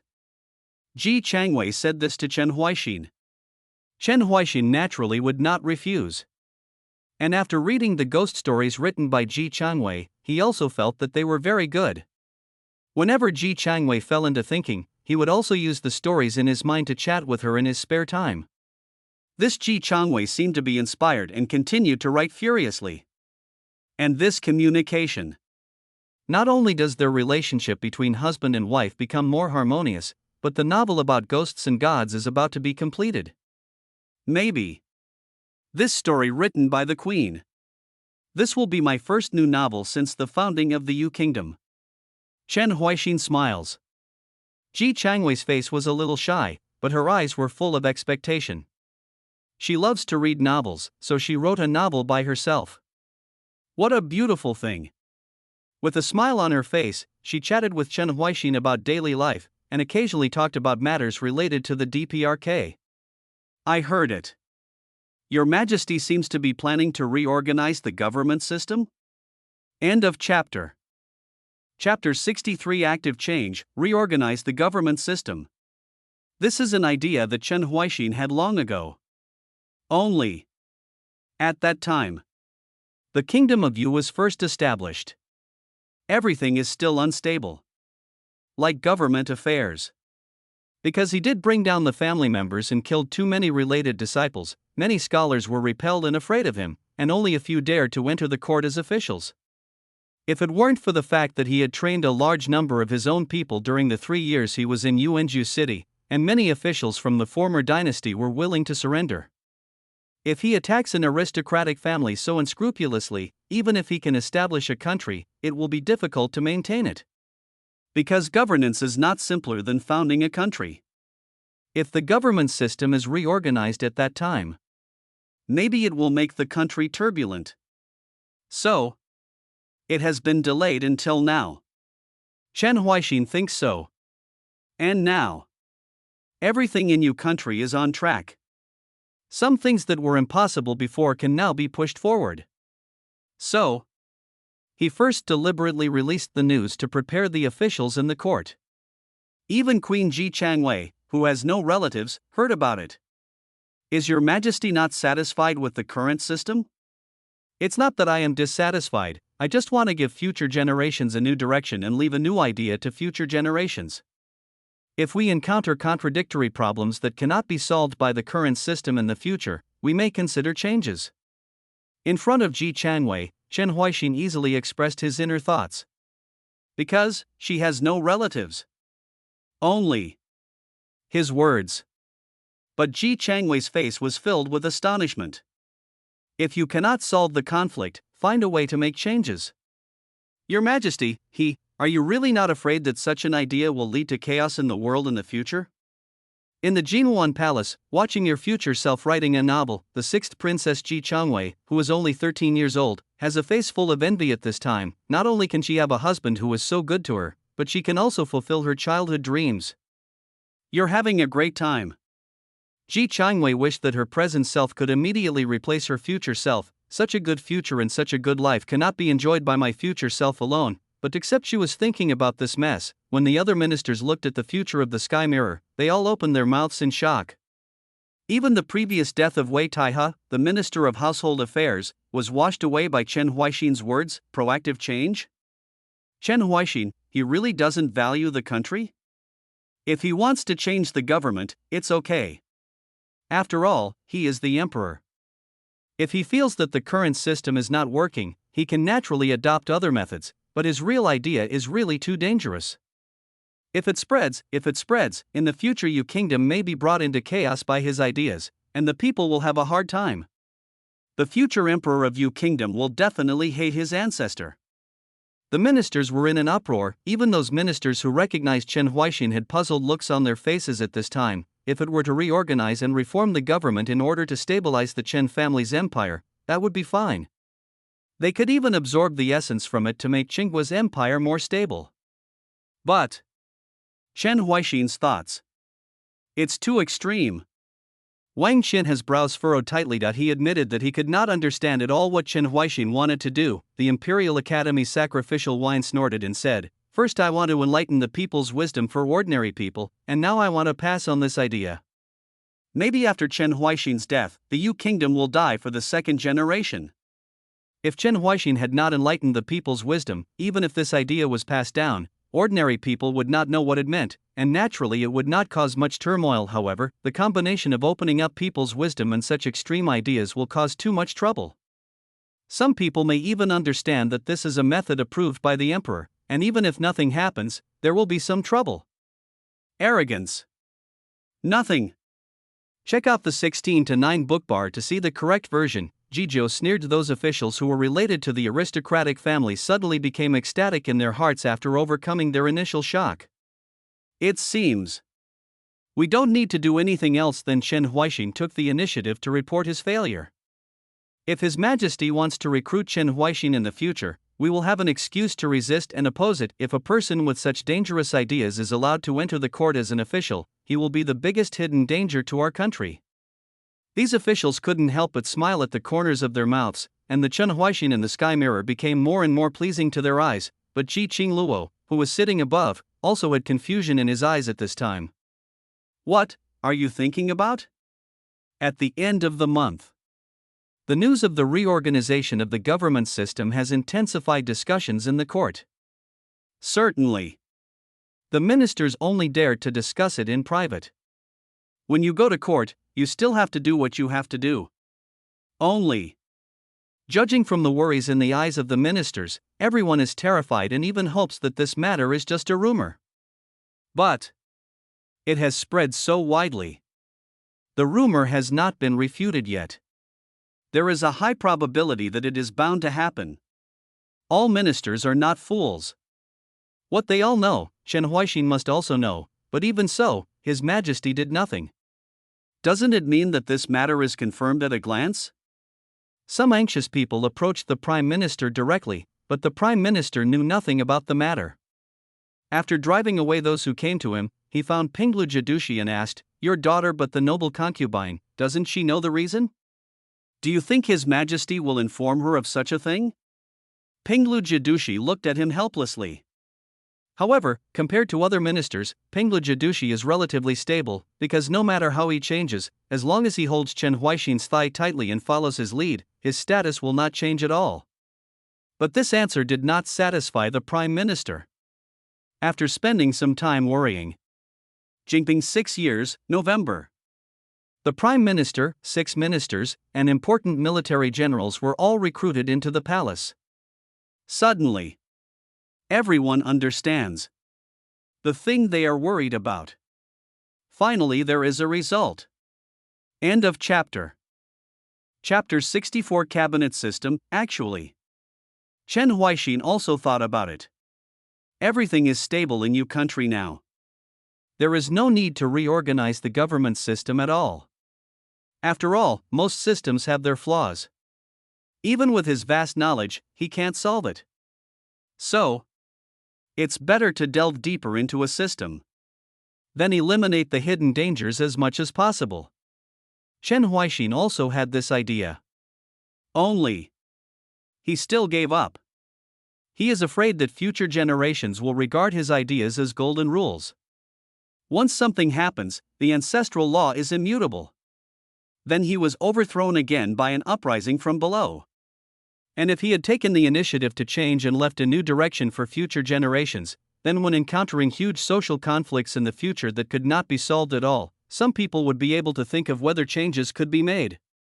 The government system will deal with it, and the opposition and resistance will be smaller. Because, as long as someone has done it before, then future generations will dare to continue to try according to the ideas of their predecessors. What I'm most afraid of is that there is no such precedent. Let future generations have no direction to refer to. Chen Huaixin still made up his mind. After recruiting the Prime Minister and others into the main hall, he then expressed some of his thoughts. The Prime Minister and others were naturally shocked. Many people even thought in their hearts that what His Majesty is worried about is too long ago. Although they have also thought about doing more things for future generations, no one knows what may happen in the future, but what Chen Huaixin is doing now gives them a feeling of seeing through the fog of the future. They didn't know what to say, and their minds were a little confused for a while. But they still listened to the new system proposed by Chen Huaixin. Abolish the Prime Minister's cabinet system. What a mess! I don't know why. This Chen Huaixin completely treats the country as his own game and does whatever comes to his mind. Looking at the deduced future, Jizhou shook his head and said mockingly, "In a short period of time, he still couldn't tell the difference between this new system and the old one." But judging from Chen Huaixin's thoughts, it was too unscrupulous. Nothing is going on originally, change for the sake of change, isn't this nonsense? But that Prime Minister Wang Qianna, after hearing some of Chen Huaixin's thoughts, his face became a little ugly. Did Chen Huaixin change for the sake of change, or did he deliberately weaken the power of the Prime Minister? Wang Qianna's brows furrowed tightly. He could see that if the cabinet system was successfully implemented, the decision-making, deliberation, and administrative powers belonging to the Prime Minister would be completely dispersed. The Emperor will have decision-making power, the cabinet will have deliberation power, and the 6 ministries will have executive power. No matter which minister he is, it is impossible for him to have the same rights as a prime minister. Is he really making changes to leave a direction for future generations, rather than to strengthen the imperial power? Wang Qian began to doubt in his heart. But Chen Huaixin in the deduction is only 32 years old now. He can continue reading to see if Chen Huaixin is doing it for his own selfish reasons, or is it really for the sake of those distant descendants. Jinping 6 years, December. After a month of discussion, the cabinet system was formally established, and it will be officially implemented next year. Certainly. Able to be so fast.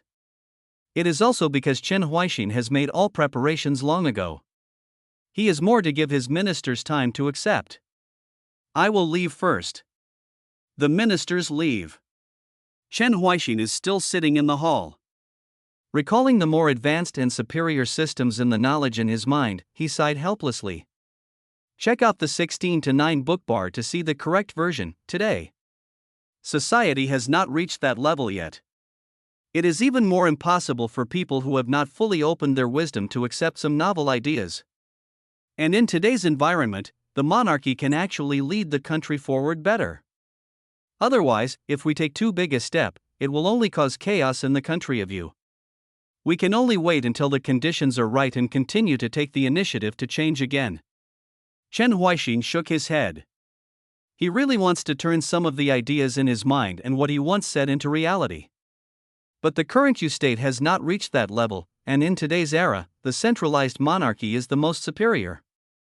As for the military aircraft department at the peak of the centralized imperial system, it also needs to be prepared by the cabinet as a precursor, so some things cannot be rushed. I just hope that the direction left behind can really come in handy in the future. January, the 7th year of Jinping. With all the ministers mentally prepared, the reorganization of the government system went quite smoothly. And the prime minister before the system change naturally became the first chief assistant of the cabinet. After a period of adaptation, the government is finally on the right track. Certainly. For the common people of Li, this kind of thing is not as important as the sow at the entrance of the village giving birth to a few more pigs. The influence of the DPRK has not affected the people. Even because of the official release of newspapers, novels, and comic books. Let the people of Yu Kingdom completely divert their attention. Guawazi, come and read this newspaper to me quickly and see what big things happened in the court recently. This comic strip is really interesting. Just a simple painting can let those of us who are illiterate know what is going on. It is said that this comic strip was invented by Your Majesty. Before the founding of the country, Your Majesty relied on this comic strip to conquer cities and lands, and finally established our country, Dayu. Ha? Is there still such a thing? Then I can buy a few more books and take them home and keep them. But these comic books are really expensive. I could only buy 3 of them with a day's wages at the construction site. If it were in the past, I would definitely be reluctant to buy them. With this money, I might as well buy more rice. But now that Your Majesty has made our wallets rich, it doesn't hurt to buy a copy and go back and read it. Because it's the new year. People are more enthusiastic about buying these things. But it is beyond the expectations of many people. The best-selling one among them is not the comic book, but the ghost novel called Liao Zhai. Because it is said, this novel was written jointly by His Majesty and the Queen. End of chapter. Chapter 65 Change the Law. Laxness and Dereliction of Duty? Wow! Sixth Sister. A novel written by your future self. It's a big seller among the public.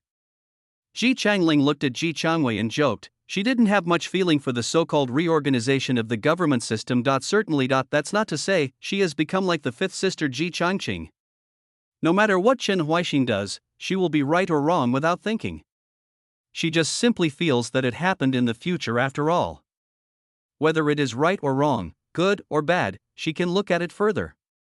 But she found it very interesting when it related to her royal sister. When Ji Changwei heard her words, she had a shy look on her face, but Ji Chongqing next to her felt very uncomfortable in her heart. Being able to collaborate on a novel with Lu Mei. Then can you collaborate with me on poetry in the future? Ji Chongqing looked at Chen Huaixin in the sky-gazing mirror, but when the princesses have their own thoughts, Wang Qian has sighed slightly. He has noticed that His Majesty's eyes look at him from time to time. Combined with the deduced future, he already knows that His Majesty has also seen how much the cabinet system will strengthen the imperial power. If Ji Qingluo also hopes to reorganize Qingguo's political system, then his rights as prime minister will also be reduced to a minimum. This made Wang Qian suddenly helpless. No matter whether Chen Huaixin is doing it for future generations or not. But what he's doing now. It really affected me. Same month. After learning about the novel from the Minister of Tobe, Chen Huaixin couldn't help but smile. It seems. No matter when. Things related to celebrities are the best sellers. Even if many people can't understand what is written on it. Chen Huaixin thought in his heart. But this will not be wasted. Because the children in ordinary people's homes can understand the content of the story, but the whole family listens to the ghost stories together, but I don't know how many people dare not get up at night. After all, the current common people's threshold for ghosts and fright is still at its lowest point. Except novels. It is newspapers that are the easiest to sell. The most important thing is because it is very cheap. And it is published once every half month.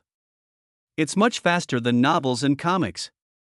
The Minister of Revenue continues to report.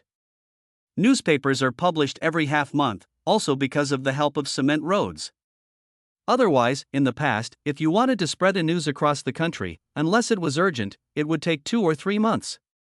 It's pretty good to be able to do this now. After Chen Huaixin listened to the report, he nodded with satisfaction.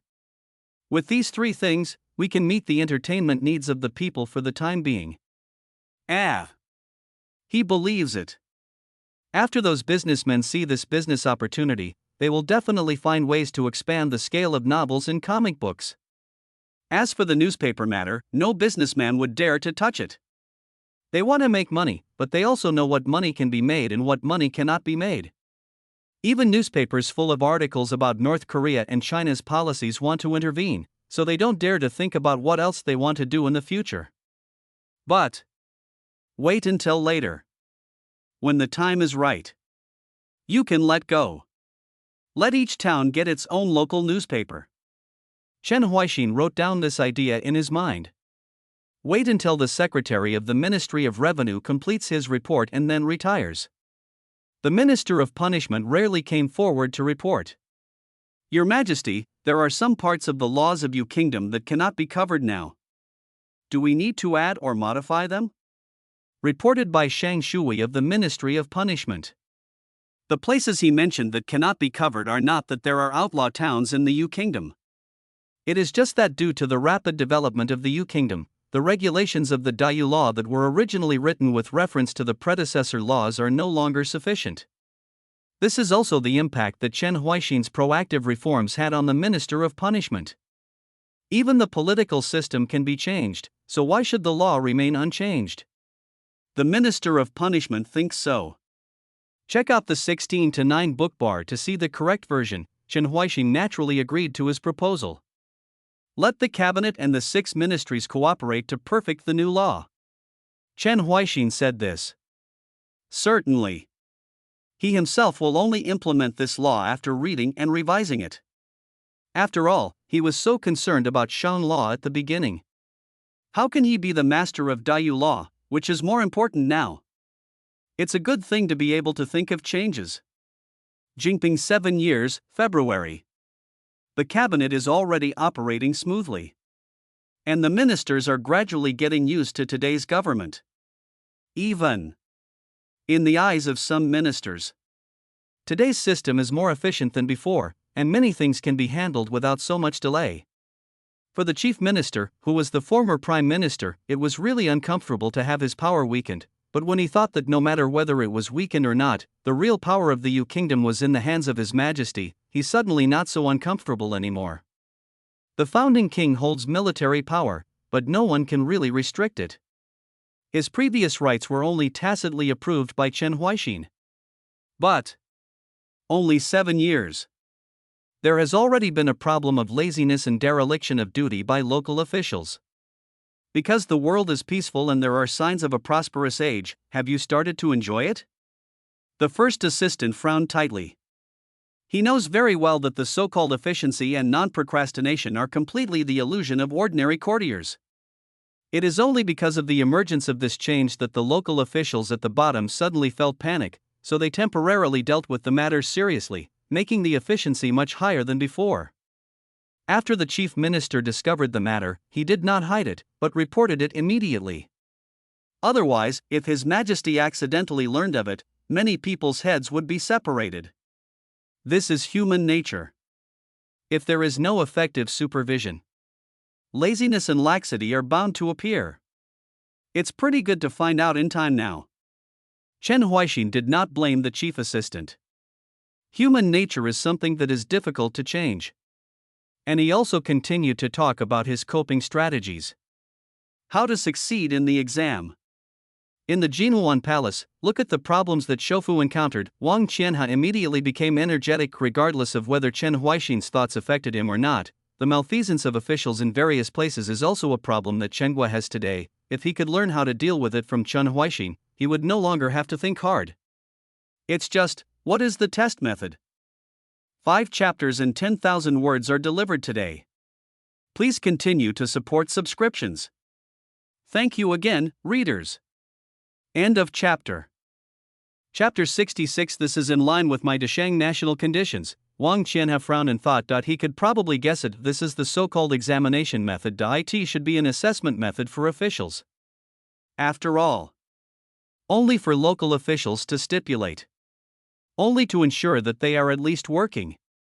Wang Qianhe naturally knows this very well, and now the assessment, promotion, appointment and dismissal of civil servants are all the responsibility of the Ministry of Personnel. Because of this, only the Ministry of Personnel will be called the first of the 6 departments, because they control the power of life and death of civil servants. That is to say, after Chen Huaixin split the power of the Prime Minister, he cast his sights on the officials again? Are you going to split the power that belongs to the Ministry of Personnel and give it to others? This idea came to Wang Qianhe's mind. His eyes immediately turned to the Minister of Civil Affairs. In this hall idiots do exist, but all of them have reached 6 volumes of Shengshu, unless they are like the Minister of the Ministry of Finance, who is too deeply involved with aristocratic families and has to endure it on his own. Other ministers are not fools. The Minister of Personnel's reaction was not as quick as Wang Qianhe's, but when he noticed the gaze directed at him, he thought for a moment, and his face suddenly turned pale. This made Wang Qianhe's mouth couldn't help but reveal a smile. I just saw the cabinet system. Just now I learned that the Prime Minister's power was divided. You guys are all secretly laughing, right? Now, it's your turn to be stabbed too. Wang Qianhe's previous depression was gone. He feels that he is in an extremely relaxed mood now. Bad luck is not terrible. The terrible thing is that I am the only one unlucky, and now he has the official minister accompanying him. The smile on his face is unstoppable. After all, as long as the examination method is better than the existing assessment method, then Your Majesty will definitely find ways to follow up. Just follow me, and your rights will be divided together. After Chen Huaixin's rough explanation, the first assistant also immediately understood what the examination method is. What officials should do. The establishment period is recorded in 3 account books respectively. Then check monthly. Establish limits to test things. Responsible for people with things. But the content of the assessment must focus on the key points and the hard indicators of each place. Otherwise, even if there is a new system, it will be difficult to change the trend of laziness. Chen Huaixin said remindingly. The first assistant naturally understands this truth. He felt vaguely. Your Majesty is making up for the rights he has lost. Because once this examination method is implemented, the power of the cabinet will be much greater than it is now. This made him feel warm in his heart. I will live up to Your Majesty's expectations. Jinping 7 years, March. Since it started last year.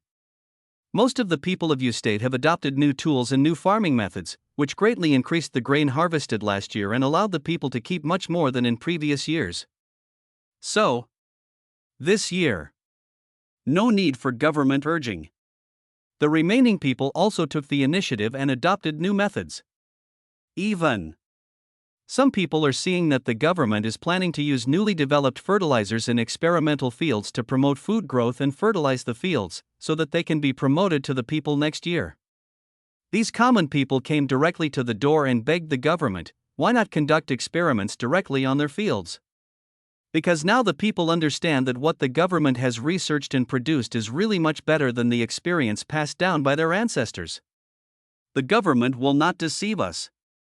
These are definitely good things. If it can be used on our fields as soon as possible, then we can have another good harvest this year. This is what these people are thinking. Check out the 16:9 book bar to see the correct version. If it hadn't been for the government to stop it, some people would have even fought to fight for this opportunity. And when this matter was reported layer by layer, it came to Chen Huaixin. Chen Huaixin, who was discussing the matter with Ji Changxi, said with a smile on his face, "The fertilizer you assisted the Ministry of Industry to produce has been competed by them before it has been tested in the experimental fields. That's because the people trust the government. That's because they trust you," Ji Changxi said in a calm tone. But her eyebrows were obviously a little more happy. Because they are the ones who have mastered the knowledge. After being willing to bend down and do something for the people, it can really help them live a good life. Ji Changxi smiled. This kind of down-to-earth help to the people. Even happier than the first time she flew into the sky.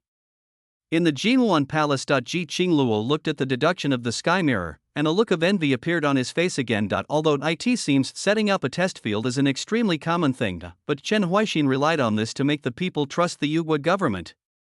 From now on, no matter what the government wants to promote, the people of Yu Kingdom will most likely accept it directly. Ji Qingluo thought in her heart, she knew it all too well. How difficult is it to do this? Zhenghua spent so many years and still couldn't do it, but Chen Huaixin just set up a test field and thought about the people down to earth, and the people completely recognized the imperial court. If I, Zhenghua, could also do this, there won't be any catastrophe in the future, right?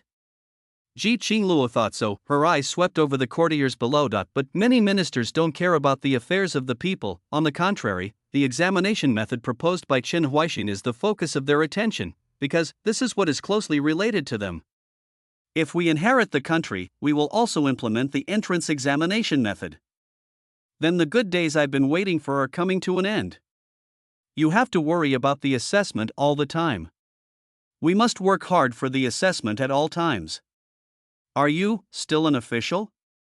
The faces of these ministers were full of sorrow. They are already thinking in their hearts about how to convince His Majesty that this law cannot be implemented in Zhenghua. After all, the existing staff evaluation system is very good. They only need to establish a good relationship with some officials, give them some gifts, drink some wine with them, and then find someone to polish up the article and memorial, and then the assessment will be passed casually. This kind of assessment system is full of human feelings, and you come and I come and go. It is the one that best suits my national conditions. There is no need to change at all. End of chapter. Chapter 67, Water Crops with a Yield of 1,000 kilograms per mu, April, the 7th year of Jinping.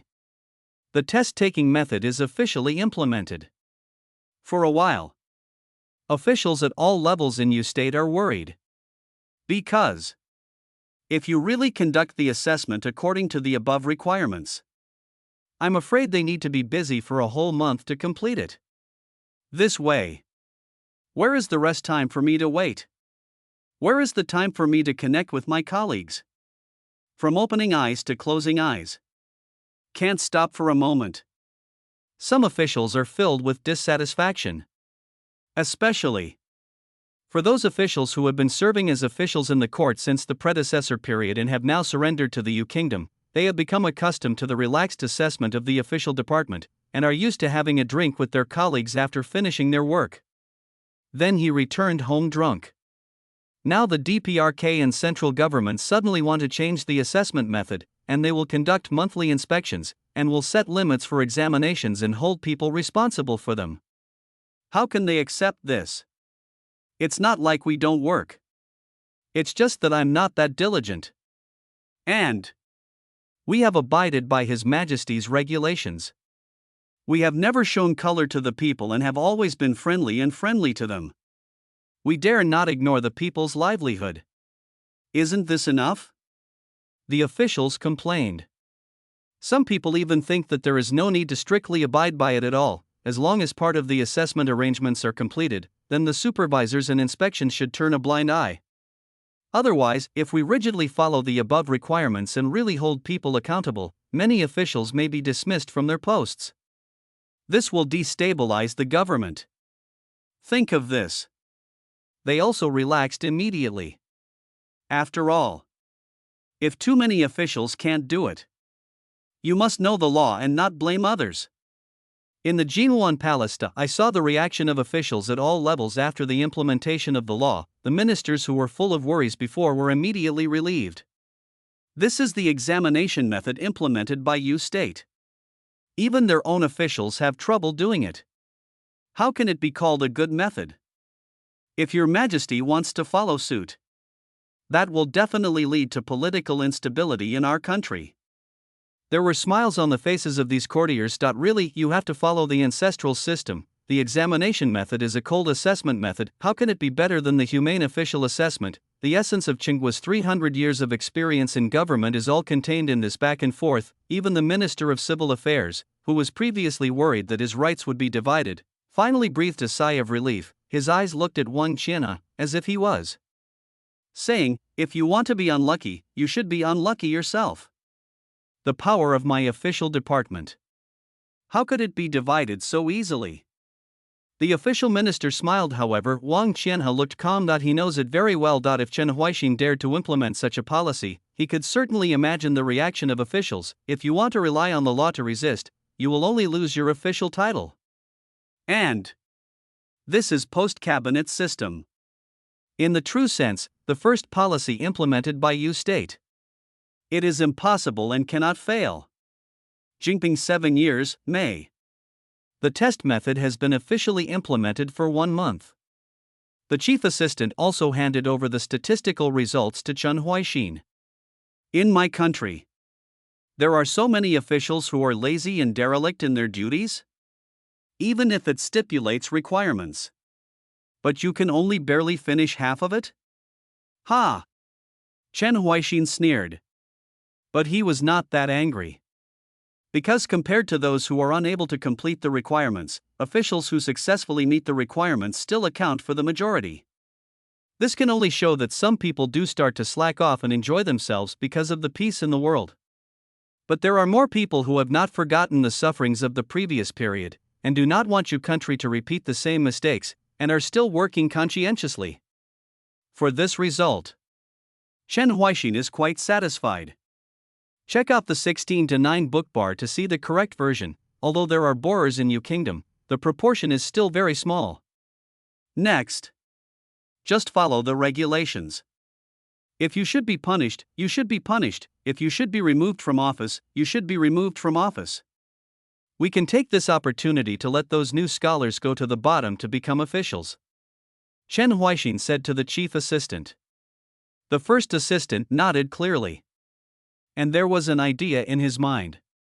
Could it be? Did Your Majesty do it on purpose? Use this test method.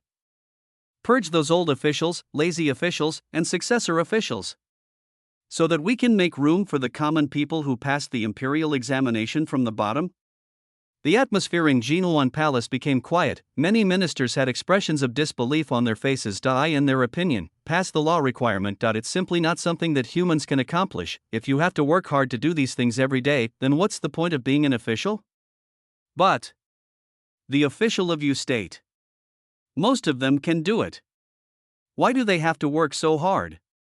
The faces of these courtiers showed disgust. Obviously, we can bully men and dominate women and enjoy life. So why do we have to work for those weak-legged people? This Yu State official is simply unreasonable. And Wang Qianhe was also stunned on the spot. He thought most of the officials in Yu State probably couldn't do it, and then they wanted to rely on the law to fight against the Cao Qingfa.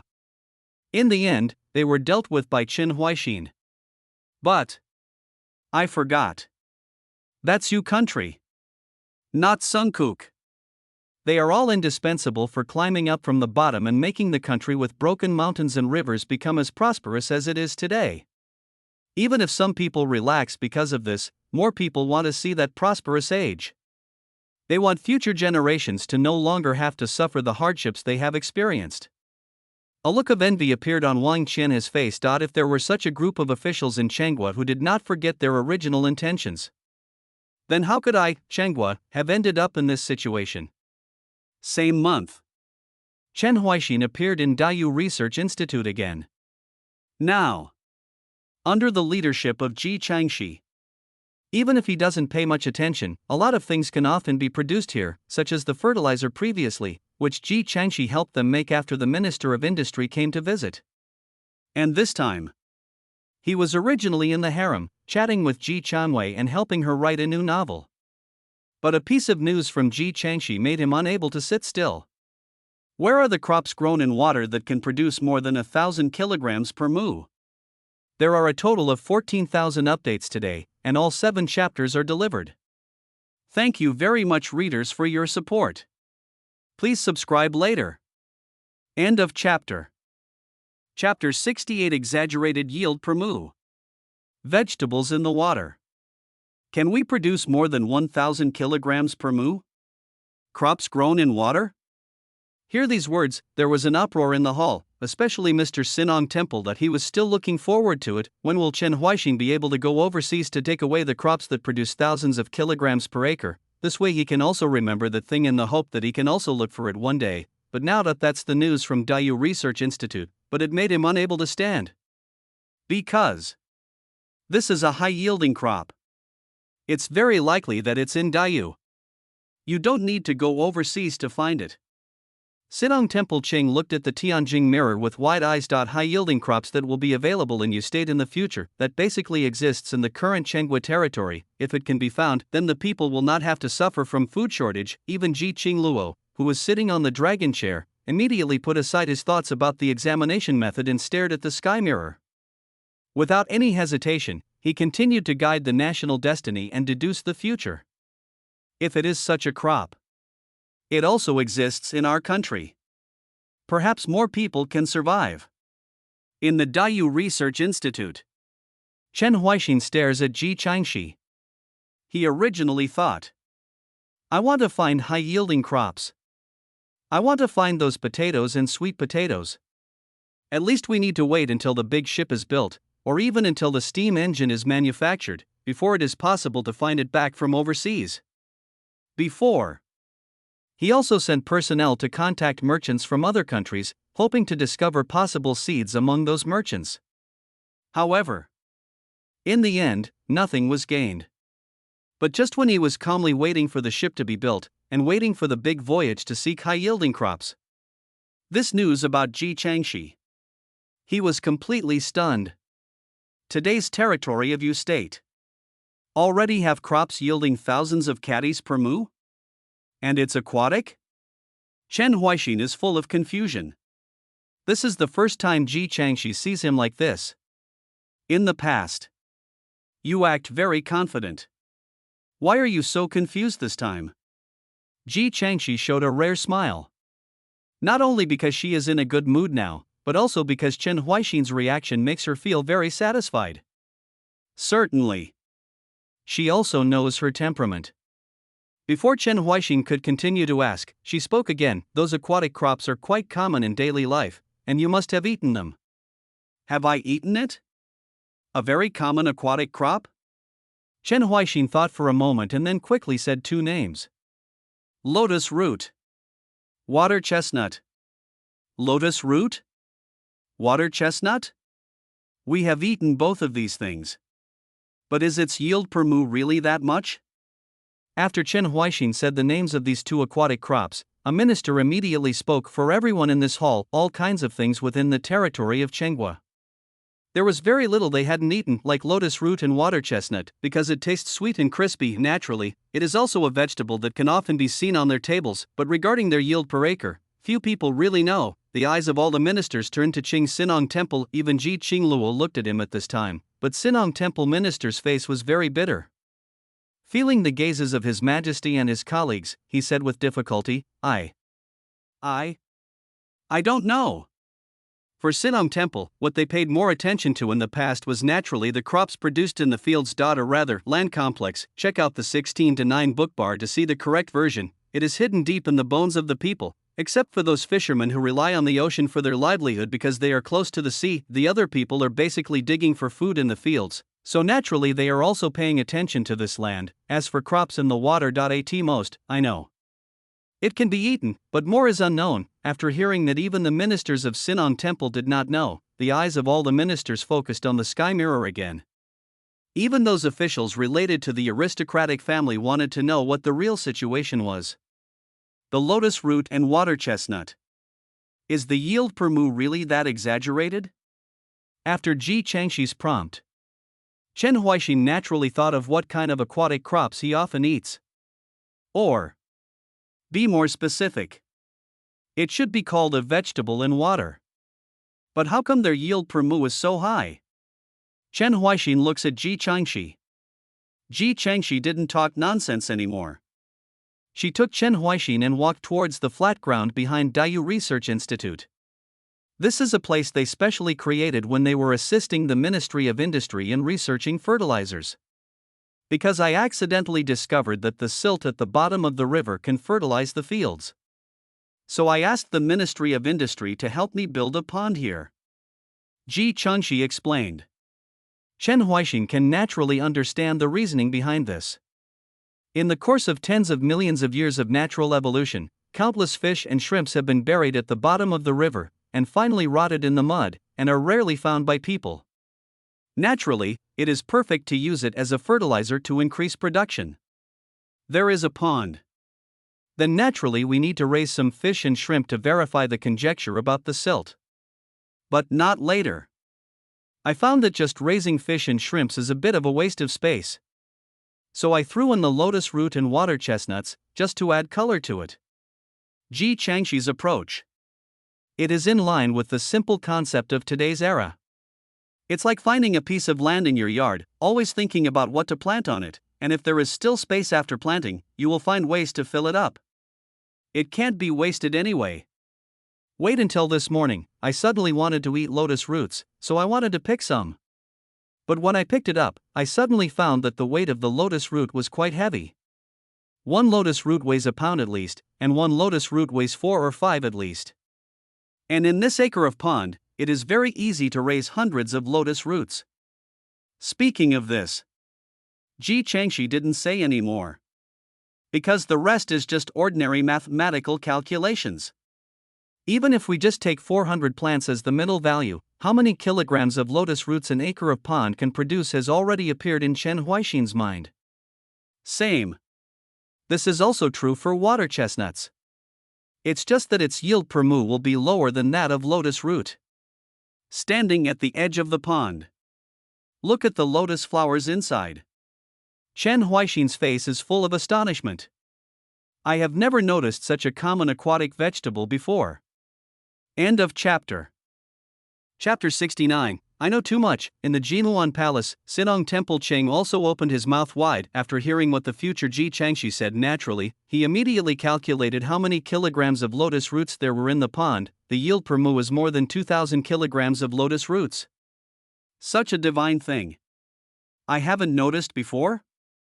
Sinong Temple Ching was completely decadent. If so, high-yielding crops exist overseas, then it's normal that he didn't find it. Because of Chinggua's current situation, it is impossible for him to be allowed to go to sea, let alone know the situation overseas. But a lotus roots can be seen everywhere in Chenghua. Water chestnuts are not uncommon in Chenghua, but even so, he didn't even notice it. I, the minister of Sinong Temple, what kind of farmer am I? Sinong Temple Ching's face was full of bitterness. The nearby Prime Minister Wang Qianhe, after seeing his appearance, couldn't help but comfort him. I don't blame you for this, because even Chen Huaixin failed to notice this. I can only say, these two things are so common and ordinary. So much so that no one has noticed that the yield per acre is so terrifying for so many years. Speaking of which, Wang Qianhe couldn't help but sigh, because he usually likes to eat water chestnuts, but he only eats them. He has never understood the real yield of water chestnuts per acre, or even how they are grown. Otherwise, if I inform His Majesty, I will surely receive a large reward. Then are there such high-yielding crops hidden in the food we eat every day? This idea suddenly came to Wang Qian's mind, but soon he shook his head again. Now it's already a big deal to find lotus roots and water chestnuts. If there were other high-yield crops, how could Chengguo become what he is now? There can't be anything else that goes unnoticed just because it's too ordinary. Chen Huaixin is full of chagrin. Before this, mentioning high-yielding crops, the first thing that came to his mind was naturally potatoes and sweet potatoes. So he has always wanted to rely on a big ship to go to sea to find and bring back to you country. But in my own country, there are already high-yielding crops. Why bother with the near and far away? A trace of disappointment flashed across Chen Huaixin's face. He thought he had done well enough. But I haven't even discovered this simple darkness under the lamp. But although the yield per mu of lotus root and water chestnut is very high, but they are not easy to store. Next, I should find some people and let them be responsible for the experiment to see how to reserve it for a long time. Even if it cannot become the daily staple food of the people, it must at least become the relief food in disaster years. Ji Changshi's voice sounded at this time. She did not comfort Chen Huaixin, because when she first became aware of this incident, her first reaction was also extremely disappointing. She had improved so many appliances before, but none of them could compare to the impact the lotus root and water chestnut had on her. And even if she can recover on her own, Chen Huaixin naturally doesn't need others to comfort her. As expected, after calming down for a while, Chen Huaixin is not as helpless as just now. He also knew that he had not been able to think of lotus roots and water chestnuts before because they appeared more as vegetables in the knowledge in his mind than as common staple foods. That's it.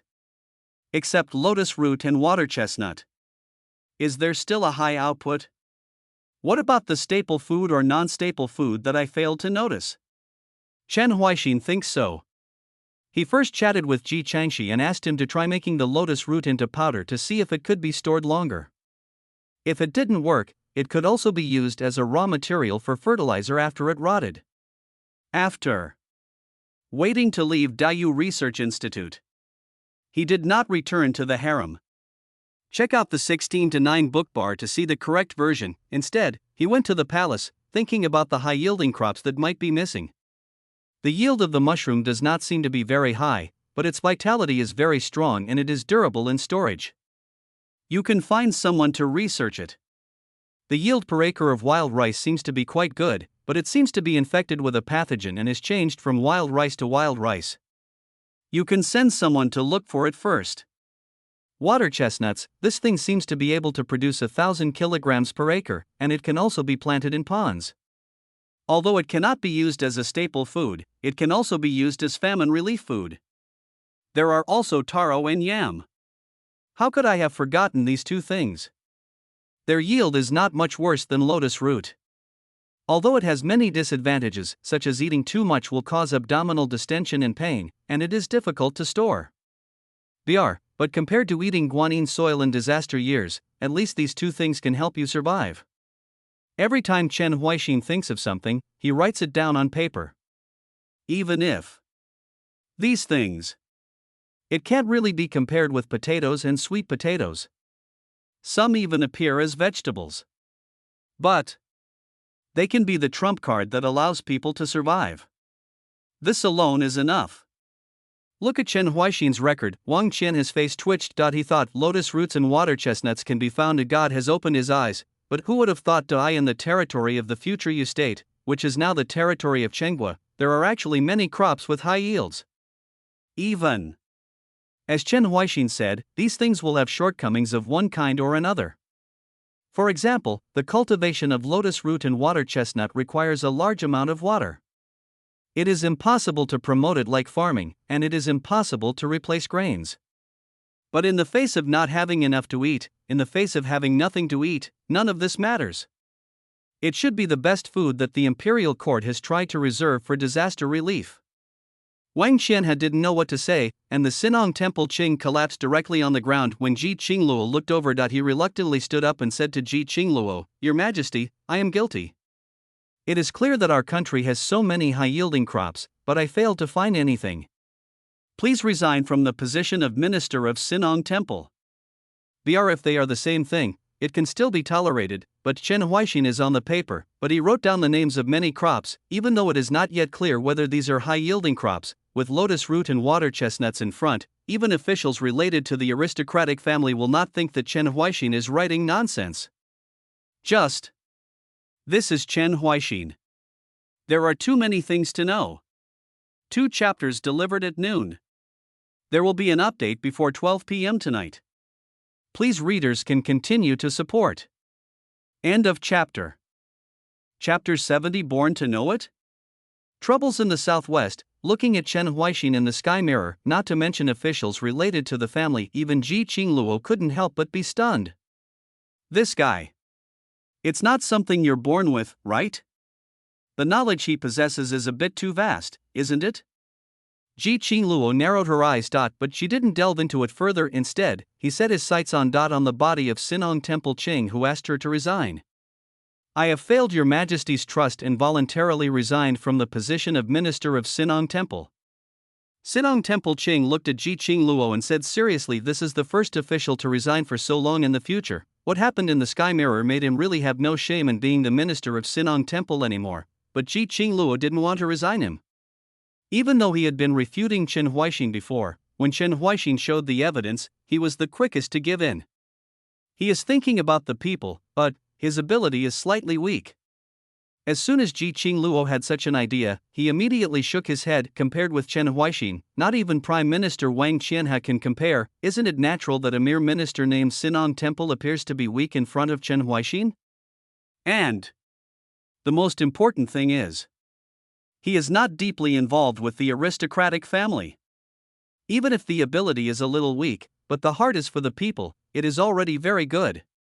Ji Qingluo was about to say something. The emperor's eldest daughter, Ji Changning, had already said, "Your Majesty, I think you should not resign from the post of Minister of Sinong Temple," because even Chen Huaixin only realized what he had missed after being reminded by his future fourth sister.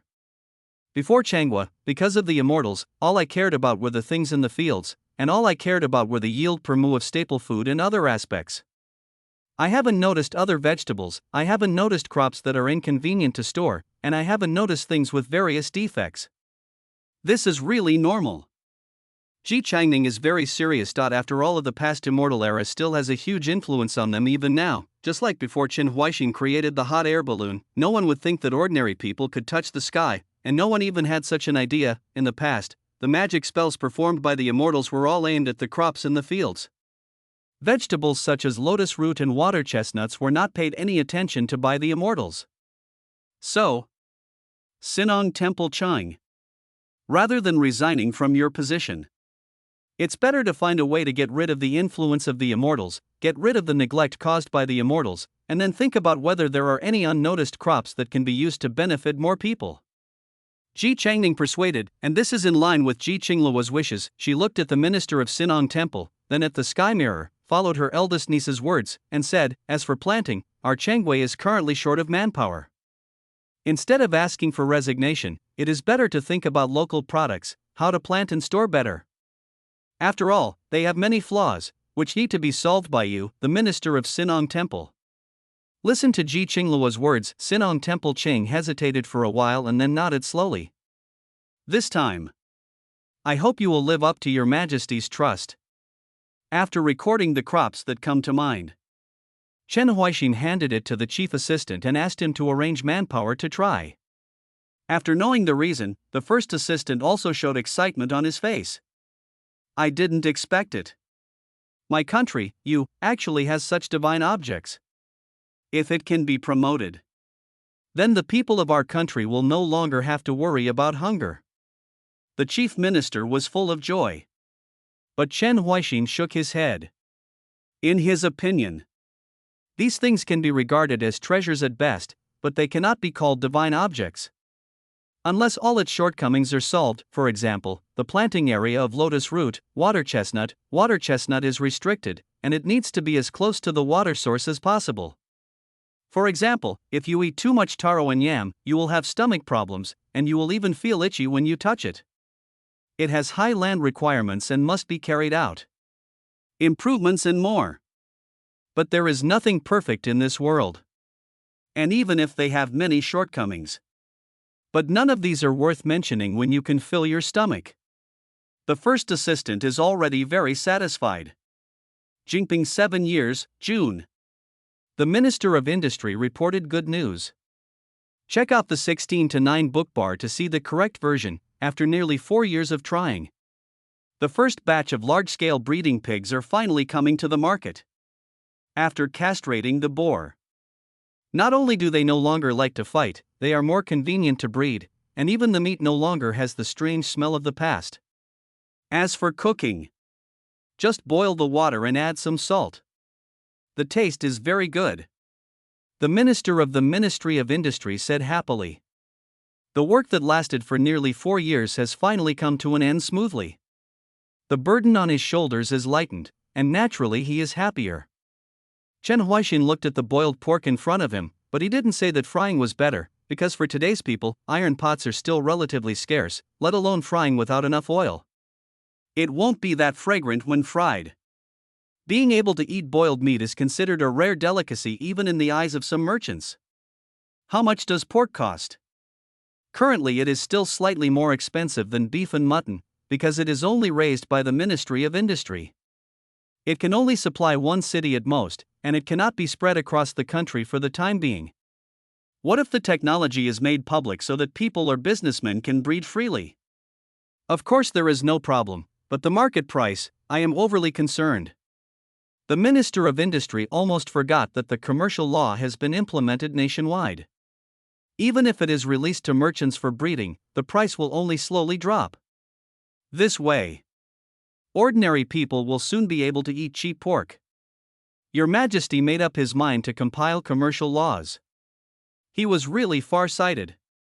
Same month. Chen Huaixin is discussing with the salt official about Haiyan. Although due to the technology he provided at the beginning, the poisonous salt mine could also be turned into edible salt, but because the quantity was not large enough, the price could not be reduced much. So, extracting sea salt on a large scale is crucial. If it can also become a commonly used salt. Even the poorest people. No need to live on salt cloth anymore. Yenguan is very happy. But, at this moment, the first assistant arrived in a hurry. Your Majesty. Unrest breaks out again in the southwest. End of chapter.